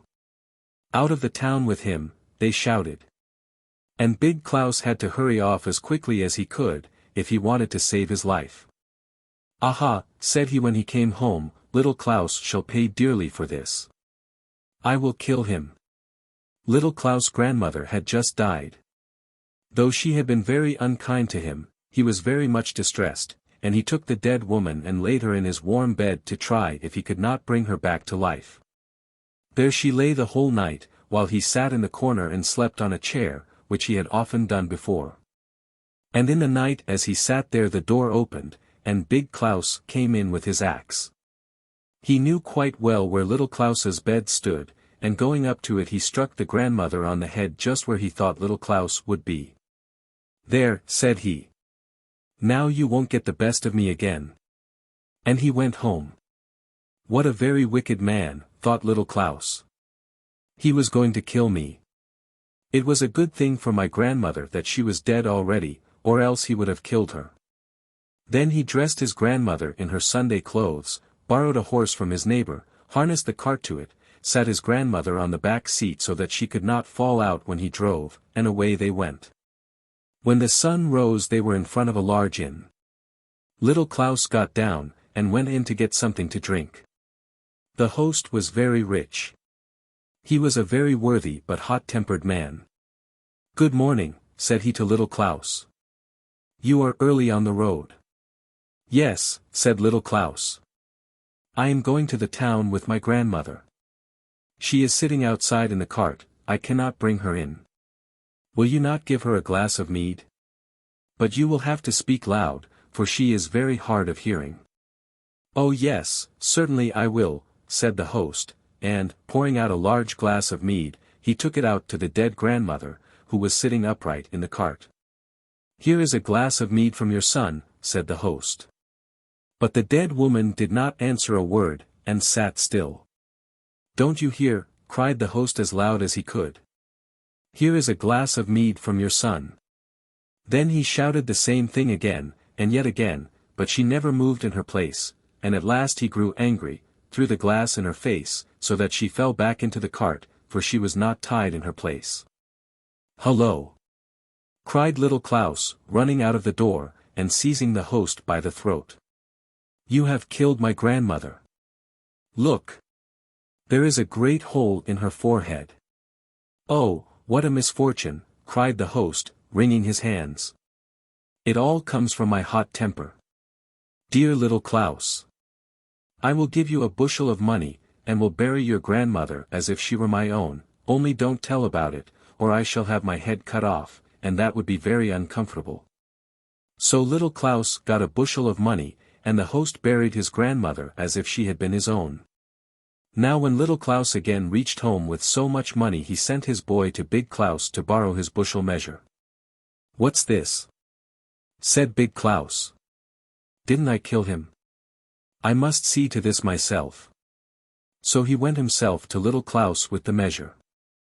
"Well, now, where did you get all this money?" asked he, opening his eyes at the heap. "You killed my grandmother, not me," said little Klaus. "I sold her, and got a bushel of money for her." "That is indeed a good price," said Big Klaus. And, hurrying home, he took an axe and killed his grandmother, laid her in the cart, and drove off to the apothecary's, and asked whether he wanted to buy a dead body. "Who is it, and how did you get it?" asked the apothecary. "It is my grandmother," said Big Klaus. "I killed her in order to get a bushel of money." "You are mad," said the apothecary. "Don't mention such things, or you will lose your head." And he began to tell him what a dreadful thing he had done, and what a wicked man he was, and that he ought to be punished, till Big Klaus was so frightened that he jumped into the cart and drove home as hard as he could. The apothecary and all the people thought he must be mad, so they let him go. "You shall pay for this," said Big Klaus as he drove home. "You shall pay for this dearly, little Klaus."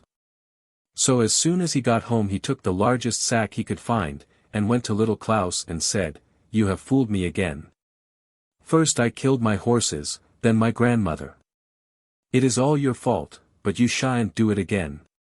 And he seized little Klaus, pushed him in the sack, threw it over his shoulder, crying out, "Now I am going to drown you." He had to go a long way before he came to the river, and little Klaus was not very light. The road passed by the church. The organ was sounding, and the people were singing most beautifully. Big Klaus put down the sack with little Klaus in it by the church door, and thought that he might as well go in and hear a psalm before going on farther. Little Klaus could not get out, and everybody was in church, so he went in. "Oh, dear! Oh, dear!" groaned little Klaus in the sack, twisting and turning himself. But he could not undo the string. There came by an old shepherd, with snow-white hair and a long staff in his hand. He was driving a herd of cows and oxen.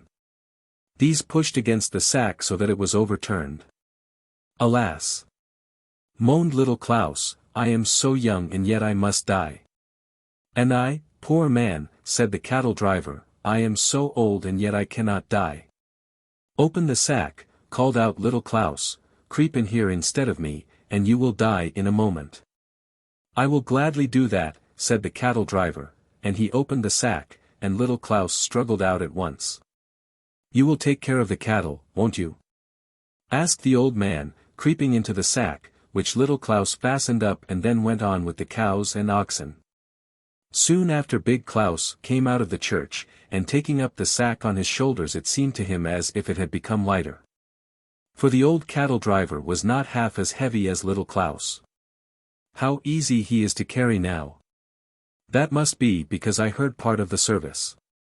So he went to the river, which was deep and broad, threw in the sack with the old driver, and called after it, for he thought little Klaus was inside. Down you go. You won't mock me any more now. Then he went home. But when he came to the crossroads, there he met little Klaus, who was driving his cattle. What's this? Said Big Klaus. Haven't I drowned you? Yes, replied little Klaus, you threw me into the river a good half-hour ago. But how did you get those splendid cattle? Asked Big Klaus. They are sea cattle, said little Klaus. I will tell you the whole story, and I thank you for having drowned me, because now I am on dry land and really rich. How frightened I was when I was in the sack. How the wind whistled in my ears as you threw me from the bridge into the cold water. I sank at once to the bottom, but I did not hurt myself for underneath was growing the most beautiful soft grass. I fell on this, and immediately the sack opened, the loveliest maiden in snow-white garments, with a green garland round her wet hair, took me by the hand, and said, Are you little Klaus? Here are some cattle for you to begin with, and a mile farther down the road there is another herd, which I will give you as a present. Now I saw that the river was a great high road for the sea people. Along it they travel underneath from the sea to the land till the river ends.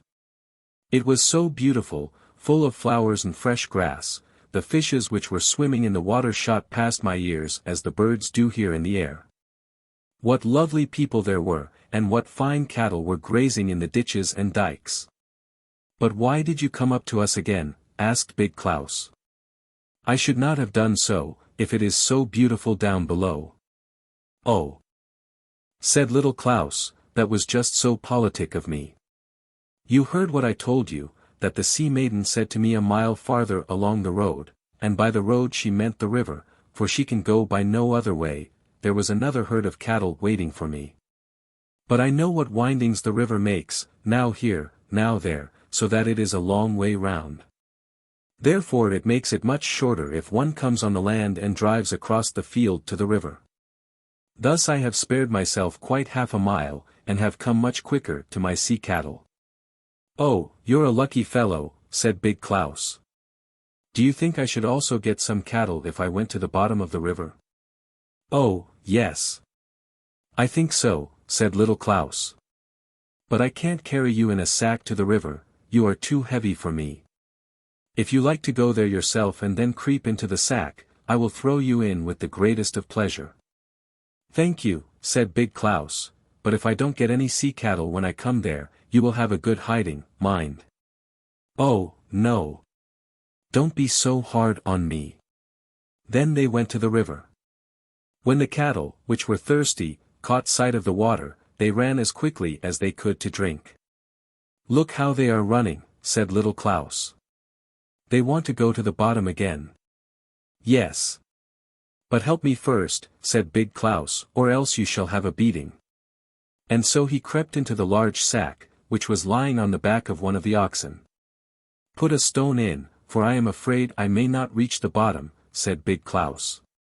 It goes all right, said little Klaus, but still he laid a big stone in the sack, fastened it up tight, and then pushed it in. Plump! There was Big Klaus in the water, and he sank like lead to the bottom.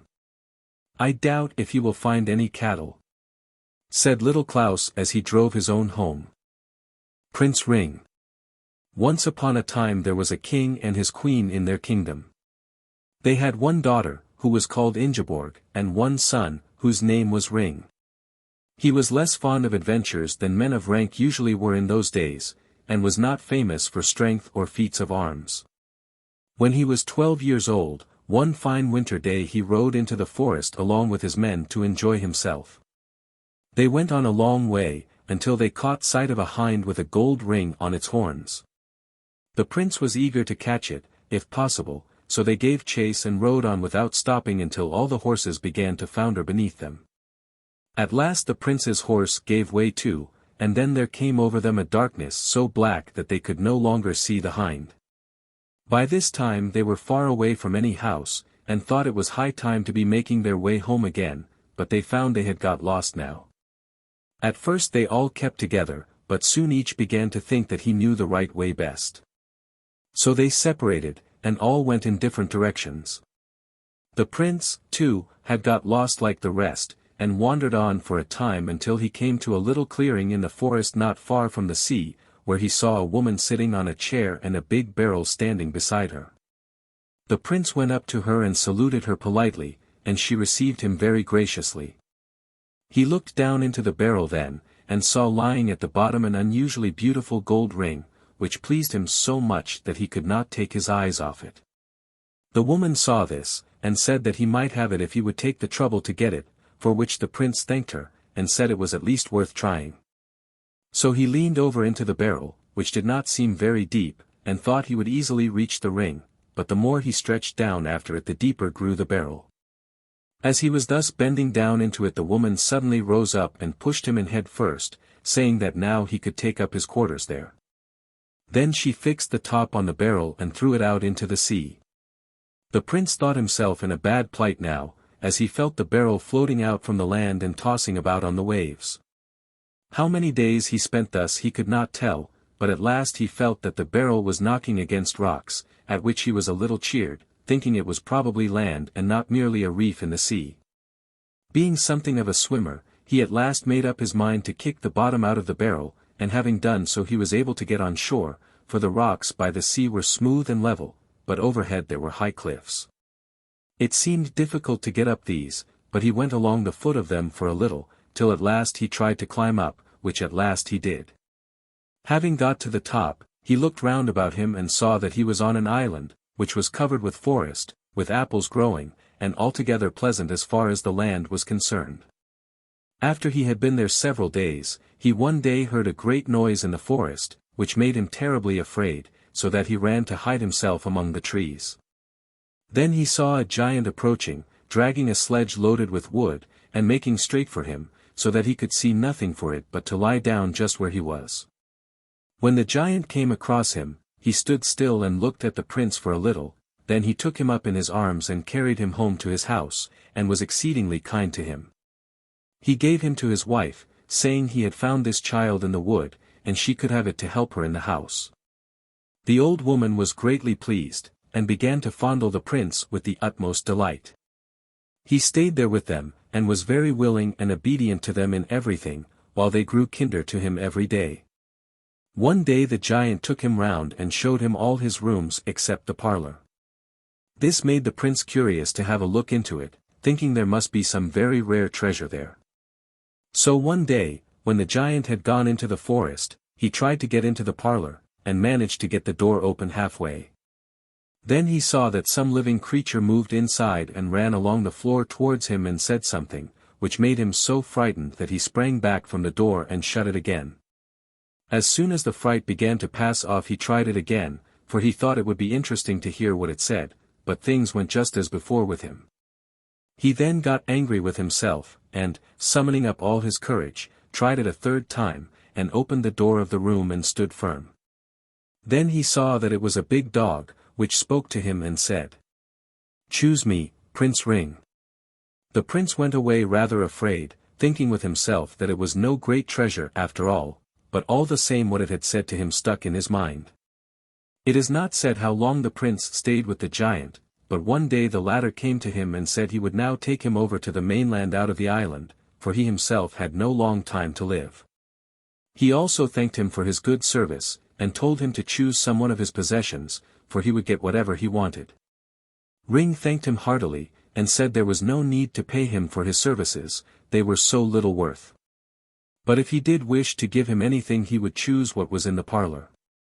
The giant was taken by surprise, and said, "There, you chose my old woman's right hand, but I must not break my word."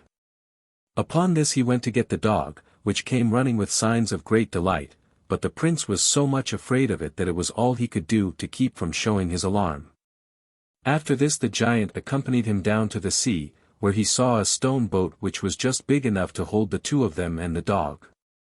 On reaching the mainland the giant took a friendly farewell of Ring, and told him he might take possession of all that was in the island after he and his wife died, which would happen within 2 weeks from that time.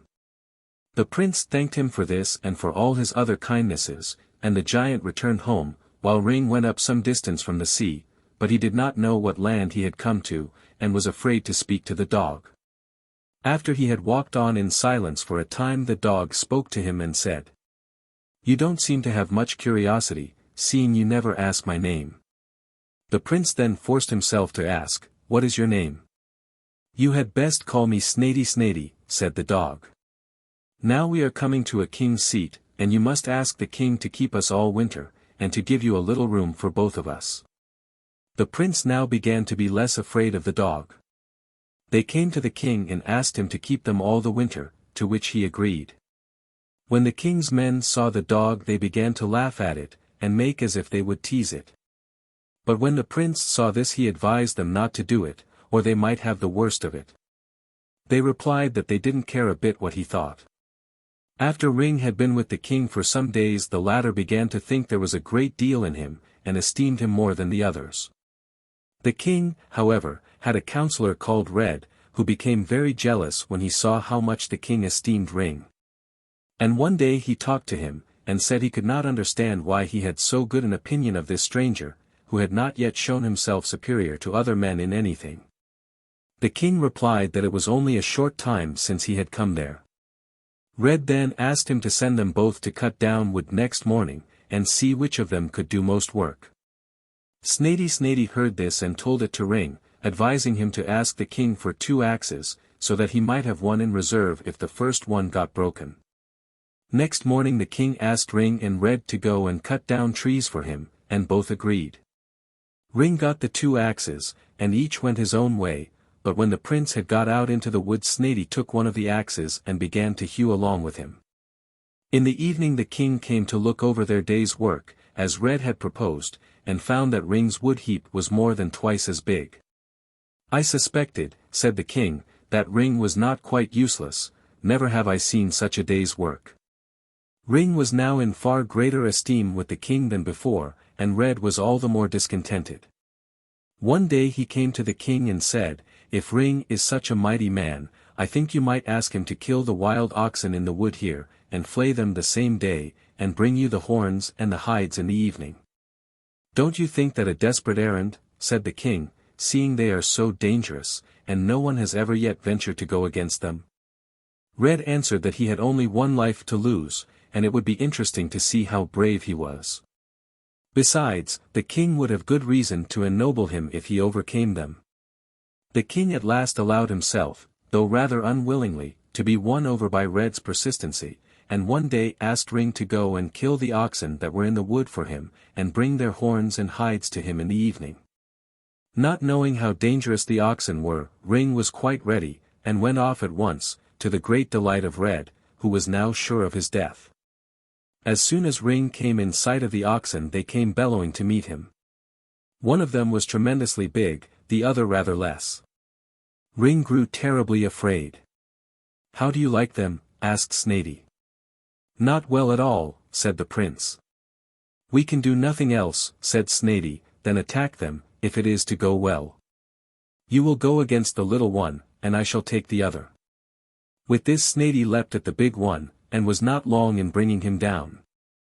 Meanwhile the prince went against the other with fear and trembling, and by the time Snady came to help him the ox had nearly got him under, but Snady was not slow in helping his master to kill it. Each of them then began to flay their own ox, but Ring was only half through by the time Snady had finished his.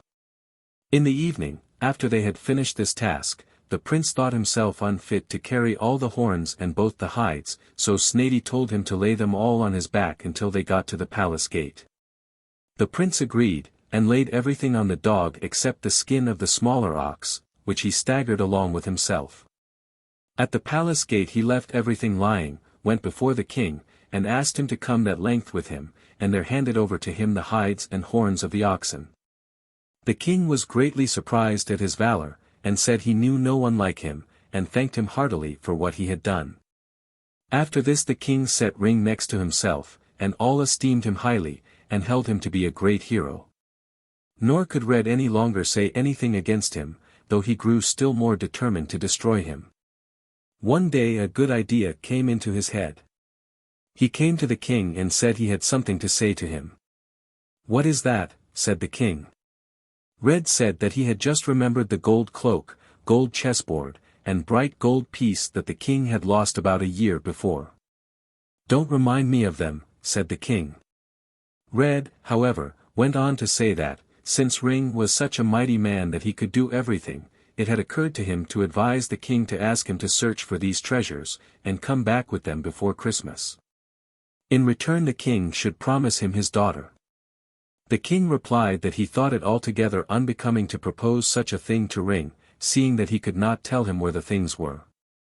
But Red pretended not to hear the king's excuses, and went on talking about it until the king gave in to him. One day, a month or so before Christmas, the king spoke to Ring, saying that he wished to ask a great favor of him. "What is that?" said Ring.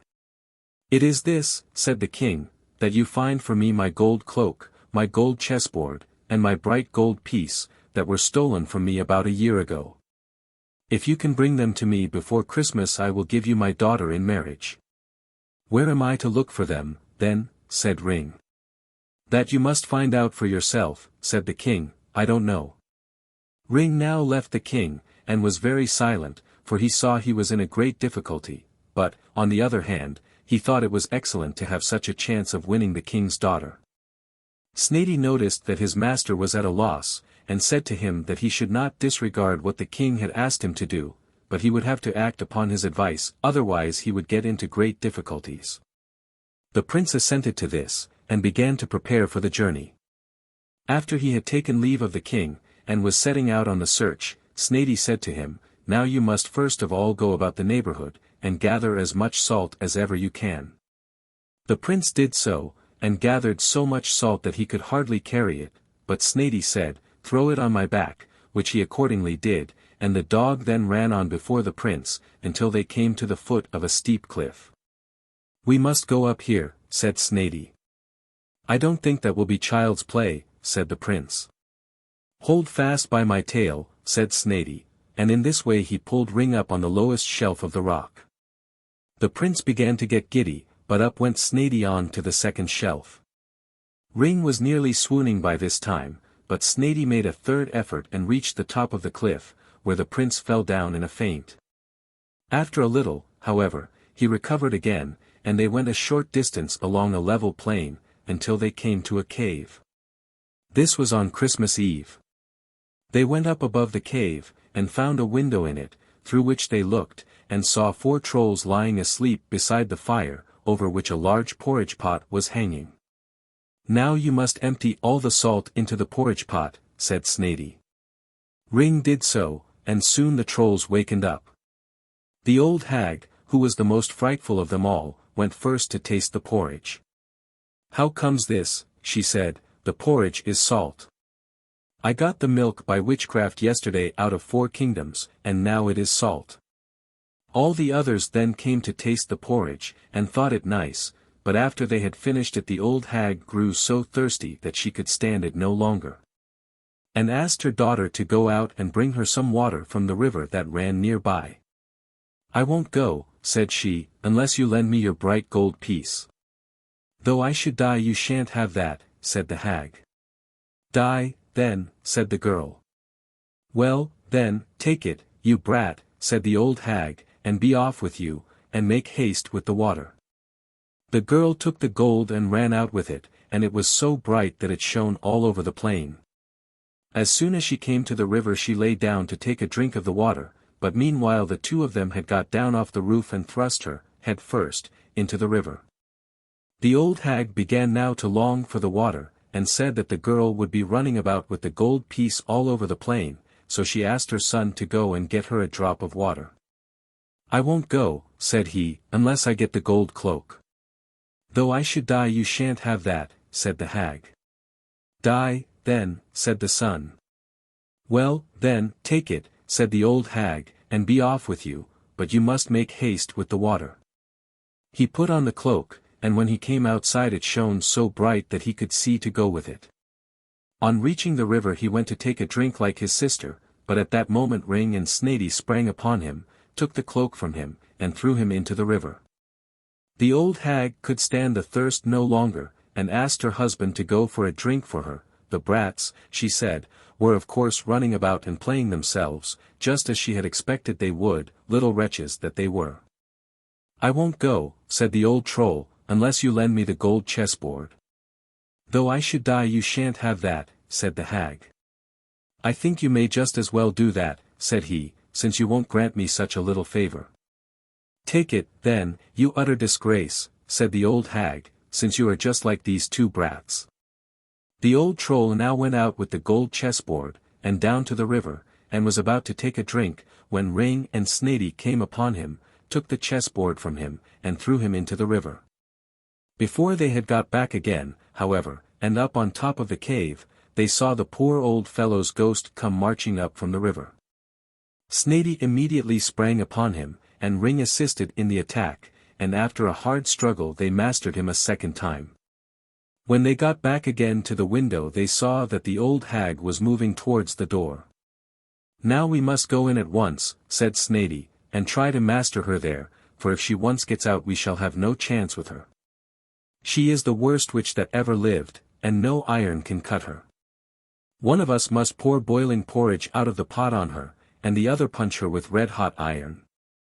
In they went then, and no sooner did the hag see them than she said, "So you have come, Prince Ring. You must have seen to my husband and children." Snady saw that she was about to attack them, and sprang at her with a red-hot iron from the fire, while Ring kept pouring boiling porridge on her without stopping, and in this way they at last got her killed. Then they burned the old troll and her to ashes, and explored the cave, where they found plenty of gold and treasures. The most valuable of these they carried with them as far as the cliff, and left them there. Then they hastened home to the king with his 3 treasures, where they arrived late on Christmas night, and Ring handed them over to him. The king was beside himself with joy, and was astonished at how clever a man Ring was in all kinds of feats, so that he esteemed him still more highly than before, and betrothed his daughter to him. And the feast for this was to last all through Christmastide. Ring thanked the king courteously for this and all his other kindnesses, and as soon as he had finished eating and drinking in the hall went off to sleep in his own room. Snady, however, asked permission to sleep in the prince's bed for that night, while the prince should sleep where the dog usually lay. Ring said he was welcome to do so, and that he deserved more from him than that came to. So Snady went up into the prince's bed, but after a time he came back, and told Ring he could go there himself now, but to take care not to meddle with anything that was in the bed. Now the story comes back to Red, who came into the hall and showed the king his right arm wanting the hand, and said that now he could see what kind of a man his intended son-in-law was, for he had done this to him without any cause whatever. The king became very angry, and said he would soon find out the truth about it, and if Ring had cut off his hand without good cause he should be hanged, but if it was otherwise, then Red should die. So the king sent for Ring and asked him for what reason he had done this. Snady, however, had just told Ring what had happened during the night, and in reply he asked the king to go with him and he would show him something. The king went with him to his sleeping room, and saw lying on the bed a man's hand holding a sword. "This hand," said Ring, "came over the partition during the night, and was about to run me through in my bed, if I had not defended myself." The king answered that in that case he could not blame him for protecting his own life, and that Red was well worthy of death. So Red was hanged, and Ring married the king's daughter. The first night that they went to bed together, Snady asked Ring to allow him to lie at their feet, and this Ring allowed him to do. During the night he heard a howling and outcry beside them, struck a light in a hurry and saw an ugly dog's skin lying near him, and a beautiful prince in the bed. Ring instantly took the skin and burned it, and then shook the prince, who was lying unconscious, until he woke up. The bridegroom then asked his name. He replied that he was called Ring, and was a king's son. In his youth he had lost his mother, and in her place his father had married a witch, who had laid a spell on him that he should turn into a dog, and never be released from the spell unless a prince of the same name as himself allowed him to sleep at his feet the first night after his marriage. He added further, as soon as she knew that you were my namesake she tried to get you destroyed, so that you might not free me from the spell. She was the hind that you and your companions chased. She was the woman that you found in the clearing with the barrel, and the old hag that we just now killed in the cave. After the feasting was over the two namesakes, along with other men, went to the cliff and brought all the treasure home to the palace. Then they went to the island and removed all that was valuable from it. Ring gave to his namesake, whom he had freed from the spell, his sister Ingeborg and his father's kingdom to look after, but he himself stayed with his father-in-law the king, and had half the kingdom while he lived and the whole of it after his death. The Swineherd. There was once a poor prince. He possessed a kingdom which, though small, was yet large enough for him to marry on, and married he wished to be. Now it was certainly a little audacious of him to venture to say to the emperor's daughter, "Will you marry me?" But he did venture to say so, for his name was known far and wide. There were hundreds of princesses who would gladly have said, yes, but would she say the same? Well, we shall see. On the grave of the prince's father grew a rose tree, a very beautiful rose tree. It only bloomed every 5 years, and then bore but a single rose, but oh, such a rose! Its scent was so sweet that when you smelt it you forgot all your cares and troubles. And he had also a nightingale which could sing as if all the beautiful melodies in the world were shut up in its little throat. This rose and this nightingale the princess was to have, and so they were both put into silver caskets and sent to her. The emperor had them brought to him in the great hall, where the princess was playing "Here Comes a Duke a-Riding" with her ladies-in-waiting. And when she caught sight of the big caskets which contained the presents, she clapped her hands for joy. "If only it were a little pussy cat," she said. But the rose tree with the beautiful rose came out. "But how prettily it is made!" said all the ladies-in-waiting. "It is more than pretty," said the emperor, "it is charming." But the princess felt it, and then she almost began to cry. "Ugh! Papa," she said, "it is not artificial, it is real." "Ugh!" said all the ladies-in-waiting, "it is real." "Let us see first what is in the other casket before we begin to be angry," thought the emperor, and there came out the nightingale. It sang so beautifully that one could scarcely utter a cross word against it. "Superbe! Charmant," said the ladies-in-waiting, for they all chattered French, each one worse than the other. "How much the bird reminds me of the musical snuff-box of the late empress," said an old courtier. "Ah, yes, it is the same tone, the same execution." "Yes," said the emperor, and then he wept like a little child. "I hope that this, at least, is not real?" asked the princess. "Yes, it is a real bird," said those who had brought it. "Then let the bird fly away," said the princess, and she would not on any account allow the prince to come. But he was nothing daunted. He painted his face brown and black, drew his cap well over his face, and knocked at the door. "Good day, Emperor," he said. "Can I get a place here as servant in the castle?" "Yes," said the emperor, "but there are so many who ask for a place that I don't know whether there will be one for you, but, still, I will think of you. Stay, it has just occurred to me that I want someone to look after the swine, for I have so very many of them." And the prince got the situation of imperial swineherd. He had a wretched little room close to the pigsties. Here he had to stay, but the whole day he sat working, and when evening was come he had made a pretty little pot.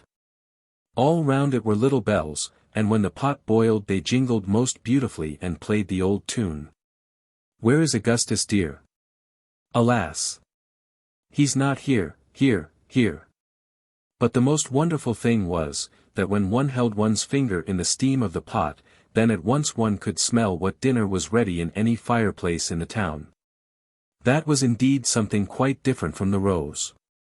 Now the princess came walking past with all her ladies-in-waiting, and when she heard the tune she stood still and her face beamed with joy, for she also could play, Where is Augustus dear?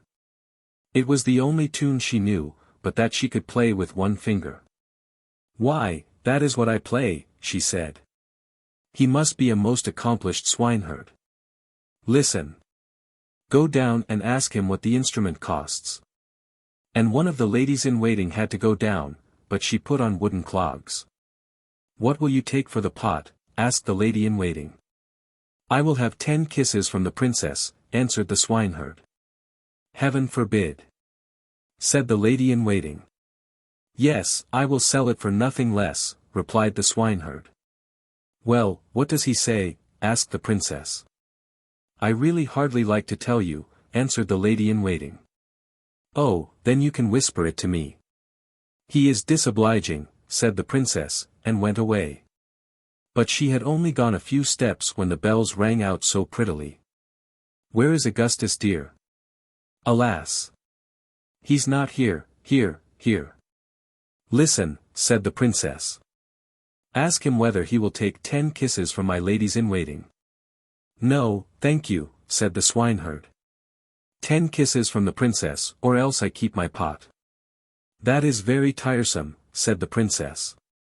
But you must put yourselves in front of me, so that no one can see. And the ladies-in-waiting placed themselves in front and then spread out their dresses, so the swineherd got his 10 kisses, and she got the pot. What happiness that was! The whole night and the whole day the pot was made to boil, there was not a fireplace in the whole town where they did not know what was being cooked, whether it was at the chancellor's or at the shoemaker's. The ladies-in-waiting danced and clapped their hands. We know who is going to have soup and pancakes, we know who is going to have porridge and sausages, isn't it interesting? Yes, very interesting, said the first lady-in-waiting. But don't say anything about it, for I am the emperor's daughter. Oh, no, of course we won't, said everyone. The swineherd, that is to say, the prince, though they did not know he was anything but a true swineherd, let no day pass without making something, and one day he made a rattle which, when it was turned round, played all the waltzes, galops, and polkas which had ever been known since the world began. But that is suburby, said the princess as she passed by. I have never heard a more beautiful composition. Listen. Go down and ask him what this instrument costs, but I won't kiss him again. He wants 100 kisses from the princess, said the lady-in-waiting who had gone down to ask him. I believe he is mad, said the princess, and then she went on, but she had only gone a few steps when she stopped. One ought to encourage art, she said. I am the emperor's daughter. Tell him he shall have, as before, 10 kisses, the rest he can take from my ladies-in-waiting. But we don't at all like being kissed by him, said the ladies-in-waiting. That's nonsense, said the princess, and if I can kiss him, you can too. Besides, remember that I give you board and lodging. So the ladies-in-waiting had to go down to him again. 100 kisses from the princess, said he, or each keeps his own. Put yourselves in front of us, she said then, and so all the ladies-in-waiting put themselves in front, and he began to kiss the princess. What can that commotion be by the pigsties? Asked the emperor, who was standing on the balcony. He rubbed his eyes and put on his spectacles. Why, those are the ladies-in-waiting playing their games, I must go down to them. So he took off his shoes, which were shoes though he had trodden them down into slippers. What a hurry he was in, to be sure. As soon as he came into the yard he walked very softly, and the ladies-in-waiting were so busy counting the kisses and seeing fair play that they never noticed the emperor. He stood on tiptoe. What is that? He said, when he saw the kissing. And then he threw one of his slippers at their heads just as the swineherd was taking his 86th kiss. Be off with you, said the emperor, for he was very angry. And the princess and the swineherd were driven out of the empire. Then she stood still and wept, the swineherd was scolding, and the rain was streaming down. Alas, what an unhappy creature I am, sobbed the princess. If only I had taken the beautiful prince. Alas, how unfortunate I am. And the swineherd went behind a tree, washed the black and brown off his face, threw away his old clothes, and then stepped forward in his splendid dress, looking so beautiful that the princess was obliged to courtesy. I now come to this. I despise you, he said. You would have nothing to do with a noble prince, you did not understand the rose or the nightingale, but you could kiss the swineherd for the sake of a toy. This is what you get for it. And he went into his kingdom and shut the door in her face, and she had to stay outside singing. Where's my Augustus dear? Alas! He's not here, here. How to tell a true princess? There was once upon a time a prince who wanted to marry a princess, but she must be a true princess. So he traveled through the whole world to find one, but there was always something against each. There were plenty of princesses, but he could not find out if they were true princesses. In every case there was some little defect, which showed the genuine article was not yet found. So he came home again in very low spirits, for he had wanted very much to have a true princess. One night there was a dreadful storm, it thundered and lightened and the rain streamed down in torrents. It was fearful. There was a knocking heard at the palace gate, and the old king went to open it. There stood a princess outside the gate, but oh, in what a sad plight she was from the rain and the storm. The water was running down from her hair and her dress into the points of her shoes and out at the heels again. And yet she said she was a true princess. Well, we shall soon find that, thought the old queen. But she said nothing, and went into the sleeping room, took off all the bedclothes, and laid a pea on the bottom of the bed. Then she put 20 mattresses on top of the pea, and 20 eiderdown quilts on the top of the mattresses. And this was the bed in which the princess was to sleep. The next morning she was asked how she had slept. Oh, very badly, said the princess. I scarcely closed my eyes all night. I am sure I don't know what was in the bed. I laid on something so hard that my whole body is black and blue. It is dreadful. Now they perceived that she was a true princess, because she had felt the pea through the 20 mattresses and the 20 eiderdown quilts. No one but a true princess could be so sensitive. So the prince married her, for now he knew that at last he had got hold of a true princess. And the pea was put into the royal museum, where it is still to be seen if no one has stolen it. Now this is a true story. The Blue Mountains. There were once a Scotsman and an Englishman and an Irishman serving in the army together, who took it into their heads to run away on the first opportunity they could get. The chance came and they took it. They went on traveling for 2 days through a great forest, without food or drink, and without coming across a single house, and every night they had to climb up into the trees through fear of the wild beasts that were in the wood. On the second morning the Scotsman saw from the top of his tree a great castle far away. He said to himself that he would certainly die if he stayed in the forest without anything to eat but the roots of grass, which would not keep him alive very long. As soon, then, as he got down out of the tree he set off towards the castle, without so much as telling his companions that he had seen it at all.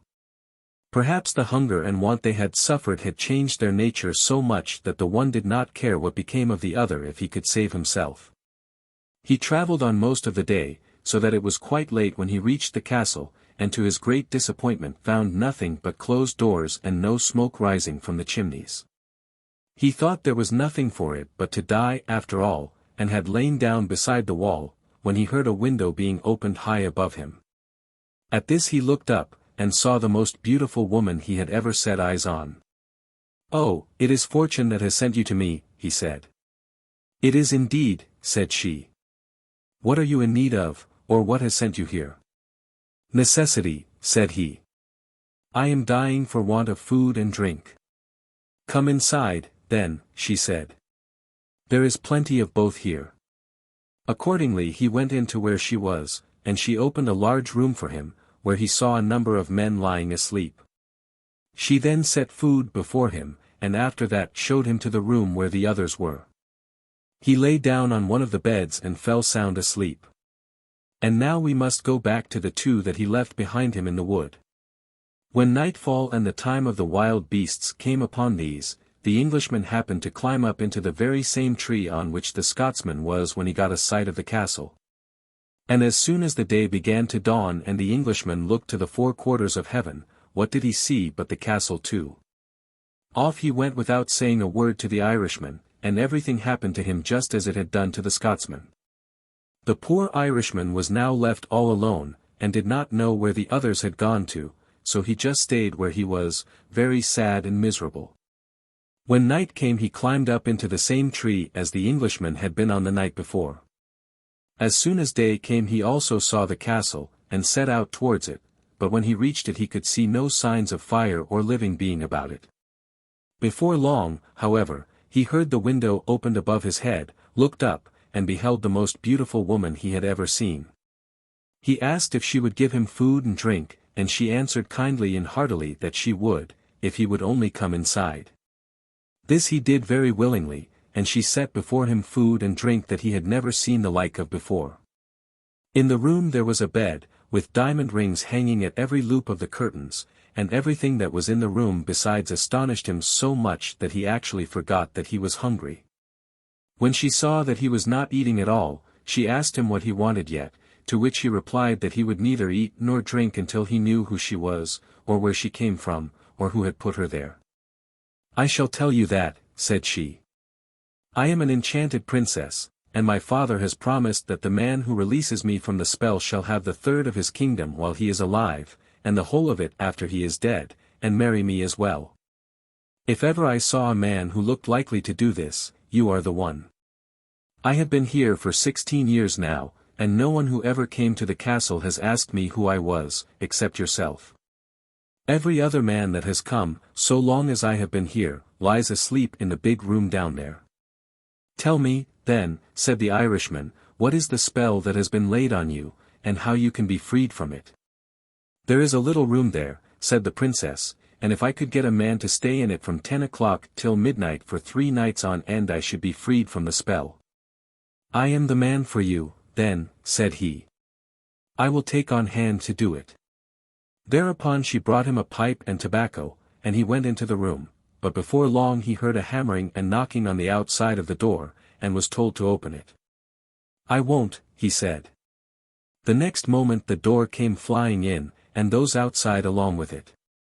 They knocked him down, and kicked him, and knelt on his body till it came to midnight, but as soon as the cock crew they all disappeared. The Irishman was little more than alive by this time. As soon as daylight appeared the princess came, and found him lying full length on the floor, unable to speak a word. She took a bottle, rubbed him from head to foot with something from it, and thereupon he was as sound as ever, but after what he had got that night he was very unwilling to try it a second time. The princess, however, entreated him to stay, saying that the next night would not be so bad, and in the end he gave in and stayed. When it was getting near midnight he heard them ordering him to open the door, and there were 3 of them for every one that there had been the previous evening. He did not make the slightest movement to go out to them or to open the door, but before long they broke it up, and were in on top of him. They laid hold of him, and kept throwing him between them up to the ceiling, or jumping above him, until the cock crew, when they all disappeared. When day came the princess went to the room to see if he was still alive, and taking the bottle put it to his nostrils, which soon brought him to himself. The first thing he said then was that he was a fool to go on getting himself killed for anyone he ever saw, and was determined to be off and stay there no longer. When the princess learned his intention she entreated him to stay, reminding him that another night would free her from the spell. "Besides," she said, "if there is a single spark of life in you when the day comes, the stuff that is in this bottle will make you as sound as ever you were." With all this the Irishman decided to stay. But that night there were 3 at him for every one that was there the 2 nights before, and it looked very unlikely that he would be alive in the morning after all that he got. When morning dawned, and the princess came to see if he was still alive. She found him lying on the floor as if dead. She tried to see if there was breath in him, but could not quite make it out. Then she put her hand on his pulse, and found a faint movement in it. Accordingly she poured what was in the bottle on him, and before long he rose up on his feet, and was as well as ever he was. So that business was finished, and the princess was freed from the spell. The princess then told the Irishman that she must go away for the present, but would return for him in a few days in a carriage drawn by 4 grey horses. He told her to be easy, and not speak like that to him. "I have paid dear for you for the last 3 nights," he said, "if I have to part with you now," but in the twinkling of an eye she had disappeared. He did not know what to do with himself when he saw that she was gone, but before she went she had given him a little rod, with which he could, when he pleased, waken the men who had been sleeping there, some of them for 16 years. After being thus left alone, he went in and stretched himself on 3 chairs that were in the room, when what does he see coming in at the door but a little fair-haired lad. "Where did you come from, my lad?" said the Irishman. "I came to make ready your food for you," said he. "Who told you to do that?" said the Irishman. "My mistress," answered the lad, "the princess that was under the spell and is now free." By this the Irishman knew that she had sent the lad to wait on him.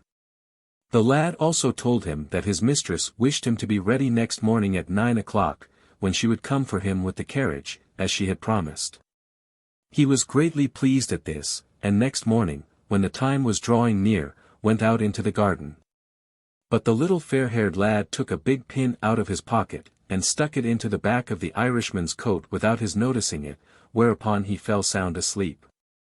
Before long the princess came with the carriage and 4 horses, and asked the lad whether his master was awake. He said that he wasn't. "It is bad for him," said she, "when the night is not long enough for him to sleep. Tell him that if he doesn't meet me at this time tomorrow it is not likely that he will ever see me again all his life." As soon as she was gone the lad took the pin out of his master's coat, who instantly awoke. The first word he said to the lad was, "Have you seen her?" "Yes," said he, "and she bade me tell you that if you don't meet her at 9 o'clock tomorrow you will never see her again." He was very sorry when he heard this, and could not understand why the sleep should have fallen upon him just when she was coming. He decided, however, to go early to bed that night, in order to rise in time next morning, and so he did. When it was getting near 9 o'clock he went out to the garden to wait till she came, and the fair-haired lad along with him, but as soon as the lad got the chance he stuck the pin into his master's coat again and he fell asleep as before. Precisely at 9 o'clock came the princess in the carriage with 4 horses, and asked the lad if his master had got up yet, but he said no, he was asleep, just as he was the day before. "Dear, dear," said the princess, "I am sorry for him. Was the sleep he had last night not enough for him? Tell him that he will never see me here again, and here is a sword that you will give him in my name, and my blessing along with it." With this she went off, and as soon as she had gone the lad took the pin out of his master's coat. He awoke instantly, and the first word he said was, "Have you seen her?" The lad said that he had, and there was the sword she had left for him. The Irishman was ready to kill the lad out of sheer vexation, but when he gave a glance over his shoulder not a trace of the fair-haired lad was left. Being thus left all alone, he thought of going into the room where all the men were lying asleep, and there among the rest he found his 2 comrades who had deserted along with him. Then he remembered what the princess had told him, that he had only to touch them with the rod she had given him and they would all awake, and the first he touched were his own comrades. They started to their feet at once, and he gave them as much silver and gold as they could carry when they went away. There was plenty to do before he got all the others wakened, for the 2 doors of the castle were crowded with them all the day long. The loss of the princess, however, kept rankling in his mind day and night, till finally he thought he would go about the world to see if he could find anyone to give him news of her. So he took the best horse in the stable and set out. 3 years he spent traveling through forests and wildernesses, but could find no one able to tell him anything of the princess. At last he fell into so great despair that he thought he would put an end to his own life, and for this purpose laid hold of the sword that she had given him by the hands of the fair-haired lad. But on drawing it from its sheath he noticed that there was some writing on one side of the blade. He looked at this, and read there, "You will find me in the Blue Mountains." This made him take heart again, and he gave up the idea of killing himself, thinking that he would go on in hope of meeting someone who could tell him where the Blue Mountains were. After he had gone a long way without thinking where he was going, he saw at last a light far away, and made straight for it. On reaching it he found it came from a little house, and as soon as the man inside heard the noise of the horses' feet he came out to see who was there. Seeing a stranger on horseback, he asked what brought him there and where he was going. "I have lived here," said he, "for 300 years, and all that time I have not seen a single human being but yourself." "I have been going about for the last 3 years," said the Irishman, "to see if I could find anyone who can tell me where the Blue Mountains are." "Come in," said the old man, "and stay with me all night. I have a book which contains the history of the world, which I shall go through tonight, and if there is such a place as the Blue Mountains in it we shall find it out." The Irishman stayed there all night, and as soon as morning came rose to go. The old man said he had not gone to sleep all night for going through the book, but there was not a word about the Blue Mountains in it. "But I'll tell you what," he said, "if there is such a place on earth at all, I have a brother who lives 900 miles from here, and he is sure to know where they are, if anyone in this world does." The Irishman answered that he could never go these 900 miles, for his horse was giving in already. "That doesn't matter," said the old man, "I can do better than that. I have only to blow my whistle and you will be at my brother's house before nightfall." So he blew the whistle, and the Irishman did not know where on earth he was until he found himself at the other old man's door, who also told him that it was 300 years since he had seen anyone, and asked him where he was going. "I am going to see if I can find anyone that can tell me where the Blue Mountains are," he said. "If you will stay with me tonight," said the old man, "I have a book of the history of the world, and I shall know where they are before daylight, if there is such a place in it at all." He stayed there all night, but there was not a word in the book about the Blue Mountains. Seeing that he was rather cast down, the old man told him that he had a brother 900 miles away, and that if information could be got about them from anyone it would be from him. "And I will enable you," he said, "to reach the place where he lives before night." So he blew his whistle, and the Irishman landed at the brother's house before nightfall. When the old man saw him he said he had not seen a single man for 300 years, and was very much surprised to see anyone come to him now. "Where are you going to?" he said. "I am going about asking for the Blue Mountains," said the Irishman. "The Blue Mountains?" said the old man. "Yes," said the Irishman. "I never heard the name before, but if they do exist I shall find them out. I am master of all the birds in the world, and have only to blow my whistle and every one will come to me. I shall then ask each of them to tell where it came from, and if there is any way of finding out the Blue Mountains that is it." So he blew his whistle, and when he blew it then all the birds of the world began to gather. The old man questioned each of them as to where they had come from, but there was not one of them that had come from the Blue Mountains. After he had run over them all, however, he missed a big eagle that was wanting, and wondered that it had not come. Soon afterwards he saw something big coming towards him, darkening the sky. It kept coming nearer and growing bigger, and what was this after all but the eagle? When she arrived the old man scolded her, and asked what had kept her so long behind. "I couldn't help it," she said. "I had more than 20 times further to come than any bird that has come here today."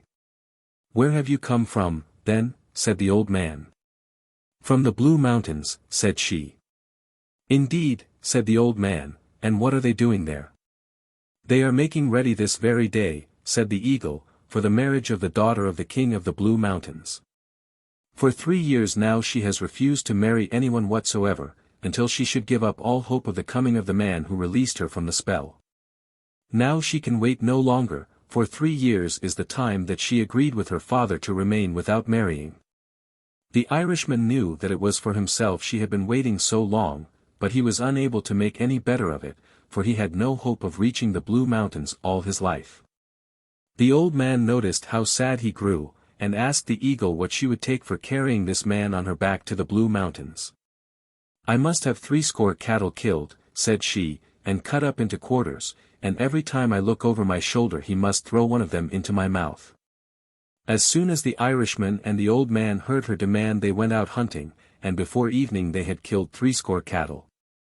They made quarters of them, as the eagle told them, and then the old man asked her to lie down, till they would get it all heaped up on her back. First of all, though, they had to get a ladder of 14 steps, to enable them to get on to the eagle's back, and there they piled up the meat as well as they could. Then the old man told the Irishman to mount, and to remember to throw a quarter of beef to her every time she looked round.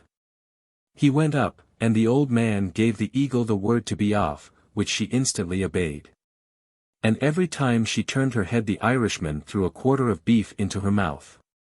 As they came near the borders of the kingdom of the Blue Mountains, however, the beef was done, and, when the eagle looked over her shoulder, what was the Irishman at but throwing the stone between her tail and her neck?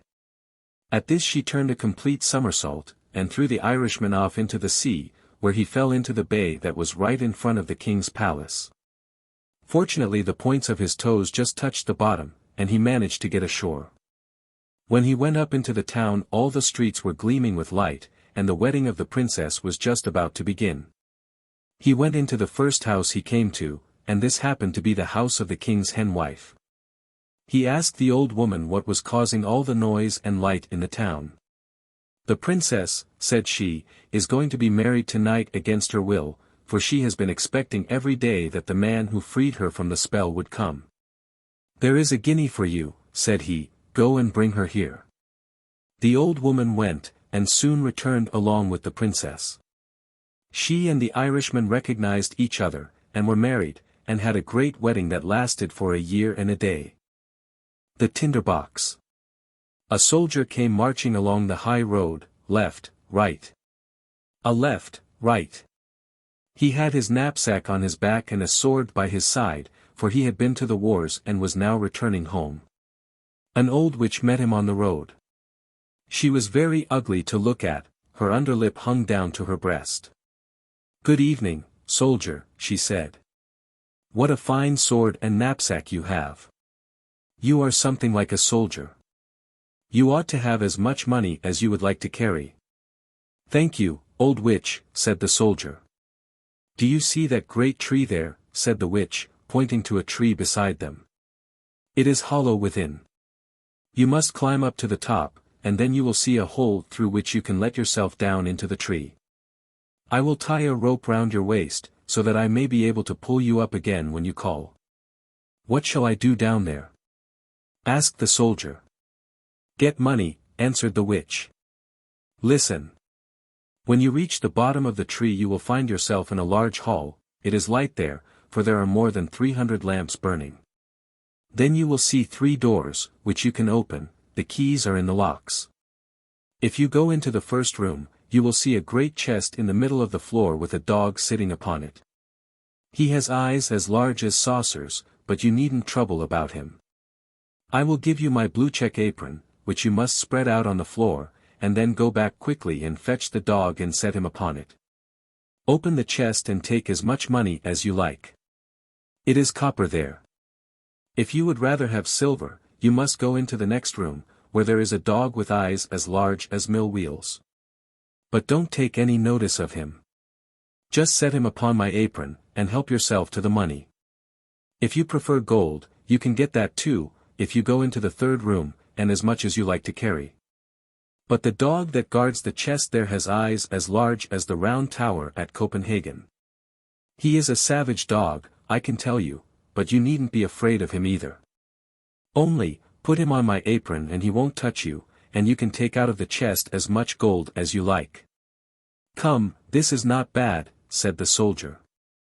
"But what am I to give you, old witch, for surely you are not going to do this for nothing." "Yes, I am," replied the witch. "Not a single farthing will I take. For me you shall bring nothing but an old tinder-box which my grandmother forgot last time she was down there." "Well, tie the rope round my waist," said the soldier. "Here it is," said the witch, "and here is my blue check apron."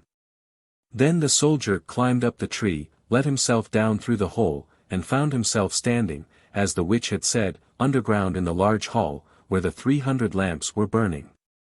Well, he opened the first door. Ugh! There sat the dog with eyes as big as saucers glaring at him. "You are a fine fellow," said the soldier, and put him on the witch's apron, took as much copper as his pockets could hold. Then he shut the chest, put the dog on it again, and went into the second room. Sure enough, there sat the dog with eyes as large as mill wheels. "You had better not look at me so hard," said the soldier. "Your eyes will come out of their sockets." And then he set the dog on the apron.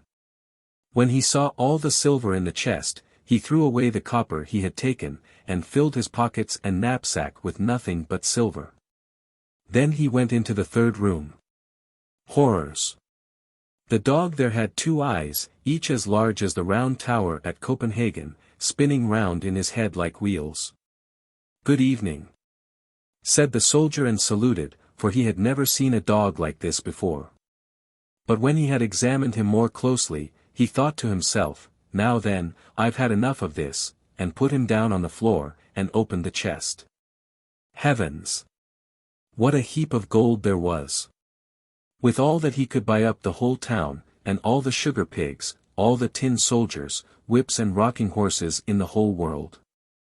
Now he threw away all the silver with which he had filled his pockets and knapsack, and filled them with gold instead, yes, all his pockets, his knapsack, cap and boots even, so that he could hardly walk. Now he was rich indeed. He put the dog back upon the chest, shut the door, and then called up through the tree. "Now pull me up again, old witch." "Have you got the tinder-box also?" asked the witch. "Botheration," said the soldier, "I had clean forgotten it." And then he went back and fetched it. The witch pulled him up, and there he stood again on the high road, with pockets, knapsack, cap and boots filled with gold. "What do you want to do with the tinder-box?" asked the soldier. "That doesn't matter to you," replied the witch. "You have got your money, give me my tinder-box." "We'll see," said the soldier. "Tell me at once what you want to do with it, or I will draw my sword, and cut off your head." "No!" screamed the witch. The soldier immediately cut off her head. That was the end of her. But he tied up all his gold in her apron, slung it like a bundle over his shoulder, put the tinder-box in his pocket, and set out towards the town. It was a splendid town. He turned into the finest inn, ordered the best chamber in his favorite dinner, for now that he had so much money he was really rich. It certainly occurred to the servant who had to clean his boots that they were astonishingly old boots for such a rich lord. But that was because he had not yet bought new ones. Next day he appeared in respectable boots and fine clothes. Now, instead of a common soldier, he had become a noble lord, and the people told him about all the grand doings of the town and the king, and what a beautiful princess his daughter was. "How can one get to see her?" asked the soldier. "She is never to be seen at all," they told him. "She lives in a great copper castle, surrounded by many walls and towers. No one except the king may go in or out, for it is prophesied that she will marry a common soldier, and the king cannot submit to that." "I should very much like to see her," thought the soldier, but he could not get permission. Now he lived very gaily, went to the theatre, drove in the king's garden, and gave the poor a great deal of money, which was very nice of him. He had experienced in former times how hard it is not to have a farthing in the world. Now he was rich, wore fine clothes, and made many friends, who all said that he was an excellent man, a real nobleman. And the soldier liked that. But as he was always spending money, and never made any more, at last the day came when he had nothing left but 2 shillings, and he had to leave the beautiful rooms in which he had been living, and go into a little attic under the roof, and clean his own boots, and mend them with a darning needle. None of his friends came to visit him there, for there were too many stairs to climb. It was a dark evening, and he could not even buy a light. But all at once it flashed across him that there was a little end of tinder in the tinder-box, which he had taken from the hollow tree into which the witch had helped him down. He found the box with the tinder in it. But just as he was kindling a light, and had struck a spark out of the tinder-box, the door burst open, and the dog with eyes as large as saucers, which he had seen down in the tree, stood before him and said, "What does my lord command?" "What's the meaning of this?" exclaimed the soldier. "This is a pretty kind of tinder-box, if I can get whatever I want like this." "Get me money," he cried to the dog, and hey, presto! He was off and back again, holding a great purse full of money in his mouth. Now the soldier knew what a capital tinder-box this was. If he rubbed once, the dog that sat on the chest of copper appeared. If he rubbed twice, there came the dog that watched over the silver chest, and if he rubbed 3 times, the one that guarded the gold appeared. Now, the soldier went down again to his beautiful rooms, and appeared once more in splendid clothes. All his friends immediately recognized him again, and paid him great court. One day he thought to himself, "It is very strange that no one can get to see the princess. They all say she is very pretty, but what's the use of that if she has to sit forever in the great copper castle with all the towers? Can I not manage to see her somehow? Where is my tinder-box?" And so he struck a spark, and, presto! There came the dog with eyes as large as saucers. "It is the middle of the night, I know," said the soldier, "but I should very much like to see the princess for a moment." The dog was already outside the door, and before the soldier could look round, in he came with the princess. She was lying asleep on the dog's back, and was so beautiful that anyone could see she was a real princess. The soldier really could not refrain from kissing her, he was such a thorough soldier. Then the dog ran back with the princess. But when it was morning, and the king and queen were drinking tea, the princess said that the night before she had had such a strange dream about a dog and a soldier, she had ridden on the dog's back, and the soldier had kissed her. "That is certainly a fine story," said the queen. But the next night one of the ladies-in-waiting was to watch at the princess's bed, to see if it was only a dream, or if it had actually happened. The soldier had an overpowering longing to see the princess again, and so the dog came in the middle of the night and fetched her, running as fast as he could. But the lady-in-waiting slipped on india-rubber shoes and followed them. When she saw them disappear into a large house, she thought to herself, "Now I know where it is," and made a great cross on the door with a piece of chalk. Then she went home and lay down, and the dog came back also, with the princess. But when he saw that a cross had been made on the door of the house where the soldier lived, he took a piece of chalk also, and made crosses on all the doors in the town. And that was very clever, for now the lady-in-waiting could not find the right house, as there were crosses on all the doors. Early next morning the king, queen, ladies-in-waiting, and officers came out to see where the princess had been. "There it is," said the king, when he saw the first door with a cross on it. "No, there it is, my dear," said the queen, when she likewise saw a door with a cross. "But here is one, and there is another," they all exclaimed. Wherever they looked there was a cross on the door. Then they realized that the sign would not help them at all. But the queen was an extremely clever woman, who could do a great deal more than just drive in a coach. She took her great golden scissors, cut up a piece of silk, and made a pretty little bag of it. This she filled with the finest buckwheat grains, and tied it round the princess' neck. This done, she cut a little hole in the bag, so that the grains would strew the whole road wherever the princess went. In the night the dog came again, took the princess on his back and ran away with her to the soldier, who was very much in love with her, and would have liked to have been a prince, so that he might have had her for his wife. The dog did not notice how the grains were strewn right from the castle to the soldier's window, where he ran up the wall with the princess.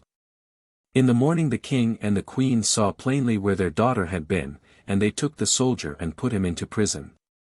There he sat. Oh, how dark and dull it was there! And they told him, "Tomorrow you are to be hanged." Hearing that did not exactly cheer him, and he had left his tinder-box in the inn.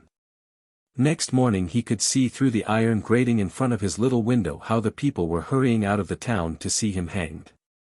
He heard the drums and saw the soldiers marching, all the people were running to and fro. Just below his window was a shoemaker's apprentice, with leather apron and shoes. He was skipping along so merrily that one of his shoes flew off and fell against the wall, just where the soldier was sitting peeping through the iron grating. "Oh, shoemaker's boy, you needn't be in such a hurry," said the soldier to him. "There's nothing going on till I arrive. But if you will run back to the house where I lived, and fetch me my tinder-box, I will give you 4 shillings. But you must put your best foot foremost." The shoemaker's boy was very willing to earn 4 shillings, and fetched the tinder-box, gave it to the soldier, and, yes, now you shall hear. Outside the town a great scaffold had been erected, and all round were standing the soldiers, and hundreds of thousands of people. The king and queen were sitting on a magnificent throne opposite the judges and the whole council.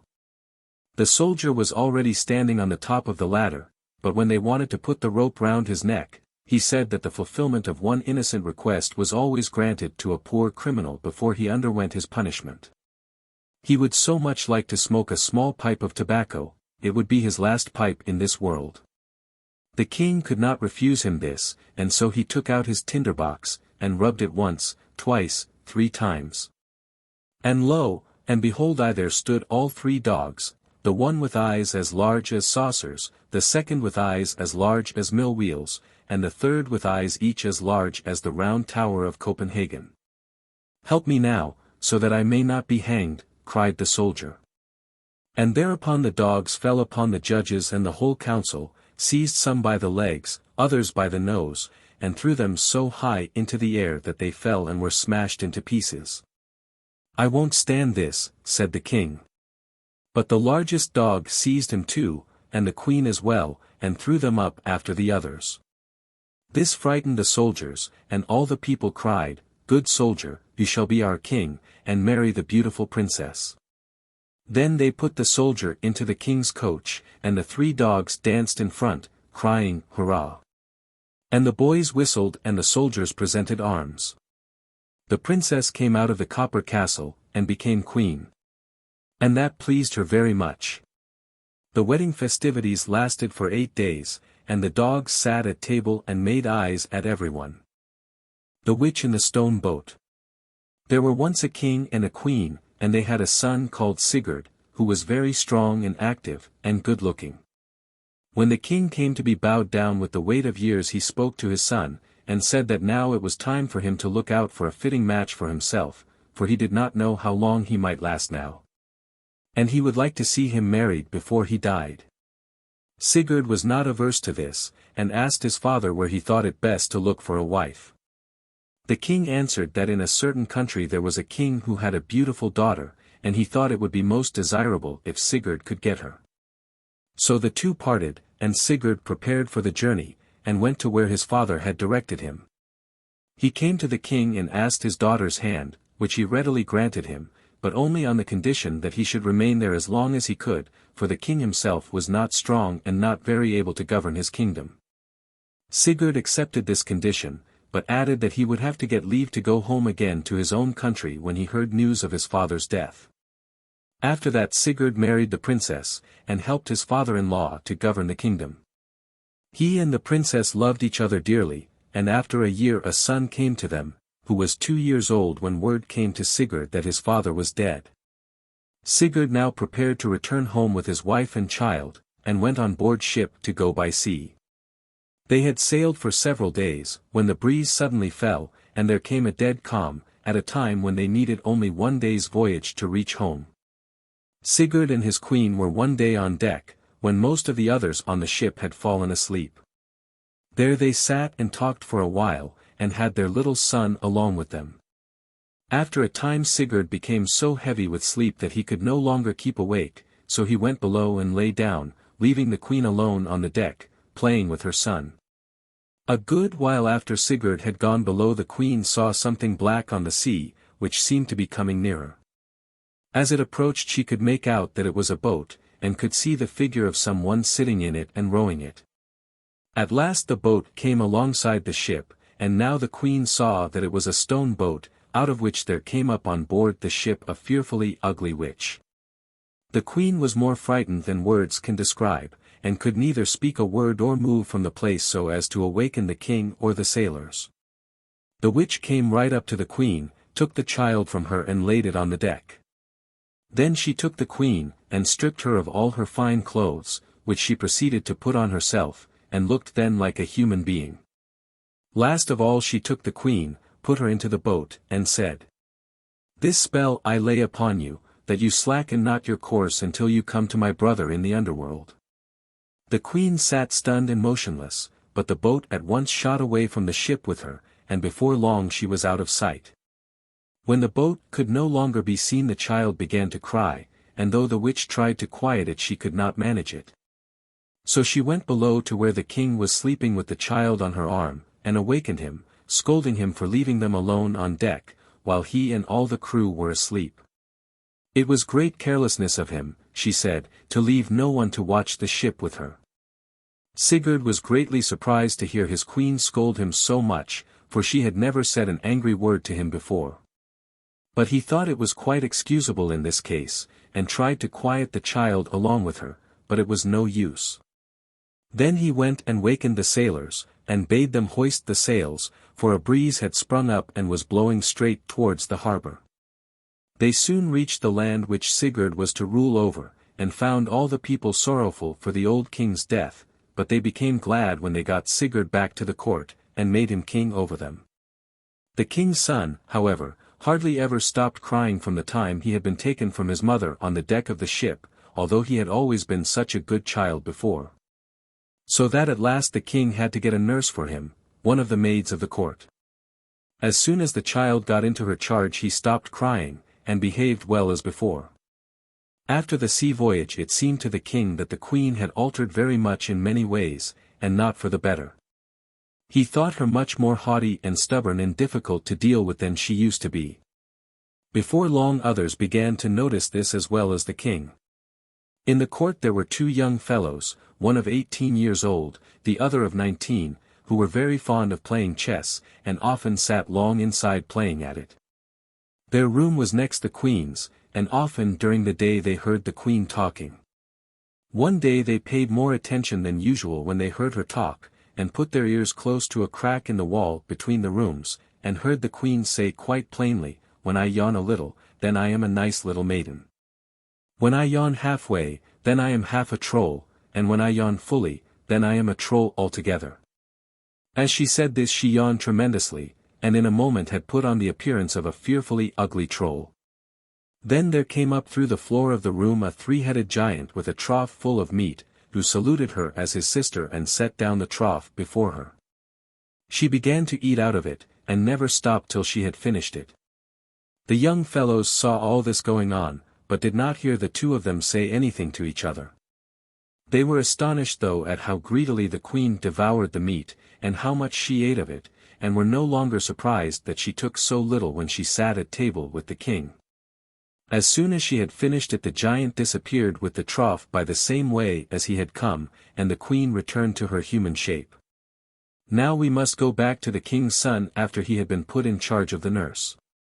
One evening, after she had lit a candle and was holding the child, several planks sprang up in the floor of the room, and out at the opening came a beautiful woman dressed in white, with an iron belt round her waist, to which was fastened an iron chain that went down into the ground. The woman came up to the nurse, took the child from her, and pressed it to her breast, then she gave it back to the nurse and returned by the same way as she had come, and the floor closed over her again. Although the woman had not spoken a single word to her, the nurse was very much frightened, but told no one about it. Next evening the same thing happened again, just as before, but as the woman was going away she said in a sad tone, "Two are gone, and one only is left," and then disappeared as before. The nurse was still more frightened when she heard the woman say this, and thought that perhaps some danger was hanging over the child, though she had no ill opinion of the unknown woman, who, indeed, had behaved towards the child as if it were her own. The most mysterious thing was the woman saying "and only one is left," but the nurse guessed that this must mean that only one day was left, since she had come for 2 days already. At last the nurse made up her mind to go to the king, and told him the whole story, and asked him to be present in person next day about the time when the woman usually came.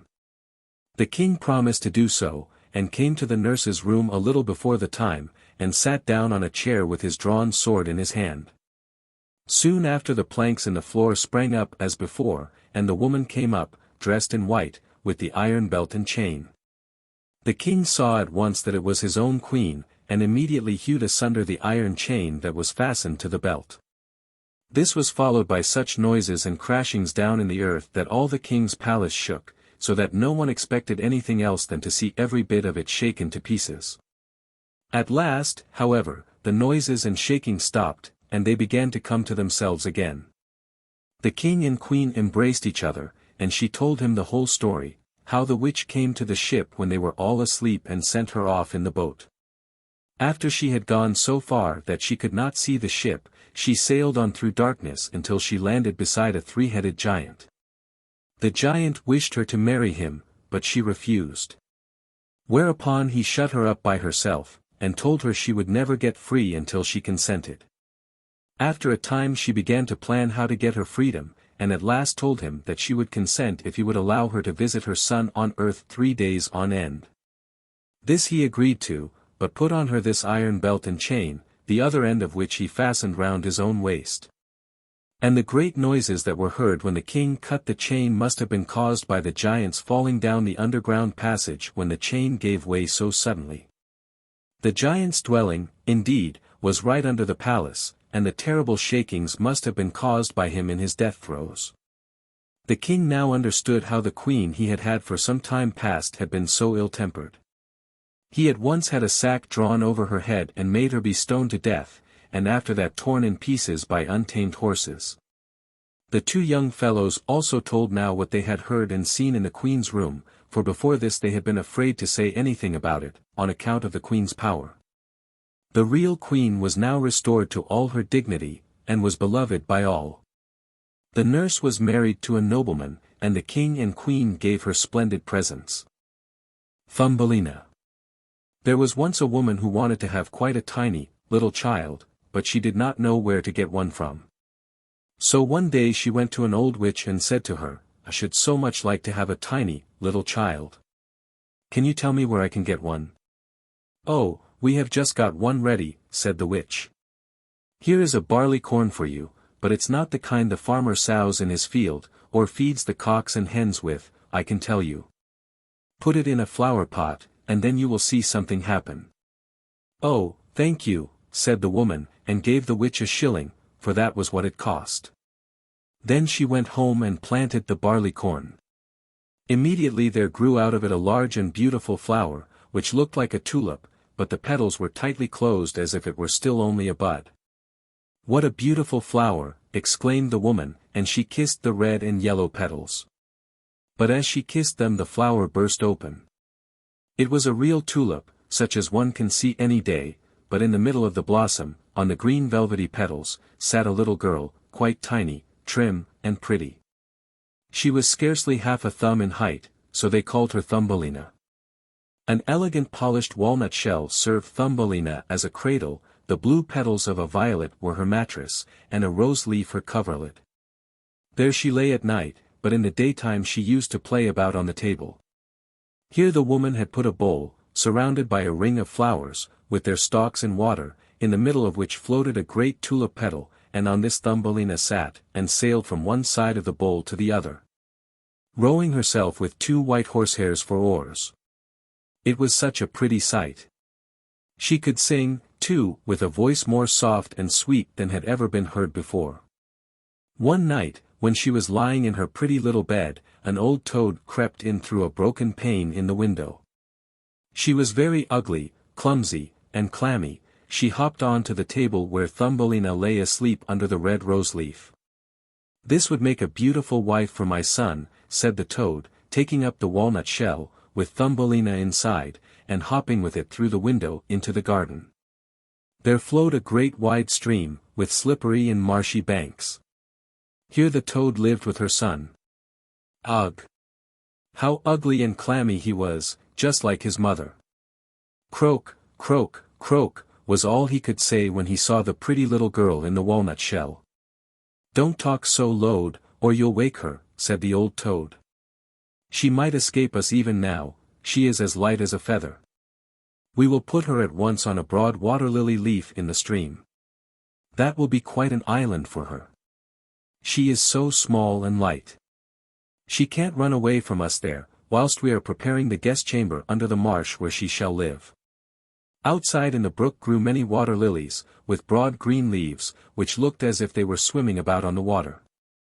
The leaf farthest away was the largest, and to this the old toad swam with Thumbelina in her walnut shell. The tiny Thumbelina woke up very early in the morning, and when she saw where she was she began to cry bitterly, for on every side of the great green leaf was water, and she could not get to the land. The old toad was down under the marsh, decorating her room with rushes and yellow marigold leaves, to make it very grand for her new daughter-in-law. Then she swam out with her ugly son to the leaf where Thumbelina lay. She wanted to fetch the pretty cradle to put it into her room before Thumbelina herself came there. The old toad bowed low in the water before her, and said, "Here is my son. You shall marry him, and live in great magnificence down under the marsh." "Croak, croak, croak," was all that the son could say. Then they took the neat little cradle and swam away with it. But Thumbelina sat alone on the great green leaf and wept, for she did not want to live with the clammy toad, or marry her ugly son. The little fishes swimming about under the water had seen the toad quite plainly, and heard what she had said. So they put up their heads to see the little girl. When they saw her, they thought her so pretty that they were very sorry she should go down with the ugly toad to live. No, that must not happen. They assembled in the water round the green stalk which supported the leaf on which she was sitting, and nibbled the stem in two. Away floated the leaf down the stream, bearing Thumbelina far beyond the reach of the toad. On she sailed past several towns, and the little birds sitting in the bushes saw her, and sang, "What a pretty little girl." The leaf floated farther and farther away, thus Thumbelina left her native land.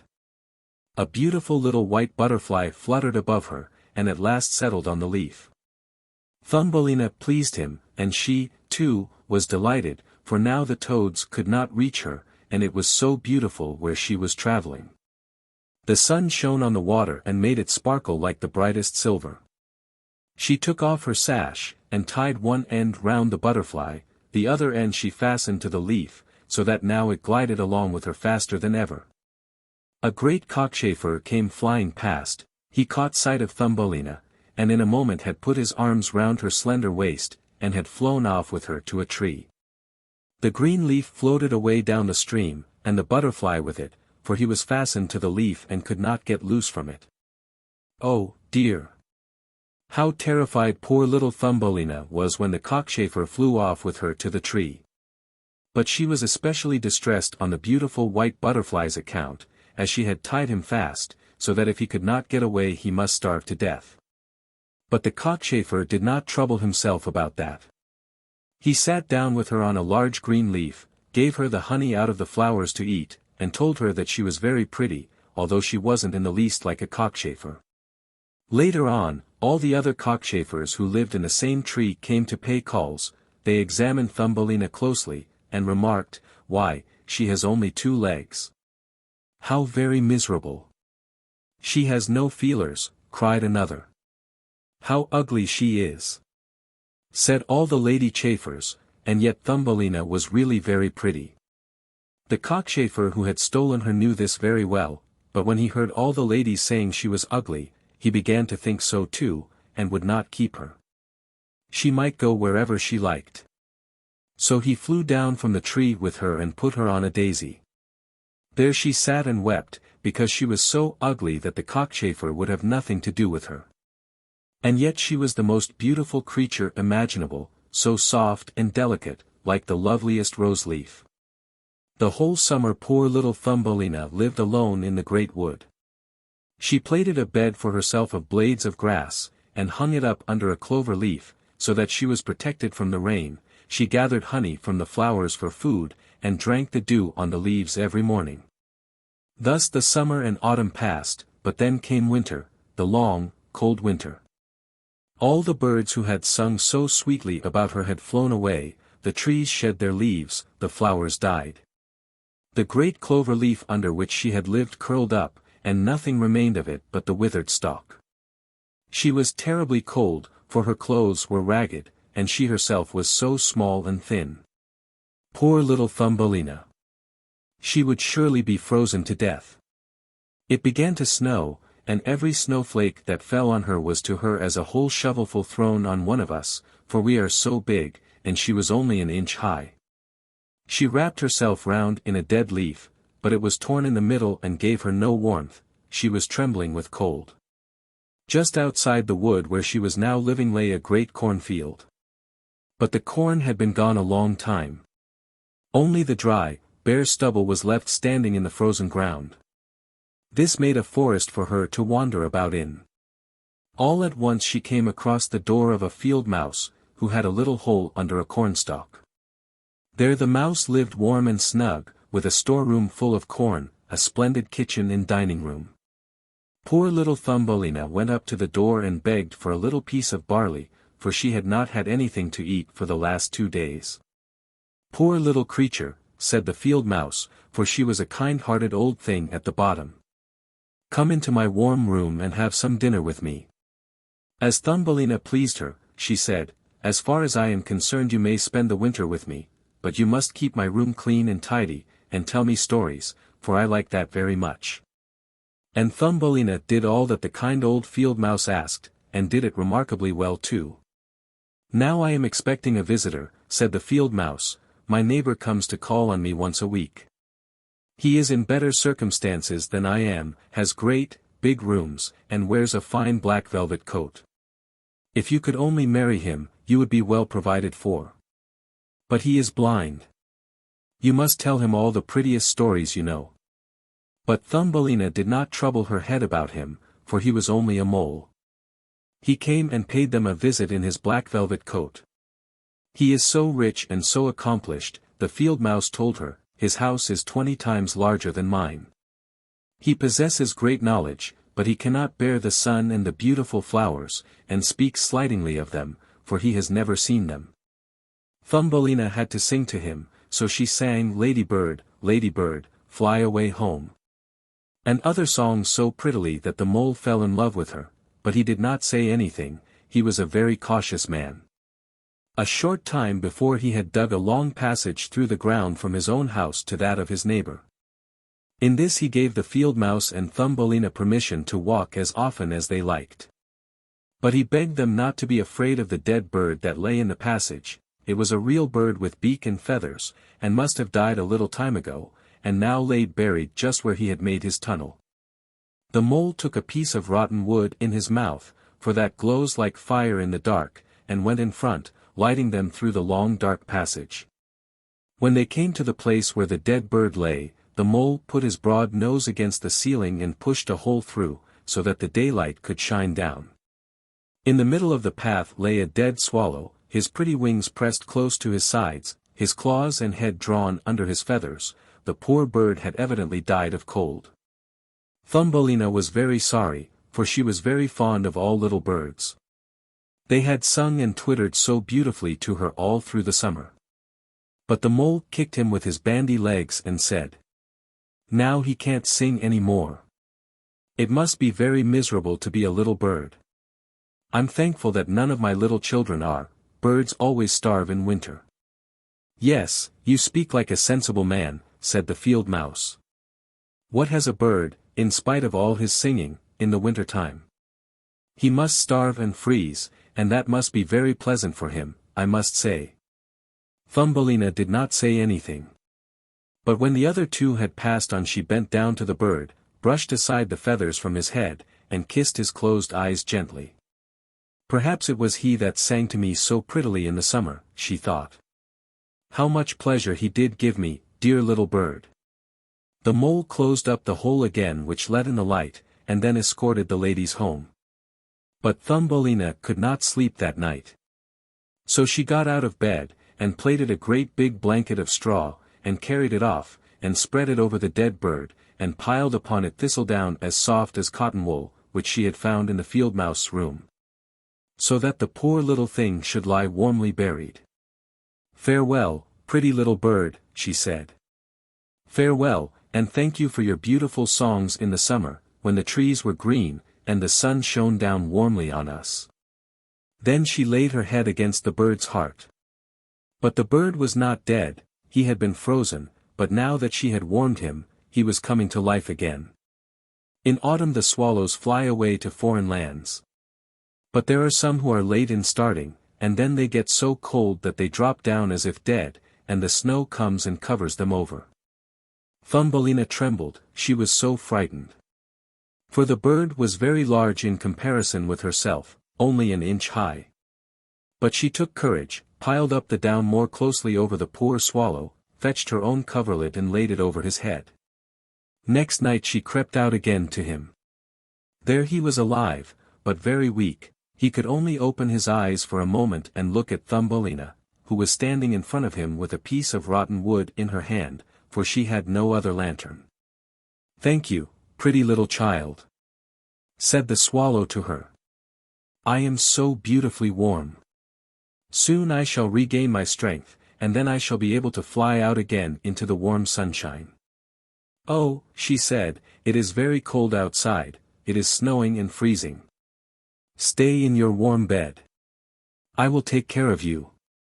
Then she brought him water in a kettle, which he drank, after which he related to her how he had torn one of his wings on a bramble, so that he could not fly as fast as the other swallows, who had flown far away to warmer lands. So at last he had dropped down exhausted, and then he could remember no more. The whole winter he remained down there, and Thumbelina looked after him and nursed him tenderly.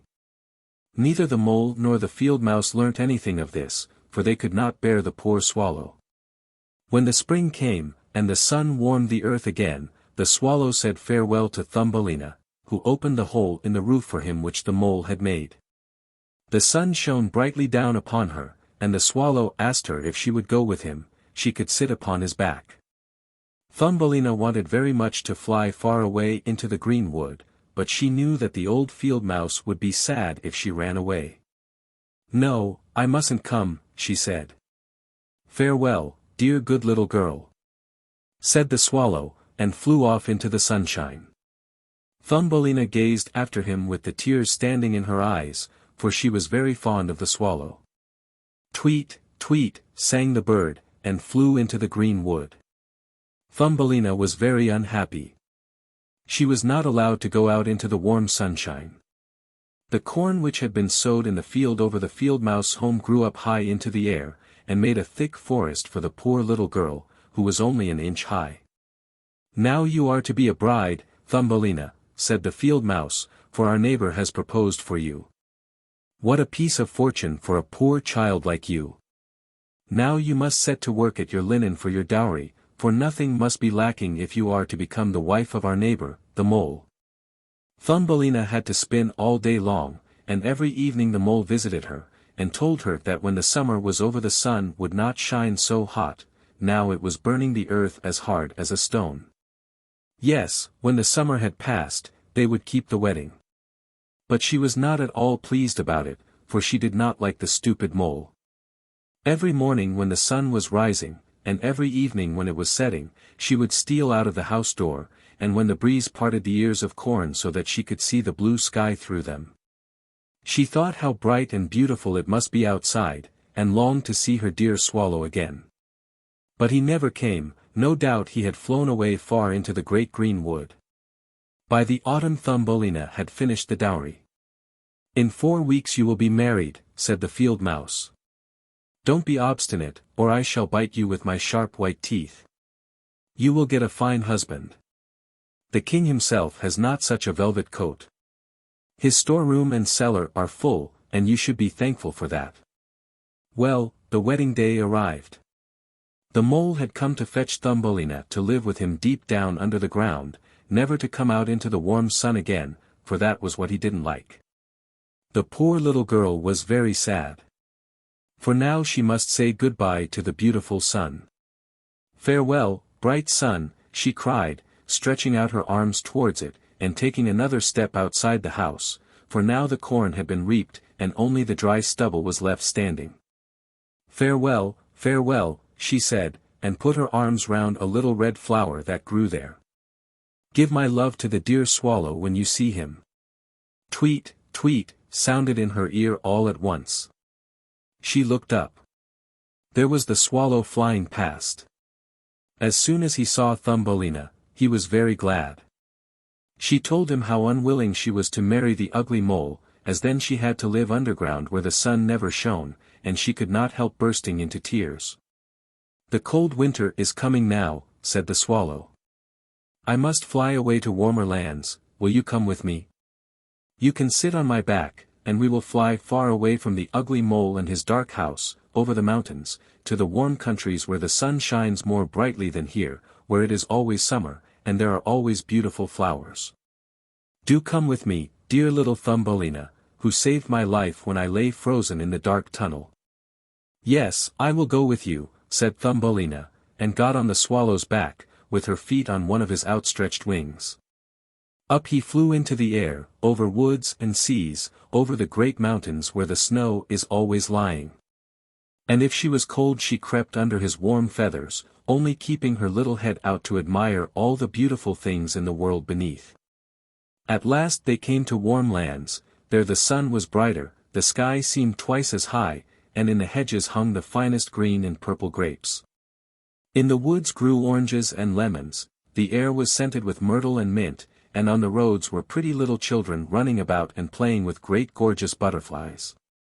But the swallow flew on farther, and it became more and more beautiful.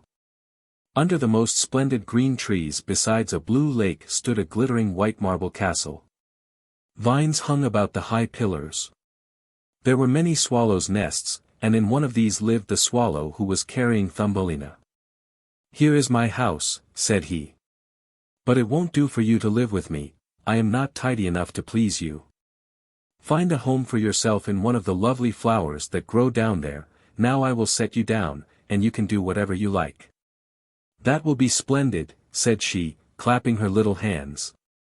There lay a great white marble column which had fallen to the ground and broken into 3 pieces, but between these grew the most beautiful white flowers.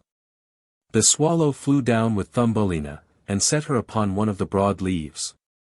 But there, to her astonishment, she found a tiny little man sitting in the middle of the flower, as white and transparent as if he were made of glass. He had the prettiest golden crown on his head, and the most beautiful wings on his shoulders. He himself was no bigger than Thumbelina. He was the spirit of the flower. In each blossom there dwelt a tiny man or woman, but this one was the king over the others. "How handsome he is," whispered Thumbelina to the swallow. The little prince was very much frightened at the swallow, for in comparison with one so tiny as himself he seemed a giant. But when he saw Thumbelina, he was delighted, for she was the most beautiful girl he had ever seen. So he took his golden crown from off his head and put it on hers, asking her her name, and if she would be his wife, and then she would be queen of all the flowers. Yes. He was a different kind of husband to the son of the toad and the mole with the black velvet coat. So she said, yes, to the noble prince. And out of each flower came a lady and gentleman, each so tiny and pretty that it was a pleasure to see them. Each brought Thumbelina a present, but the best of all was a beautiful pair of wings which were fastened onto her back, and now she too could fly from flower to flower. They all wished her joy, and the swallow sat above in his nest and sang the wedding march, and that he did as well as he could, but he was sad, because he was very fond of Thumbelina and did not want to be separated from her. "You shall not be called Thumbelina," said the spirit of the flower to her, "that is an ugly name, and you are much too pretty for that. We will call you May Blossom. Farewell, farewell," said the little swallow with a heavy heart, and flew away to farther lands, far, far away, right back to Denmark. There he had a little nest above a window, where his wife lived, who can tell fairy stories. "Tweet, tweet," he sang to her. And that is the way we learnt the whole story. The Nightingale. In China, as I dare say you know, the emperor is a Chinaman, and all his courtiers are also Chinamen. The story I am going to tell you happened many years ago, but it is worth while for you to listen to it, before it is forgotten. The emperor's palace was the most splendid in the world, all made of priceless porcelain, but so brittle and delicate that you had to take great care how you touched it. In the garden were the most beautiful flowers, and on the loveliest of them were tied silver bells which tinkled, so that if you passed you could not help looking at the flowers. Everything in the emperor's garden was admirably arranged with a view to effect, and the garden was so large that even the gardener himself did not know where it ended.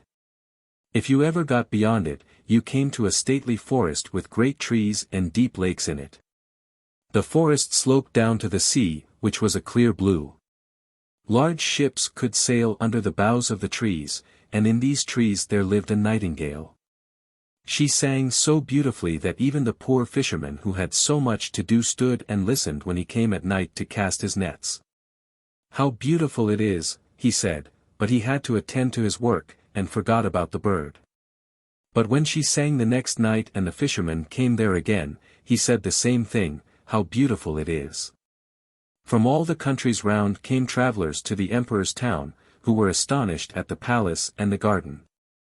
But when they heard the nightingale they all said, "This is the finest thing after all."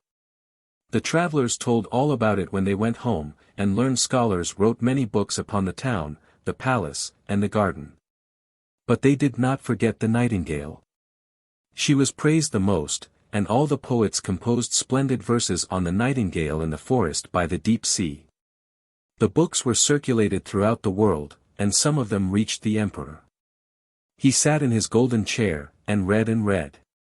He nodded his head every moment, for he liked reading the brilliant accounts of the town, the palace, and the garden. But the nightingale is better than all, he saw written. "What is that?" said the emperor. "I don't know anything about the nightingale. Is there such a bird in my empire, and so near as in my garden? I have never heard it. Fancy reading for the first time about it in a book." And he called his first lord to him. He was so proud that if anyone of lower rank than his own ventured to speak to him or ask him anything, he would say nothing but "P," and that does not mean anything. "Here is a most remarkable bird which is called a nightingale," said the emperor. "They say it is the most glorious thing in my kingdom. Why has no one ever said anything to me about it?" "I have never before heard it mentioned," said the first lord. "I will look for it and find it." But where was it to be found? The first lord ran up and down stairs, through the halls and corridors, but none of those he met had ever heard of the nightingale. And the first lord ran again to the emperor, and told him that it must be an invention on the part of those who had written the books. "Your imperial majesty cannot really believe all that is written. There are some inventions called the black art. But the book in which I read this," said the emperor, "is sent me by his great majesty the emperor of Japan, so it cannot be untrue, and I will hear the nightingale. She must be here this evening. She has my gracious permission to appear, and if she does not, the whole court shall be trampled under foot after supper." "Sing P.E.," said the first lord. And he ran up and down stairs, through the halls and corridors, and half the court ran with him, for they did not want to be trampled under foot. Everyone was asking after the wonderful nightingale which all the world knew of, except those at court. At last they met a poor little girl in the kitchen, who said, "Oh, I know the nightingale well. How she sings! I have permission to carry the scraps over from the court meals to my poor sick mother, and when I am going home at night, tired and weary, and rest for a little in the wood, then I hear the nightingale singing. It brings tears to my eyes, and I feel as if my mother were kissing me." "Little kitchen maid," said the first lord, "I will give you a place in the kitchen, and you shall have leave to see the emperor at dinner, if you can lead us to the nightingale, for she is invited to come to court this evening." And so they all went into the wood where the nightingale was wont to sing, and half the court went too. When they were on the way there they heard a cow mooing. "Oh," said the courtiers, "now we have found her.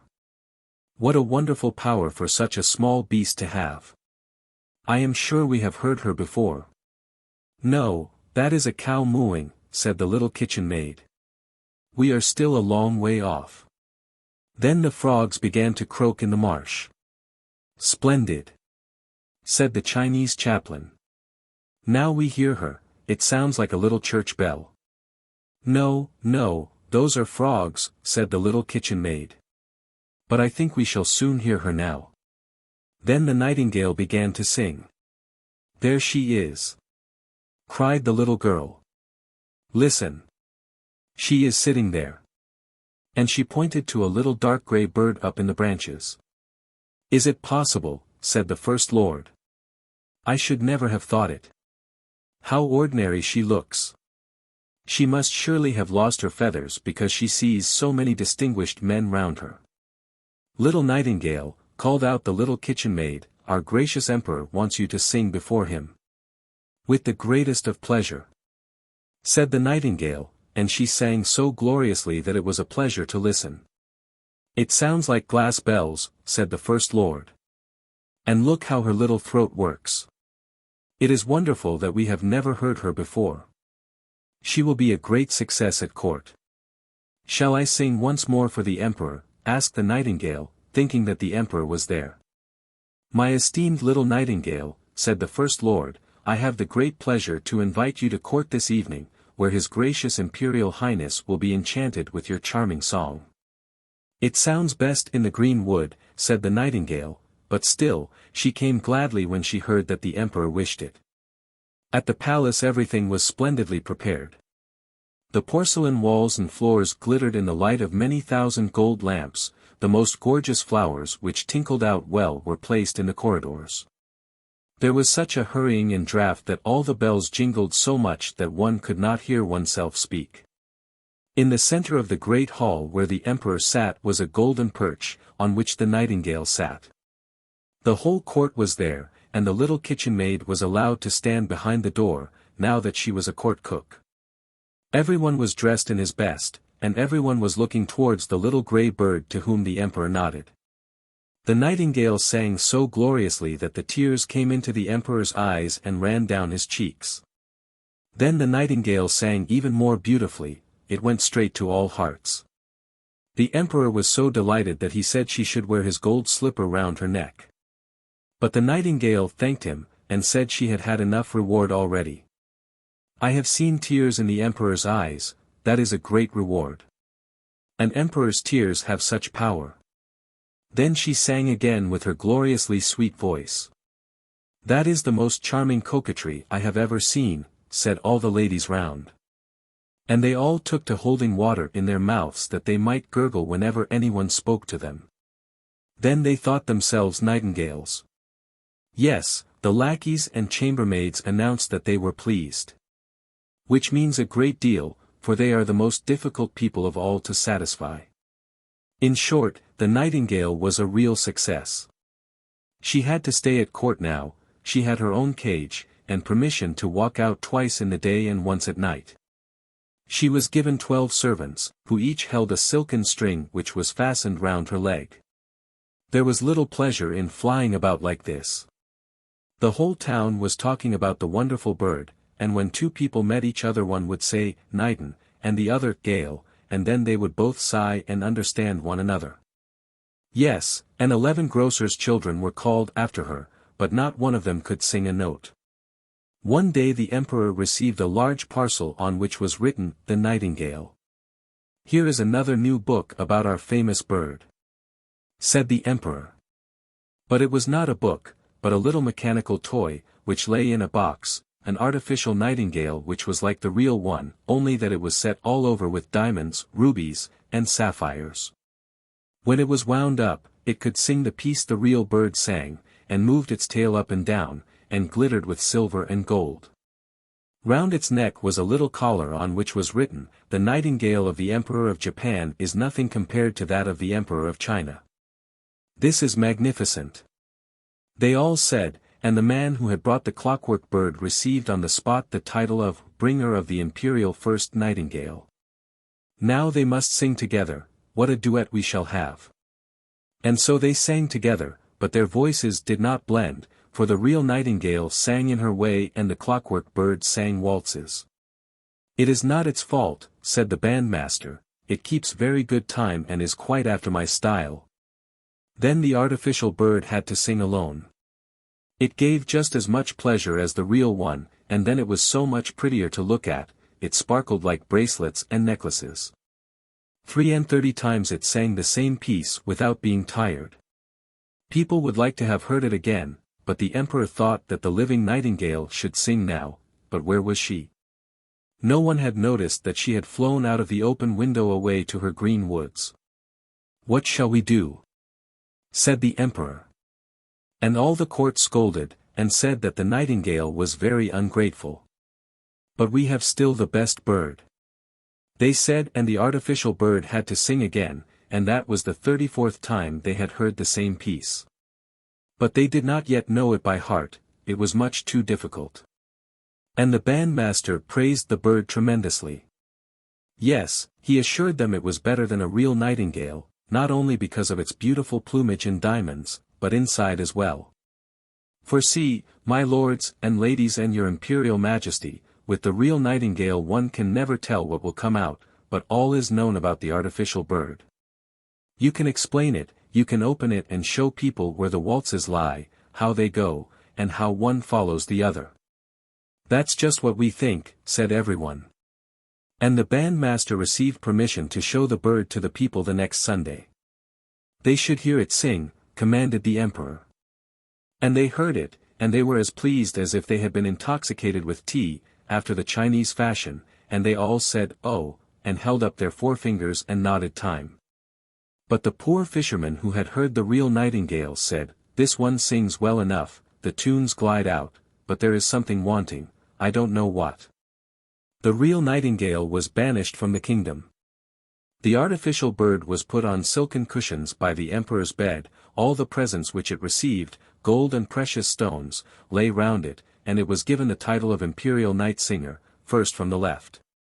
For the emperor counted that side as the more distinguished, being the side on which the heart is, the emperor's heart is also on the left. And the bandmaster wrote a work of 25 volumes about the artificial bird.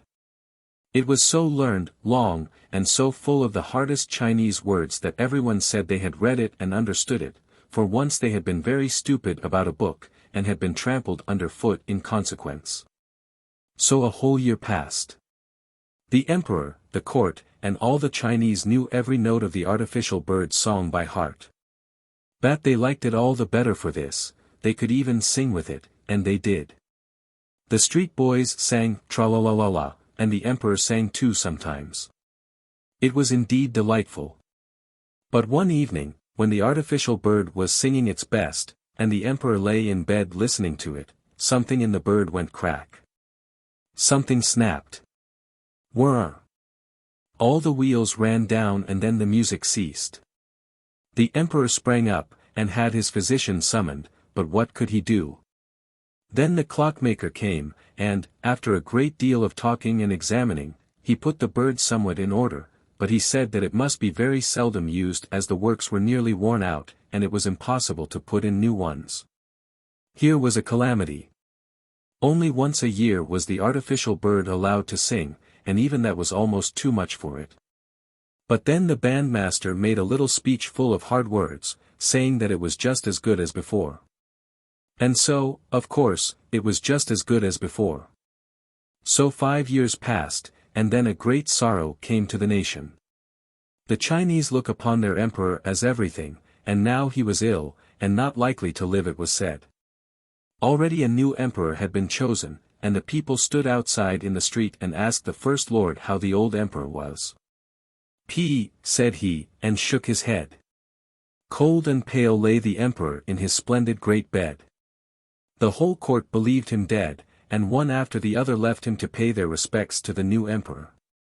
Everywhere in the halls and corridors cloth was laid down so that no footstep could be heard, and everything was still, very, very still. And nothing came to break the silence. The emperor longed for something to come and relieve the monotony of this death-like stillness. If only someone would speak to him. If only someone would sing to him. Music would carry his thoughts away, and would break the spell lying on him.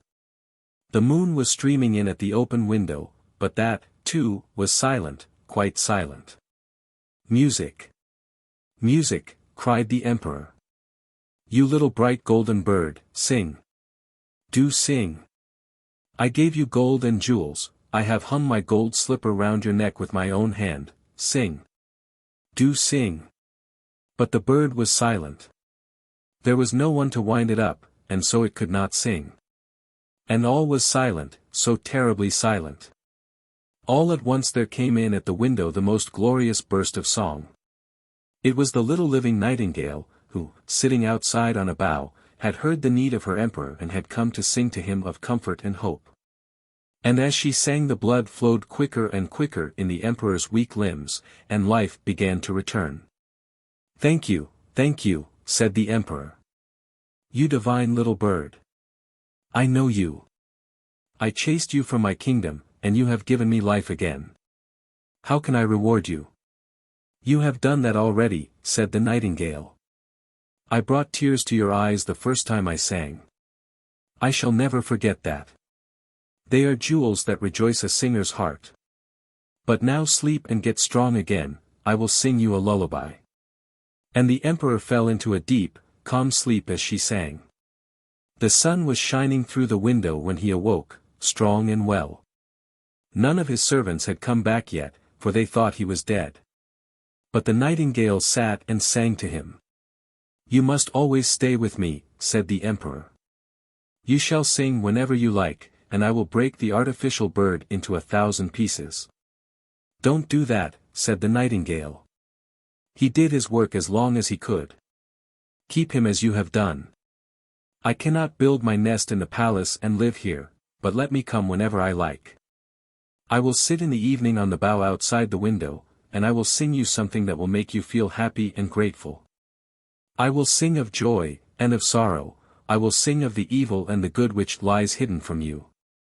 The little singing bird flies all around, to the poor fisherman's hut, to the farmer's cottage, to all those who are far away from you and your court.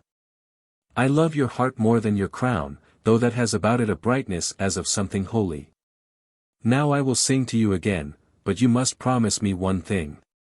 Anything, said the emperor, standing up in his imperial robes, which he had himself put on, and fastening on his sword richly embossed with gold. One thing I beg of you. Don't tell anyone that you have a little bird who tells you everything. It will be much better not to. Then the nightingale flew away. The servants came in to look at their dead emperor. The emperor said, Good morning. Hermod and Hadvor. Once upon a time there were a king and a queen who had an only daughter, called Hadvor, who was fair and beautiful, and being an only child, was heir to the kingdom. The king and queen had also a foster son, named Hermod, who was just about the same age as Hadvor, and was good-looking, as well as clever at most things. Hermod and Hadvor often played together while they were children, and liked each other so much that while they were still young they secretly plighted their troth to each other. As time went on the queen fell sick, and suspecting that it was her last illness, sent for the king to come to her. When he came she told him that she had no long time to live, and therefore wished to ask one thing of him, which was, that if he married another wife he should promise to take no other one than the Queen of Hetland the Good. The king gave the promise, and thereafter the queen died. Time went past, and the king, growing tired of living alone, fitted out his ship and sailed out to sea.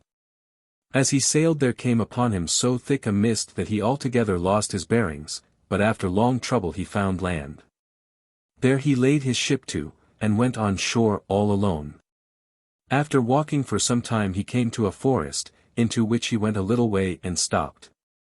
Then he heard sweet music from a harp, and went in the direction of the sound until he came to a clearing, and there he saw 3 women, one of whom sat on a golden chair, and was beautifully and grandly dressed. She held a harp in her hands, and was very sorrowful. The second was also finely dressed, but younger in appearance, and also sat on a chair, but it was not so grand as the first ones. The third stood beside them, and was very pretty to look at. She had a green cloak over her other clothes, and it was easy to see that she was maid to the other 2. After the king had looked at them for a little he went forward and saluted them. The one that sat on the golden chair asked him who he was and where he was going, and he told her all the story, how he was a king, and had lost his queen, and was now on his way to Hetland the Good, to ask the queen of that country in marriage. She answered that fortune had contrived this wonderfully, for pirates had plundered Hetland and killed the king, and she had fled from the land in terror, and had come hither after great trouble, and she was the very person he was looking for. And the others were her daughter and maid. The king immediately asked her hand. She gladly received his proposal and accepted him at once. Thereafter they all set out, and made their way to the ship, and after that nothing is told of their voyage until the king reached his own country. There he made a great feast, and celebrated his marriage with this woman, and after that things are quiet for a time. Hermod and Hadvor took but little notice of the queen and her daughter, but, on the other hand, Hadvor and the queen's maid, whose name was Olaf, were very friendly, and Olaf came often to visit Hadvor in her castle.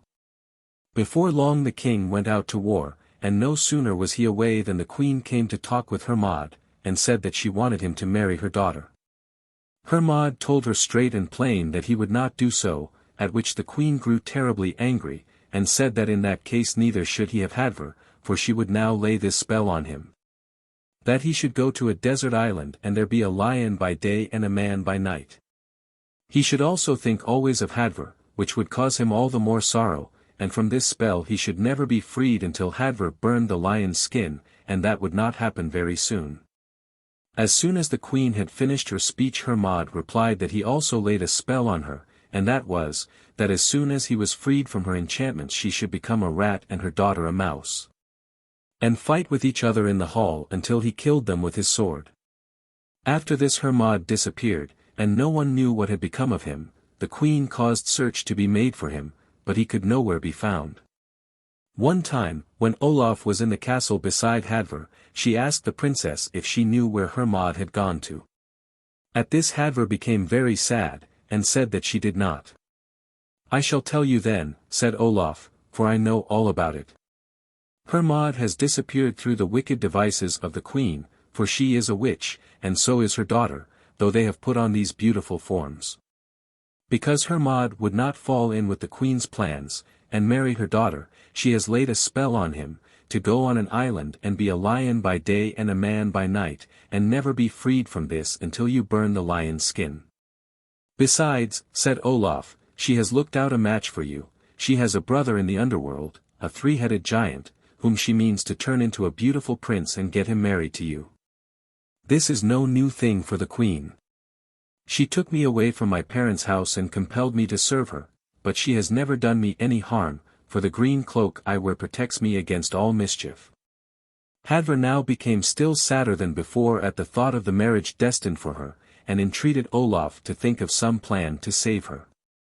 "I think," said Olaf, "that your wooer will come up through the floor of the castle to you, and so you must be prepared when you hear the noise of his coming and the floor begins to open, and have at hand blazing pitch. And pour plenty of it into the opening. That will prove too much for him." About this time the king came home from his expedition, and thought it a great blow that no one knew what had become of Hermod. But the queen consoled him as best she could, and after a time the king thought less about his disappearance. Hadvor remained in her castle, and had made preparations to receive her wooer when he came. One night, not long after, a loud noise and rumbling was heard under the castle. Hadvor at once guessed what it was, and told her maids to be ready to help her. The noise and thundering grew louder and louder, until the floor began to open, whereupon Hadvor made them take the cauldron of pitch and pour plenty of it into the opening. With that the noises grew fainter and fainter, till at last they ceased altogether. Next morning the queen rose early, and went out to the palace gate, and there she found her brother the giant lying dead. She went up to him and said, "I pronounce this spell, that you become a beautiful prince, and that Hadvor shall be unable to say anything against the charges that I shall bring against her." The body of the dead giant now became that of a beautiful prince, and the queen went in again. "I don't think," said she to the king, "that your daughter is as good as she is said to be. My brother came and asked her hand, and she has had him put to death. I have just found his dead body lying at the palace gate." The king went along with the queen to see the body, and thought it all very strange. So beautiful a youth, he said, would have been a worthy match for Hadvor, and he would readily have agreed to their marriage. The queen asked leave to decide what Hadvor's punishment should be, which the king was very willing to allow, so as to escape from punishing his own daughter. The queen's decision was that the king should make a big grave mound for her brother, and put Hadvor into it beside him. Olaf knew all the plans of the queen, and went to tell the princess what had been done, whereupon Hadvor earnestly entreated her to tell her what to do. "First and foremost," said Olaf, "you must get a wide cloak to wear over your other clothes, when you are put into the mound. The giant's ghost will walk after you are both left together in there, and he will have 2 dogs along with him. He will ask you to cut pieces out of his legs to give to the dogs, but that you must not promise to do unless he tells you where Hermod has gone to, and tells you how to find him. He will then let you stand on his shoulders, so as to get out of the mound, but he means to cheat you all the same, and will catch you by the cloak to pull you back again. But you must take care to have the cloak loose on your shoulders, so that he will only get hold of that." The mound was all ready now, and the giant laid in it, and into it Hadvor also had to go without being allowed to make any defense. After they were both left there everything happened just as Olaf had said. The prince became a giant again, and asked Hadvor to cut the pieces out of his legs for the dogs. But she refused until he told her that Hermod was in a desert island, which she could not reach unless she took the skin off the soles of his feet and made shoes out of that. With these shoes she could travel both on land and sea. This Hadvor now did, and the giant then let her get up on his shoulders to get out of the mound. As she sprang out he caught hold of her cloak, but she had taken care to let it lie loose on her shoulders, and so escaped. She now made her way down to the sea, to where she knew there was the shortest distance over to the island in which Hermod was. This strait she easily crossed, for the shoes kept her up. On reaching the island she found a sandy beach all along by the sea, and high cliffs above. Nor could she see any way to get up these, and so, being both sad at heart and tired with the long journey, she lay down and fell asleep. As she slept she dreamed that a tall woman came to her and said, "I know that you are Princess Hadvor, and are searching for Hermod. He is on this island. But it will be hard for you to get to him if you have no one to help you, for you cannot climb the cliffs by your own strength. I have therefore let down a rope, by which you will be able to climb up. And as the island is so large that you might not find Hermod's dwelling place so easily, I lay down this clue beside you. You need only hold the end of the thread, and the clue will run on before and show you the way. I also lay this belt beside you, to put on when you awaken, it will keep you from growing faint with hunger." The woman now disappeared, and Hadvor woke, and saw that all her dream had been true. The rope hung down from the cliff, and the clue and belt lay beside her. The belt she put on, the rope enabled her to climb up the cliff, and the clue led her on till she came to the mouth of a cave, which was not very big. She went into the cave, and saw there a low couch, under which she crept and lay down. When evening came she heard the noise of footsteps outside, and became aware that the lion had come to the mouth of the cave, and shook itself there, after which she heard a man coming towards the couch. She was sure this was Hermod, because she heard him speaking to himself about his own condition, and calling to mind Hadvor and other things in the old days. Hadvor made no sign, but waited till he had fallen asleep, and then crept out and burned the lion's skin, which he had left outside. Then she went back into the cave and wakened Hermod, and they had a most joyful meeting. In the morning they talked over their plans, and were most at a loss to know how to get out of the island. Hadvor told Hermod her dream, and said she suspected there was someone in the island who would be able to help them. Hermod said he knew of a witch there, who was very ready to help anyone, and that the only plan was to go to her. So they went to the witch's cave, and found her there with her 15 young sons, and asked her to help them to get to the mainland. "There are other things easier than that," said she, "for the giant that was buried will be waiting for you, and will attack you on the way, as he has turned himself into a big whale.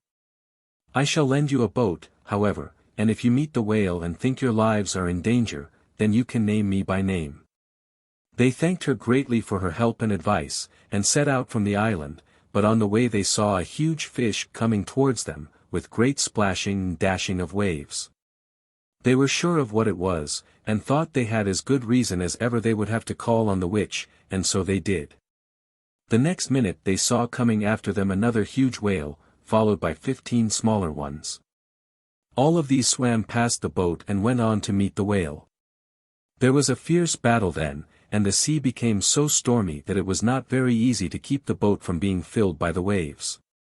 After this fight had gone on for some time, they saw that the sea was dyed with blood, the big whale and the 15 smaller ones disappeared, and they got to land safe and sound. Now the story goes back to the king's hall, where strange things had happened in the meantime. The queen and her daughter had disappeared, but a rat and a mouse were always fighting with each other there. Ever so many people had tried to drive them away, but no one could manage it. Thus some time went on, while the king was almost beside himself with sorrow and care for the loss of his queen, and because these monsters destroyed all mirth in the hall. One evening, however, while they all sat dull and downhearted, in came Hermod with a sword by his side, and saluted the king, who received him with the greatest joy, as if he had come back from the dead. Before Hermod sat down, however, he went to where the rat and the mouse were fighting, and cut them in two with his sword. All were astonished then by seeing two witches lying dead on the floor of the hall. Hermod now told the whole story to the king, who was very glad to be rid of such vile creatures. Next he asked for the hand of Hadvor, which the king readily gave him, and being now an old man, gave the kingdom to him as well.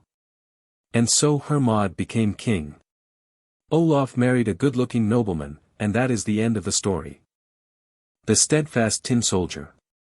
There were once upon a time 25 tin soldiers, all brothers, as they were made out of the same old tin spoon. Their uniform was red and blue, and they shouldered their guns and looked straight in front of them. The first words that they heard in this world, when the lid of the box in which they lay was taken off, were, "Hurrah, tin soldiers!" This was exclaimed by a little boy, clapping his hands. They had been given to him because it was his birthday, and now he began setting them out on the table. Each soldier was exactly like the other in shape, except just one, who had been made last when the tin had run short, but there he stood as firmly on his one leg as the others did on two, and he is the one that became famous. There were many other playthings on the table on which they were being set out, but the nicest of all was a pretty little castle made of cardboard, with windows through which you could see into the rooms. In front of the castle stood some little trees surrounding a tiny mirror which looked like a lake. Wax swans were floating about and reflecting themselves in it.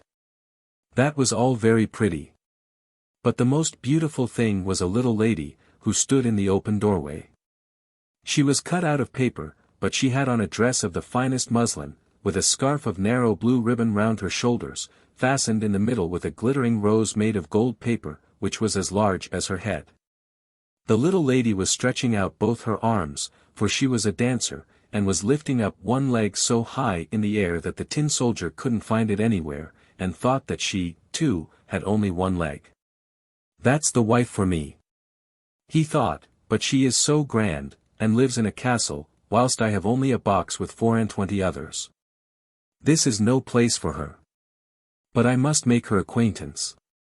Then he stretched himself out behind a snuff-box that lay on the table. From thence he could watch the dainty little lady, who continued to stand on one leg without losing her balance. When the night came all the other tin soldiers went into their box, and the people of the house went to bed.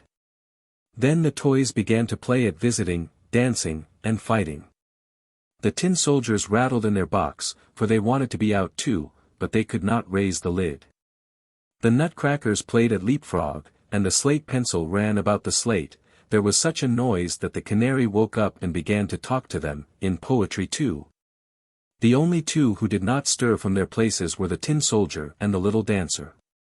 She remained on tiptoe, with both arms outstretched. He stood steadfastly on his one leg, never moving his eyes from her face. The clock struck 12, and crack! Off flew the lid of the snuff-box, but there was no snuff inside, only a little black imp. That was the beauty of it. "Hello, tin soldier," said the imp. "Don't look at things that aren't intended for the likes of you." But the tin soldier took no notice, and seemed not to hear. Very well, wait till tomorrow, said the imp. When it was morning, and the children had got up, the tin soldier was put in the window. And whether it was the wind or the little black imp, I don't know, but all at once the window flew open and out fell the little tin soldier, head over heels, from the third-story window. That was a terrible fall, I can tell you. He landed on his head with his leg in the air, his gun being wedged between two paving stones. The nursery maid and the little boy came down at once to look for him, but, though they were so near him that they almost trod on him, they did not notice him. If the tin soldier had only called out, "Here I am," they must have found him. But he did not think it fitting for him to cry out, because he had on his uniform. Soon it began to drizzle, then the drops came faster, and there was a regular downpour. When it was over, two little street boys came along. "Just look!" cried one. "Here is a tin soldier. He shall sail up and down in a boat." So they made a little boat out of newspaper, put the tin soldier in it, and made him sail up and down the gutter. Both the boys ran along beside him, clapping their hands. What great waves there were in the gutter, and what a swift current. The paper boat tossed up and down, and in the middle of the stream it went so quick that the tin soldier trembled. But he remained steadfast, showed no emotion, looked straight in front of him, shouldering his gun. All at once the boat passed under a long tunnel that was as dark as his box had been. "Where can I be coming now?" he wondered. "Oh, dear! This is the black imp's fault. Ah, if only the little lady were sitting beside me in the boat, it might be twice as dark for all I should care." Suddenly there came along a great water rat that lived in the tunnel. "Have you a passport?" asked the rat. "Out with your passport." But the tin soldier was silent, and grasped his gun more firmly. The boat sped on, and the rat behind it. Ugh! How he showed his teeth, as he cried to the chips of wood and straw, "Hold him, hold him. He has not paid the toll. He has not shown his passport." But the current became swifter and stronger. The tin soldier could already see daylight where the tunnel ended, but in his ears there sounded a roaring enough to frighten any brave man. Only think! At the end of the tunnel the gutter discharged itself into a great canal, that would be just as dangerous for him as it would be for us to go down a waterfall. Now he was so near to it that he could not hold on any longer. On went the boat, the poor tin soldier keeping himself as stiff as he could. No one should say of him afterwards that he had flinched. The boat whirled 3-4 times round, and became filled to the brim with water. It began to sink. The tin soldier was standing up to his neck in water, and deeper sank the boat, and softer grew the paper.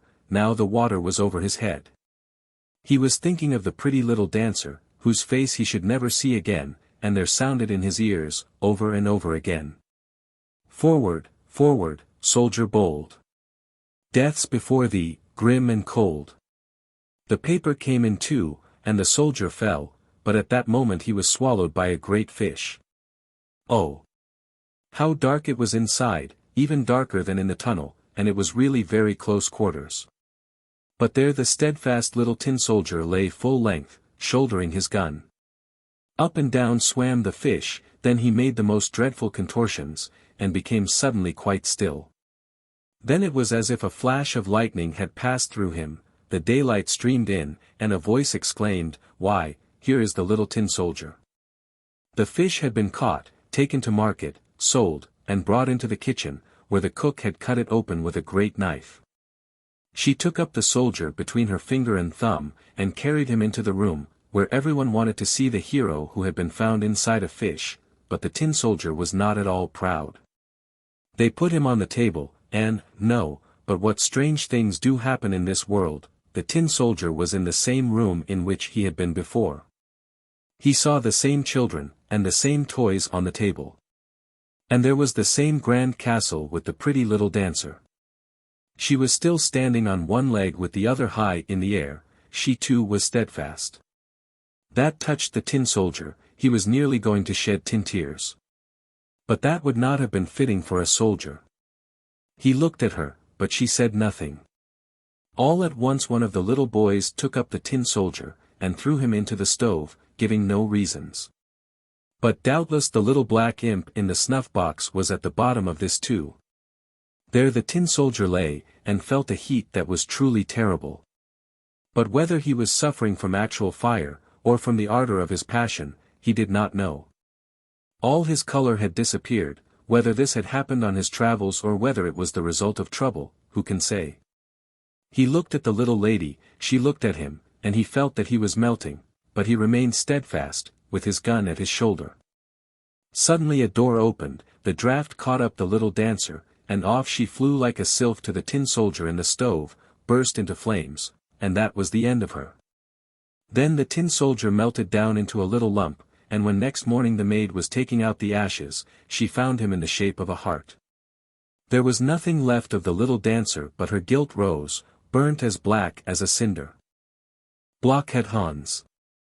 Far away in the country lay an old manor house where lived an old squire who had 2 sons. They thought themselves so clever, that if they had known only half of what they did know, it would have been quite enough. They both wanted to marry the king's daughter, for she had proclaimed that she would have for her husband the man who knew best how to choose his words. Both prepared for the wooing a whole week, which was the longest time allowed them. But, after all, it was quite long enough, for they both had preparatory knowledge, and everyone knows how useful that is. One knew the whole Latin dictionary and also 3 years' issue of the daily paper of the town off by heart, so that he could repeat it all backwards or forwards as you pleased. The other had worked at the laws of corporation, and knew by heart what every member of the corporation ought to know, so that he thought he could quite well speak on state matters and give his opinion. He understood, besides this, how to embroider braces with roses and other flowers, and scrolls, for he was very ready with his fingers. "I shall win the king's daughter," they both cried. Their old father gave each of them a fine horse. The one who knew the dictionary and the daily paper by heart had a black horse, while the other who was so clever at corporation law had a milk-white one. Then they oiled the corners of their mouths so that they might be able to speak more fluently. All the servants stood in the courtyard and saw them mount their steeds, and here by chance came the 3rd brother. For the squire had 3 sons, but nobody counted him with his brothers, for he was not so learned as they were, and he was generally called Blockhead-Hans. "Oh, oh," said Blockhead-Hans. "Where are you off to? You are in your Sunday best clothes." "We are going to court, to woo the princess.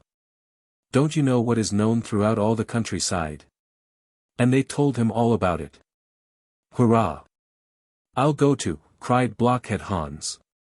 And the brothers laughed at him and rode off. "Dear father," cried Blockhead-Hans, "I must have a horse too. What a desire for marriage has seized me. If she will have me, she will have me, and if she won't have me, I will have her." "Stop that nonsense," said the old man. "I will not give you a horse. You can't speak, you don't know how to choose your words. Your brothers. Ah! They are very different lads." "Well," said Blockhead-Hans, "if I can't have a horse, I will take the goat which is mine, he can carry me." And he did so. He sat astride on the goat, struck his heels into its side, and went rattling down the high road like a hurricane. Hop-petty hop. What a ride! "Here I come," shouted Blockhead-Hans, singing so that the echoes were roused far and near. But his brothers were riding slowly in front. They were not speaking, but they were thinking over all the good things they were going to say, for everything had to be thought out. "Hullo," bawled Blockhead-Hans, "here I am. Just look what I found on the road." And he showed them a dead crow which he had picked up. "Blockhead," said his brothers, "what are you going to do with it?" "With the crow? I shall give it to the princess." "Do so, certainly," they said, laughing loudly and riding on. Slap! Bang! "Here I am again.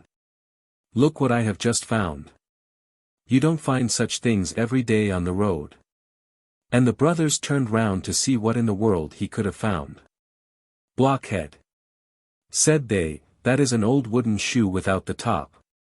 Are you going to send that, too, to the princess? Of course I shall, returned Blockhead-Hans, and the brothers laughed and rode on a good way. Slap! Bang! Here I am!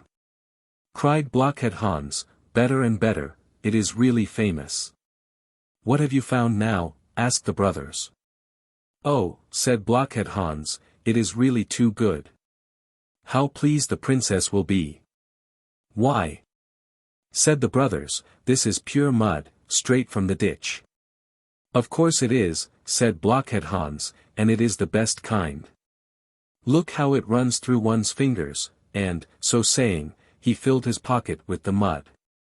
But the brothers rode on so fast that dust and sparks flew all around, and they reached the gate of the town a good hour before Blockhead-Hans. Here came the suitors numbered according to their arrival, and they were ranged in rows, 6 in each row, and they were so tightly packed that they could not move their arms.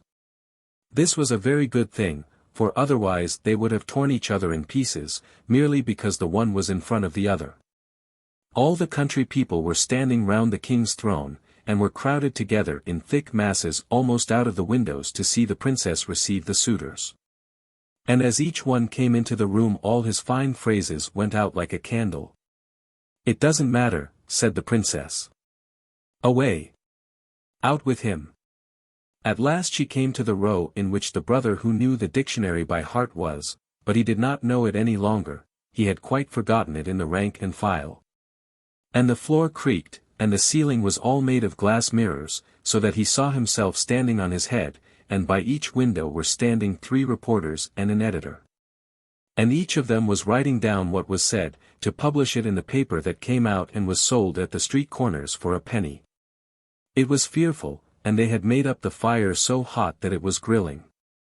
It is hot in here, isn't it? Said the suitor. Of course it is. My father is roasting young chickens today, said the princess. Ahem. There he stood like an idiot. He was not prepared for such a speech. He did not know what to say, although he wanted to say something witty. Ahem. It doesn't matter, said the princess. Take him out, and out he had to go. Now the other brother entered. How hot it is, he said. Of course. We are roasting young chickens today, remarked the princess. How do you, he said, and the reporters wrote down. How do you, It doesn't matter, said the princess. Take him out. Now Blockhead-Hans came in. He rode his goat right into the hall. I say. How roasting hot it is here, said he. Of course. I am roasting young chickens today, said the princess. That's good, replied Blockhead-Hans, then can I roast a crow with them? With the greatest of pleasure, said the princess, but have you anything you can roast them in? For I have neither pot nor saucepan. Oh, rather, said Blockhead-Hans. Here is a cooking implement with tin rings, and he drew out the old wooden shoe, and laid the crow in it. That is quite a meal, said the princess, but where shall we get the soup from? I've got that in my pocket, said Blockhead-Hans. I have so much that I can quite well throw some away, and he poured some mud out of his pocket. I like you, said the princess. You can answer, and you can speak, and I will marry you. But do you know that every word which we are saying and have said has been taken down and will be in the paper tomorrow?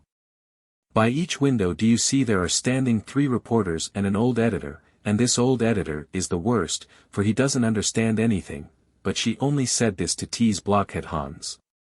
And the reporters giggled, and each dropped a blot of ink on the floor. Ah! Are those the great people? Said Blockhead-Hans. Then I will give the editor the best. So saying, he turned his pockets inside out, and threw the mud right in his face. That was neatly done, said the princess. I couldn't have done it, but I will soon learn how to. Blockhead-Hans became king, got a wife and a crown, and sat on the throne, and this we have still damp from the newspaper of the editor and the reporters, and they are not to be believed for a moment. A story about a darning needle. There was once a darning needle who thought herself so fine that she believed she was an embroidery needle. "Take great care to hold me tight," said the darning needle to the fingers who were holding her. "Don't let me fall. If I once fall on the ground I shall never be found again, I am so fine." "It is all right," said the fingers, seizing her round the waist. "Look, I am coming with my train," said the darning needle as she drew a long thread after her, but there was no knot at the end of the thread. The fingers were using the needle on the cook's shoe. The upper leather was unstitched and had to be sewn together. "This is common work," said the darning needle. "I shall never get through it. I am breaking. I am breaking." And in fact she did break. "Didn't I tell you so?" said the darning needle. "I am too fine. Now she is good for nothing," said the fingers, but they had to hold her tight while the cook dropped some sealing wax on the needle and stuck it in the front of her dress. "Now I am a breastpin," said the darning needle. "I always knew I should be promoted. When one is something, one will become something." And she laughed to herself. You can never see when a darning needle is laughing.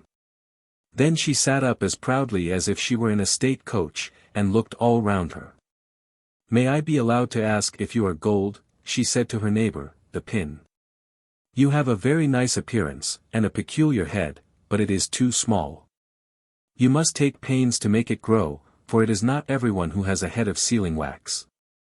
And so saying the darning needle raised herself up so proudly that she fell out of the dress, right into the sink which the cook was rinsing out.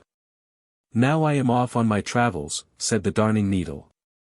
"I do hope I shan't get lost." She did indeed get lost.